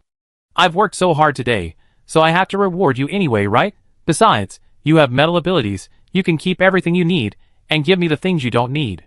Mu Yuan left a small amount of things and pushed the rest in front of Su-hee. Then trouble boss to keep them for me. I need to ask boss for them again. Su-hee didn't refuse, and after dividing them, he went back to the house. First, he washed himself, then released the 4 little ones from the space, and then prepared to eat. Take out 2 hot dogs, add fried meatballs, and a bowl of fried rice, and you're done. It's this fried rice that looks like zombie brains. Su-hee ate it and then changed to red bean paste buns. After finishing the meal, Su-hee lay on the mat and closed his eyes to count the food he had today. Those that look of poor quality and not tasty can be taken out to exchange for other things later, and the delicious ones can be kept. Then these 3 crystal cores. I killed more than a dozen zombies today, but only 3 crystal cores were left. These 3 are milky white, which means they haven't evolved superpowers yet. Zombies also have superpowers, but they are not obvious in the early stages. The colors of crystal cores for different superpowers will also be different. For example, the metal superpower is gold, the earth superpower is yellow, and the wood superpower is green. Su-hee's own crystal core is a bit strange. It is transparent with a little purple, probably because his superpower is lightning and also is space. The crystal core contains pure energy. It will not be affected by different superpowers. Su-hee took out one of them and tried to recall the crystal core absorption method shared with her by someone with superpowers in her previous life. Put the crystal core in the palm of your hand, use your superpowers to touch the crystal core, and then draw the energy of the crystal core back to your body. After about 5 minutes, the crystal core in Su-hee's hand disappeared, and instead, a gentle force appeared in his body. Wow! So magical, but before Su-hee could be happy for a while, Su-hee suddenly felt a sharp pain in his head. Upgrade? No, I am now at level 2. How can a level 1 crystal core allow me to upgrade? Su-hee endured the pain and tried to sense the state of his body, but found that the crystal core that should have been at the center of his eyebrows actually appeared in the space. At the same time, a crack appeared in the original space. Su-hee felt a pain in his heart. Could it be that the space was broken? The supplies could not be saved? No, the crack in the space continued to grow until a new space as big as a basketball court appeared. This space looked like an upside-down watermelon.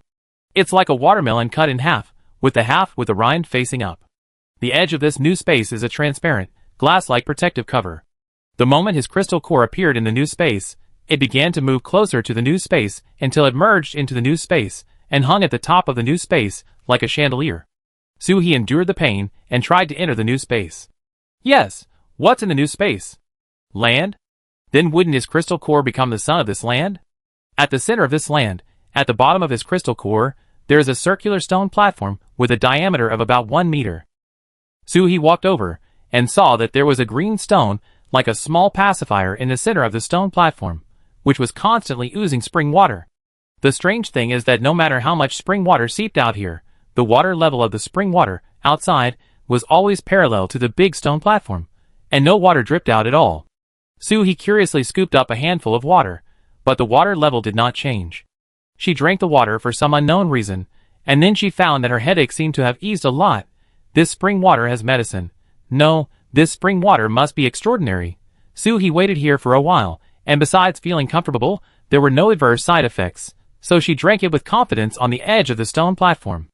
After drinking the spring water, Su-hee no longer had a headache, and her body was refreshed, as if she was floating in the clouds. Su-hee didn't wake up until she felt a sticky feeling on her face. Brother Biao Yuanbao, don't lick me. And sea urchin, why did you prick my hand? Wait, did you want to fall directly on my chest? You are already very heavy, and if you hit me like this, I might die, understand? The 4 little ones looked aggrieved, which made Su-hee confused. Why are you like this? It was Brother Biao who came over with the phone in his mouth, and pressed the screen with his paw. The time on it showed 3:46. Su-hee rubbed his eyes. How could it be possible? It was only 3:30 in the afternoon when he took the crystal core to absorb it just now. In the blink of an eye, so much time has passed. She was still covered with a blanket. It was probably because they were afraid that she would freeze to death, so they dragged her out of the lifeboat. Then just now, it was probably the 4 little ones who saw that she was still unconscious, so they were worried that she would die, so they tried to rescue her, especially the weight. Was he thinking about CPR? Instead of hammering himself to death, Su-hee quickly admitted his mistake and apologized. I'm sorry.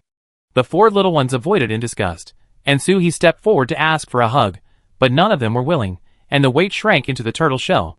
Please don't be like this, okay? I know I'm wrong. Soo-hee, who was pretending to cry, suddenly smelled a bad smell, and she noticed that her hands were so black.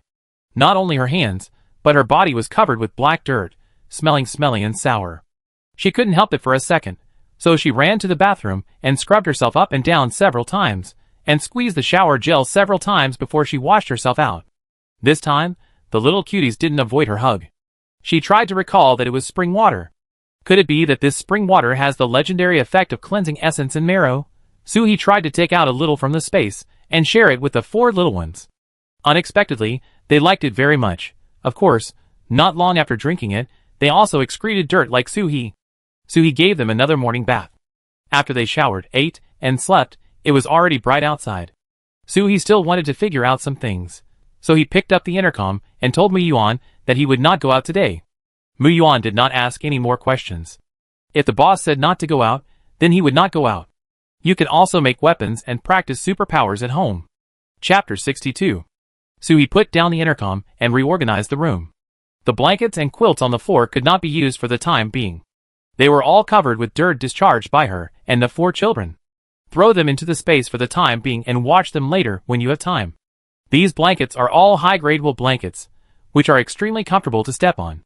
They cannot be thrown away casually. Then she took out another crystal core to absorb, but the effect was minimal. If she wanted to upgrade to the 3rd level supernatural power, she had to find more or higher level crystal cores. In the space, Soo-hee drank several mouthfuls of spiritual spring water again, but the body did not discharge dirt again. It seems that the effect of washing the tendons and marrow is only once. It's over after washing. Moreover, she found that the flesh could not enter the new spiritual spring space. Then how did she drink the spiritual spring water in the space? Soo-hee thought about it, and the most likely explanation was that she did not drink it, but absorbed it. The spiritual body should also be able to absorb energy, just like the energy of the crystal core can be absorbed through supernatural power. After this doubt was resolved, Soo-hee began to study the soil in the Lingquan space. She had stored a lot of seeds and plants before, and she didn't know if they would survive in this place. Soo-hee had no experience in growing vegetables, but she was not afraid at all. As a Chinese, the ability to grow vegetables was engraved in her DNA, so it was easy for her to do it. She found a small shovel and a small bucket in a large space, and then selected an apple sapling, an orange sapling, a handful of cabbage seeds, and 5 or 6 potato seeds, and put them in the Lingquan space together. Let's try a little first. What if it doesn't work? Wouldn't it be a waste? Dig a hole, bury some soil, count 1, 2, 3, 4, 5. No, it's not a magic seed. It can't grow so fast. After burying the soil, pour some spiritual spring water, and Soo-hee came out directly. She found that working in the spiritual spring space was very tiring, and she would feel tired after drinking the spiritual spring water. After finishing the work, it was already noon. Soo-hee was so hungry that she had to have a big meal. Hot Hainan chicken rice, crispy fried eggplant boxes, and rich sauce pork bones. Another glass of freshly squeezed orange juice, and the fruits were pineapple and banana. Ah, so full. Soo-hee took a light nap, and then went to Mu-yuan with a box and a glass of milk mixed with a little spiritual spring water. This box is left by your mother. I think it's better to give it to you. At that time, Soo-hee put the box in the space, and only remembered it when she saw it when she was cleaning the space today. Mu-yuan took the milk but not the box. Boss, the box contains my family heirloom, my mother told me. It has been given to boss. I can't take it. Soo-hee looked at it, and found a simple ring inside. He couldn't use it himself, so he might as well leave it to Mu-yuan as a thought. Then I make the decision now, and give it to you. I don't like wearing jewelry. It's a pity to leave it, so I might as well give it to you. Mu-yuan had no choice but to take it and keep it. After Soo-hee left, Mu-yuan took the milk and took a sip. Ah, it tastes good. Since he came back yesterday, although he was starving, he could always think of the bloody zombies when he ate, especially since the boss gave him hot sauce recently, which was red, just like blood. So, he hasn't eaten much food and hasn't slept well. But this milk tastes so good, it even whets your appetite. He immediately stood up, took out canned beef and potatoes, cooked some rice, and ate it in big mouthfuls. The next day, Soo-hee continued to take Mu-yuan out hunting. Mu-yuan drew a simple map of the community, and decided to explore outward with the 8th building where he lived now as the center. Soo-hee had no objection. Anyway, her current ability was enough to protect herself and Mu-yuan. But they found 2 buildings today, and found that they had been cleaned up, so they could only go further. It was not until they walked to the 5th building in the distance that they had a little harvest. But this was also expected in advance. Whose supplies are waiting for you to take? Searching upstairs one by one, when he reached the 6th floor, Suhi suddenly felt a little strange. He had never felt this way before. She subconsciously told Muyuan, "Be careful." Muyuan filled the crossbow with steel needles, and held the axe in his other hand tightly, and then pushed open the corridor door on the 6th floor. There were 2 houses on the 6th floor, one of which had 2 zombies, and there were only a few packs of compressed biscuits in the house. The other house was packed up, and even the bedding was rolled away, and nothing was found. But when she was in the room, Suhi's abnormality became more and more obvious, but there was really no threat in this house. She checked it twice. Could it be upstairs? At the corner of the stairs, Suhi smelled a burnt smell. She carefully pushed open the corridor door on the 7th floor. The smell was more obvious, and even mixed with a little meat. A wise person knows that you shouldn't do barbecue openly at this time. The smell will attract people or zombies. The smell came from the house on the right. Suhi tightened the axe in his hand. There was no sound inside. It was most likely a zombie. Pushing open the deformed security door, most of the things in the room were burned to ashes. Similarly, they acted separately, Suhi in one direction and Muyuan in another. But Muyuan just took 2 steps and suddenly exclaimed in a low voice, "Boss, this." In the corridor from the living room to the bedroom, there was a familiar person lying. Not the familiar one, but the roasted one. Most of the meat on this familiar person had been eaten. Not only this one here, but also the one in the bedroom and the one on the balcony died in the same state.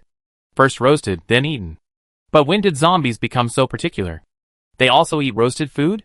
In her memory, zombies were not interested in other food except fresh, bloody human flesh, animal meat. The 2 checked around and felt even more weird, so they planned to withdraw. As a result, just as she walked out of the door of this house, the door opposite was opened with a creak. A girl in her 20s dressed in men's clothes appeared at the corner. The girl's face was covered with dust from somewhere. Although she had wiped it with something, the traces were still very obvious. Her hair was probably tied into a dreadlock for convenience. Suhi's strangeness reached its peak. The girl with dreadlocks opposite was definitely dangerous. If the enemy doesn't move, I won't move. She stood there, waiting for the next move of the opponent. The girl with dreadlocks looked a little panicked, and the muscles on her face trembled strangely. She said in a hoarse voice, "You saw it, right?" Chapter 63. This state is obviously the kind of dissatisfaction of having one's secrets discovered by others. Suhi suddenly thought that the place where the girl's face was rubbed with dust was the place where it could only be rubbed when eating. And next door, there were 3 roasted and eaten corpses. Her muscles were tense, but her expression was still very calm. "We just got here and haven't found anything yet. Do you have anything to show us?" The girl with dreadlocks didn't seem to hear what Suhi said, or she thought Suhi was talking nonsense. She stuffed her hand into her mouth, bit her fingers nervously, dodging her eyes until her fingers were gnawed into a bloody mess, and kept talking to herself. I didn't mean to do that. When I came to my senses, they had already been eaten by me. The meat smelled so good, I couldn't stop it all, and I ate it all." As she spoke, her emotions suddenly collapsed, as if she had changed into a different person, staring at Suhi and Muyuan with ferocious eyes, and her mouth grinned at a weird angle, which made people shudder. At the same time, he suddenly raised his right hand, and a scorching fireball appeared in the palm of his hand. "If you see it, you will die." Suhi was horrified. A 3rd level fire ability? Damn, how can we have a 2nd level and a 1st level one? But she didn't have time to think about it. The fireball in the dreadlock girl's hand was about to leave her palm and rush towards them with a heat wave. Bang! Bang! 2 gunshots were heard in succession, and the dreadlock girl fell to the ground, and the fireball in her hand disappeared out of thin air. Suhi went forward to check. There was a steel nail in her chest, and a bullet hole on her forehead. The steel nail was only inserted 1/3. It seems that the body defense ability of the 3rd level ability user is very good. Although Muyuan's crossbow is not as powerful as a real pistol, it can penetrate directly into the skull of a 1st level zombie. As usual, he searched the area between his eyebrows, and found a fiery red crystal core as big as a peanut.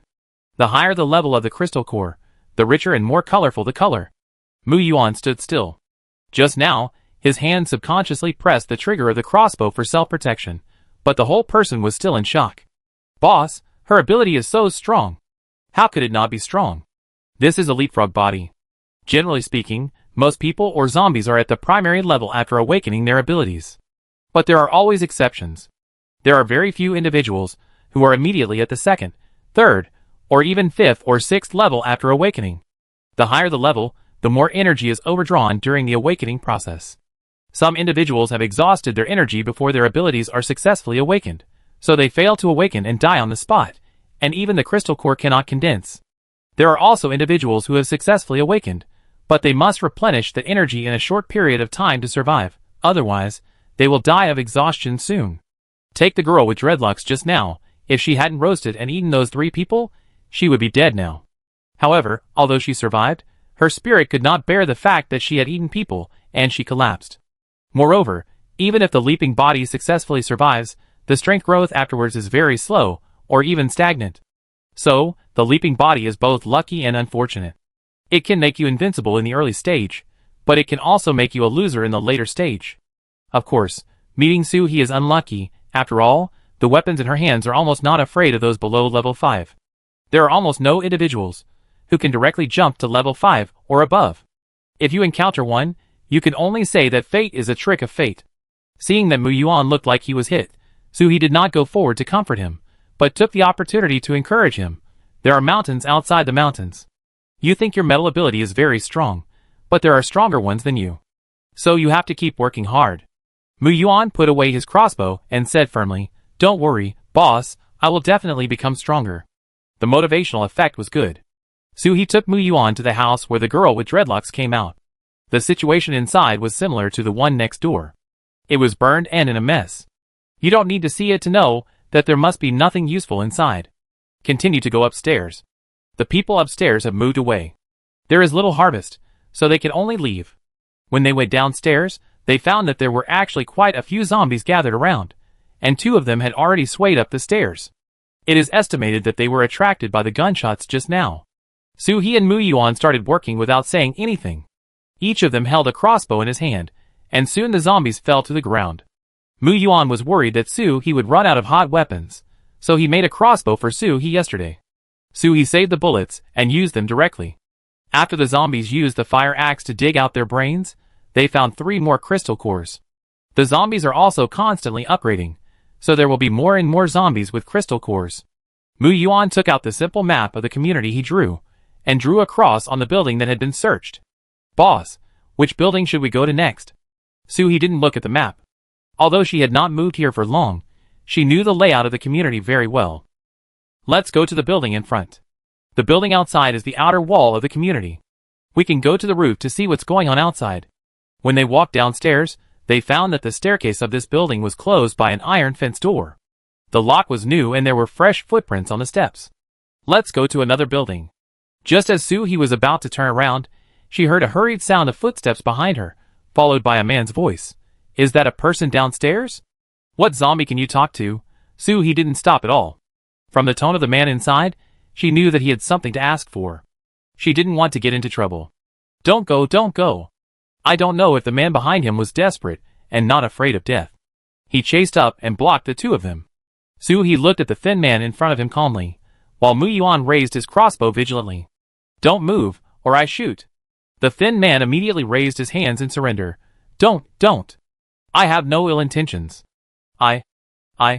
He looked at the person pointing at his face, and found that the 2 people opposite him were looking at him like a fool.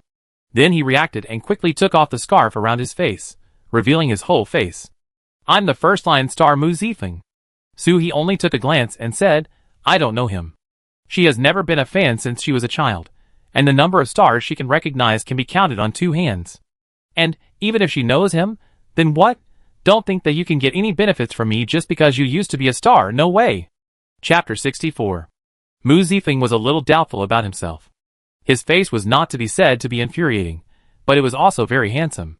How could a girl be indifferent when seeing it? He stuttered a little. This was not what he expected.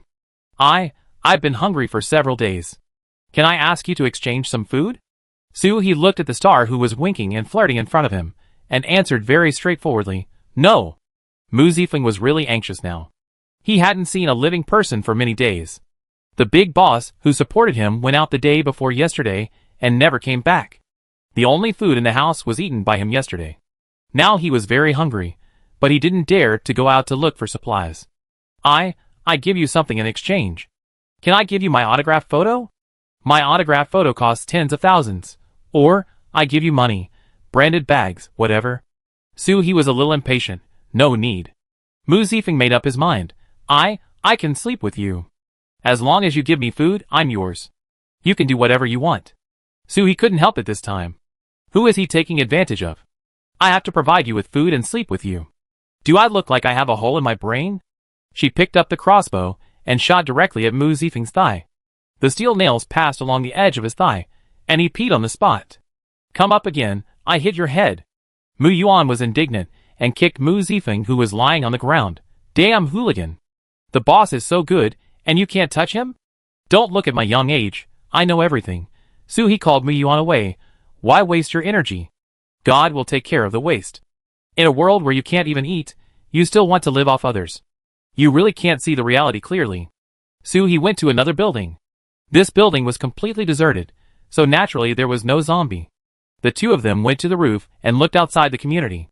The scene was similar to what he thought. There were only scattered zombies on the street, and no one was there. Mu Yuan was so engrossed in watching that his hand accidentally touched the nail on the guardrail, which cut a small hole and bled. Hiss. Mu Yuan couldn't help but cry out in pain. He hurriedly took a look at the nail. Fortunately, it was not rusty, so there was no need to worry about tetanus. I bandage you first, to avoid attracting zombies on the road. But before he could finish his words, Mu Yuan actually fainted. He hurriedly grabbed him, so he wouldn't fall head first. First, Mu Yuan was laid flat on the ground and his body was checked. He was quite normal. Did this kid have insomnia last night? He looked more like he fell asleep than fainted. 5 minutes later, just when he was thinking about whether to carry him back, Mu Yuan woke up and stood up suddenly with a serious face. Just as he was about to ask a few questions, Mu Yuan's hand touched the backpack that had just been under the pillow. The next second, the backpack disappeared. Both of them were stunned at the same time. Did Mu Yuan awaken the space ability again? Although some people can awaken multiple abilities, it is extremely rare. He himself has the dual abilities of space and lightning. Mu Yuan then touched the crossbow beside him, and the crossbow disappeared. The next second, the crossbow and the backpack appeared in Mu Yuan's hand again. Mu Yuan felt very curious. He put his hand close to Suhi, but Suhi blocked it with the handle of the axe and said seriously, "Human experiment is prohibited." Mu Yuan quickly withdrew his hand, apologetically. "Sorry, boss, I just felt it was too magical and didn't pay attention." Suhi knew that he didn't mean it. His expression just now was exactly like a child who got a new toy and wanted to share it. "It's okay." Mu Yuan put away his backpack again, looked at Suhi and said, "Boss, aren't you curious?" His face was almost written with boss. Ask me quickly." Suhi smiled and said, "Curious, then do you want to explain it to me?" Mu Yuan immediately couldn't wait to explain. "The heirloom ring in my family is the one my mother gave you. I picked up the ring to play with it yesterday, but it got stuck on my thumb and couldn't be taken off. I couldn't use my supernatural powers, so I brought it out. Just now, my blood stained the ring, and then my consciousness was brought into an empty room. Then I found that this empty room was the space of the ring.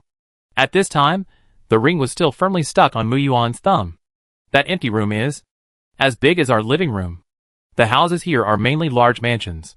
In order to appear spacious, the living rooms are very large, at least 60 or 70 square meters, right? That's really a big space," Suhi said happily. "I thought it would be difficult to take your equipment with you when you go out, but now it seems that you can take it with you at any time." Mu Yuan shook his head and tried hard to take off the ring. "Boss, this is for you, use it." Suhi quickly stopped him. "No, you opened the ring, so it's yours. Take it, I put something in your place if I need it." Mu Yuan tried very hard to take it off, but he couldn't, so he had to give up. "Okay, whatever the boss gives me, I promise to return it to the boss in its original state." Suhi asked him to take out his backpack and reminded him, "Put it on your back, this is like a superpower, you have to hide it when you use it." Mu Yuan put on his backpack very obediently, but he took out most of the things in the backpack, and a lot of the things in Suhi's bag were also poured out. With such a surprise discovery, Mu Yuan was full of energy. He didn't even want to eat lunch, and he wanted to search 2 more buildings. Suhi also let him do it, but they did some experiments on zombies on the way, and Mu Yuan's ring could only hold dead things, not living things. When they finished their work and returned to Building 8, it was already dark. Mu Yuan, who was following behind him, suddenly lowered his voice and whispered, "Boss, I heard someone sawing the iron door."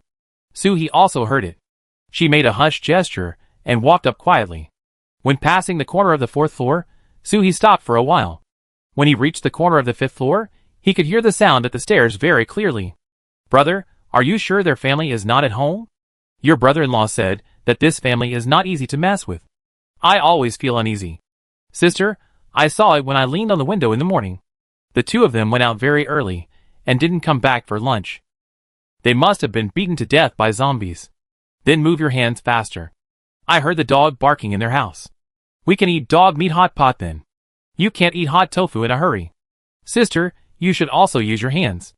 Think about the two children who are delicate and tender. In addition to dog meat, there must be a lot of good things, hee." Unfortunately, they couldn't laugh the next second. Puff! It was the sound of steel nails hitting flesh. Soo-hee stood behind the brother and sister, holding a crossbow, like a killing god. "Do you two have any hope of getting my things?" Chapter 65. Hukaway held her right hand, which was pierced by the steel nail, and screamed in pain. "Ah! Sister, my hand! My hand!" Hukursen pulled her brother and kept shrinking back, saying fearfully, "We, the ones who didn't know you would come back, came up, we." Soo-hee didn't give her a chance to continue explaining, and with a bang, Hukursen's right hand was also pierced by the steel nail. If the two watching the show in the back don't come out, they will have no chance to appear. Mu Yuan looked back and saw two people really appearing at the corner of the stairs, the two brothers on the 4th floor, Luoli and Luo Kong. When did they get here? Eldest brother Luoli rushed forward and hugged his wife, Hukursen, in his arms, and his attitude seemed very sincere. "Beauty, my wife and brother-in-law are not targeting you specifically. I will apologize to them. We will compensate for the loss of the Iron Gate, and I hope you will show mercy. We are neighbors upstairs and downstairs." If he hadn't heard about the plan of these two people, Soo-hee might really think that this person was a good thing. It's a pity that when she checked the security door yesterday, she happened to see the two brothers analyzing the material of the iron door. Today, the brother and sister came to the door with a special hacksaw. Soo-hee sneered. "Don't think I don't know what you are planning. I'm not as stupid as these two people to be used as a gun by you. Since you dare to covet my things and my dog, you have to pay the price." Seeing that Soo-hee was not willing to change his mind, Luo Kong hurried forward to smooth things over and said, "Little beauty, little brother, my eldest brother has superpowers. If we fight, it will hurt the harmony. Let's take a step back and promise not to cause trouble to your family in the future, okay?" It seemed like persuasion, but in fact it was a threat. Soo-hee didn't fall for it. She raised her crossbow and pulled the trigger at Luoli. Puff! At the moment when the steel nails were shot out, Luoli quickly blocked his wife, Hukursen, in front of him. Hukursen looked at her chest stained with blood in disbelief. "Husband, you..." Hukursen's brother Hukaway didn't expect that his brother-in-law, who always said he loved his sister, would use his sister as a human shield at a critical moment. He immediately supported Hukursen, who was slowly falling down, and without caring about his injured hand, he pressed on his sister's wound, trying to stop the gushing blood. "Sister! Luoli, how can you do this to my sister? My sister sacrificed so much to be with you. How can you do this?" Luoli seemed to feel guilty. His big body lowered his head, his hand supported the wall behind him, and opened his mouth, but he didn't know what to say. Luo Kong, the younger brother, couldn't bear to see his brother Luoli being bullied. He stood beside Luoli and pointed at Hukaway and yelled, "My brother loves his sister-in-law so much on weekdays. What requests has he not agreed to?" At the critical moment, what's wrong with his sister-in-law blocking a bullet? If you want to blame someone, blame you for not listening to my brother's advice and insisting on going to someone's door to cause trouble. Soo-hee interrupted in time. "This is the first time I heard that someone would prepare the tools for the crime before persuading someone." Mu Yuan also suddenly thought of the noise he heard when the boss stopped at the entrance of the corridor on the 4th floor just now. "I thought it was the wind, but now it seems that it was these two people." "That's right. When we came up, these two people were waiting at the entrance of the corridor. They are probably waiting for you to break the door, so that they can come and reap the benefits." Luo Kong denied guiltily. "You are talking nonsense." Mu Yuan picked up the crossbow and said bluntly, "We just stood here, and you two brothers came up. You just wanted to use these two people to test us first." Hukaway suddenly realized, no wonder you two brothers have been playing the good cop and the bad cop since yesterday. My sister felt sorry for you going out to find supplies, so she took the risk. I didn't expect you to be all ungrateful. Luo Kong pointed at Su-hee with a righteous expression. It was this little girl who shot your sister. Why are you angry at us? Hukuei's eyes were wide open, and she held her sister Hukusen's body with her weak body and yelled at the Luoli brothers. But it was you who plotted against me and my sister. While speaking, more than a dozen ice spikes as thick as index fingers and stained with blood appeared in front of Hukuei, attacking all around like flowers scattered by fairies. Su-hee threw the backpack in his hand and blocked the oncoming ice spikes. It was a backpack, but it was a military product, of high quality, and it took a while to poke it open with a knife.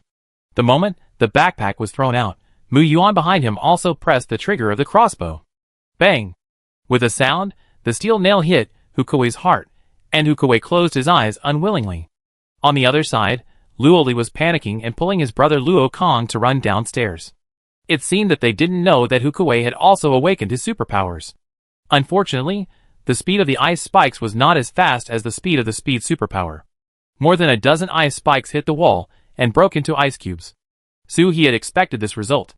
It was easy for a speedster to dodge the attacks of other primary superpowers. But no matter how fast you are, can you be faster than a bullet? Su-hee calmly replaced the crossbow with a pistol that had been loaded in the space, and fired a shot at Luo Li's leg. Bang! Luo Li, who was about to flee downstairs, fell to his knees, and his brother Luo Kong also rolled down the stairs.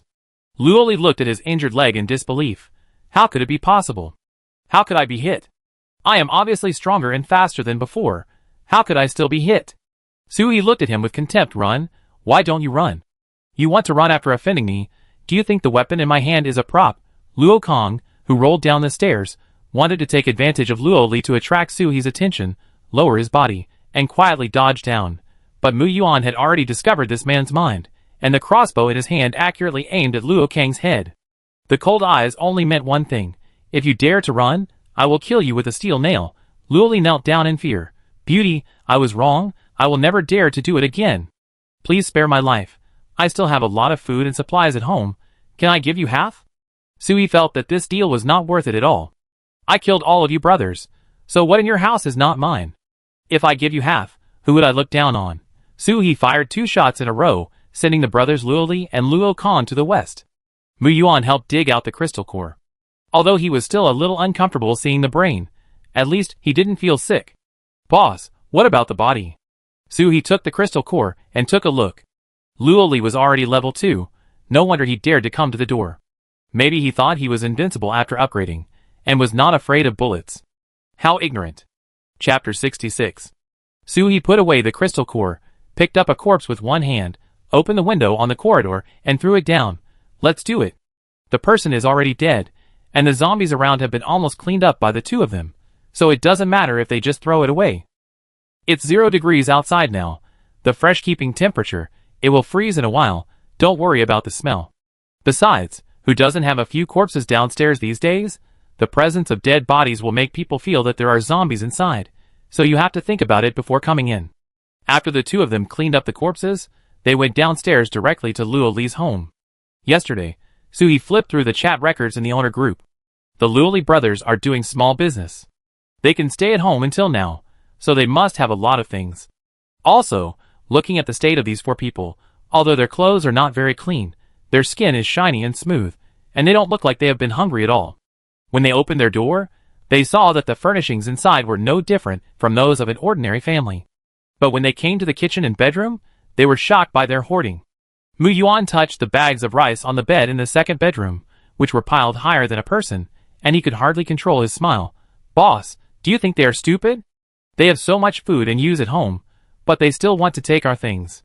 Su-hee did a simple calculation and found that there were more than 20 bags of rice, each weighing 50 kilograms. They could eat rice for several years. You know what it means to eat up all the food? It's getting more and more dangerous outside. These things will run out sooner or later. It's reasonable for them to look for supplies everywhere. But they shouldn't count on us. Mu Yuan put the things into the ring space here, and Su-hee looked for them somewhere else. There is another storage room and a utility room, which also has a lot of nuts and snacks, dehydrated vegetables, and baked bread slices, with a wide variety of varieties, like a small supermarket. Su-hee also put a lot of things in his own space. It's not that he doesn't trust Mu Yuan, but Mu Yuan's space is really a bit small compared to his own space. When he leaves later, Mu Yuan will have to put all the things at home in it, which may not be enough. The two of them felt like they had looted a small warehouse here. Mu Yuan excitedly searched every corner of this house. Boss, let's have a celebration party tonight. Several boxes of bacon and ham. Suhi also took the seasonings in the kitchen, and the tea leaves on the antique shelf, leaving no tea leaves behind. Okay, wash up later, and go to the attic for dinner. After returning home, Suhi first let the little cuties out of the space. She wanted to try to send them to the Link 1 space, but the barrier blocked them tightly, and they couldn't get in. Forget it if you can't get in, you can stay in the outer space. After washing up, Suhi found a bag, put 3 bottles of sparkling water, 2 packs of spicy chips, and a box of ice cream in it and took it up. The ice cream was strawberry flavored, which Mu Yuan liked, and she brought herself chocolate flavored ones. In the attic, Mu Yuan had already taken out some of the supplies he had collected today. Boss, we feel like we are having a buffet at home now. Suhi thought, if you have a buffet with these things, then come to my space and have a look, then it must be a full banquet, right? No, the things in my space are even richer than a full banquet. She picked up a bag of baked bread slices and said, eat slowly, if you eat too fast, your stomach will be uncomfortable. Mu Yuan immediately slowed down his eating speed. Boss, I will put all the things I collected today with you, so that you can eat whatever you want. Suhi only let Mu Yuan take out a small part. If he took out too much, there would be no luggage when moving, which would be very suspicious. Just give me some snacks. This original baked steamed bun seems to be liked by Brother Biao. Without saying anything, Mu Yuan put a wall of supplies in Suhi's living room. Boss, Brother Biao and Qingtu eat a lot now. You will definitely finish these things before we leave. These are more than half of today's supplies, but now Brother Biao and Qingtu are growing in size and appetite. In 2 weeks, it seems that they can eat a lot. Although I have been feeding them freeze-dried and canned food, there are dozens of tons of each in the space, and I don't need to feed them rice. Suhi did not refuse, but just reminded, you don't need to save the things you put in the ring, you can eat whatever you want. However, remember to brush your teeth after eating at night, it's not easy to find a dentist now. After Mu Yuan left, Suhi put the things into the space, and then took out the small handful of crystal cores collected today. These were washed when I just got home, and now they look pretty good in a transparent container. These level 1 ones are not very useful to me, so I put them aside first and absorbed the level 2 and level 3 ones. Suhi is now at the 2nd level of Superpowers, and it is easy to absorb the level 2 crystal cores, but the level 3 crystal cores are a bit slow. But she is not in a hurry, now she has plenty of time. When Suhi opened her eyes again, it was more than half an hour later. She felt that her superpowers had increased a lot, but she still couldn't reach the 3rd level. Just when she was about to share this good news with the little cuties, she suddenly found out that the 1st level crystal core in the small plate in front of her was gone. How come none of them were gone? She looked around and found that the only clean things on the ground were the hair of Brother Biao and Yuan Bao. Brother Biao. Suhi held the plate and asked Brother Biao, where are the things inside? Did you see them? The 4 little ones all looked at Suhi, and then made a uniform eating motion. This, you ate it, this is a crystal core, not a snack. If you eat it directly, you may die from the explosion of excessive energy. Suhi was so scared that he quickly pulled them over to check one by one. Are you feeling uncomfortable anywhere? Do you want to vomit? Does your head hurt? She picked at it for a long time, and the sea urchins cooperated and opened their mouths to show Suhi, look, it's all eaten, there's no more to pick at. Looking at them now, it's estimated that there should be no problem. Although she knew that mutants could also absorb the energy of crystal cores, Suhi was really scared because she had no preparation just now. Suhi took out some spiritual spring water for them to drink, and she had other plans in mind. If the 4 little ones absorbed the energy of crystal cores by eating them, then in order for the little cuties to have the ability to protect themselves in the future, she had to work harder to kill zombies now. This amount of crystal cores every day was not enough for herself. The next day, Suhi planned to start a big one. Mu Yuan lay on the roof of a high-rise building, with a puzzled look on his face. Boss, can we do this? Suhi used a drone to hang a piece of raw meat dripping with blood, and a horn that kept honking to attract the attention of zombies in the center of the city. Don't worry, it's absolutely possible. Look, aren't all the zombies over there following us? Chapter 67. Mu Yuan looked at the street downstairs nervously. The zombies were gathering more and more, which made people's scalps numb. This morning, just after breakfast, the boss took him out of the community and came to the intersection of the commercial street where small vendors gathered. They first cleared the zombies in the building under their feet, and then the boss started this wave of confusing operations. But it seems that there are at least hundreds of zombies. How can we fight them? Suhi looked at the number of zombies downstairs, and then pretended to take out a round thing from his backpack. Yes, it was a grenade. Of course, it's high-tech. None of the zombies that came here today can escape. Mu Yuan didn't understand why the boss suddenly started to hunt zombies, but the boss seemed to have something big to do. He picked up the crossbow. Boss, I'm ready too. Suhi controlled the drone to throw the raw meat and horn on the mechanical claws into the pile of zombies. After the drone flew back, he immediately threw several grenades down in succession. Duang! Duang! After the explosions, most of the zombies downstairs had fallen, and the rest were shot in the head one by Mu Yuan and Suhi with crossbows. Until the last zombie fell, Suhi immediately stuffed a 4-arm-long claw hammer into Mu Yuan's hand. Go downstairs, collect the crystal core. At this state, I didn't know if there was a harvest of wheat fields downstairs, waiting so anxiously to harvest the wheat. But I have to say that this claw hammer is quite useful.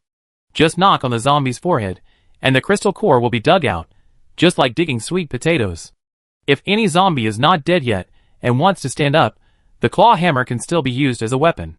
Suhi collected the crystal cores with his hands, but his eyes kept checking around. The bloody smell here is too strong, which will attract other things. Mu Yuan, don't wipe it. Hurry up and dig it out and throw it directly into the bag, and wash it together when you go home. Looking at the corpses all over the ground, Mu Yuan, who was originally a little scared, was urged by Suhi to forget his fear. The boss said to hurry up, hurry up. Mu Yuan felt that he was now a ruthless brain-opening machine, and every action was to open the next brain. Suhi's hands also flew fast. Just now, she suddenly felt a strange feeling, just like when she met the third-level leapfrog body yesterday. There must be threats higher than herself around, and it is not advisable to stay here for a long time. As the strangeness in her heart became more serious, Suhi didn't care whether the last few brains were collected or not, and ran to a hidden place with Mu Yuan. As soon as they left, a deafening buzzing sound came from behind. Swarms of flies? The temperature is below 0 now. Although it is not snowing, it should not be suitable for flies to go out, right? The two looked back curiously, and then the next second, they immediately accelerated their pace, fearing that they would be caught up by the creatures behind. Until they confirmed that they could no longer hear the sound of wings flapping, they dared to stop and take a breath. Mu Yuan covered his chest, gasping for breath. Boss, cockroaches, how can cockroaches be bigger than slippers? In the past, cockroaches were subdued by slippers, but now slippers are obviously not enough. Suhi raised his hand and shot the zombie that was strolling over not far away with a crossbow, and then slowly said, the creatures that can outlast the dinosaurs and survive to this day must have stronger adaptability than us humans. Let's go, don't stop. Those cockroaches are probably attracted by the strong smell of blood. We also have a lot of blood on us. Let's go home quickly. Because of the mutant cockroaches, the two returned much earlier than expected. Suhi put the collected crystal cores in a basin and washed them several times, and took them out after confirming that they were clean. I didn't expect that in just a few days, many zombies have been upgraded to level 2. The upgrade speed is too fast. In order to prevent the little cuties from stealing the clean crystal cores, Suhi grabbed a small handful and put the rest in the space first. She handed the crystal core in her hand to Mu Yuan and pretended to be curious and said, Brother Biao and his friends stole my crystal core yesterday. After a while, I found that they seemed to be a little stronger. I think this thing should not only look good, but also have other uses. You can try using your superpowers to see if there is energy, or something like that. Mu Yuan picked one up half-believingly, and used his supernatural powers to sense it for a while. The expression on his face gradually changed from doubt to surprise. Boss, this can be absorbed. I just felt the energy from it, and after a little guidance, it entered my body, then I felt my supernatural powers improved. Suhi took the opportunity to keep all the crystal cores, and said in surprise, Really? Then you keep these for use. You have to become stronger so that we can go out more safely. Mu Yuan wanted to refuse, but after Suhi said that, he couldn't refuse. Boss, I will definitely kill more zombies, so that Brother Biao and the others will have more crystal cores. Suhi believed this without a doubt. Mu Yuan loved the 4 little ones so much that he saved his own food for them. Okay, then you absorb slowly, I go back first. This handful of crystal cores should be enough for Mu Yuan to absorb for several days. The energy of crystal cores that a person can absorb at one time is limited. Some people absorb more, and some people absorb less. But one thing is that you can't just pour it in like refueling, you have to do it slowly. After He returned home, he first picked out a small handful of second-level crystal cores, and put them in his palm, and absorbed them carefully. After about half an hour, there was a sudden tingling pain in the center of the eyebrows, followed by a hot current that filled the whole body. Upgraded. I didn't expect to reach level 3 so quickly, it's great. However, Suhi's own ability is slowly growing. It has been so long since he upgraded to level 2, and he has also absorbed a level 3 crystal core, so the upgrade is a matter of course. Suhi worked hard until he could no longer absorb any more energy from the crystal core, and then he stopped. On the side, the 4 little ones looked eagerly at the unabsorbed second-level crystal cores in Suhi's hand. They would not snatch anything Suhi held in his hand. Even if they were extremely hungry, if Suhi had a piece of meat in his hand, they would first confirm whether the meat was for their master to eat or for them to eat. Of course, except for those placed on the ground. Suhi took out the remaining first-level crystal cores, but did not give them to them immediately. Instead, he poured them directly into a small plate and spread them out. You can't eat them now. Tell your sister first. How many can you eat at a time? Brother Biao will go first. The 4 little ones immediately lined up, and Suhi took the crystal cores out of the plate one by one. When Suhi got the 8th first-level crystal core, Brother Biao woofed. The next one, Yuan Bao, also meowed when he got the 8th one to indicate that it was enough. There are 10 weights and 12 sea urchins. Chapter 68. Suhi was a little bit unconvinced. She coaxed softly. Sea urchin, did you count too many? This is not freeze-dried. It is a crystal core. You can't eat too much. The sea urchin looked at Suhi, and then a thorn on its back suddenly extended into a green vine, passing Suhi's hand and reaching directly into the small plate. He gently poked it, and then pointed at the small pile that he had poked open. With type supernatural power, sea urchin, you are really hidden. Suhi counted the small pile that the sea urchin had poked open, and there were exactly 12. Okay, now it's confirmed. Fortunately, there are enough zombies killed today, otherwise it really wouldn't be enough for them to share. Probably to take care of Suhi's feelings, the 4 little ones swallowed the crystal cores one by one slowly. Yuan Bao and sea urchin have small mouths and small hands, so it's okay. It's really hard for the weight and Brother Biao to lick a peanut-sized crystal core from a small pile with their big tongues. Even so, Suhi was terrified watching from the side, fearing that one of them could not bear it and exploded to death. 5 minutes later, the 4 little ones finished eating the crystal cores, and they were full of energy. Suhi was completely relieved. As long as they knew what to do, and were not greedy, Suhi would not have to worry when they ate the crystal cores. Once the mind is relaxed, people will be hungry. Today, in addition to eating a few buns for breakfast and drinking a bowl of porridge, it is now past 4 o'clock, and I haven't eaten lunch yet.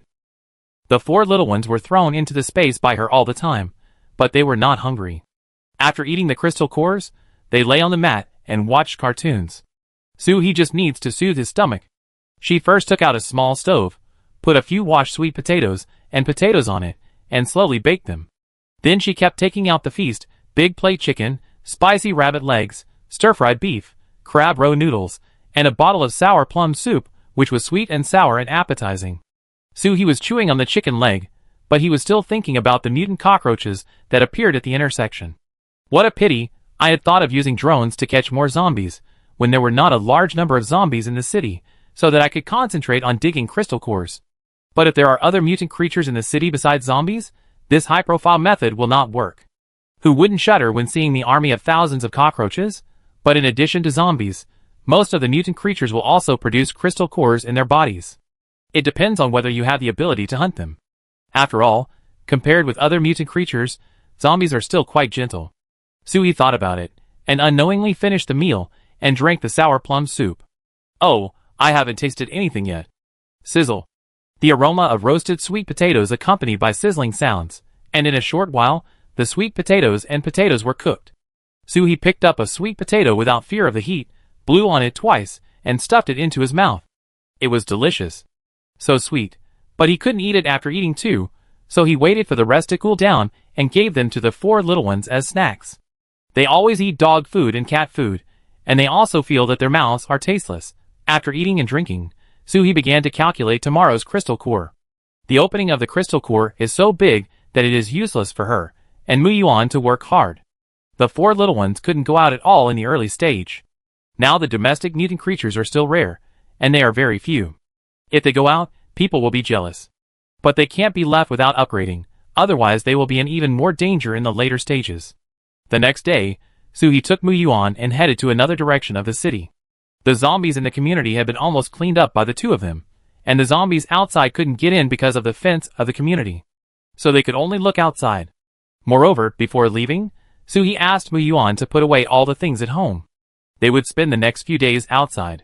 Yes, in order not to waste time, Suhi planned to fight zombies outside these days. The days of lying flat are over, and the slogan of struggle is shouted. Wherever they go, they will never leave any zombies behind. The two of them can kill zombies outside in full swing, and there are many people watching the excitement on the high floors of the buildings next to them. Brother, are these two sick? They don't avoid zombies, but keep coming up.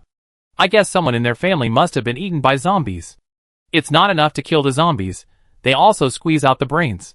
Stop talking, it's so disgusting. What's the point of just looking at zombies? Their backpacks are so bulging, there must be a lot of food in them. As soon as these words came out, these people's eyes immediately became like hungry wolves, staring at Suhi and Mu Yuan who were fighting downstairs. The senses of the superpowers are more sensitive, and Suhi immediately sensed when these people noticed him. These high-rises had many residents who were flooded during the flood, so it is normal that there are still survivors in them. Suhi gave Mu Yuan a wink, asking him to pay attention to the people upstairs. Mu Yuan dug out the crystal core of the zombie under his feet along with the steel nails, and then quickly moved closer to Suhi. Boss, we have killed almost all the zombies on this street. Should we change places? Suhi looked around. Let's go to the alley in front. There is a residential area behind it, and there should be quite a few. Mu Yuan rubbed the newly dug steel nails on the zombie's body, and then reloaded them into the crossbow chamber. For convenience, Mu Yuan upgraded these steel nails, and the shape is more like nails, so that when digging out the crystal core, the steel nails can be taken out with a ram horn hammer. Reuse, saving and environmental protection. Puff! It was the sound of the steel nails opening the zombie's brain, and the last zombie in this alley also fell down. Suhi was about to dig out the crystal core when he suddenly heard a messy sound of footsteps around him. Alas, I don't want to kill people, but there are always blind people who give their heads away. She unhurriedly dug out the crystal core and put it into the bag tied to her body, then looked up at the dozen people around her. There were men and women, and their clothes had not been washed for a long time, so dirty that you couldn't see the original color. Some people put on all kinds of clothes to keep warm. One of them was wearing thick-soled leggings that girls wear in winter, which looked out of place. Yuhai City is a typical southern city. The lowest temperature in winter has never dropped below 15 degrees. This temperature dropped directly below zero. You can imagine how cold they feel now. The leader was a middle-aged man with tattoos on his forehead. He was wearing a leather jacket and was in a slightly better condition than the others. Next to the leather jacket brother was a spirited young man with dyed yellow hair. He held a kitchen knife in his hand and shouted arrogantly, "You two, leave your backpacks behind, we can spare your lives. How long has it been since you brushed your teeth? Why are you so angry?" Chapter 69. Suhi picked up the crossbow, not afraid at all. "What if we don't?" The yellow-haired guy looked at Suhi with a lewd look, and said to the leather-jacketed guy as if to take credit, "Brother, I didn't expect that she is still a delicate girl, and her eyes look like those of a female star. It seems that we can have a good time today." In the eyes of the people around, especially the men, it seems that Mu Yuan and Suhi have become their trophies, waiting for them to enjoy. The greedy eyes were revealed without any concealment. They tightened the encirclement at the same time, trying to surround the two. This was the first time that Mu Yuan was besieged, and he had no experience. He shook the crossbow in his hand here and there, not knowing which direction to point the target. "Don't come over here, or we shoot." Suhi extended his index finger, adjusted the direction of the crossbow in Mu Yuan's hand, and pointed at the leather-clad guy in the lead. "Boss, I teach you a trick today. To capture a thief, you must first capture the leader. When threatening others, you must also threaten the leader. You lose momentum if you go around in circles like this." As a studious little brother, Mu Yuan kept his hand steady and began to ask questions. "Boss, what if we can't tell who is the leader?"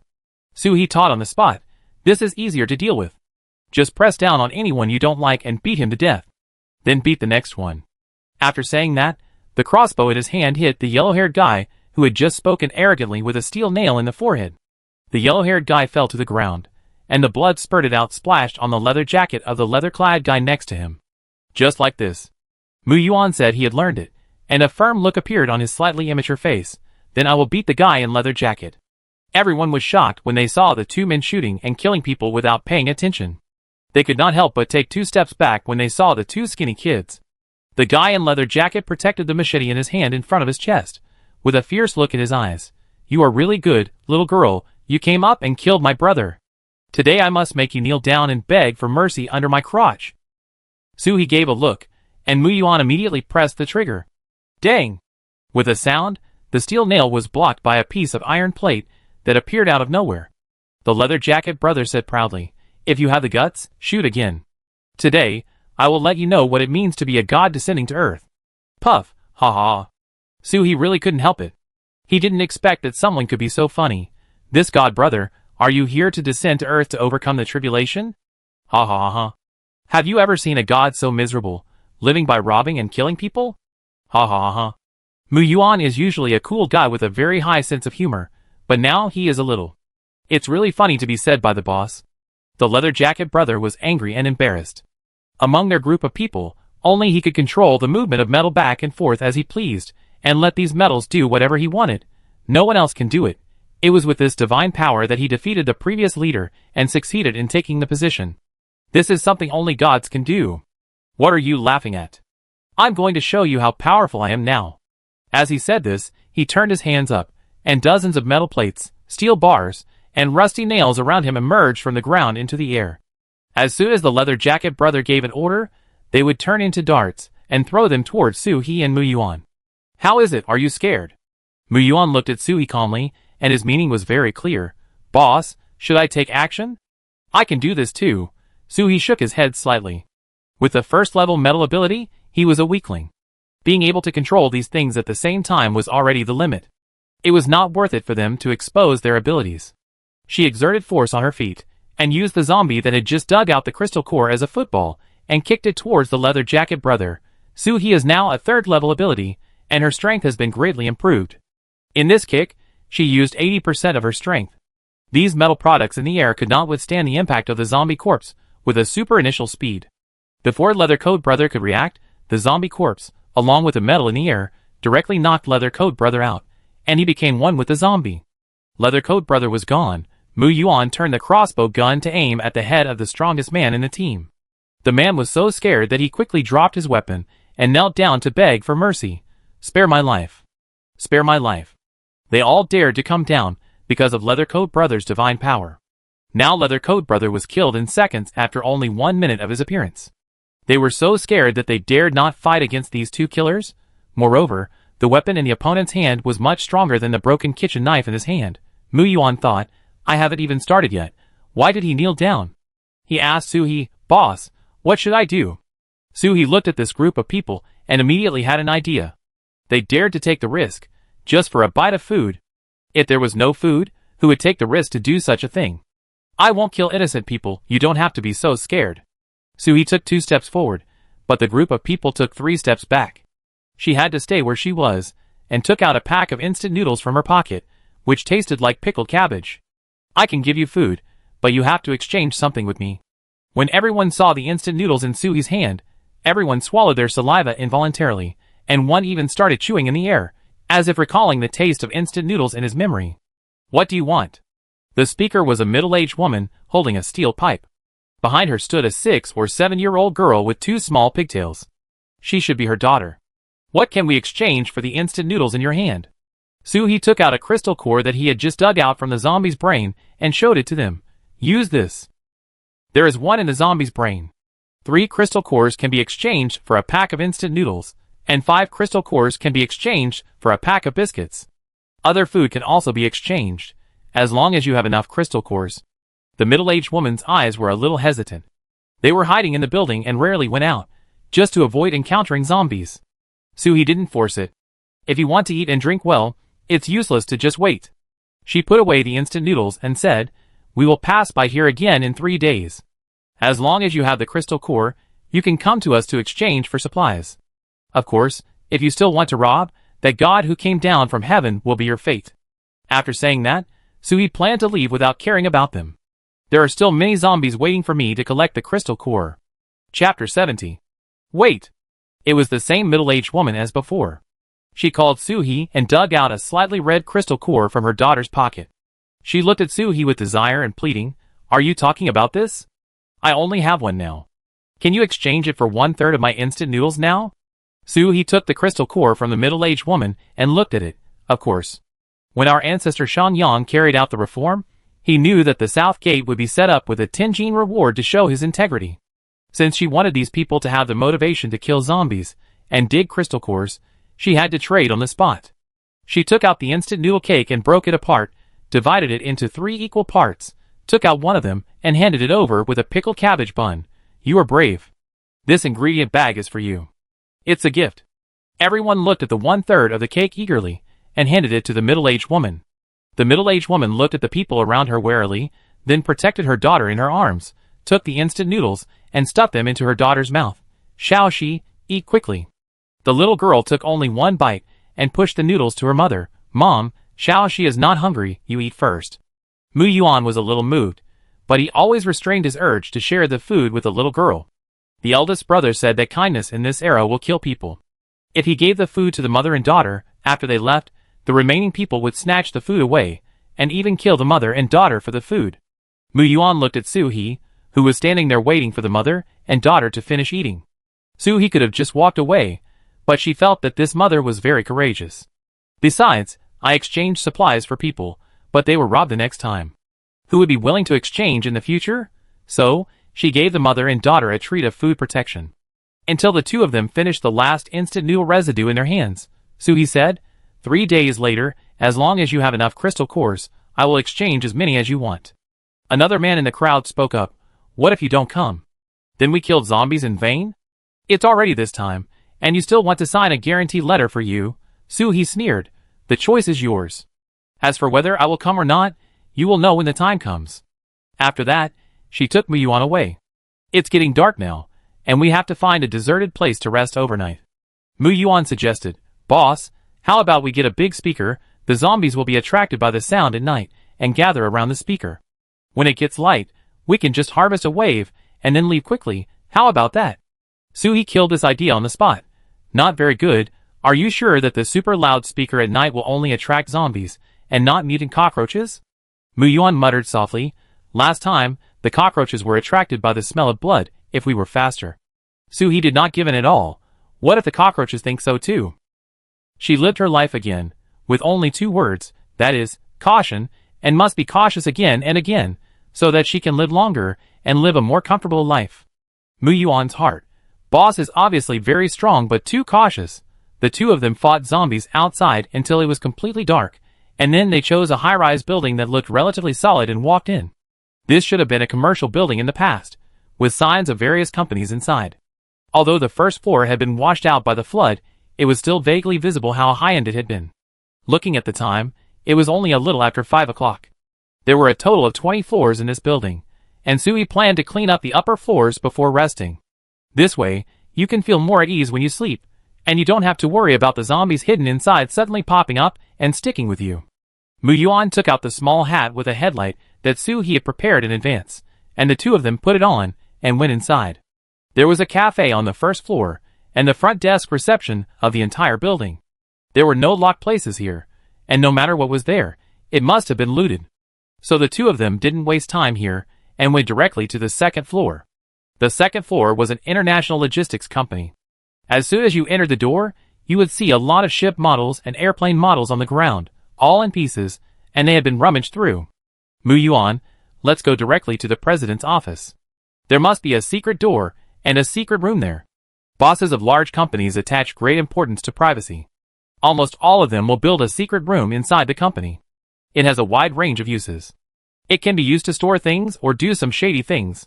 For example, today's secretary's skirt is 2 centimeters shorter than yesterday. As a president, there must be a special place to care about his subordinates. Even if you don't care about your subordinates, you can always have a place to rest when you are tired. Under Soo-hee's guidance, Mu Yuan quickly found a secret door. Boss, this secret room has been opened. Soo-hee went in and took a look. Why didn't the president know to change to a better anti-theft door? This money can be saved? Huh?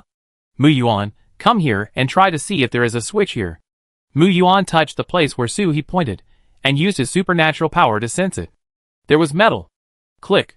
Followed by the sound of gurgle. Gear turning, the wall in front of him shrunk 1 meter inward like a retractable door. That's right, a company that occupies an entire floor of a building. How could it not even afford a good door? Mu Yuan was surprised. Boss, how did you know? Hey, who asked Suhi's father to set up a secret room in the company? But there were only some confidential documents and a few emergency clothes in it. When the designer of the security company came over, Suhi used her identity as an ignorant girl to get a lot of their industry insider information. Because I'm smart, I know everything. Mu Yuan agreed very much. The boss really knew everything. The two of them entered the secret room like they were looking for treasure in a blind box. They didn't expect that it was actually designed as a bedroom. The bed was much smaller than the one outside, but it was enough for one person to sleep. There were all kinds of red wine on the cabinets next to them. Although many of them were shaken down by the earthquake, most of them were still intact. I took them.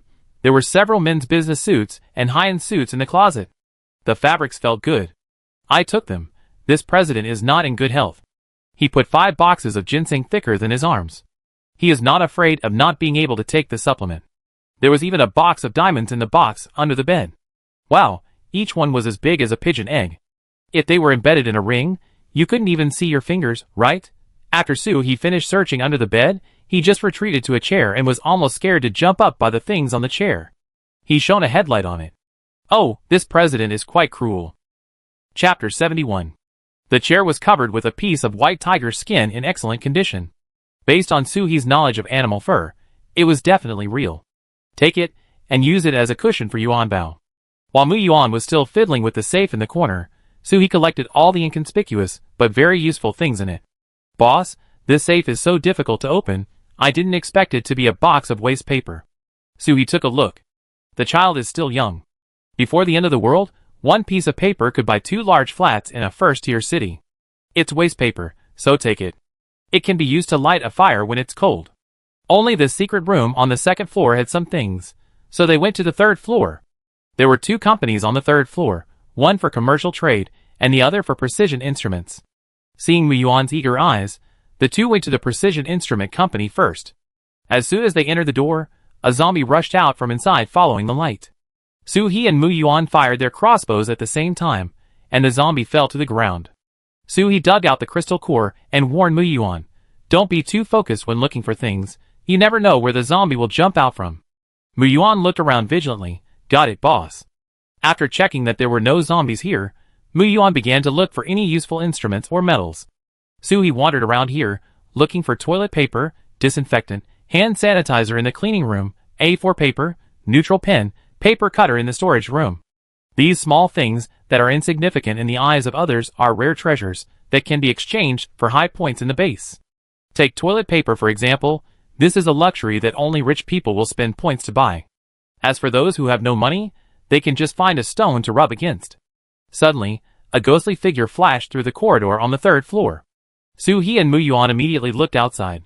Just now, they clearly saw 2 eyes flashing with dim light. Mu Yuan thought it was his illusion.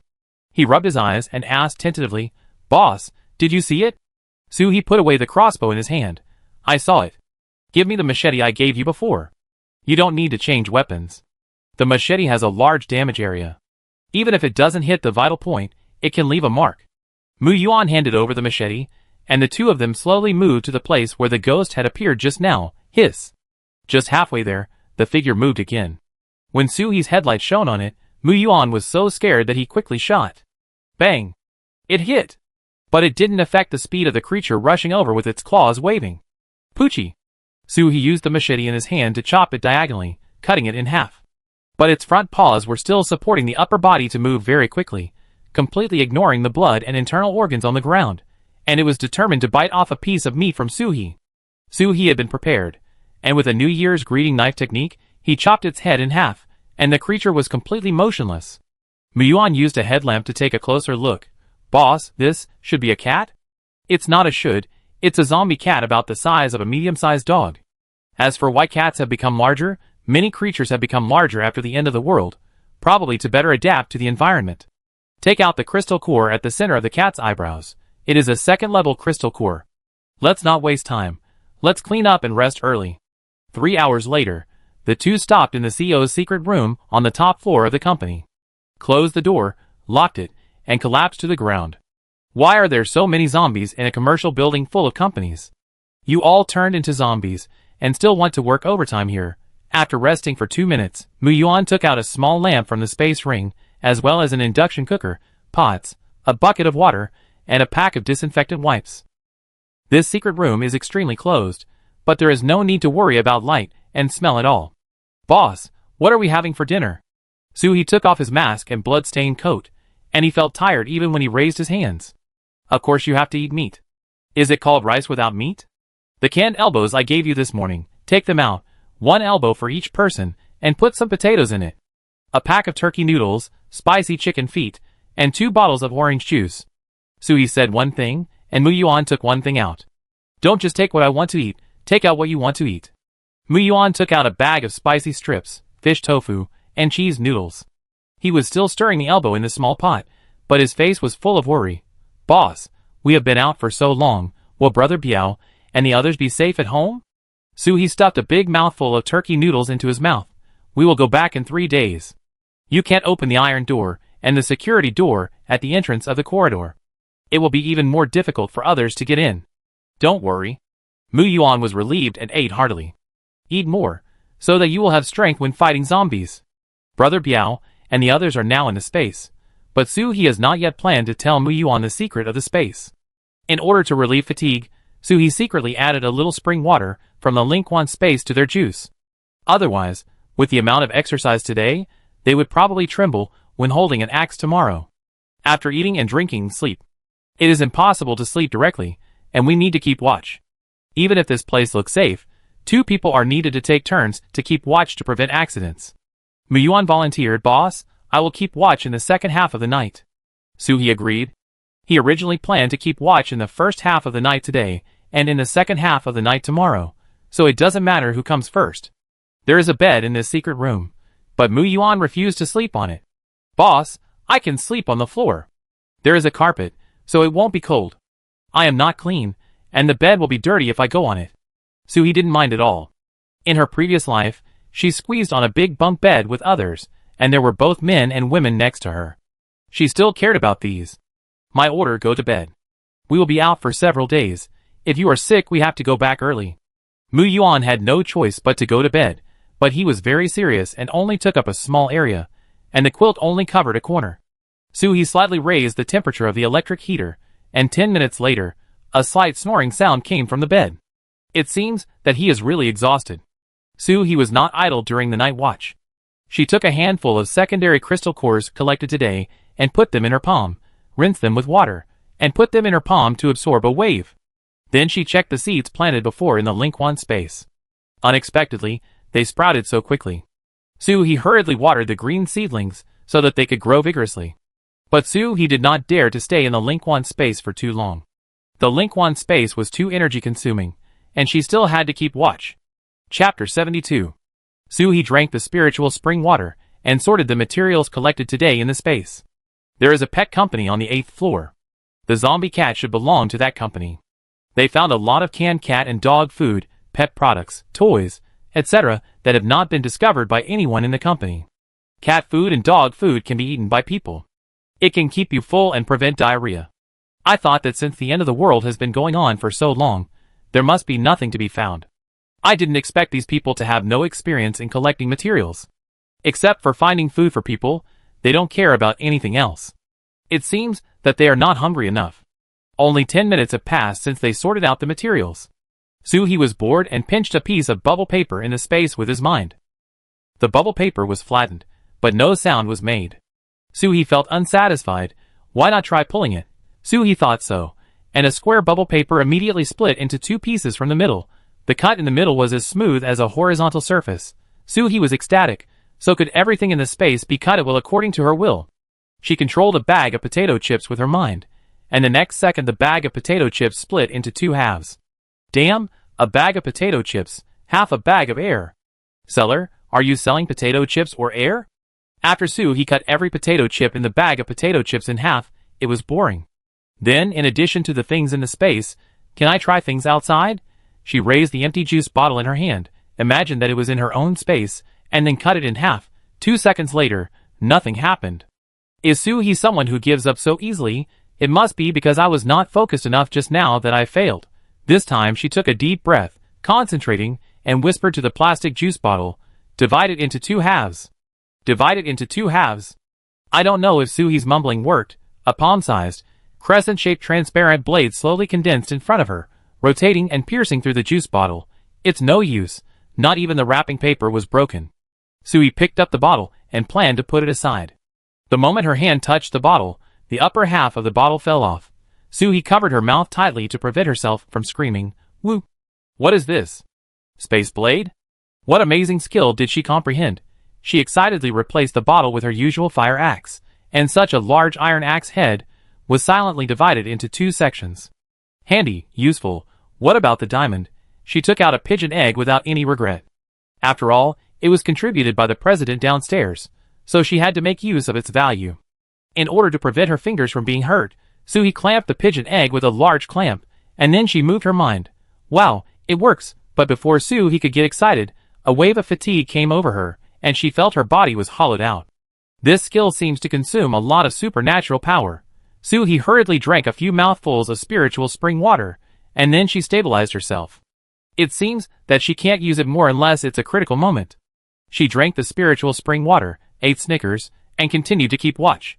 Don't fall asleep in the middle because of fatigue. In the second half of the night, Soo-hee woke up Mu-yuan and lay on him. Before going to bed, she didn't forget to remind him, "You can take the time to absorb the crystal core when you are on guard." Mu-yuan nodded to show that he understood, and then sat down far away from the electric heater. Being too close to the heater will make people drowsy. Soo-hee fell asleep without worry, and when she woke up, it was already morning. She stretched her body, and the fatigue from overdrawing her superpowers last night had long disappeared. "Mu-yuan, what do you want to eat for breakfast?" Mu-yuan had already prepared all kinds of food, just waiting for Soo-hee to wake up and choose. He said excitedly, "Boss, I've upgraded." Soo-hee got off the bed, walked to the electric heater, and said happily, "So fast." "Not bad, not bad, then let's have the upgraded set meal to celebrate. The extra large bucket noodles, with sausage and braised eggs." Mu-yuan was naturally happy, and skillfully added water to the small pot to cook noodles. The two chatted while cooking. Soo-hee asked for 2 bottles of water, and when Mu-yuan wasn't paying attention, he replaced it with a bottle of spiritual spring water. Mu-yuan took a sip and said, "Boss, we could upgrade our crossbows when I get back. I was thinking of upgrading last night, but upgrading the crossbow might require a lot of superpowers, and I have to go out to fight zombies during the day, so I didn't move." Soo-hee opened 2 whole meat sausages and put them in the pot. "You are right to do this. We should be careful when we are outside, and we should conserve our energy when we need to rest. I didn't expect you to upgrade so quickly, otherwise I should have reminded you in advance." The two slurped up the big bowl of noodles, reorganized their equipment, and set off again. There was a vegetable market not far away, and Soo-hee planned to walk over there. Not far away, he saw a human-powered tricycle. After checking it out, it was still rideable. Mu-yuan, open the chain that locks the bike. Let's ride the tricycle. She originally wanted to go out and drive an off-road vehicle, but driving too fast would easily miss zombies, and getting on and off the vehicle was troublesome, so they had to walk. The human-powered tricycle is slow, but it is highly maneuverable, just meeting their needs. Mu-yuan untied the rusty iron chain in one go, and put the iron chain into the space by the way. The boss said that as long as it is metal, it is useful, and it should not be wasted once it is obtained. Soo-hee rode the bike, and Mu-yuan sat on the edge of the car. The two of them swept through the vegetable market like 2 Japanese devils. When they saw a zombie, they shot a crossbow. Soo-hee didn't even have to get off the car. Mu-yuan ran over to collect the crystal core and steel nails, came back to get on the car, and the two continued to move forward. It was much easier than yesterday. Soo-hee held the handlebars with one hand and wanted to sing a song. "Riding my beloved tricycle, I can go anywhere without getting stuck in traffic. I must take this tricycle with me when I go home." Thinking of this, Soo-hee turned to Mu-yuan and said, "Let's see if there are any bicycle shops on the road. This kind of tricycle is pretty good. Stock up some. It can carry goods and people." The main thing is that she stocked off-road vehicles and armored vehicles, which were too big to fit into the alleys. As soon as the two of them rode out of the vegetable market, they actually found a bicycle seller. They went in and searched for a long time, even taking away the tire repair tools. Two-wheeled and three-wheeled, all wanted. Although they were all soaked in water, the paint was well protected. Except for some scratches, there was no major problem. This is not a tram or a car. It won't affect the use even if it is soaked in water. The two of them left with a full load. As soon as he stepped out of the door of the car shop, he suddenly panicked. She didn't even care about the three-wheeled car she had just collected outside, and dragged Mu-Yuan into the car dealership, went up to the second floor, and found a secluded room to hide in. Chapter 73. Mu-Yuan saw Su-hee's nervous state, and immediately knew that there must be something outside that he couldn't afford to offend, so he even breathed carefully. Buzz buzz buzz. The familiar sound of flapping wings came. It was the mutant cockroaches. How did they meet again? They didn't concentrate on hunting zombies. Did the bloody smell on their bodies so strong? Su-hee looked outside carefully through the window. These mutant cockroaches was passed one by one, and it seemed that they were heading to some destination. Bang bang bang. The passing cockroaches hit the wall of the facade and the glass, as if iron balls were smashed down one by one. Not good. This glass can't bear it. Mu-Yuan gestured with his hands. Boss, I can melt a piece of metal to block behind the glass, so that they can't get in. Su-hee waved his hand. The mutant creatures are very sensitive to superpowers. What they like most is the meat of superpowers. Originally, they were just passing by. If the cockroaches found them using their superpowers, they might become street snacks and be chased and eaten by cockroaches. Mu-Yuan gestured worriedly. But boss, you see, they seem to have stopped suddenly. They won't move. What should we do? Su-hee also discovered this. The window glass on the outside can't hold up for 5 minutes. She looked around the back. This building is an 8-story commercial and residential building. In addition to the main entrance of this car dealership, there must be other exits up or out. Got it. Su-hee found a small door blocked by a wooden box at the back. The two of them opened the door quietly, walked in, and asked to lock the door. Behind the small door was the staircase. The two were about to breathe a sigh of relief, but they didn't expect a fat zombie to jump down from the corner above. The fat zombie almost blocked the entrance to the corridor. It was like a zombie blocking the way, and no one could get through. Su-hee rushed forward to attack with an axe to prevent him from making too much noise, but he didn't expect that the fat zombie had evolved superpowers, and was very strong. He grabbed Su-hee's fire axe. Power-type superpowers. Since you want an axe, I give it to you. Su-hee took a step back, and Mu-Yuan immediately fired 2 shots at the fat zombie's head. Su-hee also took out a crossbow at the same time. Unexpectedly, the fat zombie blocked his head with his thick arms in time. The 3 steel nails didn't make any holes in his brain, and the fat zombie was angry. He opened his mouth and was about to scream like an orangutan. Su-hee couldn't let him scream. In a flash, she took out a reinforced electric baton as thick as an arm, and pushed it into the fat zombie's mouth the moment he opened it. Eat the electric baton. Sizzle, sizzle, sizzle. A burst of electric sparks flashed, and Fatty Sang fell on the stairs trembling. Su-hee took back the axe that Fatty Sang had snatched away, took his crystal core, and then climbed over his body. Hurry up, go upstairs. When Mu-Yuan grabbed the handrail of the stairs, he glanced downstairs. The mutant cockroaches had crawled into the building without knowing when. The two of them climbed to the top floor in one breath, chose a room that looked safe, and ran in. Fortunately, the crossbow and electric baton were not loud, otherwise the noise they made just now would be enough to attract the cockroaches outside. Su-hee found a cloth to wipe the electric baton clean. This thing can be charged and used continuously, and it can't be thrown away just because it's dirty. Mu-Yuan quickly took advantage of the time to fill the steel nails in the crossbows of the 2 men. Boss, these cockroaches have come in. What should we do? Su-hee had just thought of many ways to fight against cockroaches. If they can't be avoided, then kill them. I, Su-hee, can still be troubled by cockroaches in my new life. She looked out through the window of this family. Most of the cockroaches gathered on the outer walls and streets below the 6th floor, so the windows here were still intact. It took courage to take a look at the densely packed black area below, but with just one look, Su-hee found a clue. Mu-Yuan, telescope. Mu-Yuan took out a high-powered telescope from the space and handed it over. Su-hee wiped the glass in front of him slightly, and then looked forward with the telescope. Damn! Gang fight. This group of mutant cockroaches are actually fighting with a group of mutant mice that are bigger than cats. The location is in the vegetable market they just passed by. Is the competition for survival so fierce now? Do we have to fight in groups to decide who will continue to eat this piece of garbage? It seems that the 2 sides are evenly matched, and there is no distinction between friend and foe, But Su-hee and Mu-yuan may not be able to wait for them to finish the fight and decide the winner. Because this group of cockroaches in the back are gnawing on everything they can eat, such as tables and chairs, steel bars and cardboard boxes, and even electric poles. Replenish energy as much as possible, so that when it is their turn later, they will have a chance of winning. In this case, I will give you a fire to drive these cockroaches over and speed up your battle. Ah, why does it feel like she has set fires much more frequently than in her previous life after her rebirth? There was no other way. Who said setting fire was the best? Most mutants were afraid of fire. Even if they had water and ice powers, they would be helpless if they encountered a fire stronger than their own. Mu-yuan, take out a bucket of gasoline, and take out everything that can burn. The two people who had the experience of setting fires worked well together, and Mu-yuan took out a bunch of useful things without saying anything. In order to prevent the mutant cockroaches from coming up to outflank them, they went to the corridor below to light a handful. Everything was ready. Su-hee opened a small hole in the window, and threw out the old curtains and torn clothes soaked in gasoline. When she threw them out, she also secretly threw out some hand sanitizers that she had collected last night. These ingredients were all alcohol, which could be ignited at a touch and could burn more than gasoline. After throwing them all out, Mu-yuan put a burning alcohol block on the steel nail of the crossbow gun and shot it towards the place where there were the most cockroaches. Su-hee quickly closed the window and lay on the window to look out.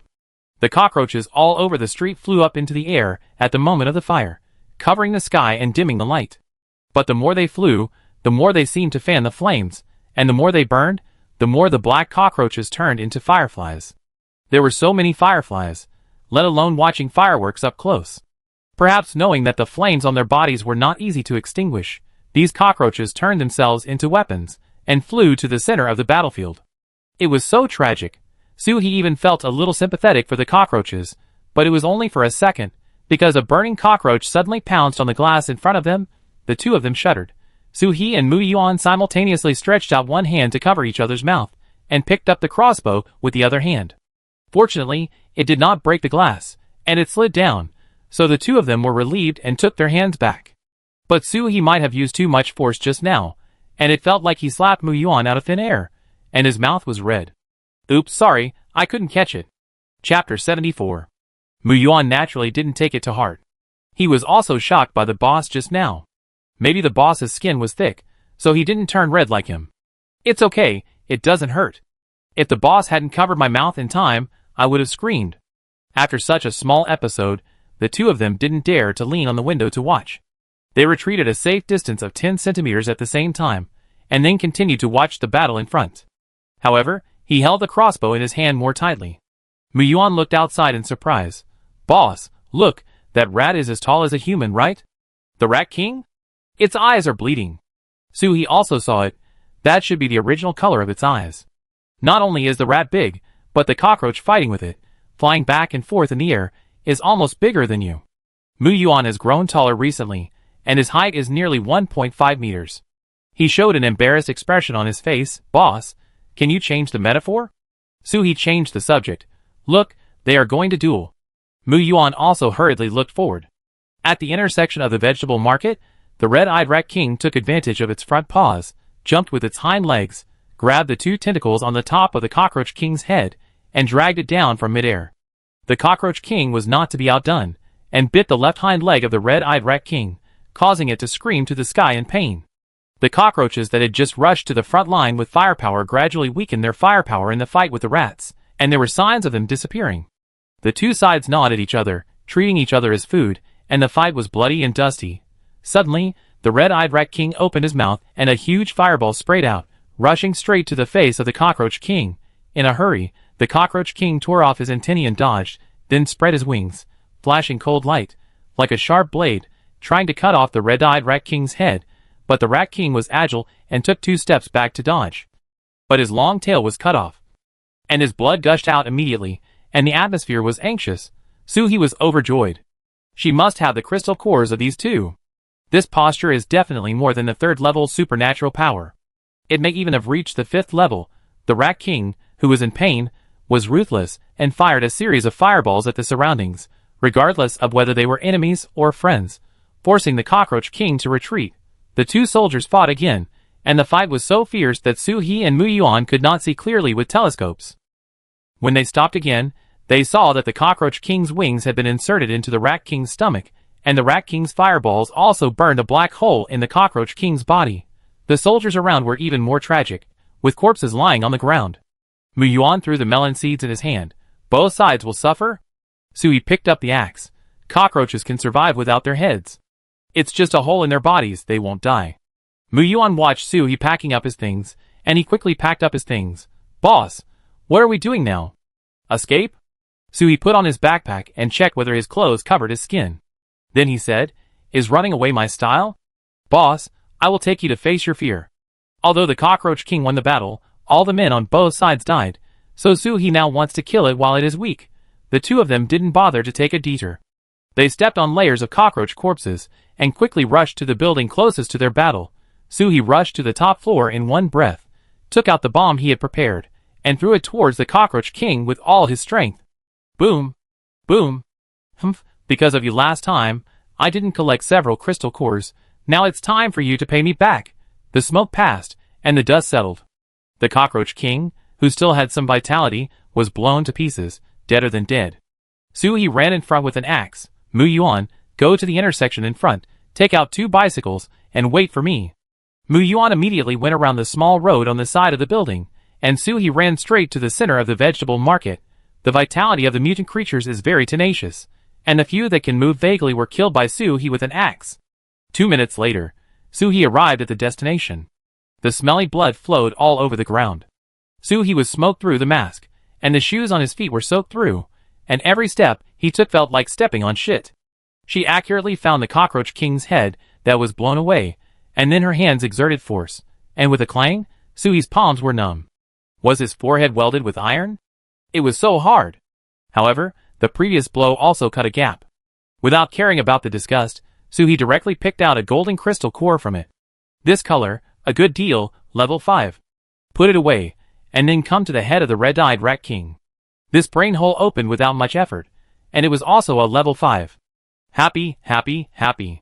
Mutated rat cockroaches can obtain sufficient energy sources in the early stage, so it is normal for them to upgrade quickly. But I didn't expect that they could reach level 5 in just a few days. How much garbage did they have to eat? There were several rats and cockroaches with unusual shapes around, and Sui also tried to use her imagination to find them one by one. She actually found several second-level and third-level crystal cores. After collecting the crystal cores, Sui did not stop for a moment, and quickly ran to Mu Yuan's side, took the handlebars of the bicycle, and the two of them rode one each and ran away. Such a large number of corpses will definitely attract other creatures in the city, so get out first. The two rode forward for more than half an hour before finding a building to hide in. Mu Yuan looked at the anti-zombie guardrail set up on the way upstairs, and said curiously, "Boss, there should be someone in this building.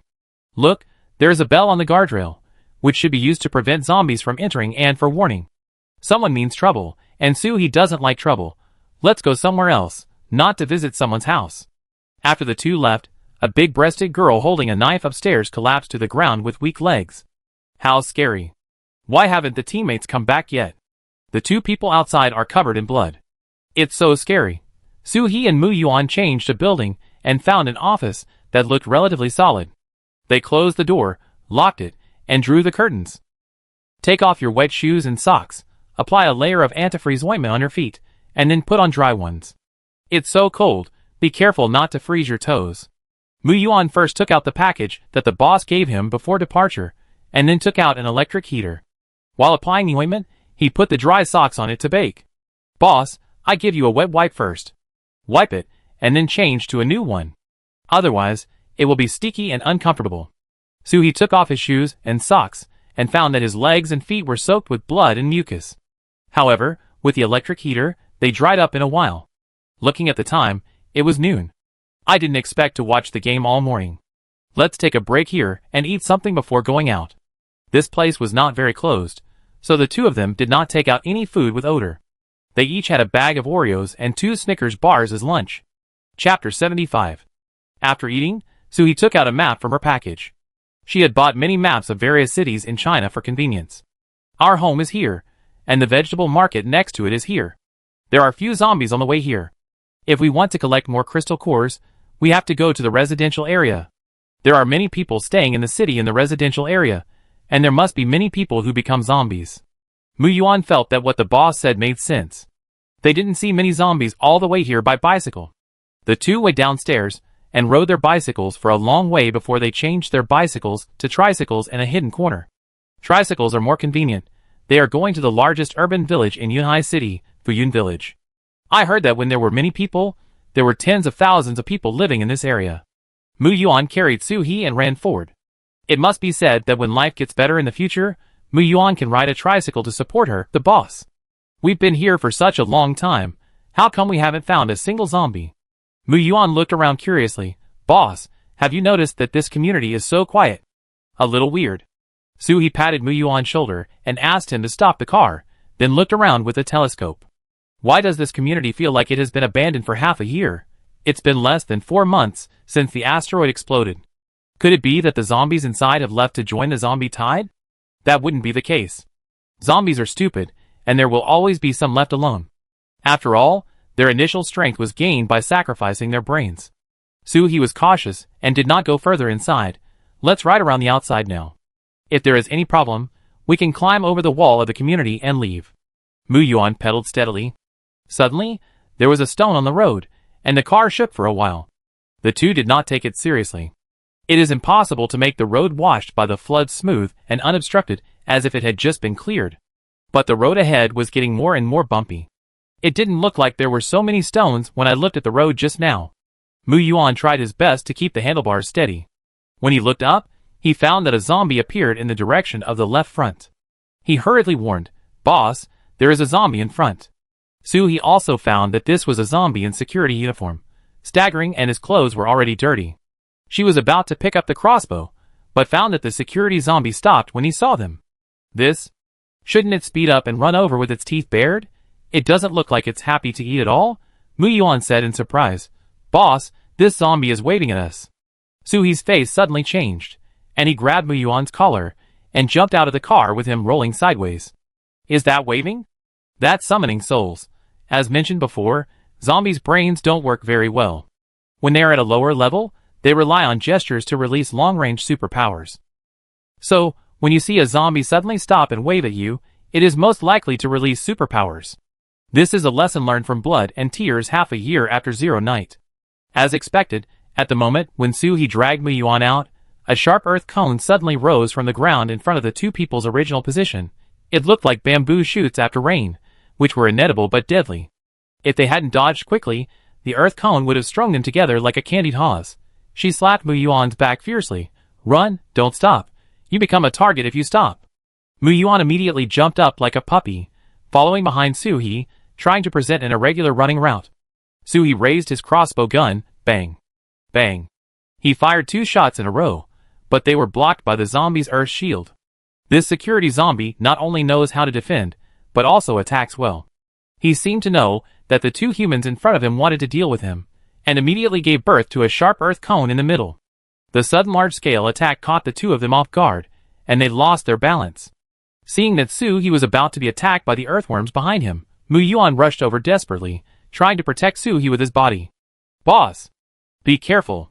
Instantly, an off-road vehicle appeared out of thin air, blocking the earthworms under the 2 of them, temporarily protecting them. Su He used one hand to pull Mu Yuan hard to prevent him from falling off the roof of the car, and the other hand held a large submachine gun, taking advantage of the gap when the security guard was preparing for the next wave of attacks, and shot at the security guard for a while. This distance was beyond the attack range of the space blade, and he could only rely on equipment. It was not until the security guard was full of bullet holes, and could no longer stand up, that Su He put away his gun, pulled Mu Yuan up, and shouted angrily, "Don't you want to die? If you run like that, if the zombies attack again, you will die." Thinking of what happened just now, Su He was afraid. If she didn't have space, and couldn't take out something to cover herself, Mu Yuan would be seriously injured if not dead. She had suffered bullying and betrayal in her previous life. In this life, she didn't expect others to go through life and death for her, and stick up for her. She could win over some people with materials, and make deals with them at best. But just now, when Mu Yuan rushed over, she felt that her breathing had stopped. Mu Yuan was frightened by Su He, his eyes were a little red, he lowered his head, picked his fingers, and said in a low voice, a little helpless, I'm afraid that the boss will get hurt. I won't. Su He bent down, hugged Muyuan gently like a child, the kind of family, and said apologetically, "It's my fault, I shouldn't be so mean to you. I was just anxious for a moment. If you really died, I would feel bad." Muyuan's body was stiff, and he didn't dare to move. The boss's embrace was like a mother's. The boss even touched my head. The boss was so gentle. The boss? The boss? I won't take risks anymore. Speaking of taking risks, Suhi got angry. She gave Muyuan a slap. "Are all the things in your space just for show? Don't you know how to throw them out? Don't you know how to use your special ability? Do you have to use your body to block it?" Muyuan touched his head. His single eyelids were about to become small. "It hurts." Suhi had a reason. "If it doesn't hurt, how can you learn from it? What are you still doing in the car? Get out and collect the crystal core." After getting off the car, Suhi first put away the off-road vehicle. This off-road vehicle was a military off-road vehicle obtained from Anderson. There was also a steel plate under the chassis for protection. The earthworm just now only left a little scratch on the steel plate. Chapter 76. Watching such a big car disappear, Muyuan's eyes were full of surprise. "Boss, you have one too." But he covered his mouth halfway through the words. If it weren't for him, the boss wouldn't have exposed the space. Suhi didn't care. Since Muyuan could save her at the risk of his own life, there was no need to hide the existence of a space. "Well, I have one too. I was going to tell you anyway. No need to cover your mouth. Just remember to keep it secret from others, otherwise I don't care if you are my little brother or not." However, she didn't give a detailed introduction to the space. After all, she had never heard of a space that could hold living people and grow vegetables in it in her previous life. Muyuan nodded firmly. "Don't worry, boss. Even if I expose myself, I won't expose you." The two came to the front of Bao Sang, and Suhi dug out a yellowish-brown crystal core, which was actually level 4, and it seemed to be a leapfrog body. The crystal core had been received, and the two continued to search in Fuyun village. After the episode just now, the two were obviously more cautious than before.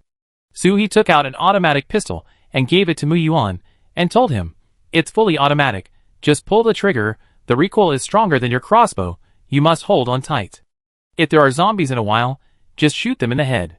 Muyuan was very excited when he got it. "Wow! A pistol! It feels so good." "Okay, boss." After passing 2 buildings, there was a wall behind.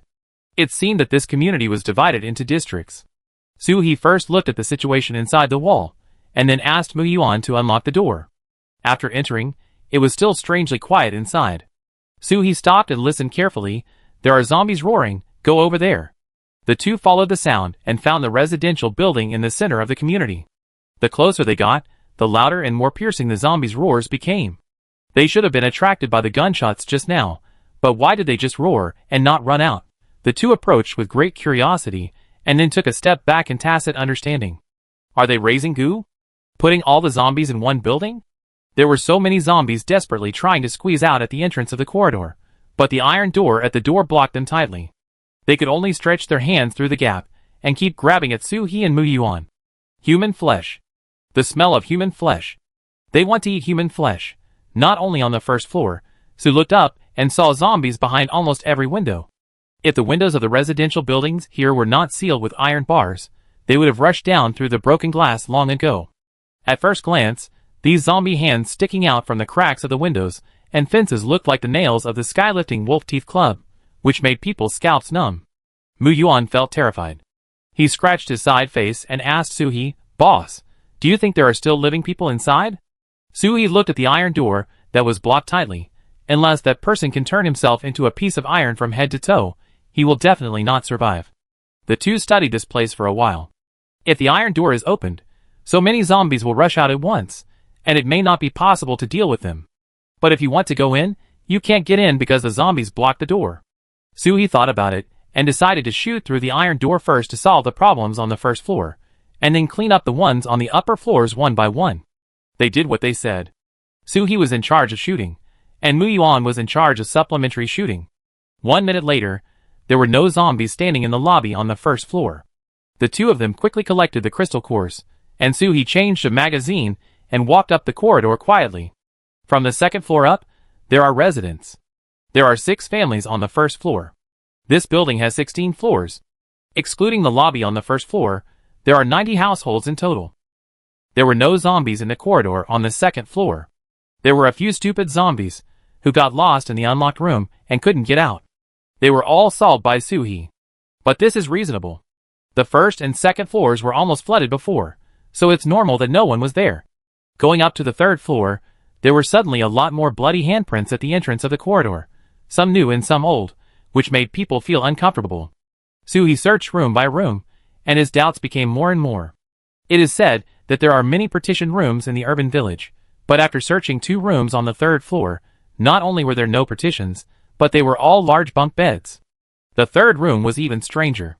It was obvious that there had been a fire in this house. They were cooking in a large iron pot in the living room when they accidentally caught fire and burned everything around. There were some food residues in the iron pot that fell to the ground. Suhi turned around and took a look at the round bone-like thing. It was a human skull.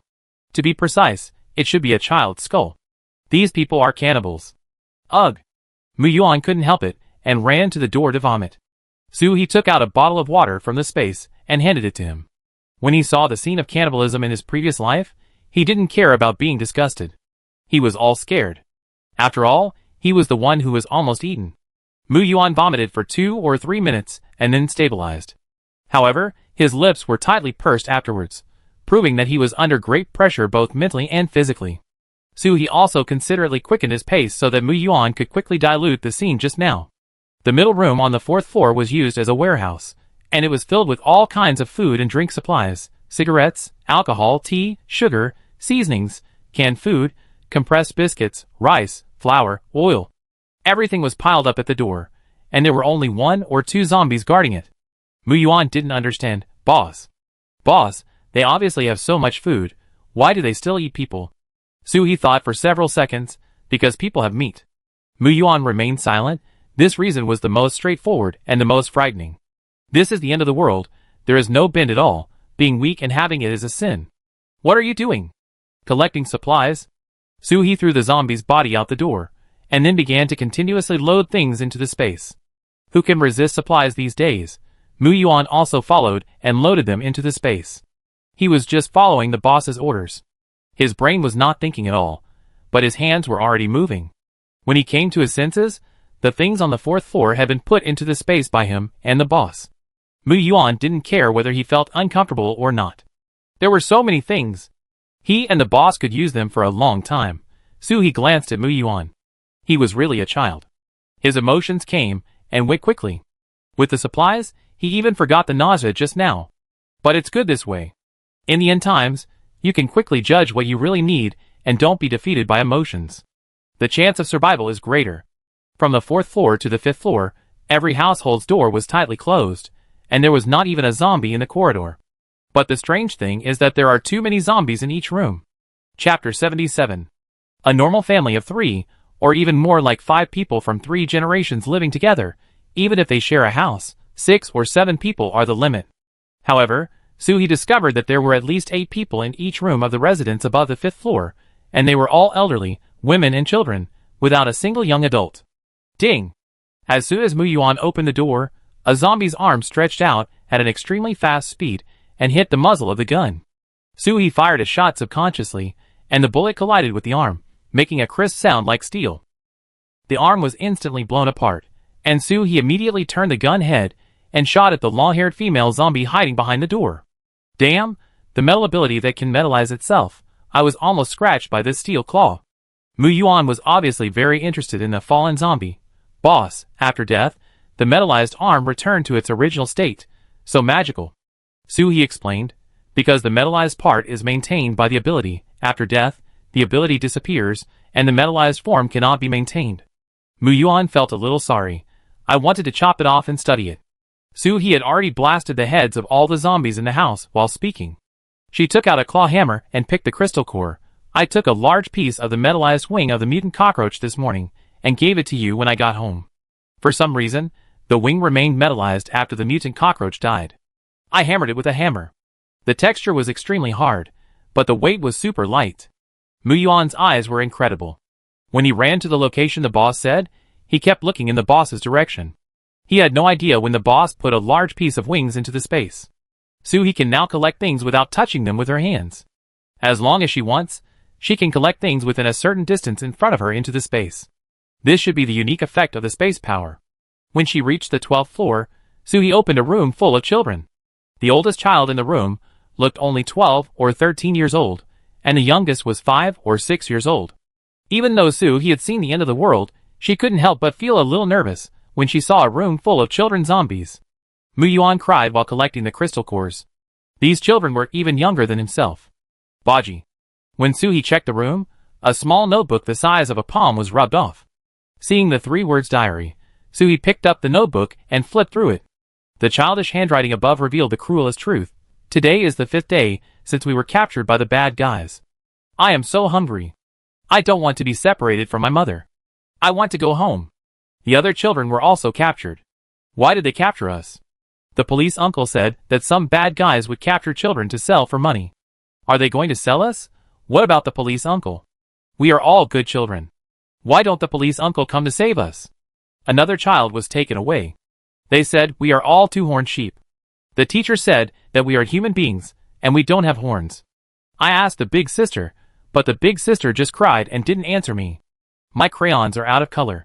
My favorite friend Xiala said that his family has some, and he will give me 100 colored pens in the future. But Xiala was taken away by the bad guys. Suhi closed his notebook and had a terrifying guess in his mind. This group of people, when the government could not distribute food, might have dragged all the survivors in the community out of their original homes and robbed them of all the supplies in their homes. Men were either beaten to death or forced to work, while women, the elderly, and children were imprisoned and used as tools for them to vent their animal desires or eaten as reserve rations. No wonder the entire community was as quiet as a ghost town. This is hell, hell on earth. As for the lone security guard outside, it is very likely that he was the one who closed the iron door downstairs tightly before he turned into a zombie. Because the iron door lock, the final direction of the circle of iron chains, is facing outside. Mu Yuan's gunshot interrupted Suhi's meditation. She came out and saw that the door of a room was forcibly opened by a zombie. It was probably stimulated by the smell of human sin on her and Mu Yuan, and the door could not be closed. She and Mu Yuan quickly dealt with the zombies that ran out of the corridor. Mu Yuan asked worriedly, "Boss, did you find anything inside? I see you don't seem very happy." Suhi didn't say his guess. I just feel uncomfortable when I see the children. Let's go to the next room. The two of them went up 1 floor at a time. When they reached the top floor, it was dark. Mu Yuan dug out the crystal core of the last zombie that was shot in the head. The bag containing the crystal core was a little full.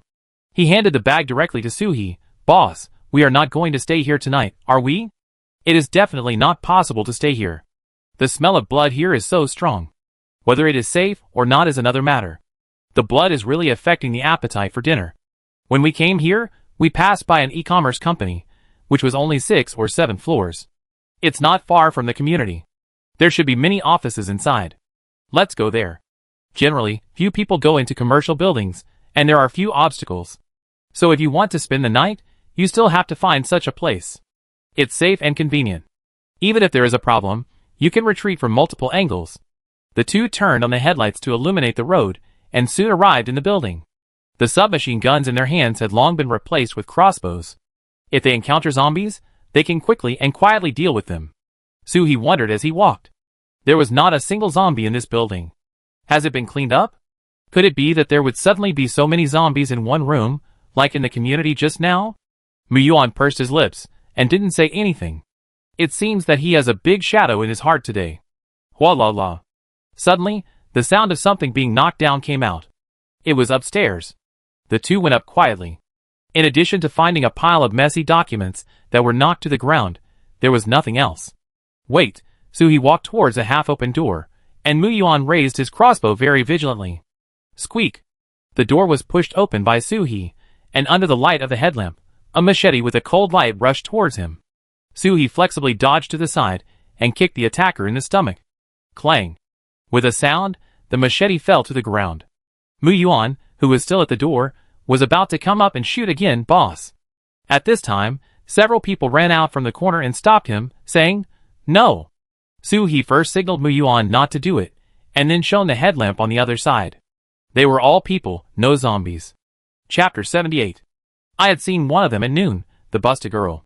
She thought she was hiding well at the corner of the stairs, but from Suhi's perspective at the time, she was clearly visible, especially her good figure that could not be covered by thick winter clothes.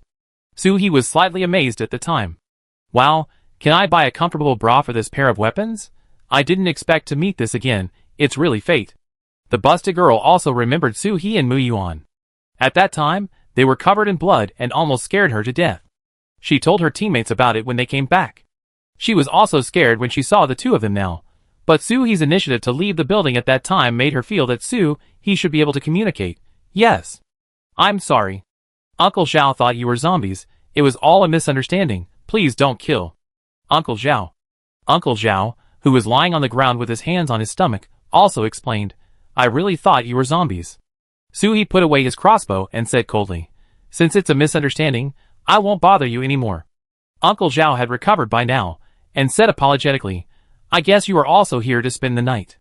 It's very dangerous at night. If you don't mind, why don't you come together? The other people in the corner didn't seem to be satisfied with Uncle Zhao's suggestion, and immediately reminded, Uncle Zhao. Soo-hee looked at Uncle Zhao with a high eye. He was the oldest among the 6 people, and seemed to have the most social experience. Dangerous people should be kept under their noses, so that they can monitor each other and feel at ease. But Soo-hee refused, because these people posed no threat to him, and there was no need to pay too much attention to them. Moreover, the most important point is that Soo-hee wants to have a big meal tonight. How can she eat with these people watching? No, let's go to other rooms. After saying that, she immediately took Mu-yuan out. The space on the first floor is very large. They can just find a tight office to block the sight of the people behind them. After Soo-hee and Mu-yuan left, the people in the room immediately started arguing. Although they lowered their voices a little, Soo-hee still heard it clearly. Xiao Xian, if you hadn't been careless, you wouldn't have attracted others to come up. Brother Teng, look at her, she's so fierce, and she didn't mean it. Dad, I was scared to death just now, can you not be so impulsive? Uncle Zhao. It seems that there are 6 people here, 6 minds. If they lived in the same dormitory in college, there would probably be 8 or 9 dormitory WeChat groups. Soo-hee and Mu-yuan found an office that was not too far away and just within earshot of their voices. Mu-yuan melted the door lock so that they could not get in unless they had a metal power user. We just light a fire today, so you don't need to take out the cooking stuff. Soo-hee stopped Mu-yuan, who was about to take out the food. The cooking smelled good, and if it drifted far away, the gang would definitely come over. Mu-yuan only took out some firewood and mineral water, and then took out the package that Soo-hee had given him before. Boss, these are back to you. Soo-hee pushed it back. I still have the things in the package, these are for you to use. Wash your hands, let's get ready for dinner. Putting the blood-spattered coat aside, wiping his hands and face with disinfectant wipes, Soo-hee started to take out the food after the meal was ready. First, each person had a bowl of beef stewed noodles covered with beef. After eating, Soo-hee took out salmon rice balls, double sausage hot dogs, fried chicken strips, braised pig's trotters, and finally ended with a bowl of coconut jelly for each person. For convenience, each person took out a portion, and after eating, the garbage and boxes were thrown back into the space, which was super convenient. The two of them ate so much that Mu-yuan was about to burp, but if he burped, the sound would be too loud, which might not be friendly to the hungry people in the other office, so he covered his mouth. After eating, Soo-hee took out a bottle of spray and sprayed it slightly, and the food aroma in the air was immediately covered by a not-so-pleasant smell. This was also prepared by Soo-hee in advance, just worried that someone with a nose, like a dog, would come to the door at an inappropriate time with the smell. Last night was the first half of the night for Soo-hee, so she was in the second half of the night today. After dinner, she rinsed her mouth with mouthwash, and then she hugged a sleeping bag and slept peacefully not far from the fire. Rinsing the mouth is not because of worrying about the taste in the mouth, but to protect the health of the teeth. Although the wisdom teeth have been removed, it is also very uncomfortable if other teeth are decayed. Mu-yuan was very alert. He felt that two of the people just now were not good people. He was so obsessed with thinking that he almost swallowed the mouthwash given by the boss. Put 2 pieces of firewood in the fire, and the sound from the next door gradually disappeared. They should have rested. Mu-yuan also took out a few crystal cores and absorbed them quietly. Mu-yuan turned his head suddenly and looked in the direction of the door. At the same time, Soo-hee, who was sleeping like a caterpillar in his sleeping bag, suddenly got up and picked up the crossbow beside him. Her eyes were clear, as if the person sleeping just now was not her. This reaction speed shocked Mu-yuan. There was no way. She had lived in fear for too many days in her previous life, and Soo-hee would react immediately as long as there was a little movement in her sleep.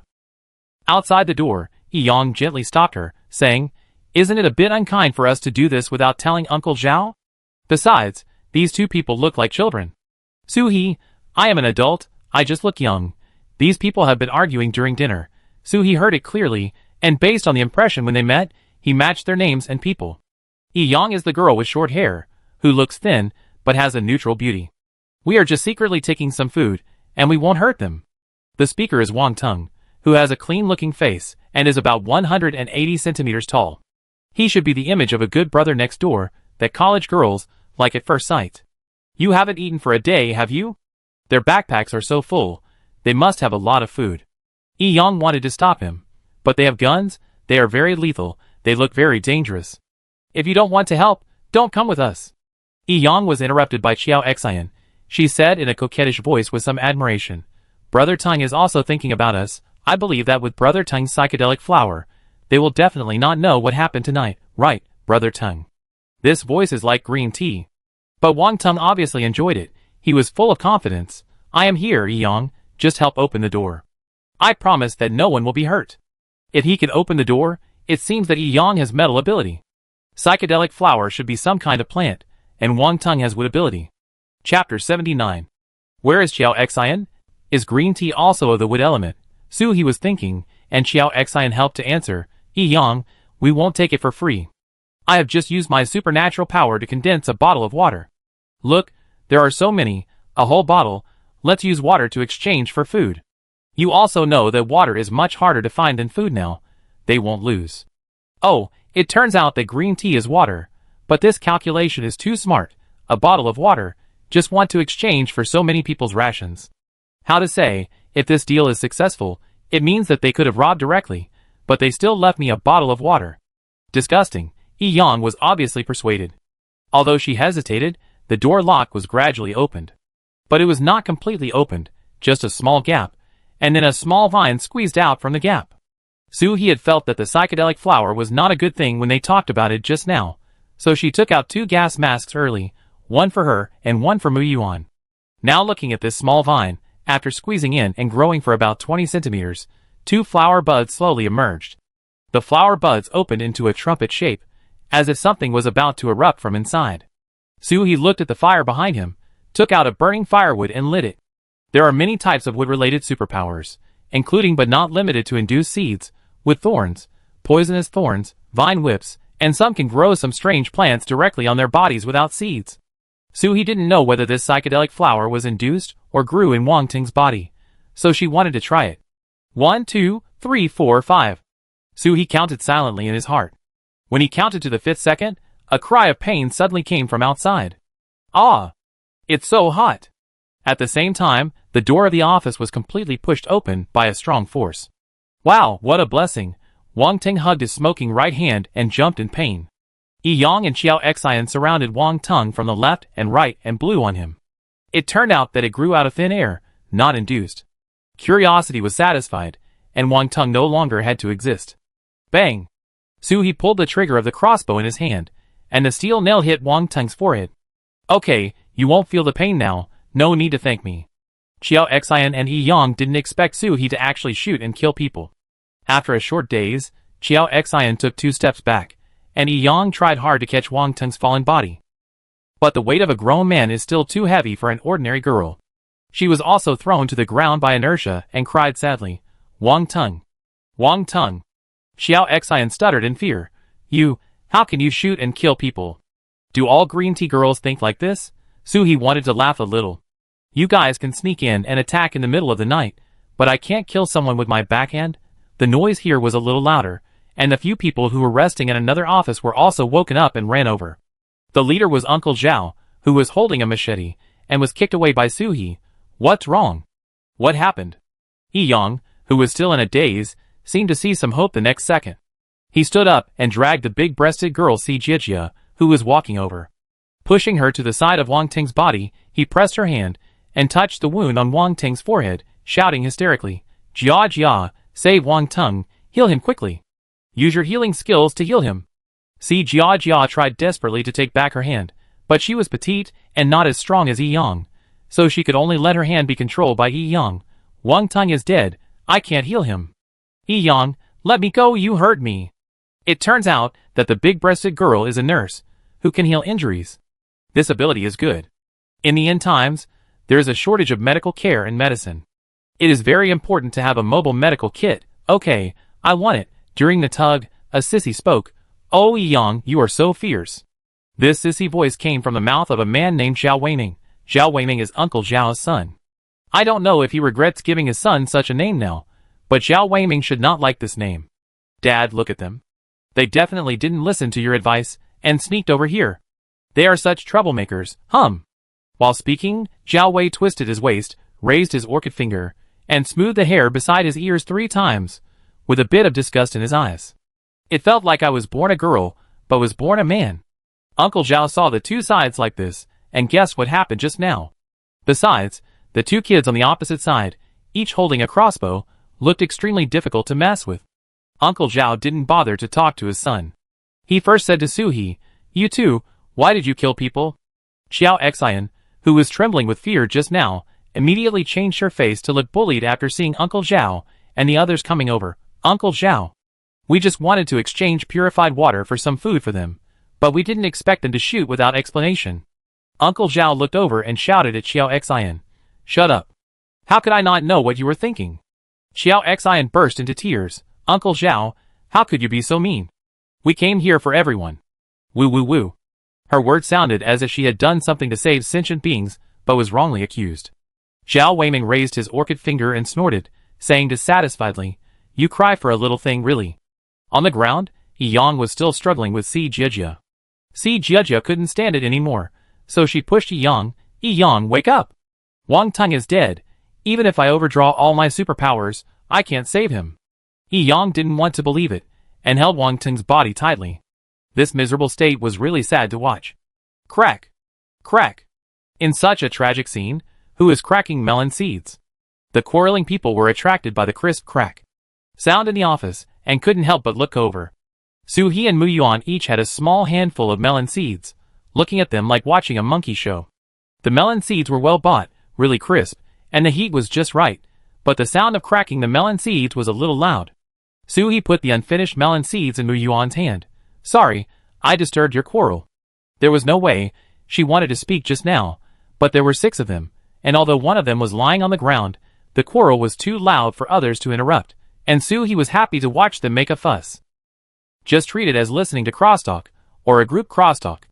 Xiao Xian wiped her tears pitifully, pointed her index finger at Su He, and said tenderly, how can you be so ruthless, killing people, and still eating melon seeds? Chapter 80. Su He casually played with the crossbow in his hand and asked, why can't you eat melon seeds after killing someone? Is there a law? Then what about you guys who disturb people's sleep, and came to steal things in the middle of the night? What does the law say? Xiao Xian covered her face and cried, we are not, Su He is not an ignorant man who pities women and green tea. She was killed by a green tea in her previous life. Since you don't give an explanation and don't want to apologize, then I will follow my rules. Uncle Zhao, who was about to come up to be a good guy, suddenly saw Su He's eyes, and was horrified. He pulled Si Jiejia and Zhao Weiming, and took 2 steps back. The 3 of them provoke you, and it has nothing to do with us. We will leave here now. How you settle your accounts has nothing to do with us, and we will not pursue it. Those who know the times have a long life, and Uncle Zhao knows this truth. The brother and sister in front of him definitely don't look like good people. Especially the sister, who looked at them as if they were dead. Not to mention that they are 5 living people now. Even if there are 5 more living people, they may not be their opponents. Uncle Zhao just wants to survive with his family now. Zhao Weiming is his son, and he can't ignore him. Si Jiejia is the daughter of his good friend, and he can't abandon her. As for Xiao Xian and Yi Yang, they are just neighbors who escaped together. There is no need to risk your life for them. Before Su He spoke, Yi Yang was unhappy. She touched Wang Teng's face, which was still a little warm, with one hand, and held Wang Teng's hand tightly with the other hand, and roared angrily, Wang Teng is dead, and you only think about saving your own lives. Is it possible? Zhao Weiming raised his chin a little, looked at Xiang Yang with squinting eyes, and said in a pinched voice, every time you make trouble, we have to clean up the mess. We don't owe you anything, Seeing that they were about to quarrel again, He was thinking about whether to grab another handful of melon seeds, when a strange airflow suddenly appeared around Young. A superpower burst? Damn it, Love Brain is really terrible. Shit! He couldn't help but curse, and then immediately grabbed Muyuan's collar and quickly hid in the corner of the other direction of the office, kicking over the desk on the way as a cover. As soon as they squatted down, an explosion and several screams and cries of pain came out. 3 seconds later, there was silence outside. Muyuan didn't understand what Sheng had done yet. He still had a melon seed kernel that he had just cracked in his hand. It was not right to eat it, and it was not right not to eat it. He put his hand to his mouth and said, "Eat it, why hesitate?" Muyuan chewed and swallowed the melon seeds in his mouth, and he stood up from the corner. "You don't know until you see it, and you will be shocked." Young, who was sad as if her husband had died, has now turned into a flat layer of blood paint, evenly covering the area. This is one of the results of the explosion of superpowers, stimulating one's own potential to turn oneself into a human bomb. The higher the level of superpowers, the wider the killing range. Generally, this option will be chosen when dying together with others. Another result is to consume the crystal core, which will increase the superpower level in a short period of time, but the consequence is that the crystal core will shatter, and you will become an ordinary person in the future. Yang's state just now was obviously to drag others to death, so he took Muyuan to hide. The explosion of superpowers is irreversible. Even if Yang was shot just now, the explosion will still explode. Muyuan covered his mouth. He regretted eating the melon seeds just now. This scene was really creepy and a little disgusting. "Boss, is this guy mentally ill?" He agreed very much. "Isn't it a disease to be so in love? Don't make friends with people who are in love in the future, or you will die." The two came to the door of the office. Wang Tung, who was lying on the ground just now, was the closest to Yang, so his body was completely destroyed in the explosion, and he became one with Yang. Qiao Xian was blown away half of her body, and her tearful eyes were wide open, as if she was dying with her eyes wide open. Uncle Zhao and the others were pushed out by the shock wave because they were far away. Although they were not directly injured, Uncle Zhao was pierced through the chest by a stool leg that was knocked over, and bleeding profusely. Zhao Weiming used his internal strength to stabilize himself and see Jijia, but their backs also rubbed against the ground for a while. "Uncle Zhao." "Dad." The man came to Uncle Zhao's side, enduring the pain. Zhao Weiming desperately covered the wound on Uncle Zhao's chest, while Jijia frantically treated Uncle Zhao's wound. But she exhausted her superpowers, and failed to stop Uncle Zhao's bleeding. I'm sorry, Uncle Zhao, Uncle Zhao patted Jijia's hand, and tried to speak in a calm tone. "Jijia, I don't blame you, don't waste your superpowers anymore." Jijia didn't listen, and continued to squeeze her superpowers. Zhao Weiming lost his feminine side at this moment, and was sad and flustered. "Dad, please say less, you." Uncle Zhao wiped the tears from his son's face with difficulty, and said with guilt, "It's all my fault. You lost your mother when you were young, and you became like this now. I thought I could." Cough cough. "See you get married and have children, but it seems that Dad can't do it." Cough cough. Uncle Zhao coughed up blood while talking, and his breathing became heavier and heavier. Zhao Weiming cried like a child. "Dad, I was also wrong. I was willful before, and I deliberately angered you, Dad." Uncle Zhao held the hands of the two. "Xiao Ming Jijia, you." Cough cough. "You must live well. Live well." As soon as the voice fell, Uncle Zhao's hands fell down weakly. "Dad." "Uncle Zhao." The two shook Uncle Zhao's body desperately, but Uncle Zhao did not respond. Jijia fainted because her superpowers were exhausted, and she couldn't bear it mentally. Zhao Weiming was dazed, and didn't know what to do. He thought about it, and with a knife, Zhao Weiming also fainted. "Muyuan, pack up, let's go downstairs." Muyuan's hands and feet were numb as he took away the things of the two people in the office, and then he carried Zhao Weiming and Jijia downstairs. "Boss, are we going to take these two people with us?" He lit a fire, and put several hot packs in Muyuan's sleeping bag. "I have this idea, but not now." She mainly favored Jijia. There were too few people who knew healing skills, but Jijia's current state was really a bit weak. Besides, these two people might hold a grudge against her, so she would wait until they woke up to see their attitude. "Muyuan, you go to sleep, I keep watch next." Muyuan declined. "But boss, you just rested too little, boss, you should sleep a little longer, I'm not sleepy yet." "You said you're not sleepy, your eyelids are almost glued together." Chapter 81. Su-hee said in an unquestionable tone. Children will not grow if they don't sleep. I don't want a short man to be my younger brother. Go to sleep. Mu Yuan then reluctantly lay down in the sleeping bag. Within a minute, a long and even snoring sound came out. Su-hee drank a few sips of spiritual spring water, washed a handful of crystal cores, and slowly absorbed them, including the 4th level crystal core of Baoan Sang. She didn't use the 5th level crystal cores of the Rat King and the Cockroach King, because if the difference between the level of the superpower and the level of the absorbed crystal core is too big, it is difficult to absorb. So, Su-hee plans to use this after she reaches the 4th level. After absorbing the crystal core, she felt bloated and in high spirits. She found a book How to Be the Best Manager in the library of the space, and started reading it. After all, if you want to lead a team in the future, you have to manage the members well, so that you can lie down better. It is probably because the scenes he saw today were too exciting. Mu Yuan was extremely uneasy in his sleep. From time to time, he would scream twice, and his body would twitch. Su-hee thought about it, and took out a fish toy in the shape of Yuan Bao from the space. This fish is half a meter long, and it will swing its tail rhythmically when the switch is turned on. Put the fish on Mu Yuan's sleeping bag, and the fish's tail swings back and forth. Unexpectedly, Mu Yuan actually slept soundly. I used this method when I was watching short videos before, and saw a mother coaxing a crying child in this way. Unexpectedly, it also works for older children. The office became quiet again, and Su-hee continued to read books with peace of mind. In the ocean of learning, Su-hee almost fell asleep.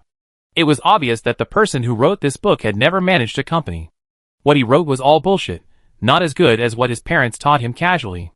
It was almost dawn, so I put away my books and electric fish, stretched my body, and threw 2 stool legs into the fire to prevent it from going out. The first person to wake up was Xiao Weiming. After he opened his eyes, he stared blankly at Su-hee for a while, then looked around. When he found that only Si Jiejia was around, he realized that what happened last night was real, not a dream. Dad really passed away. Su-hee just watched him quietly immersed in his emotions. After about 5 minutes, he took off his coat and covered Si Jiejia with it. The whole process was very quiet and calm. He didn't roar at himself, nor did he want to rush over to deal with him.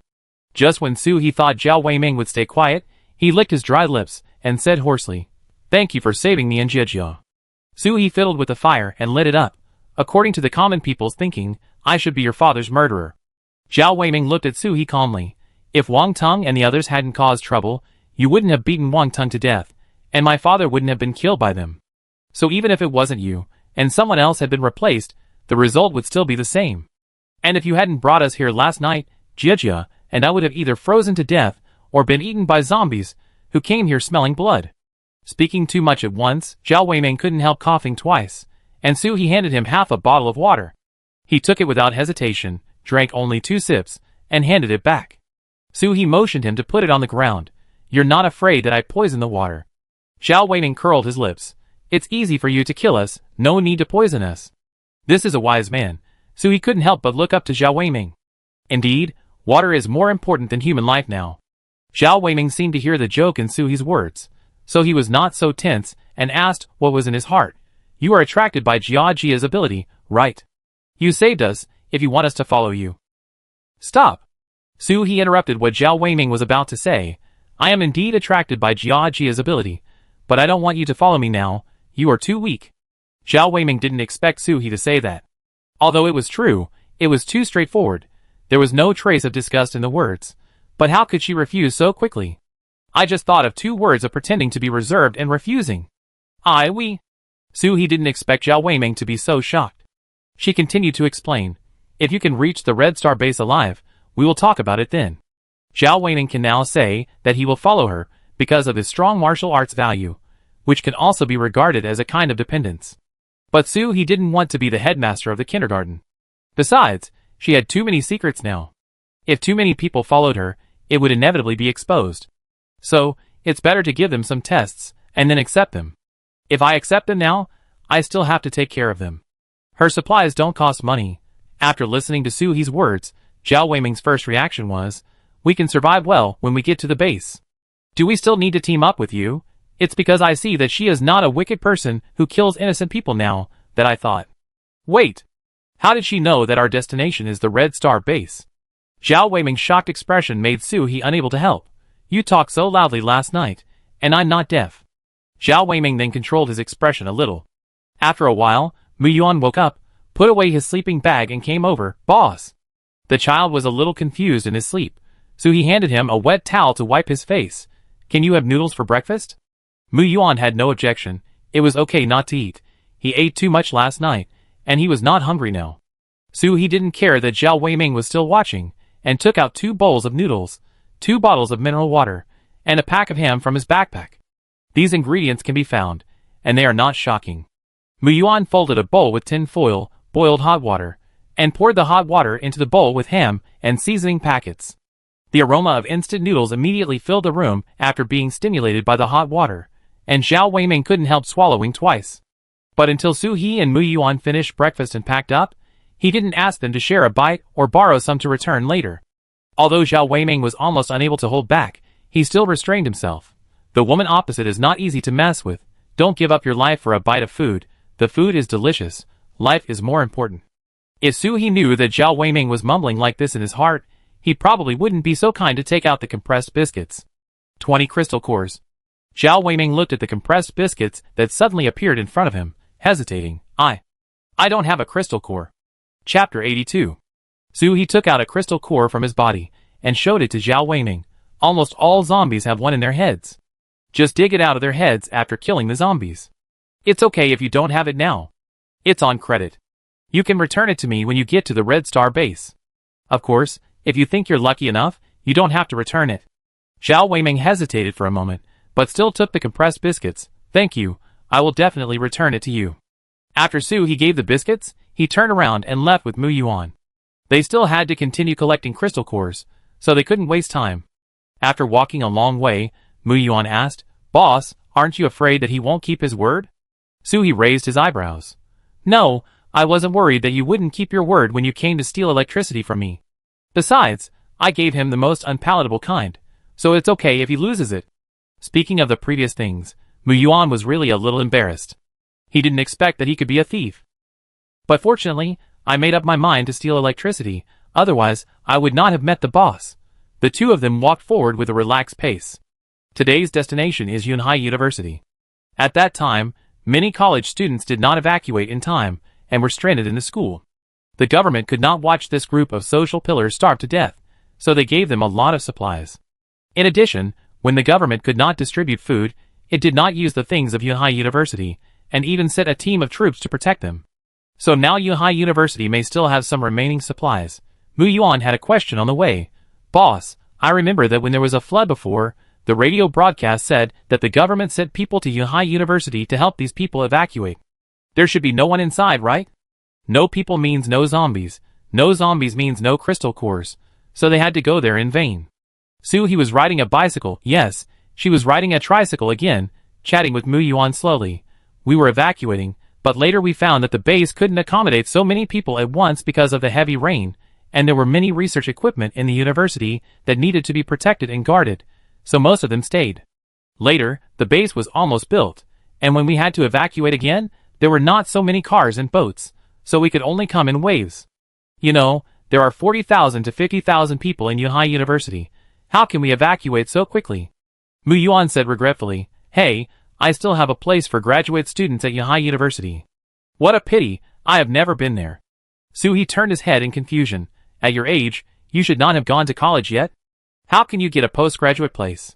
Mu Yuan explained, I won an award for studying several formulas in physics and chemistry 2 years ago, and was recommended to Yunhai University. But because I have been accompanying professors to do research in the Research Institute, I did not report. Last year, the research yielded results, so the postgraduate place was directly given to me. The world of genius is awesome. The two chatted and soon arrived at the gate of Yunhai University. In order to ensure the safety of people in the university, the gates are sealed with iron fences, and only authorized people can enter and exit. Su He looked around and saw no one, so he secretly put away the tricycle and planned to climb over the fence. Just when the two climbed halfway, they heard the occasional roar of the zombies inside. Su He popped his head out and took a look inside. This is not a university. This is simply a zombie paradise, okay? Just a glance, there are hundreds of zombies walking freely. You can't go down now, or you will be besieged by zombies. Mu Yuan, how many steel nails do you have? Mu Yuan searched in the space ring. More than 100. This is not enough, so let's do something ruthless. Go down first, let's discuss it. The two sat on the stone pier at the entrance of the university. The oncoming wind brought their human smell to the noses of the zombies inside the iron gate of the campus, which stimulated them. Human flesh. Human flesh. Fresh human flesh. Suhi picked and chose from the weapons in the space, constantly eliminating them. Machine guns? There is no place to set up on the fence. Rocket launchers? But they are too scattered, and one shot can't kill a few people. It's a bit costly. Put an armored vehicle in? The road conditions are terrible, not easy to drive. Got it. Suhi took out the map and looked around. This method should be feasible. Mu Yuan, can you use a machine gun? Mu Yuan, eh? Suhi changed the question. Then can you drive an off-road vehicle?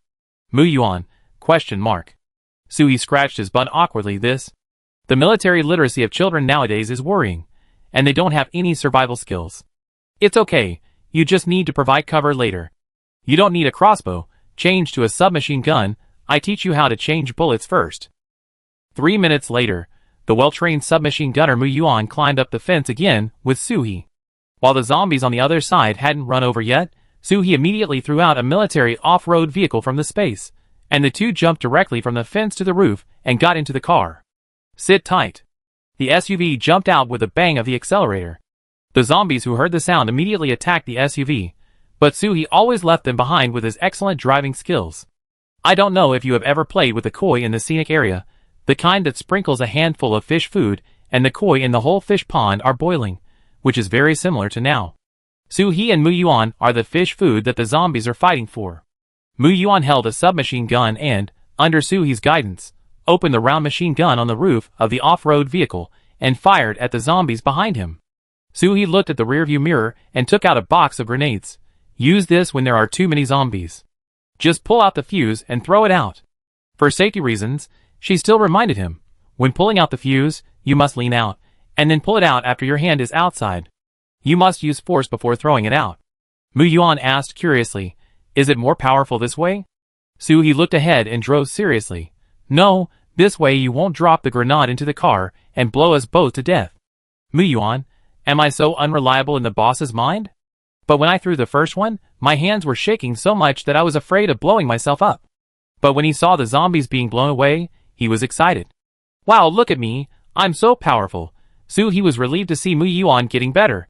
She controlled the steering wheel with her right hand, lowered the window, held a pistol in her left hand, and shot at the zombies coming from the side. Da-da-da. Bang. Da-da-da. The two of them fought like an army. If you didn't know the sound, you would think a war had started here. Isn't it a war? Everything is for the crystal core. Go! Chapter 83. Suhi kept circling. After all, he still had to collect the crystal cores. It was not good to be too scattered, otherwise he would have to look for them one by one. She just looked at the map to confirm where the most open place in Yunhai University was. Finally, it was determined to be this open-air stadium. The zombies around could directly run over from all directions and throw themselves into the arms of bombs and bullets without any additional guidance. Seeing the tail of the greedy snake behind him first getting longer and then shorter, and more zombies falling, Suhi's car's speed also slowly slowed down. It was not slowed down on its own initiative, but mainly because of the zombie corpses in the square. The car was very bumpy when driving on it, and it couldn't go faster even if it wanted to. Suhi simply stopped the car and set up a machine gun on the roof. Bang, bang, bang. At this time, he was not afraid of the appearance of advanced zombies, because the distance that the machine gun could shoot was much farther than the distance that they could use their superpowers. About half an hour later, Suhi got off the roof and rubbed his ears that had been sore from the noise of the machine gun. The surroundings should have been attracted almost. Let's start preparing to collect the crystal cores. The noise just now was so loud that any zombie that could move freely in the school should have run over. As for those who run slowly, there is no need for machine guns and bombs to deal with them. Just use pistols or crossbows. Mu Yuan put the submachine gun back into the car. Boss, there are so many. Which direction should we start from? Suhi bang. Not the head of the zombie closest to him. Start from the feet. If you are afraid that you will forget which one you shot, you can slightly stack the zombies you shot, so that it will be easier to distinguish them. There must be thousands of zombies underfoot. If Suhi hadn't had weapons, no one would have dared to come in. Because the surroundings were locked with fences, the zombies inside had been inside since they mutated and had no way to go out and join the zombie tide. Mu Yuan saw that there was no place to stand under his feet. He stepped on the ground and there was blood everywhere. "Boss, you dig in front, and I check for gaps in the back. It seems faster this way. These are all zombies that were killed with great effort. No crystal core can be left behind." Suhi tried it just now. It was indeed a bit troublesome to dig and drag the corpses at the same time. Moreover, the corpses were piled together. After digging, they had to pull them apart before opening another skull. "Then we take turns. It hurts to do only one thing." The two of them dug from more than 8 o'clock to more than 12 o'clock in the afternoon, and they had only dug 1/3. Suhi rubbed his stiff back and waist. Too much is also worrying. It is estimated that they may not be able to dig it all here in the middle of the night. They took out 2 bottles of spiritual spring water from the space, drank 1 bottle each, and then took out 2 packs of Snickers and nut energy bars, and ate and drank crazily while watching the mountains of corpses and the sea of blood in front of them. "What? You said it was too disgusting to eat?" "Impossible. Guarding such a large piece of land with abundant crystal cores, how could they not eat? This is so delicious, and if they don't eat, they will have no strength, and the work is not even half done." Fortunately, the two of them divided the work and cooperated, and it only took 3 to 5 seconds to dig out the crystal cores and drag the corpses away, which was very fast. After eating and drinking, the two continued to struggle in the pile of corpses. From time to time, zombies would come over, but they were also shot dead by Suhi or Mu Yuan. With the experience of the last security guard zombie, the two of them would not let the zombies get close. There was another sound of footsteps approaching from far away. Suhi just raised his crossbow. "People? 1, 2, 3. Almost a dozen people, all men. There are still survivors. It's not easy, but think about it. There are corners everywhere in the school where you can hide. It's only been a few days since the zombie outbreak, so you can survive. But why don't you come here earlier or later? It's past 2 in the afternoon. What are you doing here?" Seeing this, Mu Yuan, who was dragging the corpse, immediately stopped his work, raised his crossbow, and came to Suhi. "Boss, they are not here to steal the crystal core, right? The crystal core should not be there. Now basically no one knows the secret of the crystal core. I think they might be trying to rob us." Mu Yuan didn't understand. "We?" Suhi also took advantage of the free time to think about the zombies under his feet. Their expressions are obviously like they have met a savior. After a while, they might want us to protect them or help them do something. Sure enough, the leader, the man with glasses and a bookish air, shouted from a distance. "Are you the reinforcements sent by the government?" "No, we are the funny guys sent by monkeys." "Which government sent reinforcements with only 2 people, one of whom is not yet an adult?" Until the group of people approached, Suhi could see clearly that most of them were wearing military uniforms, but they were stained with blood and could not be seen at all. This should be the team of soldiers sent by the government to garrison here. The man with glasses rushed over first and said with some complaints, "Why don't you pay attention to me when I talk to you?" Suhi didn't say anything. "If you ask me, do I have to tell you? I'm not your question-answering machine."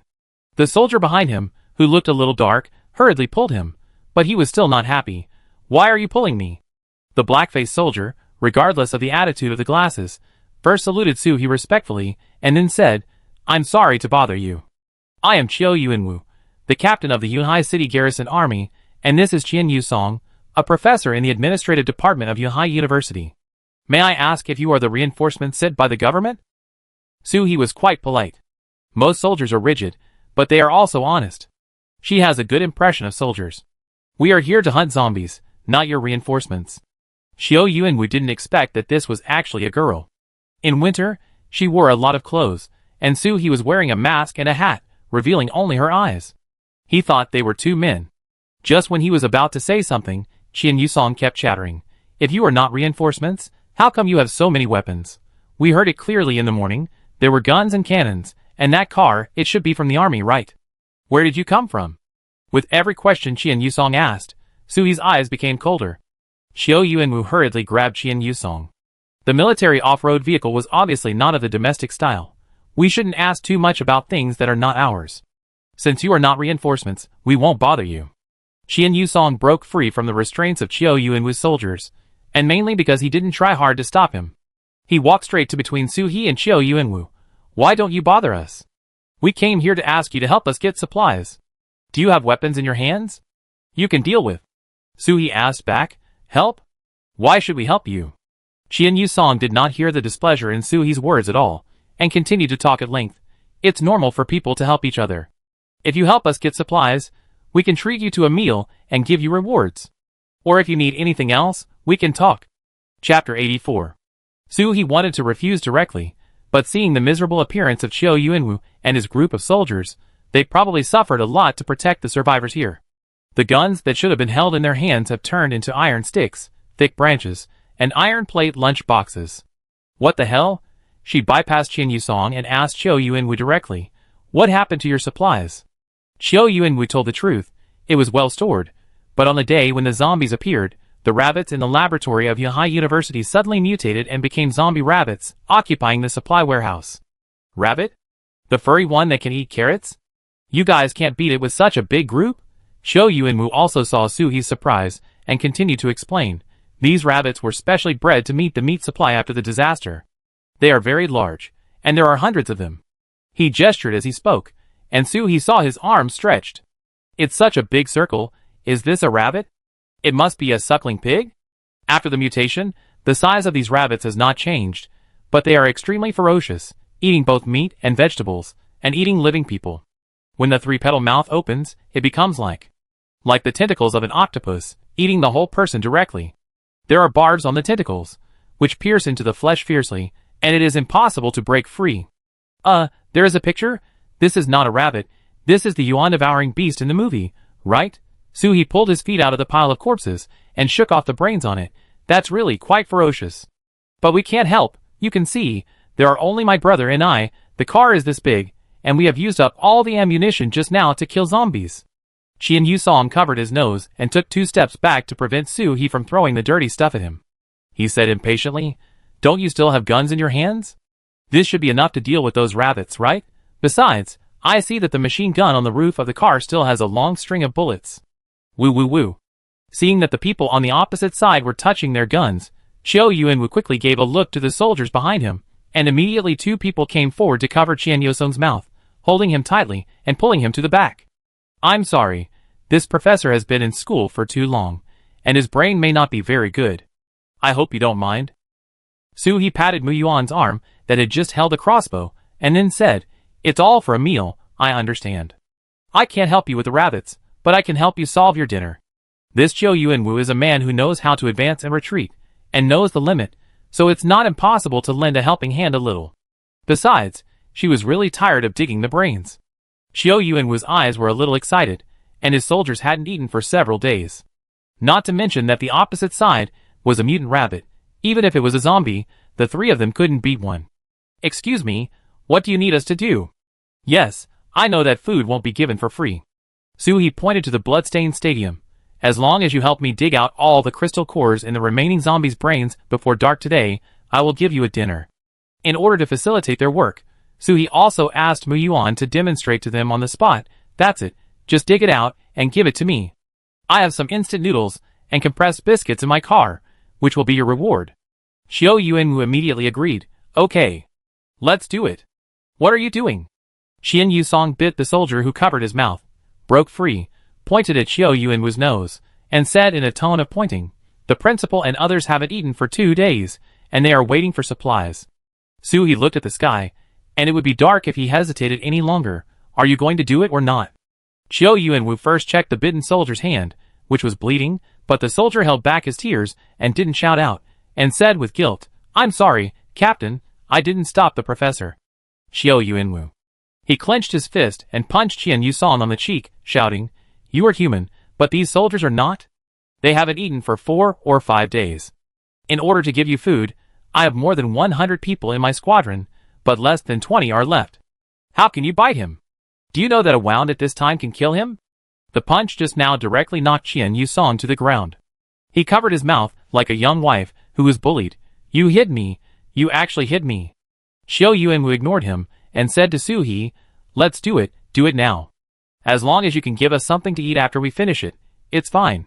Su-hee turned around and took a shabby box from the car. Inside were instant noodles and compressed biscuits in various packages, which looked like they were searched from all over the place. "Okay, after we finish it, this box is yours. Just now I counted, this group of soldiers plus Chiao Yuanwu has 16 people in total. There are more than 20 packs of instant noodles in the box, and each person can have a piece of compressed biscuit, which is almost enough. At Xiao Yuanwu's command, the soldiers behind him immediately imitated Su He and Mu Yuan's actions and started to knock on the head. However, their tools were really inefficient. 16 people and 8 axes could not get enough. Su He had to take out another bag of tools. You have to return them to me after use. You are not allowed to keep the crystal core privately. I will search you one by one later. Xiao Yuanwu thanked Su He and distributed the tools. He did not stand and joined the team to knock on the head. Su He pulled the soldier who was bitten just now and took out a condom from his pocket. Wait a minute. The soldier was so scared when he saw the condom that he took 2 steps back, blushing and stammering, I don't think too much. Condoms are strong and durable. A great tool for wilderness survival, okay? Su He reluctantly asked Mu Yuan to come. You bandage this guy. Mu Yuan also had some simple first aid tools on him. He pretended to go to the car, then took out half a bottle of alcohol and a small roll of bandages. He said with some dissatisfaction, Brother Bing, what do you think my boss is? This is for you to put on your hand to prevent infection. The soldier lowered his head in shame and sincerely apologized to Su He. I'm sorry. I was wrong. Su He didn't take it to heart, it was normal. In the past, if someone took out a condom in front of him, he would slap the other person twice. It's okay, don't knock on the head, use your uninjured hand to check the body. Chapter 85. The soldier nodded and went over. Xiao Yuanwu saw all this from a distance and felt even more angry. They were here to protect those people without regard for their lives, and they also contributed all the food they had, but they were not respected at all. They were not as good as the brother and sister who met by chance. Not only did they not look down on them, but they also shared food with them. Work hard, the little girl and her brother can share the rations they have worked hard to find with us. We can't slack off. Mu Yuan picked up the claw hammer in his hand and was about to go over to help. One more person would help them finish the work earlier. Su He stopped him. Rest here, don't go over. If you go over, they might have to work you to death. Mu Yuan looked up in confusion, and then he understood what the boss meant. This group of soldiers probably wanted to make themselves worthy of this dinner, and their hard work was a bit crazy. The two of them sat in the car and chatted casually. Mu Yuan felt a little regretful. If there was no one here, they could take away all the supplies in the university. Professor Qian Yusong, who was knocked down, complained on the ground for a while. Seeing that no one paid attention to him, the blood on the ground made him sick, so he rolled and crawled to his feet. Looking at the box of instant noodles that Su He put on the roof of the car, he swallowed his saliva and said shamelessly, can you give me a pack of instant noodles? Su He decisively refused. No, this box of instant noodles is for this team of soldiers. There is no share for you. Qian Yusong didn't expect that he was a respected and high-ranking professor in his daily life, and the director of the administrative department of Yunhai University. He didn't expect that he would be rejected even though he put down his attitude and asked for help. Why give it to them, and not to me? Su He didn't want to chat with such a person, so he pointed the crossbow at his head. Because the things are in my hands now, I have the final say. If you talk nonsense in front of me again, I will make you shut up forever, understand? Qian Yusong took 2 steps back in fear, not daring to say a word, hiding behind the soldier with his neck shrunk like a quail. Su He and Mu Yuan shook their heads speechlessly at the same time. This man is really used to being served by others. There is strength in numbers. As soon as it got dark, Xiao Yuanwu came back with several bags of crystal cores. They are all here. And the tools he lent them just now were wiped clean with his own clothes before returning them. Su He took them and put them in the car, and then handed the box to them in their expectant eyes. Well done. They didn't even ask what they wanted these crystal cores for, which was really good. Xiao Yuanwu took the box, and the eyes of the 5-foot-tall man were a little moist. Finally, he could have something to eat. Thank you. He turned around and gave each soldier a pack of instant noodles and a compressed biscuit. Everyone held it in their hands. Because of hunger and fatigue, their hands were shaking, but no soldier opened the package. After Xiao Yuanwu distributed it, he also took out a pack of instant noodles and ordered them. Eat it now. Don't leave a bite.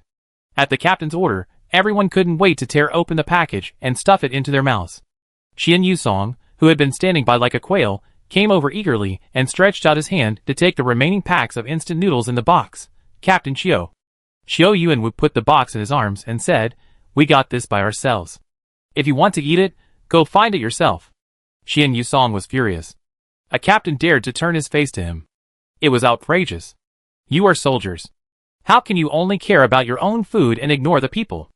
As soon as these words came out, the soldiers who were eating immediately stopped chewing and looked at the captain Chiao Yuanwu aggrievedly, as if they had made a big mistake. Some of them choked because they stopped too quickly, but they clenched their teeth and didn't want to spit out the food in their mouths and waste it. Suhi couldn't help it and kicked Qian Yusong to the ground. Are you fucking sick? You are a human, but they are not. Zombies are running everywhere, and you are still waiting for others to chase you and feed you? Mu Yuan gave the remaining half bottle of water he had just drunk to the soldiers who were choking and said angrily, "You old man, don't you have supplies? If you want to eat, you can get it by yourself. You treat people like animals and don't give them food. You are worse than Huang Shuren in the book." Chiao Yuanwu didn't expect Su He and Mu Yuan to stand up for him and his soldiers, and he was very grateful. He swallowed the instant noodles in his mouth and said to Qian Yusong, "Professor Qian, our mission is to guard here to prevent outsiders from invading. You are not the superior officers of our squadron. In the future, if you need anything, please get it through your own labor." Qian Yusong opened his mouth for a long time without saying anything, and got up from the ground angrily and left. Anyway, most of the zombies in the school are lying here now, so Chiao Yuanwu is not worried that anything will happen to him. No matter what happened, it was all his own fault. Seeing that his soldiers were holding back from eating again, Chiao Yuanwu ate in front of them. "Eat, eat all. We got it by our own efforts. Why should we stop eating because of his 2 words? We will finish all these in a while." Encouraged by the captain, the soldiers continued to eat, but the atmosphere was very low, and there was no excitement when they just got the food. After they finished eating what they had, Chiao Yuanwu unpacked the rest in the box, took a bite each, and ate everything that could be eaten, leaving no residue in the bag. Suhi didn't plan to continue watching them eat here. It was getting dark, and they had to find a place to stay. This school must be no good, that Qian Yusong is not a good guy at first glance, and he will never live in peace here. Seeing that they were about to leave, Chiao Yuanwu immediately came over and handed Suhi a 5-pointed star-shaped thing. "I also know that it is not easy to find food now. You let us work, but it is just an excuse for us to eat. This meal is a life-saving meal for me and my brothers. I don't have anything important on me. This mortgage is a proof for you. If there is a chance to see you again in the future, I will definitely pay you back tenfold." Suhi didn't expect Chiao Yuanwu to think so. She wanted to help this team of soldiers, but if it weren't for them, he and Mu Yuan would probably still be bending over and thinking hard. "No, this is a fair deal, and I didn't suffer any loss." However, Chiao Yuanwu was holding onto the car door and refused to let go, so Suhi had to accept it. "Okay, see you later, I will pay you back." Suhi stepped on the accelerator and drove away. Chiao Yuanwu looked at the disappearing taillights, stopped for a while, and left with the soldiers. "Let's go back and organize people to hunt rabbits." The soldier who had just injured his hand asked as he walked, "Captain, what if they don't go?" Chiao Yuanwu patted the soldier on the shoulder. "If they don't go, they will starve to death. Anyway, we have already eaten. Who is afraid of who?" Chapter 86. Another soldier hesitated, "But Captain, shouldn't we protect them?" Chiao Yuanwu stopped, stepped on the corpse of the zombie beside him, and said seriously, "Our lives are also lives. Why should they hide behind us and enjoy the things we exchanged for our lives? We protect them so much. Are they grateful? From today on, you are people first, and then my soldiers." Just now, the female colleague said that zombies are not only here, but also in the whole Yuhai city, and even wherever there are people, there are zombies. Not to mention the government, the army, maybe they are gone. Chiao Yuanwu didn't want the remaining people under his command to continue to make meaningless sacrifices. Staying alive is the most important thing. The soldiers nodded as if they understood. They were only in their 20s, even younger than many survivors in the school. But they all knew in their hearts that the captain's words were what they meant, and the captain would not harm them.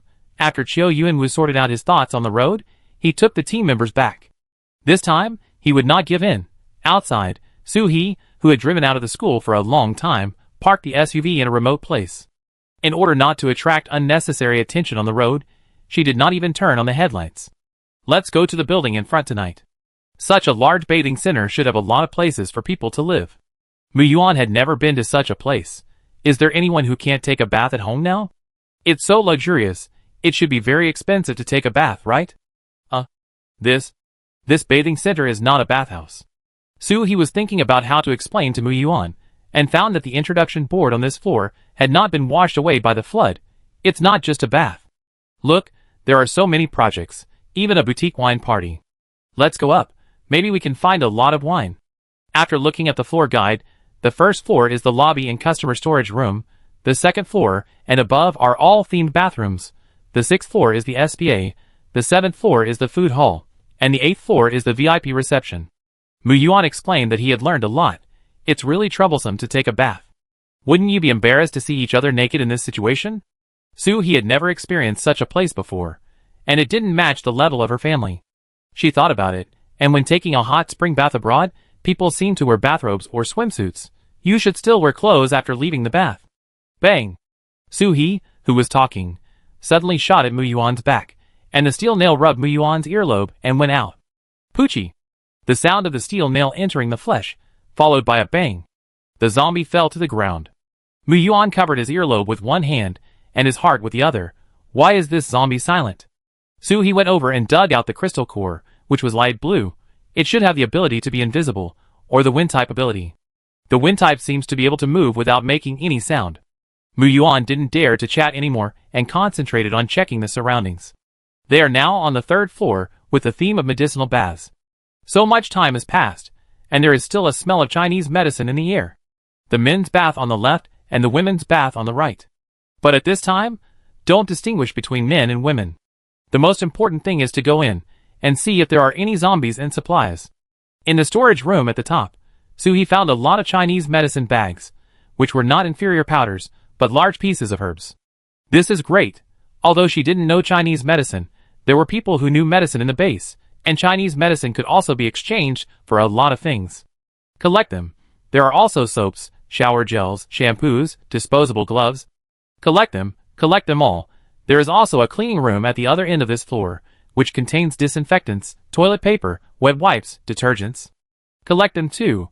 Not only these, there is also a guide bar in the middle of each floor, and there are all kinds of small things on the shelves behind the guide bar. Alcoholic beverages, instant noodles and snacks. Probably no one thought that the bath center would have supplies. Except for the zombie, there is no sign of anyone else coming in. The fourth floor is salt bath and milk bath theme. After so long, milk is no longer expected. Salt bath has all kinds of bath salts, which are skincare products that can be sold to rich people who want to enjoy life after the end of the world. There are also essential oils, which are all good things. As long as there are some conditions, who doesn't want to smell good? The fifth floor is natural theme, with rose baths and hot spring baths. This floor has the least things collected. Except for some supplies in the supplies room, there is nothing else. But I found a lone zombie, very fast. What's wrong? You still want to wash yourself after such a bad situation? The sixth floor is a SPA. I thought there was nothing to search, but I didn't expect that there was red wine and various teas in the storage room next to the hall, and there was a big refrigerator, but the things inside were smelly when I opened it. Although He closed the refrigerator door in time, she and Mu Yuan couldn't help but vomit. Luckily, there were a few boxes of packaged snacks with a shelf life of more than 1 year in the corner, cookies, chocolates, egg rolls. Collect them. Not only these, every SPA room has various skincare products, unopened ones. Take them away, don't use them yourself, sell them to others. After finishing the collection and going up to the 7th floor, Mu Yuan thought that the place would be filled with a foul smell like the refrigerator just now, but after going up, he found that there was no smell. Boss, the things here will not be emptied, right? He shone the headlight. You should know after going in. However, these tables and chairs seem to be made of solid wood. Take them all away later, and sell them for firewood. Mu Yuan couldn't help but give a thumbs up to the boss for his thriftiness. He even thought about selling them for money. The two of them walked over the tables and chairs, and went straight to the kitchen. It turned out to be a separate cold storage, where things that are easy to spoil are stored separately. The door is quite strong and isolates most of the odor. For the sake of the two people's breathing health tonight, he decided not to let Mu Yuan open the door of the cold storage. The power has been out for almost 2 months, and no matter what is inside, it has broken down. Mu Yuan found another room next to the cold storage. When he opened the door, he was stunned. Boss! So many food! He hurried over to take a look. In the 80 square meter room, every shelf was filled with food. Rice, flour, grains, various dry goods, condiments, cooking wine, rice wine, beer, beverages, instant noodles, snail noodles, small packages of peanuts. The warehouse manager of this store is very good at placing things. Everything is clear at a glance, and there is no waste of space. What are you doing? Put things away. Mu Yuan was slow to put things away. Before he finished putting away one shelf, Su-hee had already put the others into the space. There were also knives and spatulas placed outside. They were all metal. They were put away and sold for money. Chapter 87. They spent the least time on this floor, but they found the most things. Su-hee, who originally planned to move the tables and chairs away, finally gave up the idea. There are more and more things in the space now, and more valuable things should be put. The two continued to walk up, and came to the VIP cocktail party on the top floor. Mu Yuan was almost blinded by the reflection of the luxurious crystal chandelier. It was so dazzling just by shining the headlight. If it was powered, it would be so bright. Su-hee watched Mu Yuan shine the headlight for a long time. I didn't expect that the little boy also liked such shiny things, but it's so big that Mu Yuan's ring should not be able to fit in. Hey kid, you have to be so restrained when you like something. I arrange it for you, boss. She moved her mind towards the top wire of the chandelier, and the space blade was instantly released. The chandelier fell vertically, and the moment it touched Su-hee's hand, Su-hee took it into the space. When we have a new place to live, I take it out and install it for you. Mu Yuan obviously didn't react. Give it to me? Su-hee pointed to the top of his head. You looked at it for a long time. I thought you wanted it but couldn't take it down, so... Could it be that you don't want it? Mu Yuan shook his head and explained. I'm just curious about how bright this thing can be with such a big size. This thing can't be eaten or used. What do you want it for? Su-hee patted Mu Yuan's shoulder. I've taken it off. You want it now. After saying that, she went straight to the bar in the back and started to fill the wine continuously. Mu Yuan, forced to have it. But he was still very happy in his heart. The boss took down the crystal lamp for me. 20 minutes later, the two of them didn't leave a drop of wine for anyone. Finally, it's time to rest. After closing the door of the private room, Su-hee went out to get the night light, electric heater, electric cooker, batteries, happy water, wet wipes, tableware. What do you want for dinner? Mu Yuan is not greedy. He eats whatever he can get, but today he really wants to eat something spicy. Boss, I remember there are hot and sour noodles. I want to eat something spicy. Spicy? How can I just eat hot and sour noodles? Su-hee picked it up in the space. Then let's eat Sichuan cuisine. Boiled fish, spicy chicken, fish-flavored pork shreds, mapo tofu malkshuang. Of course, there are also hot and sour noodles, and I cooked 2 bowls of hot and sour sweet potato noodles in the electric cooker. The workload is heavy today. Jing had collected several boxes and piled them up in the space, so I must eat more to celebrate. Mu Yuan looked at the delicious food that kept appearing on the table, and was shocked. He hurriedly stopped Su-hee. Boss, that's enough. There are too many for us to finish. Su-hee took out another cucumber salad with pig ears. 6 dishes for the two of them, almost enough. Let's eat. They ate here with their mouths full of oil and sweat. Outside, Si Jiejia and Zhao Weiming could only hide in a dark corner, soaking a pack of compressed biscuits with half a bottle of water and sharing them. Si Jiejia overdrew her superpowers last night to save Uncle Zhao, and her body was very weak. She didn't wake up until noon. Zhao Weiming took her, and the two went upstairs to pack up the luggage and supplies of their previous companions, and continued to set off in the original direction. It was dark not long after they walked, and the two had to find a hidden place nearby to hide. Because the two of them were not very powerful, they didn't even dare to light a fire, so they could only hug each other to keep warm. On the other side, inside Yunhai University, the scene was completely different. After Qiu Yuanwu and his soldiers took a detour to collect a bunch of weapons from the school security guards, they happened to see Qian Yusong distorting the facts in front of the principal. Those soldiers colluded with outsiders, ate all the food themselves, and told others about the supplies. They are going to rebel. Fortunately, Principal Ji Hushuan believed in Qiu Yuanwu's character, and did not believe Qian Yusong's lies. There must be some misunderstanding. Captain Qiu has been fighting zombies for us during this period. Hey Captain Qiu, what's going on? Qiu Yuanwu walked in from outside. Facing Principal Ji Hushuan's question, he first told the truth about what happened after he went out, and then said, Principal, the supplies are not only for us soldiers. If everyone wants to eat, then go out together, and fight the zombie rabbits together. Otherwise, you just waste time. When there are more rabbits, or when the zombies outside the school come in, we brothers will not accompany you. Principal Ji Hushuan and the deans behind him looked at each other. Has the situation outside become so serious? These people here have never been hungry from the beginning of the disaster to the outbreak of zombies. There is enough food, and they never thought that something more dangerous would happen. Since the zombie outbreak, they have been cut off from the outside world and thought that there were only zombies in the school, and that they would be rescued if they just waited. Some teachers and professors present also discussed. These are all unarmed students. How can they go out to fight zombies? Yes, college students are the pillars of the country, and we still rely on them to develop the country in the future. You also said that we are training the pillars of the country. What kind of pillars are those who can't stand up in times of crisis? The zombies have appeared. Can we still protect them? It's not that we are unarmed. Many people have evolved superpowers. Can't we use superpowers to fight against rabbits? Looking at these people arguing, Xiao Yu and Wu just felt a headache. What's there to argue about? If you go, you go. If you don't go, you will starve to death. Is this question difficult to decide? After more than an hour, Xiao Yu and Wu and his soldiers were almost asleep. The principal Ji Huishuan came over and told him the result of the discussion. Captain Xiao, our decision is to go out. Teachers and professors will go upstairs to inform the students. How about we take action tomorrow morning? Xiao Yu and Wu stretched and expressed his opinion. Principal, my suggestion is to take action tonight. These rabbits have become zombies, and still retain the habit of taking action at night. The piles of corpses at the open-air stadium, and the smell of blood in the air are very tempting to them.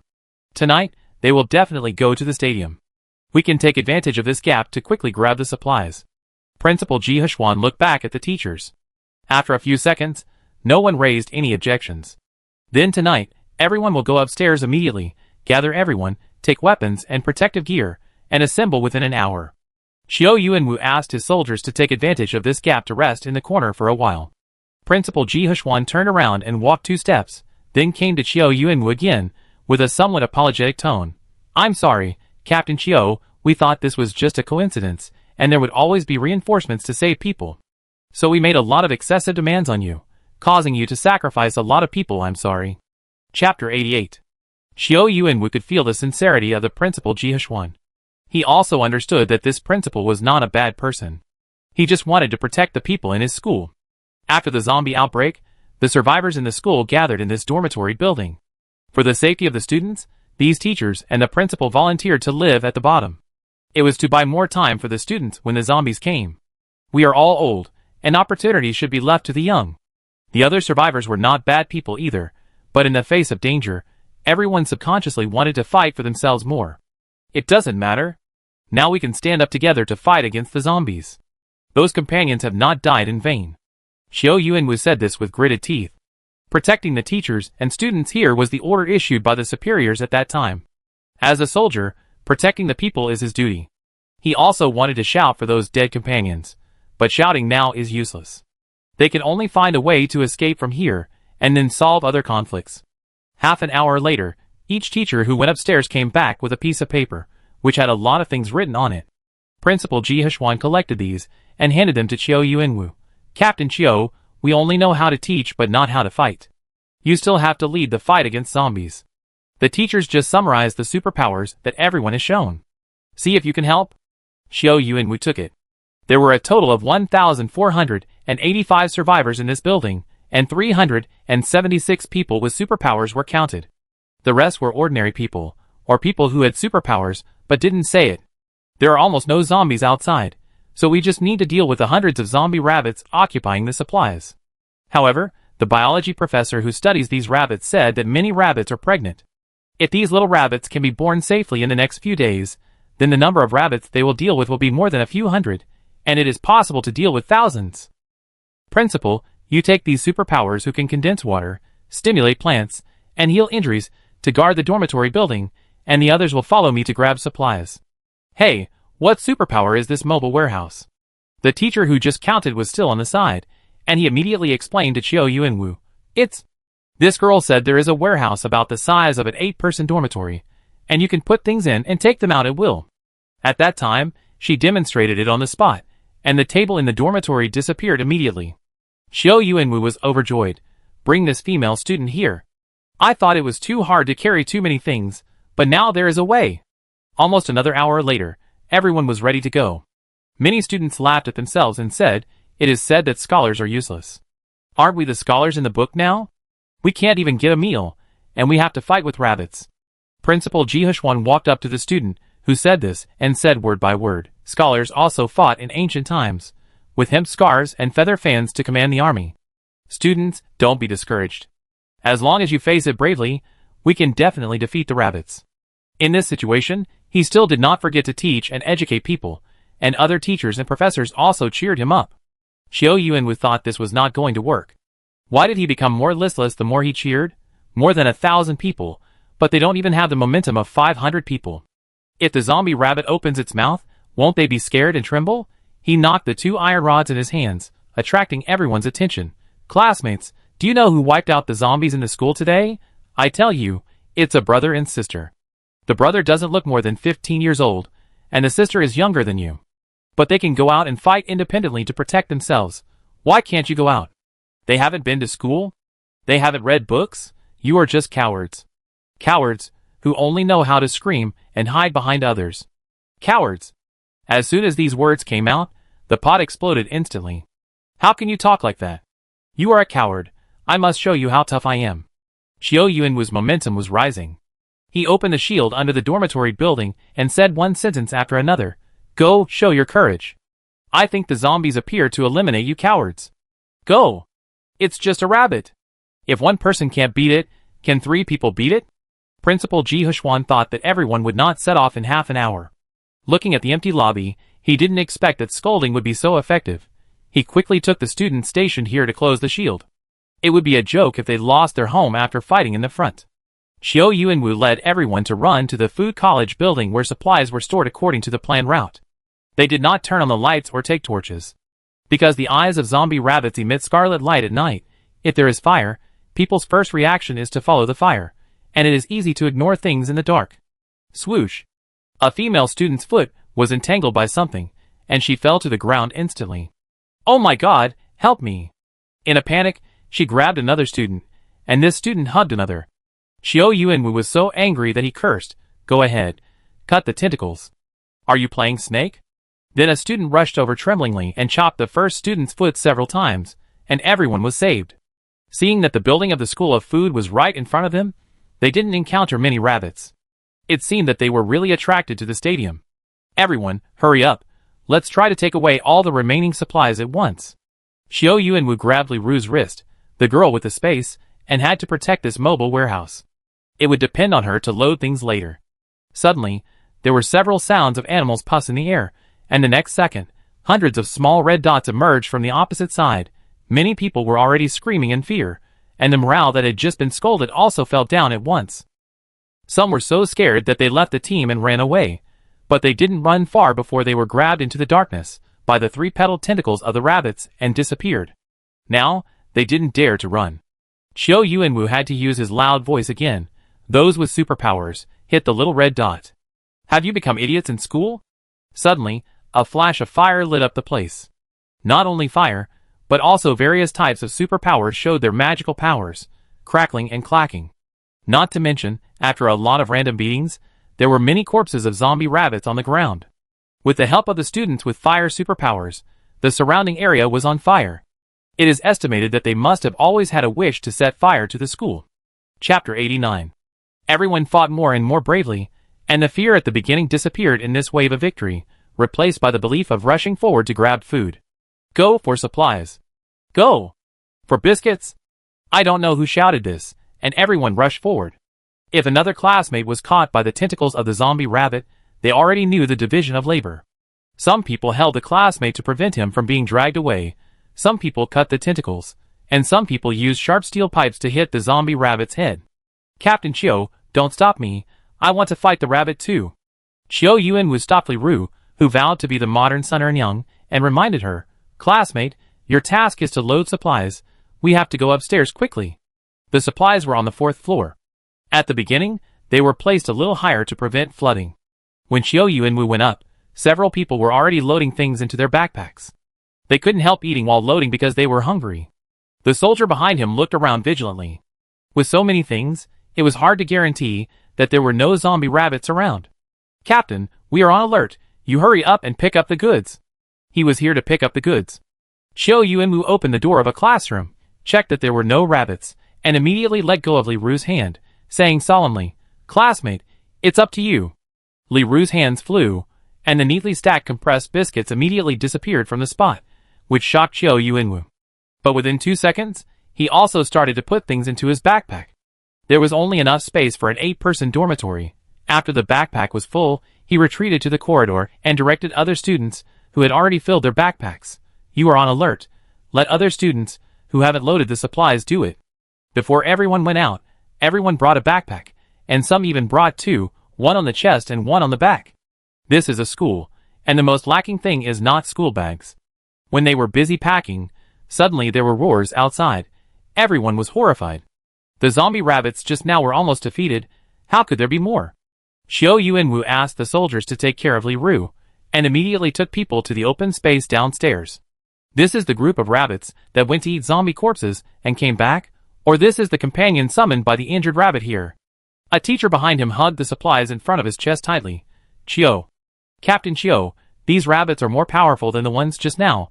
What should I do? Chiao Yuanwu had only one word in his mind. Do it, but it's not possible.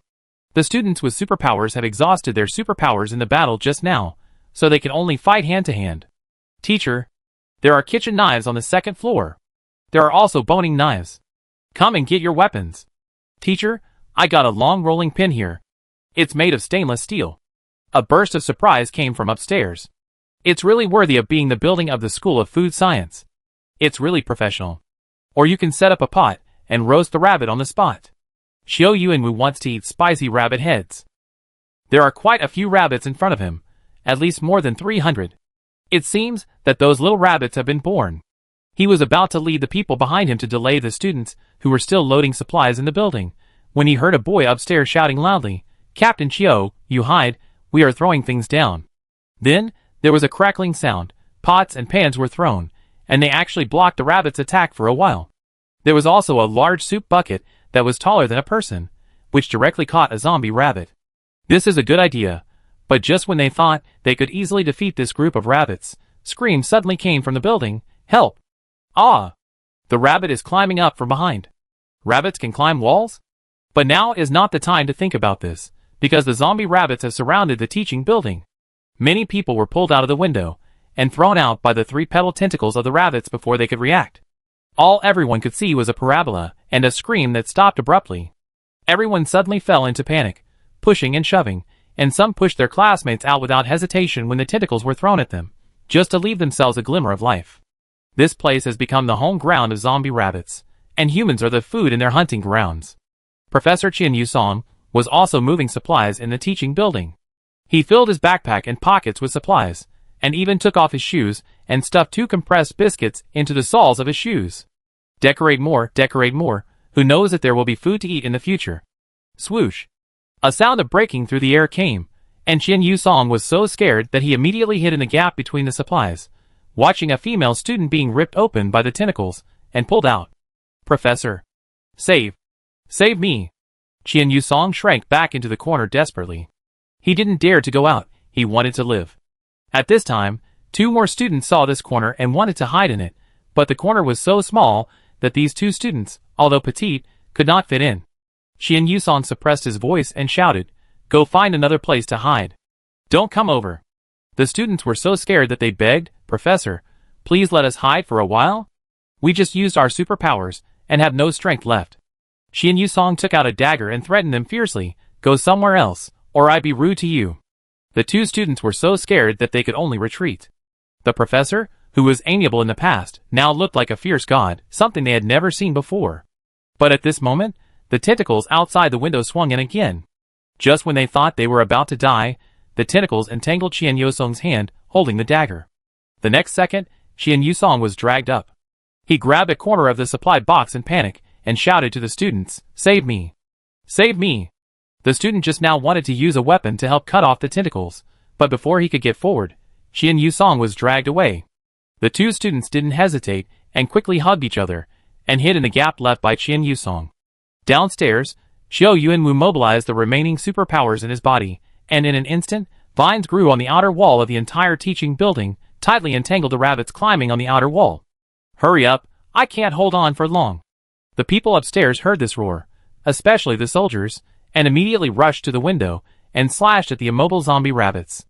In order to maintain these vines, Chiao Yuanwu's veins bulged. Just when he was about to give up, Someone shouted, "The rabbits on the wall have been cleaned up." He stopped outputting Superpowers and staggered. If it weren't for a few classmates around him holding him up, he would have fallen to the ground. The zombie rabbits downstairs were also smashed to pieces after being attacked by kitchen utensils. Chapter 90. The braver ones, several people, surrounded a zombie rabbit with long and short tools, first cut off the 3 petals of the mouth, and then smashed the head. After a bloody battle, finally, there was no rabbit left. Everyone held the supplies, but there was not much joy on their faces. In such a bloody battle, they lost nearly 1/3 of the survivors. Fortunately, at least the supplies were taken back. After Chiu Yuanwu led the team back to the dormitory building, he could not hold on and fainted. As for where the people of Yuhai University should go in the future, they will discuss it with the principal Ji Hushuan after waking up. The long night was not half over, and Su-hee and Mu-yuan in the bathing center were holding their stomachs and burping. Today, Su-hee stayed for half the night, and after Mu-yuan fell asleep, she went to the space to take a look. The cabbage in the Lingquan space has grown to 5 centimeters tall, and the potatoes have grown 2 emerald green seedlings. Su-hee couldn't help poking them, and they were chubby and super cute. The leaves of the planted apple and orange trees had all fallen to the ground. Su-hee originally thought that this place was not suitable for planting trees, but looking at the new buds on the trees, it turned out that the original leaves had fallen because they were not good. After watering each tree with a little spiritual spring water, her consciousness came out of the spiritual spring space. Today's crystal core has not been absorbed yet, so she grabbed a handful and washed it clean, and put it in the palm of her hand to absorb it wantonly. She now absorbs more and more energy from the crystal core at a time, and the second level crystal core can absorb more than 20 at a time. The next day, Su-hee decided to return home. The existing crystal cores are enough for them to use for a while, and they should also prepare to go to the base. Riding on a tricycle, they killed zombies on the road while hurrying on their way. At noon, they arrived at the place where they were robbed last time. Now they are here to collect crystal cores. The people here have been waiting for them for a long time. When they see familiar people appear, they immediately greet them. The leader is the mother and daughter from last time. Their clothes are even more worn out, but their eyes are extremely excited. "We are here to exchange for food. Here are 139 crystal cores." Mu-yuan stopped the tricycle, took the canvas bag covered with blood, and counted them one by one in front of him without any disgust. Su-hee took a look. Even the second-level zombies can be killed. There may be a superpower among these people. At first, she didn't tell these people the level of crystal cores and zombies. It stands to reason that the higher the level of crystal cores, the more things they should be able to exchange. Although it's a bit despicable, Su-hee doesn't want to reveal that she knows too much, so at most she can secretly replenish some things for them later. Of course, if these people are honest. While Mu-yuan was counting the crystal cores, several people had already looked over here with ill intentions and calculations. "Boss, the number is correct." Su-hee put the bag in the pocket of the tricycle, and then asked the mother and daughter, "What do you want to exchange for?" 13 packs of instant noodles, 20 packs of biscuits. As soon as Su-hee asked, the mother blurted out. It seems that they have already calculated in advance. The instant noodles were collected from the road in the past few days. They were of different types, and the packaging was messy. The biscuits were compressed biscuits, with 2 pieces in a pack, which was more anti-starvation than instant noodles. After taking it out, the bulging oversized backpack also deflated, but some people still looked inside eagerly. "Zip up the bag and give them the things. All here, count them." Mom took it and counted it twice very seriously, then said thank you. He retreated with the food.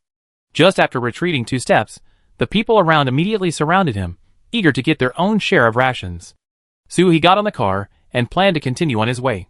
The leading mother hurriedly chased him. Will you come again in the future? We will sell you all the crystal cores we dig out in the future." He is not a traveling merchant, so he certainly can't stay in one place all the time, no more. Hearing this, everyone felt a little disappointed, and one of the young men suddenly asked, "What do you use these crystal cores for?" Su-hee still had to rely on information to collect more crystal cores, so naturally he couldn't tell them the truth. Some people like to collect, and I collect for others. After saying that, he and Mu-yuan rode away on the tricycle. Some of the people behind him could not wait to open their rations and eat them. But some people had other ideas. In the tricycle, Su-hee installed steel nails one by one. Until all 20 steel nails were stuffed into the small box of the crossbow, he complained, "How slow these people are, we are riding at a snail's pace, and they can't catch up." Mu-yuan pedaled slowly. "Boss, They are catching up. Suhi also found that they were planning to outflank from behind the building next to them, which was a speed-related ability.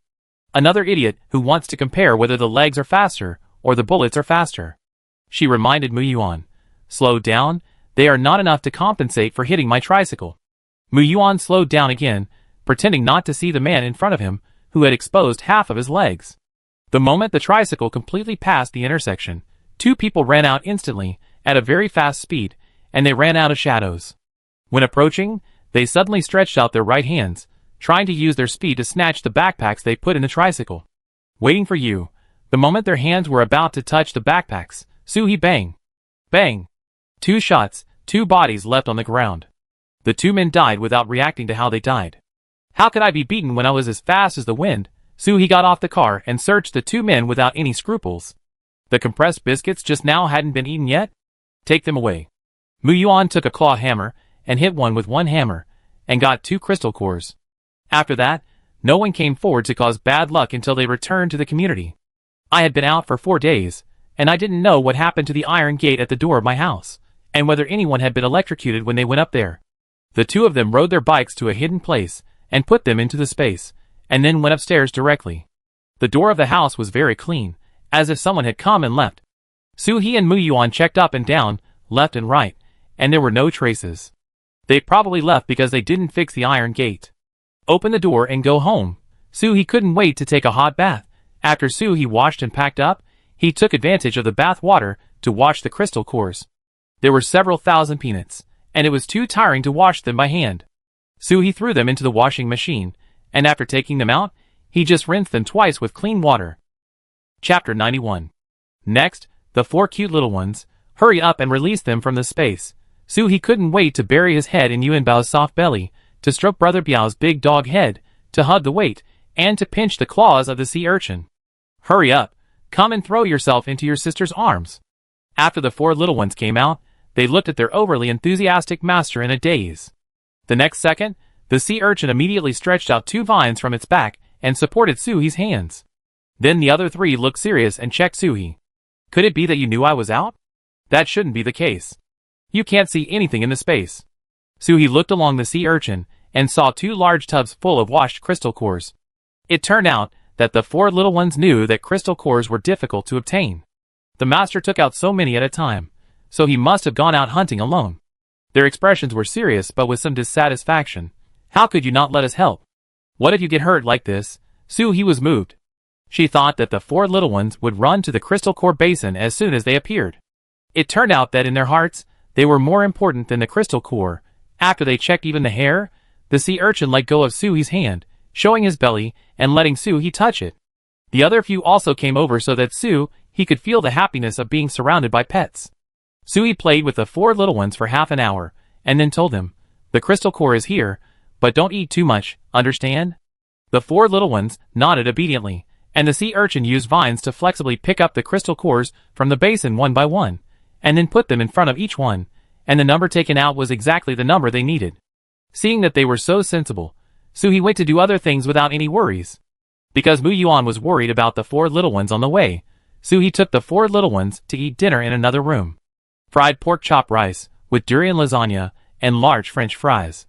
Suhi likes mustard sauce, so he also took out 2 portions of sauce, mustard and tomato. Muyuan drank soda. "Boss, what are we going to do next?" Suhi bit off a corner of lasagna, feeling the durian flesh blooming in his mouth. "Of course, stay at home and grow. Let's stay at home." She calculated that 1 week after the 0-degree night, it was the outbreak period of the zombie tide. After that, the zombies that were not killed by humans were scattered. But the base needs to be repaired, which also takes some time. It only takes half a day to drive from here to the Red Star base. The distance was chosen here to avoid the zombie tide. However, Suhi had a new plan, so they didn't stay at home for long and set off early. Stay at home for 3 days. During these 3 days, you can absorb as much power as possible from the crystal core. After 3 days, we will go to the Red Star base. Muyuan burped. "Boss, I take out some of the things in the ring, otherwise it won't fit on the road." This is not urgent, but Muyuan may need to pack up his things at home in the next few days, so Suhi still helped to empty his ring. Of course, the things that were empty were some large items that took up space, and there were still a lot of daily necessities left for Mu Yuan. If the two of them were separated for some reason, Mu Yuan could live alone for a while. After eating and going home, Suhi planned to overdraw her own power before absorbing the crystal core.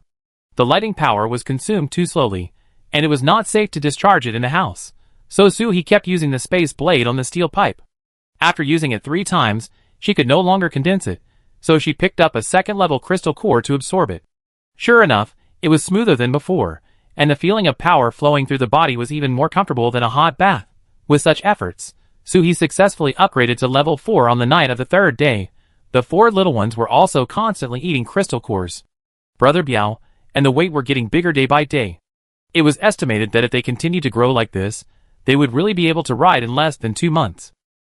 Mu Yuan also successfully upgraded to level 3 with his efforts in the past few days. He upgraded the crossbow again. The crossbow is now comparable to a pistol. In order to improve the crossbow, Mu Yuan also borrowed a pistol from Su He and disassembled it for a long time. But Su He didn't ask about the specific process. Even if she asked, all she could hear was, "First do this, then do this. ABA ABA ABA." And it was done. It's better not to ask. On the 4th day, take away everything that can be taken away and dismantled at home. Tear down the bulletproof glass at home. Also take down the anti-theft door and iron door at the door. Mu Yuan helped on the side. "Boss, it doesn't matter if you dismantle it, but can you install a door? This kind of door, if you want to install it, it should require some technical content, right?" Suhi put the door into the space. "Of course I can. Even if I can't I find 2 people who can install doors in such a large base?" After packing up and going downstairs, because of the instability of the base in the early stage, the 4 little ones were still placed in the space. Mu Yuan did not ask where the 4 little ones went this time. The boss would not abandon the 4 little ones and run away by himself, so they did not show up. The boss must have found a way to hide. So he took out a military off-road vehicle. The road conditions were so difficult to drive, so he had to use something powerful. The Red Star base was in the suburbs of Yunhai City. It used to be a large ranch here. Because the ground was flat, and it was close to the mountains and lakes, the base was chosen here. According to the road conditions before the end of the world, it would take half a day to drive there, but now there are many obstacles on the road. When they left the city, a whole morning had passed. There was no car on the road. The main reason was that the flood soaked all the cars. There were also a lot of corrosive substances from the previous floods, so the cars parked on the ground and in the underground garage were almost unusable. As for the cars in the ground parking lot, there were too few, so now those who have cars are simply local tyrants.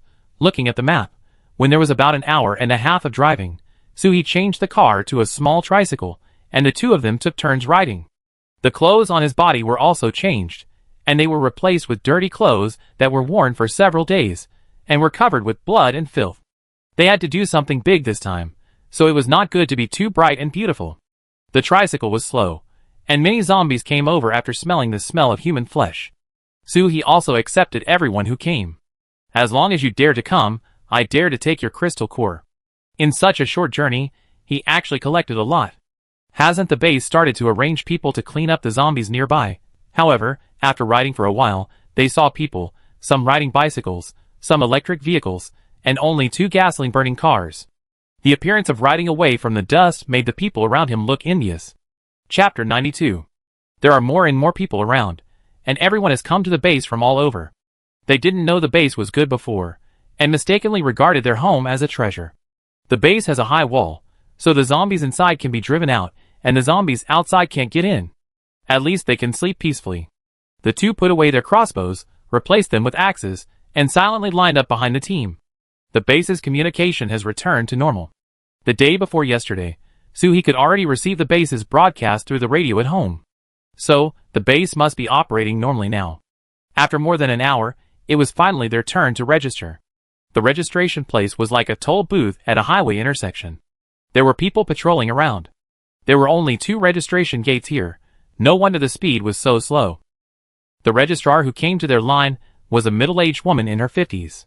I don't know if she didn't have lunch today. The whole person looked particularly impatient. When asking questions, she didn't even show her head. "Take off your masks and hats, and show your documents." The documents here refer to documents that can prove your identity, such as ID cards, graduation certificates, and driver's licenses. Of course, It's okay to not have documents. After all, you won't bring everything with you when you're escaping. Soo-hee had documents, but he didn't hand them in. We were in such a hurry when we ran that we forgot to bring them. The auntie poked her head out of the small window and frowned. You didn't bring anything?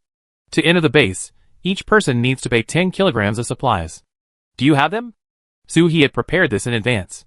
She reluctantly took out 20 kilograms of unpalatable compressed biscuits from her backpack. I have these. Seeing the supplies, the auntie's attitude improved a little. I make you a base identity certificate. Write your name, age, and whether you have superpowers on this piece of paper. Soo-hee took a piece of paper that was not much bigger than a fingernail, and said, It seems you are short of paper. The two of them wrote down the information, but they didn't write anything about their special abilities. After handing the note to the aunt, she took a look and asked casually, What is your relationship? Soo-hee put on his hat and said, Sister and brother. The aunt stopped her hand to prove her identity and asked in surprise, Why do you have different surnames? Soo-hee said, We are a reconstituted family. He takes his father's surname, and I take my father's surname. Mu-yuan looked at the aunt with some sadness, as if the aunt asked something she shouldn't ask. It's a pity that both our parents are gone. Because Mu-yuan is thin and small, and his face looks like a well-behaved little boy, showing this expression can make the aunt unable to sleep in the middle of the night. She will feel guilty when she suddenly thinks of this moment. Sure enough, the aunt is now guilty. I ask, Here, your base identity card. There will be a propaganda column introducing the base after entering. You can take a closer look. The two took the identity card, which should be a modified version of the electronic card, only half the size of the ID card, and there is a small round hole at the corner, probably to make it easier for everyone to find a rope to hang it on their body to prevent it from being lost. The background of the card is a mushroom-like shape, probably because the shape of the red star base is the same as a mushroom, so a mushroom is directly carved. The name of the ID card holder is written on the mushroom, and there is no other information. But Soo-hee saw a whole form on the screen in front of the aunt, which included photos, gender, name, base points, mission information, etc. After putting away the ID card, the two rode the tricycle inside. Not long after they walked, someone stopped them again. Hello, you need to pay 3 kilograms of supplies to park in the base. If you don't have supplies, you can register first, and the vehicle can be used in the base. If you need it in the future, you will be assigned a vehicle. The car belongs to the base. When you want to use the car, the base will randomly give you one, which is probably not your original one. Soo-hee was reluctant to share the tricycle with others, so he took out 3 kilograms of compressed biscuits from his backpack and bought out his exclusive right to the vehicle. After parking the car for this person, Soo-hee and Mu-yuan successfully entered the Red Star base. They had already had a preliminary understanding of the Red Star base on the radio, but now they still carefully watched the introduction of the Red Star base in front of the big sign at the door. There are free water and accommodation in the base. Of course, the free accommodation is very simple. I don't know if you have ever taken a 3-story hard sleeper train. It's like this. In order to save space, the beds are placed closely together. If the height of the bed is a little higher, your feet can reach your bed. The bad environment is that there is no environment. It is dirty, messy, and smelly. There are many beds. You just need to find an empty bed to lie on. There are also good places to live. As long as you have enough material points in your identity card, you can live in a small villa with a yard. Material points can be obtained in many ways. You can exchange them with materials, or you can receive tasks in the base. It is roughly the same as the base I saw in my previous life. The two left after watching it. After walking a distance forward, there is another door. This door is made of metal and rotates to enter. Only one person can pass through at a time. You can enter by swiping your ID card. There is someone on duty at the door. The area around the door is very new and smells of paint. It seems that it was redesigned after the zombie outbreak. After Soo-hee and Mu-yuan swiped their cards one by one, they were surrounded by a group of 8 or 9-year-old children after walking 2 steps. Do you need a guide? A piece of compressed biscuit will take you to understand the base. Do you need directions? Just a pack of instant noodles will do. Soo-hee and Mu-yuan immediately protected their backpacks. It is easy for these children to steal your things while they are in large numbers. If you catch a child and beat him up without any evidence, the patrol personnel in the base may regard you as an unstable element, which is not worth the loss. But they do need a guide now, because Soo-hee doesn't know where the mission hall is. He grabbed a child by the collar from the pile of children and said, It's you. Once someone is chosen, the remaining children will leave immediately and go to the next target. These children are also a small group. You can take any of them. The price is the same. Basically, it is a pack of instant noodles, or a pack of compressed biscuits, or other supplies that can feed a child a meal. The little boy who was picked up by Sue, he was not angry at all. He had food to eat. You can slap him twice, let alone raise his collar. It is too difficult for children to survive in the end of the world. So in this kind of thing, the base also tacitly allows these children to act as guides at the door, and help them in disguise. The little boy did not even have time to adjust his collar, and walked forward with Soo-hee and Moo-yuan. Brother, sister, where are you going? Do you want to stay or eat first? Soo-hee walked and looked at the situation in the base. Let's go to the mission hall first. Chapter 93. There were people everywhere on the road repairing the facilities in the base. The bloody handprints on the wall that had not been wiped clean, and the blood puddles on the road, all told the visitors how tragic things had happened here before. The little boy took them forward with ease, and on the way he enthusiastically explained in detail how to use the surrounding facilities. The mission hall was in the center of the base, so they walked for a long time before arriving. At the door of the mission hall, the little boy said very obediently, "Brother and sister, my name is Zhang Xiaoxing. If you need to run errands or do things in the future, you can find me. I'm usually at the door." Soo-hee took out a pack of instant noodles from his bag, slightly avoided the people around him, and gave the instant noodles to Zhang Xiaoxing. "Okay. I find you next time I have a chance."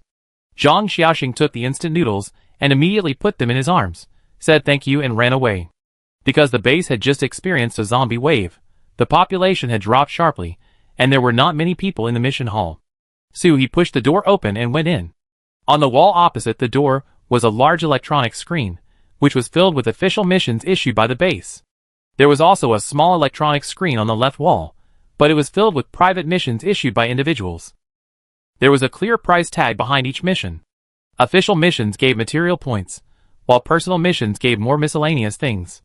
You could also apply to form a team in the mission hall. You could apply if you have more than 5 people. Many official missions, such as hunting mutant creatures, require a team to receive the mission. Soo-hee looked at the large electronic screen for a long time, and sure enough, there was a demand for this. Moo-yuan didn't know what the boss was looking for. The boss said that they came early to do a mysterious mission, but the missions in the mission hall were all public, so what was so mysterious about them? It wasn't until Soo-hee handed Moo-yuan the familiar claw hammer that Moo-yuan understood. "Boss, there are so many, it can't be done in a week, right?" Soo-hee skillfully made a hole in the corpse under his feet, dug out the crystal core, and threw the corpse into a huge burning pit. "More people will come to do this later, it will be faster. Let's do more while there are fewer people."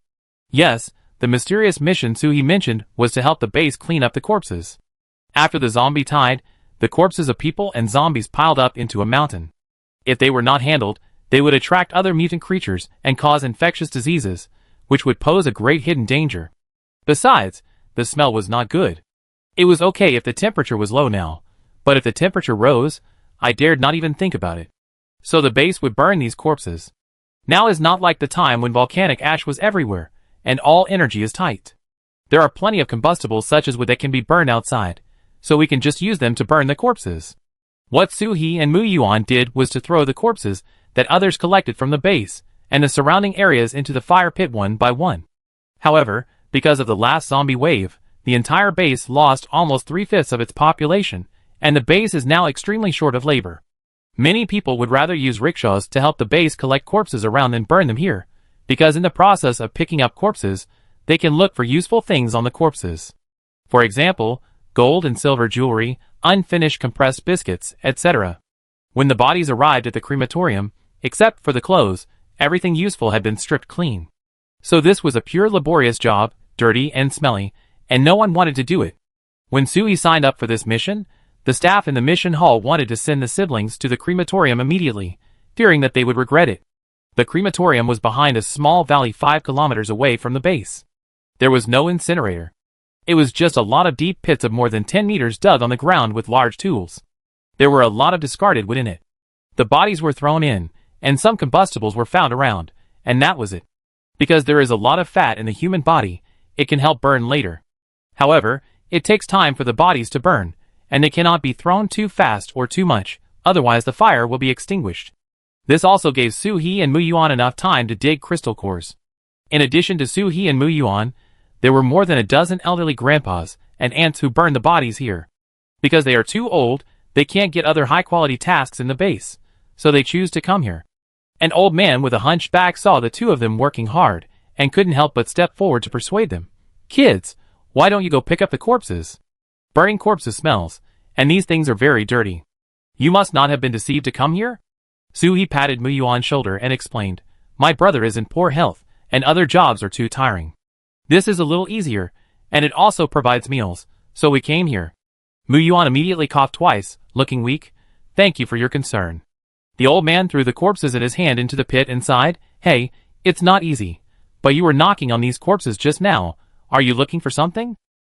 When the old man asked this question, the people around him also looked over. After all, they didn't know that there were crystal cores in the corpses before. Now someone is digging so hard, it must be a good thing. Soo-hee didn't intend to hide it. The more he hid it, the more others would feel strange. It's better to say it directly and lead others to do it together. It's this, the crystal core. Some people like it and want to collect it. As long as we give him the crystal cores we dig out every day, we will eat. Do you want to join us? She pretended to think for a long time, looking a little embarrassed, and continued after 2 seconds. 100 crystal cores, a pack of compressed biscuits. Digging crystal cores from this pile of corpses is not like fighting with 100 zombies. It doesn't take much effort. If you give too much, people will feel that the crystal cores are very precious. It's a handy thing, and you can also get food, so why not do it? However, most people were still skeptical, but when the first person came to Soo-hee with 100 crystal cores, and Soo-hee took out a pack of compressed biscuits from his backpack, everyone's enthusiasm was mobilized. These piles of thousands of corpses are just packs of compressed biscuits, aren't they? While digging for crystal cores, everyone also did their job of burning the corpses. It's just that when everyone threw the corpses into the pit, they were a little more perfunctory. In order to facilitate identification, all the corpses that had been dug for crystal cores were moved to the other side, so that they would not dig repeatedly and waste effort. The people on duty at the crematorium saw how hard they were working, and even had the urge to come down and work with them. But no, they were supervisors, not only to see if these people were lazy, but also to check the number of corpses pulled from outside, and they could not leave their posts without permission. What a pity! Chapter 94. Soo-hee and Mu-yuan worked in the crematorium for 5 days, and collected all the crystal cores on the corpses. Picking up things for free also requires effort. During these 5 days, they slept in the crematorium. When they were sleepy, they took turns to take a nap. When they were hungry, they took a bite of compressed biscuits. Because everyone was too enthusiastic, Soo-hee was forced to go out for a while in the middle. Otherwise, the backpack was full of crystal cores, and there was no place to put the compressed biscuits.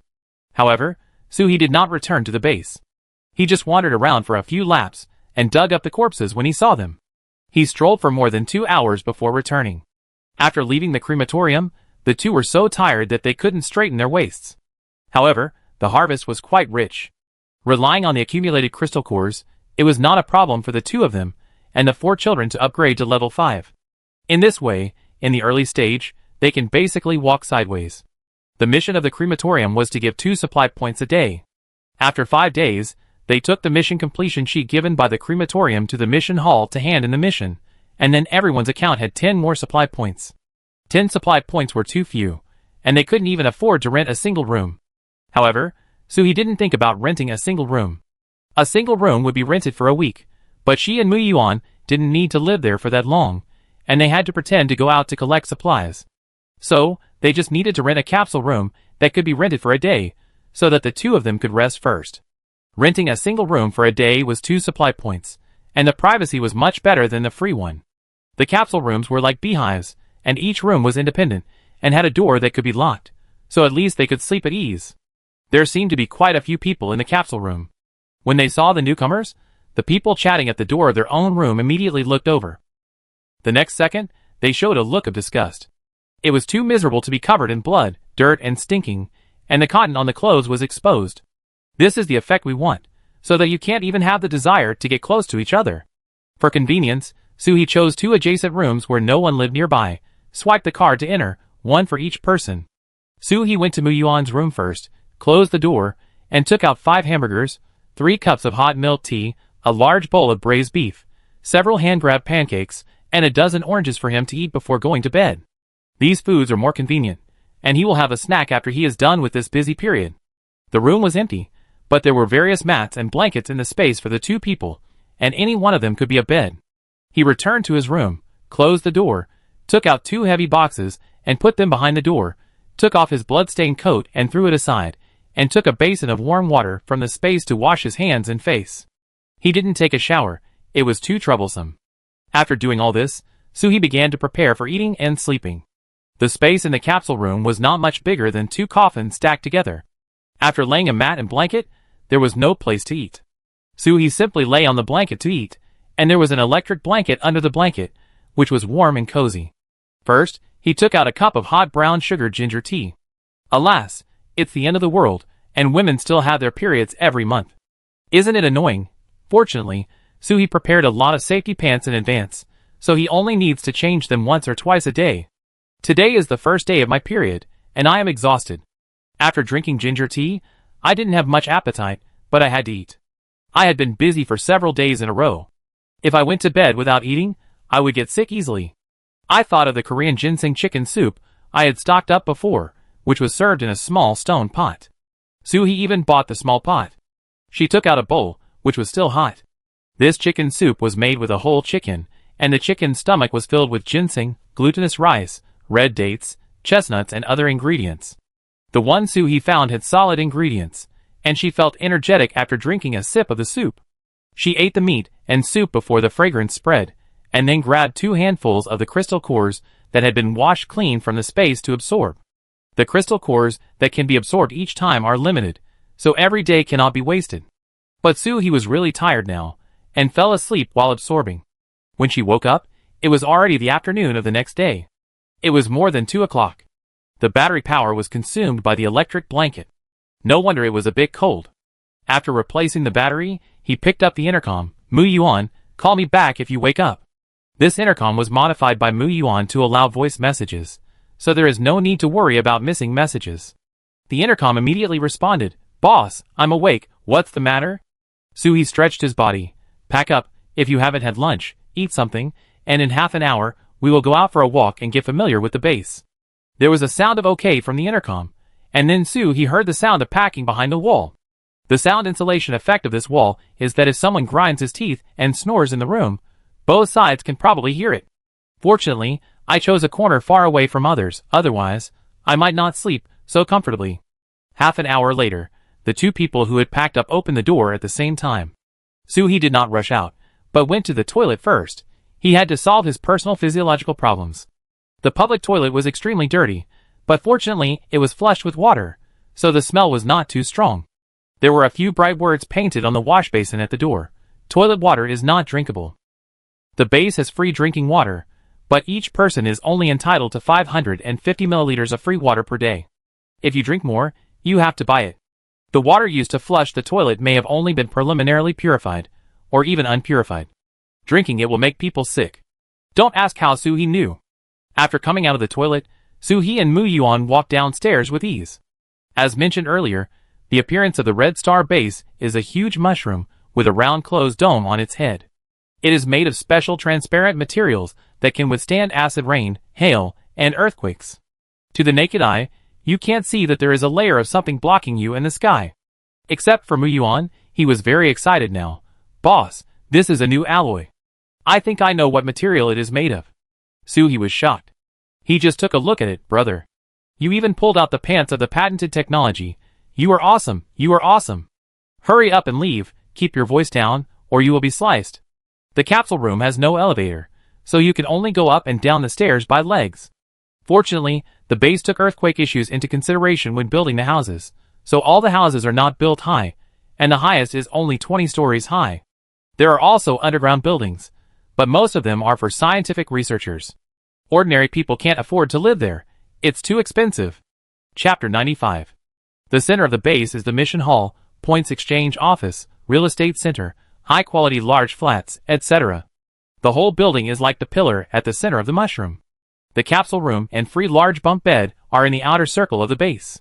You see, no matter what time, people are different. Those who have the ability live inside, and those who don't have the ability live outside. When the zombies come to besiege the city, those who live inside can live 2 more hours. Walking on the street, everyone is in a hurry, and occasionally there will be a tourist sightseeing bus passing by. In order to prevent power outages in the middle of the journey, the sightseeing bus is also equipped with an engine that can burn oil. Suhi asked curiously, one person per ride, one supply point. Not short of money, get on. Get in the car. Sister will take you for a ride. However, Suhi regretted it after getting on the car for a while. The car was leaking. The oncoming breeze blew like a slap in the ear, and it hurt on the face. No wonder the driver covered himself so tightly, and wore a fully wrapped motorcycle helmet. I was thinking of chatting with the driver on the way and asking him some questions, but now I can't open my mouth, so forget it. Mu Yuan took out a scarf from his backpack. Sister, put it on, otherwise you will freeze. Suhi was wearing a lot of clothes, and her hat had pockets, but this hat didn't cover her ears, so she still put on the scarf. Otherwise, her ears would freeze off before she got to the place. The main place she went to this time was the real estate center. I was too tired yesterday, and I didn't have time to see how many supplies the big mansion needed. I have to understand the price first, so that when I go out to pull supplies next time, I will know how much I need to pull back. When the people at the real estate center saw the door being pushed open, they thought some big customers had come, but they didn't expect it to be the brother and sister again. When they came in yesterday, the smell in the house didn't go away for a long time, as if shit was cooked in the room. Why is it here again today? They are so poor that they can't even afford the monthly rent for capsule rooms, and can only rent for 2 days at a time. What? Could it be that they are here to renew the contract today? However, there is no commission for capsule rooms, and people who work here don't want to be stained with the smell, so no one came forward to greet them when they almost walked to the counter. Suhi naturally didn't care about these people. I'm here to buy things, not to make friends with you, so your attitude has nothing to do with me. I just need to get what I want. Just when Suhi wanted to take the initiative to find someone to ask, a tall young man came over with a kind attitude. Excuse me, are you looking for a house? I'm Liu Yuxuan, a staff member here. I can introduce you. This man looked sincere, but such a young man should not appear in such a place in the base. This kind of service personnel in the base is usually female or older, so that the base can achieve the best personnel ratio. When the person approached, Suhi saw the empty cuff of the young man's left hand and immediately guessed something. Looking at houses, the capsule room is a bit too stuffy. I want to ask if there is anything better. Liu Yuxuan took the person to the corner of the real estate center and sat down. The staff around saw someone coming up to greet him, and they all breathed a sigh of relief, and then went about their own business. Okay, I don't know what you want. Suhi and Mu Yuan sat opposite Liu Yuxuan. What do the houses in the base look like? Can you introduce them to me? After Suhi finished speaking, a staff member passing by said, Another person came to use the heating, except for official venues, such as the real estate center and the mission hall. Other places in the base do not have central heating. If you are cold, you have to find a way yourself. So many people who don't have so many clothes and are too cold will come in to use the heating. 1 or 2, the staff will sometimes turn a blind eye, but there are also times when they will directly drive people out. Mu Yuan was a little angry at the attitude of this staff member, and his face was a little unhappy, but he didn't say anything. Liu Yuxuan's attitude did not change, and he introduced them gently. Because of the zombie outbreak before, there are many empty houses in the base now, and there are even some lands that can be freely bought and sold. If you have extra material points, you can buy the house and rent it out to earn some income. Suhi listened carefully. Liu Yuxuan was serious, and did not neglect them at all, because of the dirty clothes of the two people opposite. She pretended to be curious and asked casually, I didn't expect that there is such a policy in the base, but if you want to buy a single-family house, you need at least 1 million material points, right? Liu Yuxuan flipped through the small book he carried with him, and answered seriously, The villa complex in the central area is on sale. If you want to buy it out, you can buy one with only 200,000 material points, and you will also get a yard for free. Suhi was surprised. It was much cheaper than expected. Liu Yuxuan looked at the girl opposite with his eyes wide open, thinking that she was frightened by the high price. He said this just because he thought that if he didn't talk to them, the other staff here would drive them away in a while. I didn't expect that after talking too much, my sister couldn't bear it. He hurriedly encouraged her and said, You two can go to the small single room. There are many high-quality tasks in the base now. You can claim them. If you do it for a month, renting a small single room is not a problem. Suhi felt Liu Yuxuan's kindness, nodded very seriously, took out a Snickers bar from her pocket, and stuffed it into the interlayer of Liu Yuxuan's notebook. Thank you. If we change the room, we will come to you to order it. After that, she left with Mu Yuan. Lu Yuxuan looked at the Snickers bar in his hand and fell into deep thought. What a strange brother and sister. On the way back, Suhi didn't want to take the sightseeing bus. Her ears would freeze. She would rather walk back. As we walked, we heard a commotion in front of us. Is this a commercial street? When we got closer, it was indeed the case.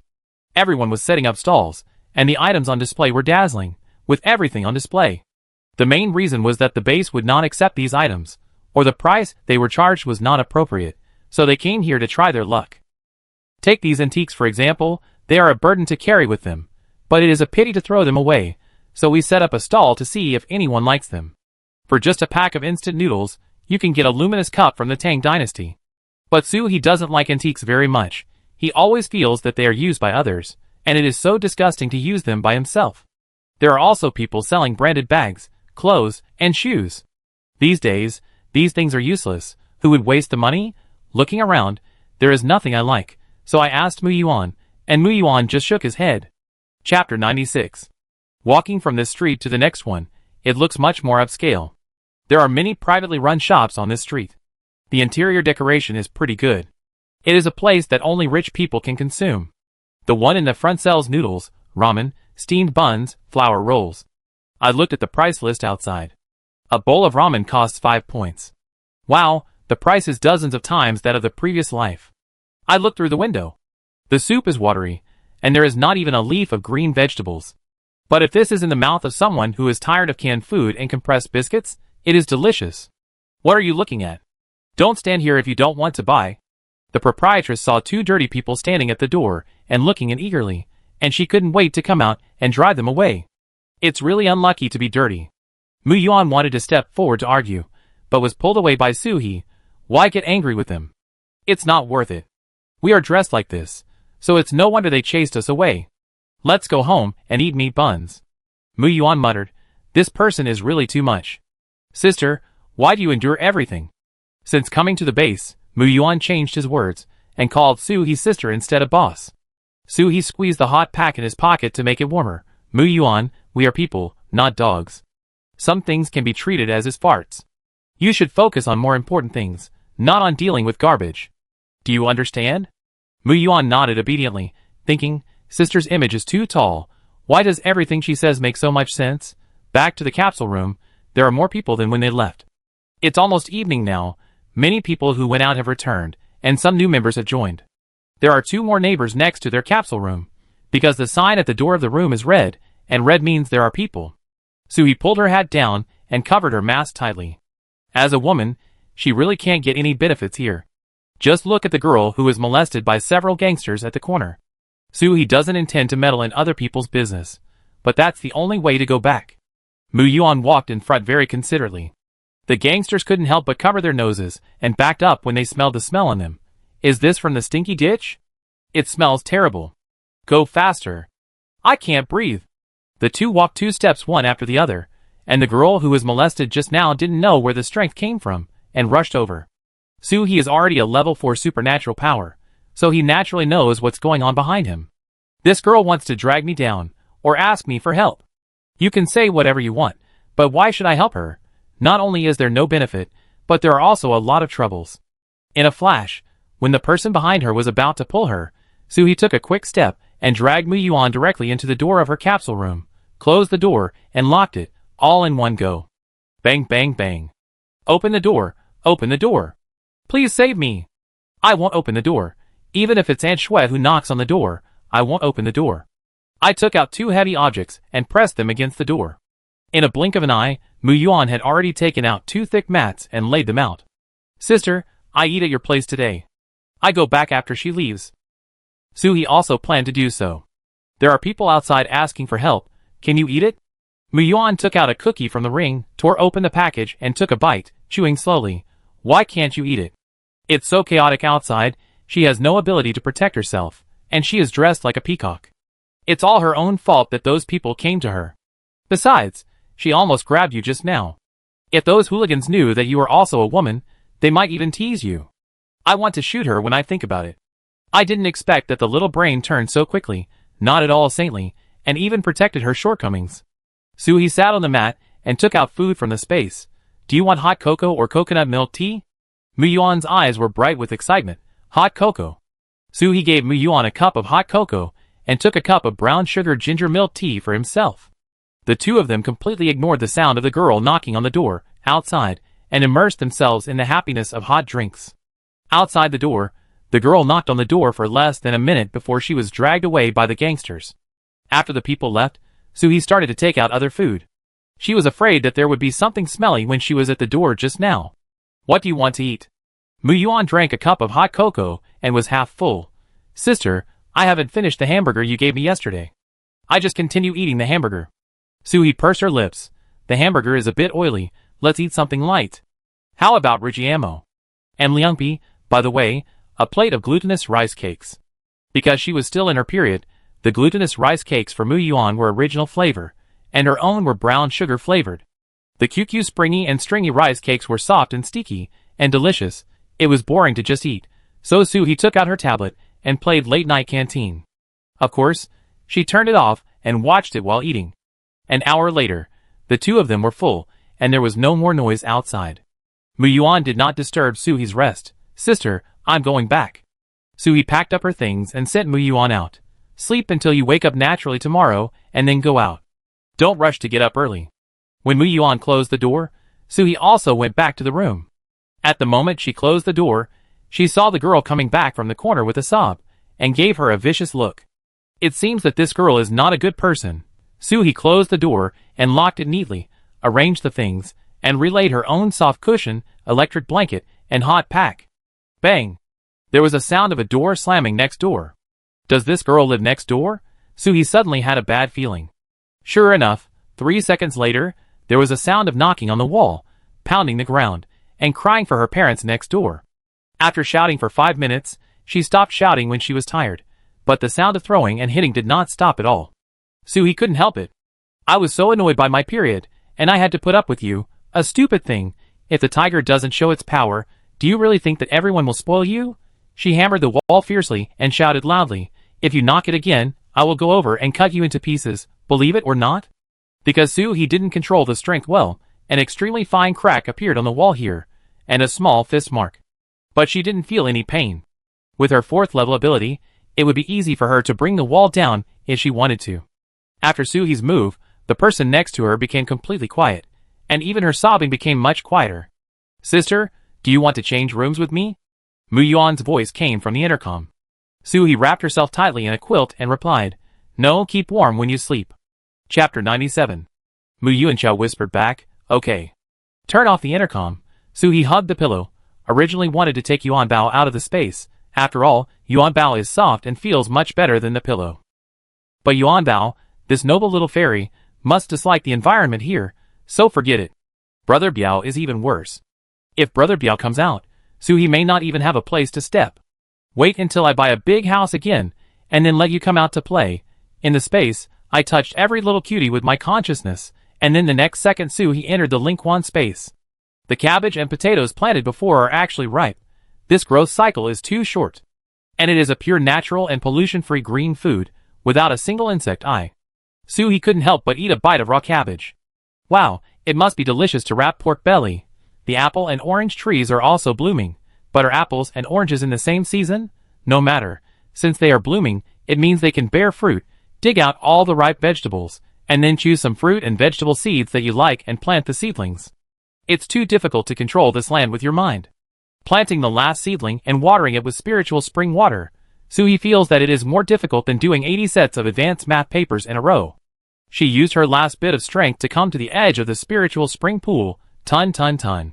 Ton ton ton. She stopped drinking until she couldn't drink a drop.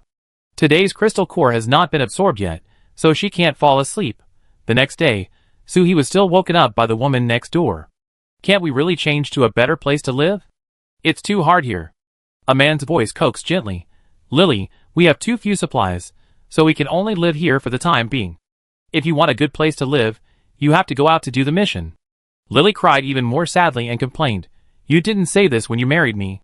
You said you would let me have no worries about food and clothing in this life, and not suffer any hardship. But look at what kind of life it is. I can't even eat enough. Soo-hee ate breakfast while listening to the bloody love drama of the selfless man and his incompetent little wife next door. The eggs in this shop are a bit crispy, delicious, another one. The multigrain porridge is not bad, with a lot of longan and lotus seeds in it, another bowl. After eating and drinking, Soo-hee and Moo-yuan packed up and went out. The capsule room was rented for 2 days. After the expiration, you can't enter it by swiping your ID card, so there is no need to check out specifically. Starting today, they are going out to launder money, to make money to buy a house. The things are all in the space, but they have to go out and find a reason to take them out. Passing by the capsule room next door, Soo-hee felt a hint of malicious gaze, staring, it's useless. When he was about to go downstairs, the gangsters from last night were still here. They were waiting for him. The leader, a social youth with a plastic gold-plated chain and a python tattoo on his hand, blocked Soo-hee with his dirty claws. "Oh, finally let us wait for you. I heard that you were pretty, with a pair of watery eyes. Why don't you take off your mask and let us see?" As he was about to take off Soo-hee's mask, before Soo-hee moved, Moo-yuan behind him raised his crossbow, a cold light flashed, and the steel nails brushed past the face of the social youth opposite, leaving a trace of blood. "Take your dirty hands away. Otherwise, the next shot will miss." "Very good, you know that action is far more deterrent than threatening words." The 5 gangsters on the opposite side were obviously stunned for a moment. They didn't expect to meet a tough guy. They chose to live in the capsule room, because the people here are easy to bully. They have no money, power, or superpowers. As long as they get angry, they dare not even resist. Today, the little brat pointed a toy gun at their heads. If they were scared, they would be a joke in the future. Who would dare to be afraid of him? How can they act arrogantly and rob? This is face and place, and they must get it back. The leader touched his cut face with his hand, and the blood on his hand told him that his face was definitely disfigured. He licked his bloody fingers disgustingly, and his eyes looked like he was going to kill someone the next second. "If I don't teach you a lesson, you really think we are easy to fool? Go!" The 4 people behind him immediately attacked Soo-hee and Moo-yuan together. No wonder they are so arrogant. It turns out they have superpowers. The leader is a power type, and the 4 behind him, one uses a vine whip, one uses ice spikes, and one grabs a fireball. The last one can't see what his hands are doing, but looking at his nails, if he is scratched, a piece of flesh will definitely fall off. It should be able to partially strengthen his body, but since he dares to stretch his claws to me, forget it. Soo-hee looked at the 5 little bastards with contempt, and took a steel needle from the crossbow with his gloved hand, and told Moo-yuan behind him, "Leave them alive." Then he pulled the right hand of the leading social youth, who was punching, and with a puff sound, the steel nail went straight into the palm, just piercing the eye of the python tattoo, and nailed it to the wooden handrail at the corner of the stairs. The person in question lost his voice in pain. He opened his mouth and said "ah" for a long time before he said "ah." With the other hand, he pulled the rattan whip, and pulled the person over by inertia to resist the attack of others. The broken rattan whip became a weapon in Soo-hee's hand the next second, and with a swish sound, the guy who wanted to attack with his long nails, just now, was entangled by his sharp claws. Soo-hee threw the man to the wall, and after he was knocked unconscious by the wall, he stepped on his arm with one foot, crack, and the arm was broken. Moo-yuan was not idle either, firing bang, bang. After 2 shots, the shoulder blades of the 2 people at the back were pierced by steel nails. "Humph! If it wasn't for my sister's words to leave some alive, it would have been your foreheads that were pierced." Everything happened so fast that the people watching the excitement around them hadn't reacted yet. The 5 people who were just showing off their power were now crying with tears and snot. "Let's go, what happened? What are you doing together? The patrol team came just after we beat them up. Isn't it a coincidence?" The young man who was in the lead just now cried like his own mother when he saw the patrol team, and cried out in grievance, "Help! Someone is going to die in the base." "Murder!" Moo-yuan turned the gun around, pointed at the young man, and said angrily, "The evil ones complained first. It was obviously you who touched us first." Soo-hee threw the rattan whip he had snatched in his hand away, and turned to look at the patrol team. "Oh, it's an acquaintance." Chapter 98. When the patrol leader saw Soo-hee and Moo-yuan, he immediately recognized them, and hurried forward to ask with concern, "Are you okay?" Soo-hee was also quite surprised that they had come to the base, and joined the patrol. However, it was not surprising if you think about it carefully. They were originally soldiers, so it was normal for them to be on the patrol. "Captain Chio, long time no see, we are fine. They just wanted to do something to us, and we fought back in self-defense for safety reasons. It doesn't count as making trouble in the base, right?" The leader of the patrol was Chio Yuanwu, the captain of the team of soldiers they met at Yahai University before, and he was followed by his former soldiers, but there were only 6 of them. Seeing that they were chatting, the social youth shouted at the onlookers, "We are all like this, shouldn't you ask us if we are okay first? The patrol team is abusing the law for personal gain, disregarding human lives." Chiao Yuanwu stepped forward and slapped the social youth. "Shut up. People around can see what happened clearly. We will know if we ask. You don't need to make trouble here." Seeing that they couldn't get any benefits here, several people wanted to slip away, but the patrol soldiers watched them tightly and didn't want to leave. Chiao Yuanwu asked with concern, "Why do you live here? Is there not enough supplies?" He has always remembered the kindness of Su He and Mu Yuan. If they hadn't killed all the zombies in the school and gave them a meal, he and his soldiers might have become zombies now. So, if he could help the brother and sister, he would be very happy. We have accommodation assigned by the base, and we don't need a supply point. If you have any difficulties. Su He interrupted Chiao Yuanwu. "Thank you for your kindness, Captain Chiao. We are here to rest temporarily, and will change accommodation in the future." This is the truth, but it sounded different in the ears of Chiao Yuanwu and a group of soldiers. This brother and sister are so strong. They didn't know to ask for help even though their lives were so hard. They gave us so much food without blinking an eye. Then I won't bother you. When you are not busy, I will treat you to a meal. I and everyone else are maintaining law and order in the base. If you encounter such a situation again, you can go to the patrol booth to report my name. By the way, I don't know your names yet. Su He reported his name very generously. Su He, Su of Revival, He of Rice Seedlings. Mu Yuan also introduced himself politely. Mu Yuan, Mu of Mature Rice, Yuan of Far-Reaching. The ancient form of Mu is usually recognized as. The original meaning of Mu is like the drooping of mature rice grains. Some people also think that the word Mu is borrowed from the beauty of flowers to express harmony and beauty. From beauty, it is extended to harmony and respect. Su He couldn't help but look at Mu Yuan. How could he introduce himself like this? Mu Yuan, I learned from your words, sister. Chiao Yuanwu scratched his head. Which Mu is the mature rice? He looked around for help. Finally, someone knew which character this was. Captain, it's the Mu next to the word He. Chiao Yuanwu couldn't help but sigh. Your names are quite nice. Su He smiled and said, "Thank you. I have to deal with some personal grudges later. Can I ask you first, how will these 5 people be dealt with?" Chiao Yuanwu asked the soldiers to pick up 1 person each, send them to the underground laboratory to help. They have been doing evil before, but no one dared to report it. You can't forcibly arrest people without evidence. Now they are caught in the act, so they will be sent down there to work as laborers. Looking at the horrified looks of the 5 people, you know that down there must not be a good place. I won't go. I don't want to go. Let me go. I won't dare to do it again. I promise to be honest. Cover her mouth and abduct her by force. As if he could see Su He's curiosity, Chiao Yuanwu explained in a very considerate voice. Because of the superpowers, we are doing experiments downstairs. But most of the superpowers are the helpers of the base, so they can't just go down. So, those who don't use their superpowers properly, and just want to bully others are welcome downstairs. Su He and Mu Yuan looked at each other. The superpowers must be hidden. Chiao Yuanwu didn't delay here any longer.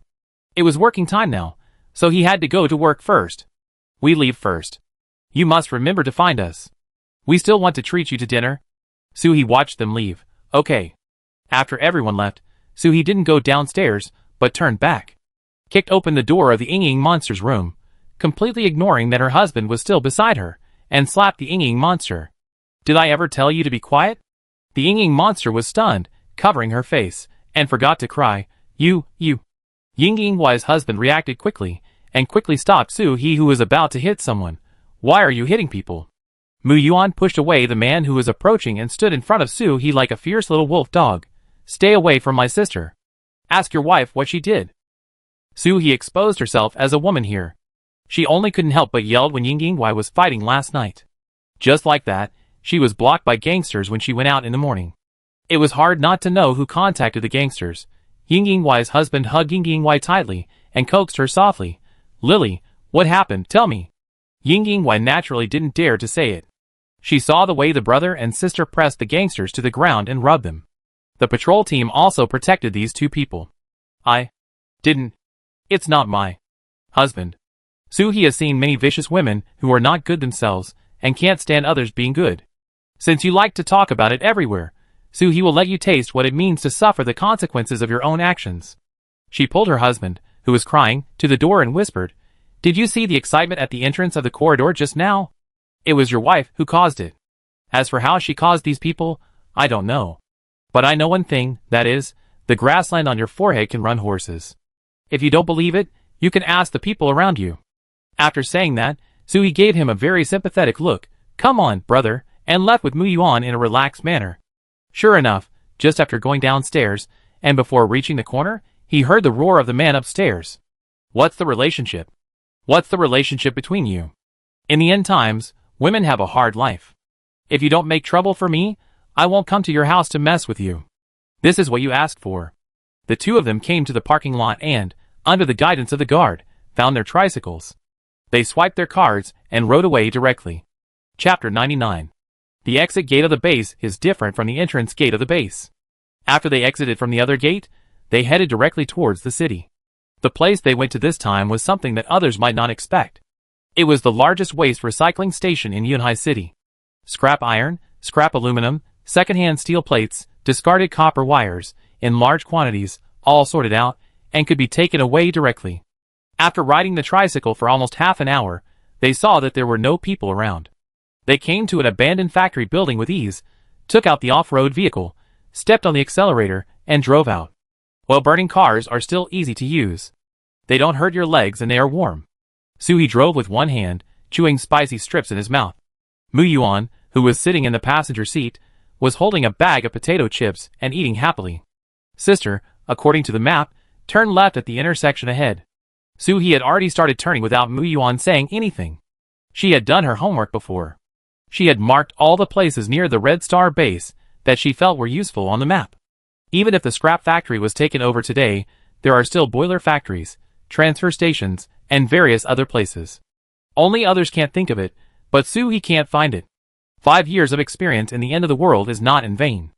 After driving along this place that can no longer be called a road for about 10 minutes, Sui finally appeared at the gate of the scrap recycling station when he felt that he was about to vomit. The gate was locked, and it seemed that no one had come in. But he didn't know if there was anyone inside. So after Mu Yuan opened the iron gate, Sui drove the car into the gate of the scrap recycling station and didn't receive the space. After checking around, there were all kinds of large sheds around, and the sheds were full of various waste piled up into small mountains. In the innermost part is a row of houses, a 2-story building. The first floor is completely open, with some cables, relatively good steel plates, and unknown metal components. If there was no iron fence on the first floor, many things might have been washed away during the flood. There is a staircase on the side of the first floor that leads to the second floor. Sui and Mu Yuan looked at each other, one in front and one behind, and walked up cautiously. It was very quiet upstairs, without any sound, but Sui felt uneasy. Mu Yuan carefully used his supernatural power to melt the door handle, and pushed the door open very gently. Both of them were stunned by the scene in front of them.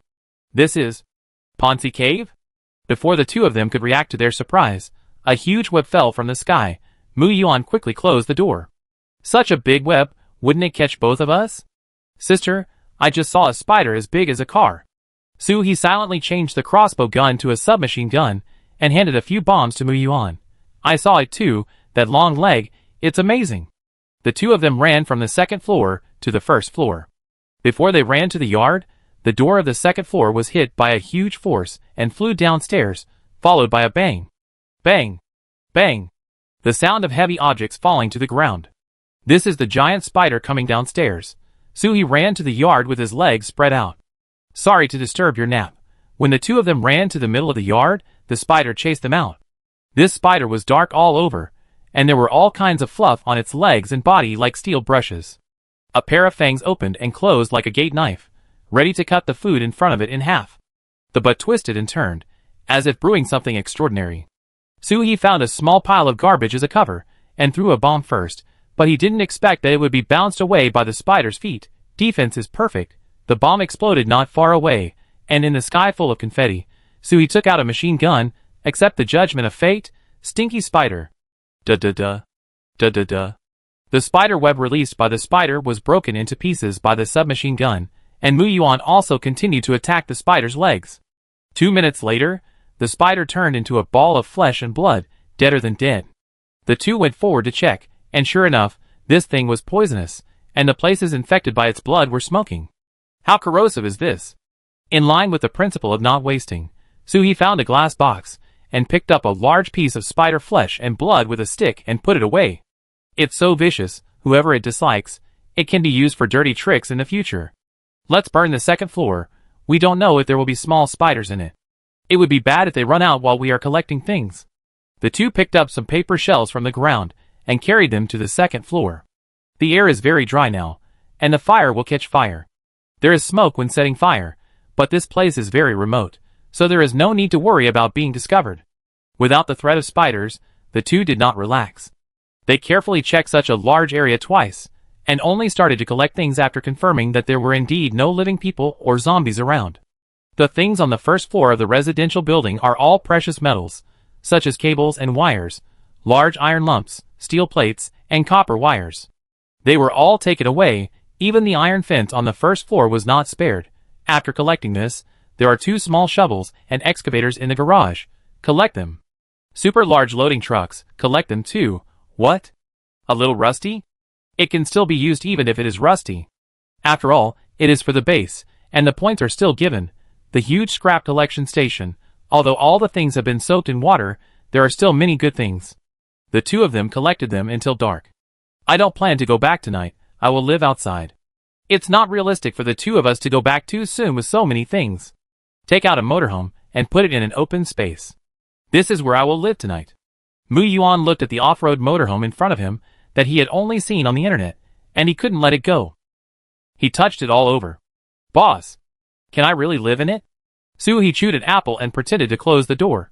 If you want to sleep outside, it's not impossible. Mu Yuan hurriedly got in the car and found that it was very spacious inside, comparable to a small house. There is a restaurant, bathroom, kitchen, bedroom, and even a sofa in the living room. Wow, it's really great. Sister, can I come to this car often in the future? Suhi nodded. Sure, you will be responsible for cleaning the RV in the future. Mu Yuan was naturally very happy and ate 2 more bowls of dinner. At night, Suhi slept on the bed in the bedroom of the RV, and Mu Yuan lay on the sofa in the living room. Although it was a bit crowded, it was still quite comfortable. Before dawn, the two got up and set off. This time they drove the RV back. Suhi asked, if you buy a house with a yard, you can park your car in your own yard and save parking fees. Suhi wanted to take advantage of the early morning when there was no one, and hang the large truck full of metal behind the RV on the road to see if it could be towed. When she bought it, the seller said that this RV could pull more than a large truck, but she hadn't tried it, so she didn't know.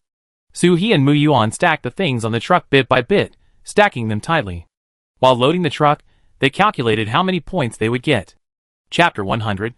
Using a tow rope to connect the big truck and the RV, Suhi tried driving and it was quite easy. After thinking about it, he tied the 2 small forklifts to the back of the big truck. These cars have been soaked in water and cannot be started directly, otherwise something will happen. However, if they are towed back to the base, people who know the business will repair them, and they can be used again. In this way, the material points will be higher. When Suhi returned to the base with a 3-car tow, the entire base entrance was boiling. I haven't seen such a domineering person in such a long time. There is a special material exchange entrance for people in the base after they go out to find materials. Because many materials are difficult to get, the base has set up a place similar to a station at the entrance. If there are materials you want to sell to the base, you can check them directly here without taking them to the lobby. There was no one at the material exchange entrance in the early morning. Suhi didn't need to queue up and drove the car directly to the nearest place. Who will check the supplies? After waiting in the car for a long time without anyone paying attention to him, Suhi had to shout, except this car, the 3 cars behind, including the things in the cars, need to be exchanged for supplies.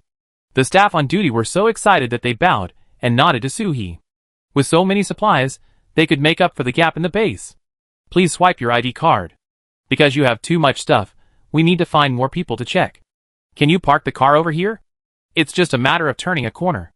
Otherwise, Suhi's 4 cars will be stuck here, and no one else will be able to use this entrance all day. Suhi parked the car and found a stool to watch them check the supplies. Although the base rarely detained them privately, what if?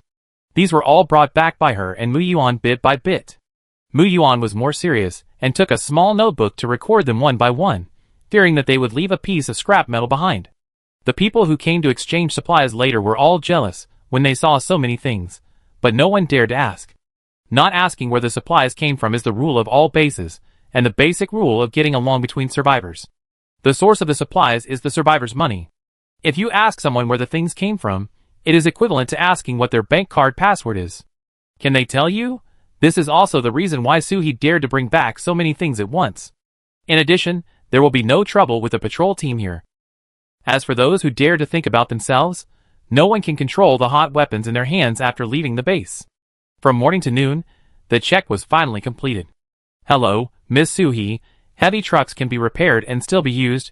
32,000 material points. Excavators 13,000 material points. Small shovels 8,000 material points. Iron 6,000 kilograms.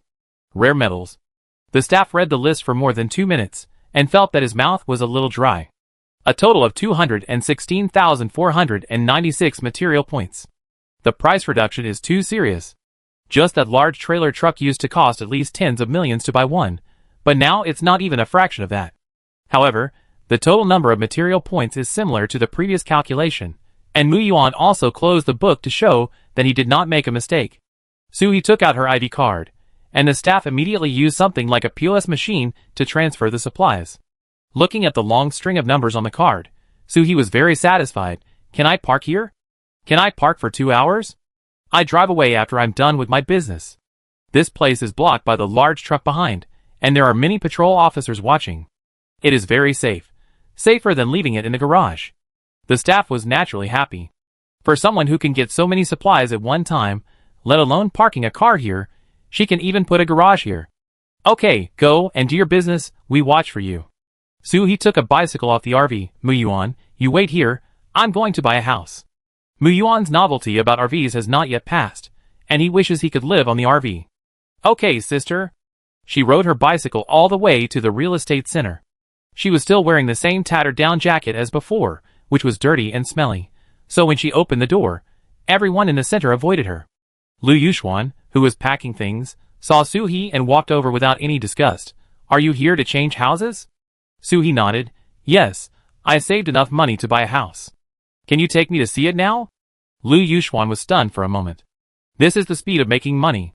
He came to ask about it the day before yesterday, and he has earned enough money to buy a house today? Yes, which one do you want to see? I take the key and door card. Suhee explained his requirements in detail. I want a single-family house with a yard, and I can park my car. My car is relatively large, and the yard is too small to fit it. When the other staff heard that they wanted to buy a house, their eyes changed when they looked at Suhee. They get commissions for selling houses. Just like the real estate agents before, the higher the price of the house, the more commission they get. Hey, little sister, let me show you the house. A slightly fat auntie immediately changed her face, walked over with a smile on her face, and stretched out her hand to get close to Suhee.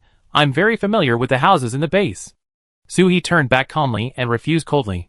No, I asked him to take a look. The auntie came up empty-handed and put. The target turned to Lu Yuxuan. Brother Lu, it's inconvenient for you to do this. How about I go with you? Lu Yuxuan took the good things and refused completely. It's quite convenient for me. He worked here, and was squeezed by the aunties who work here. Seeing the auntie's face in front of him was as stinky as a pile of poop, he felt a little happy for some reason. Lu Yuxuan pushed open the door of the real estate center with his left hand. Let's go. Suhee pushed the bicycle. After all, Lu Yuxuan didn't have a car, and he didn't know where the house was. He rode away first, but couldn't find the place. Lu Yuxuan stepped forward and said sincerely, if you don't mind, I can ride you on my bike. After all, it's quite far to walk from here to the central area. Don't worry, I can control the handlebars with my hands all the time.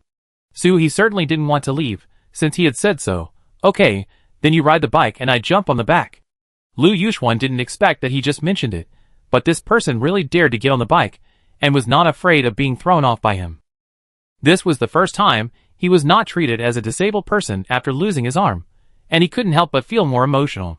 He rode the bike very steadily, and in order to avoid being bored, he kept trying to find something to say. I don't know how to call you yet.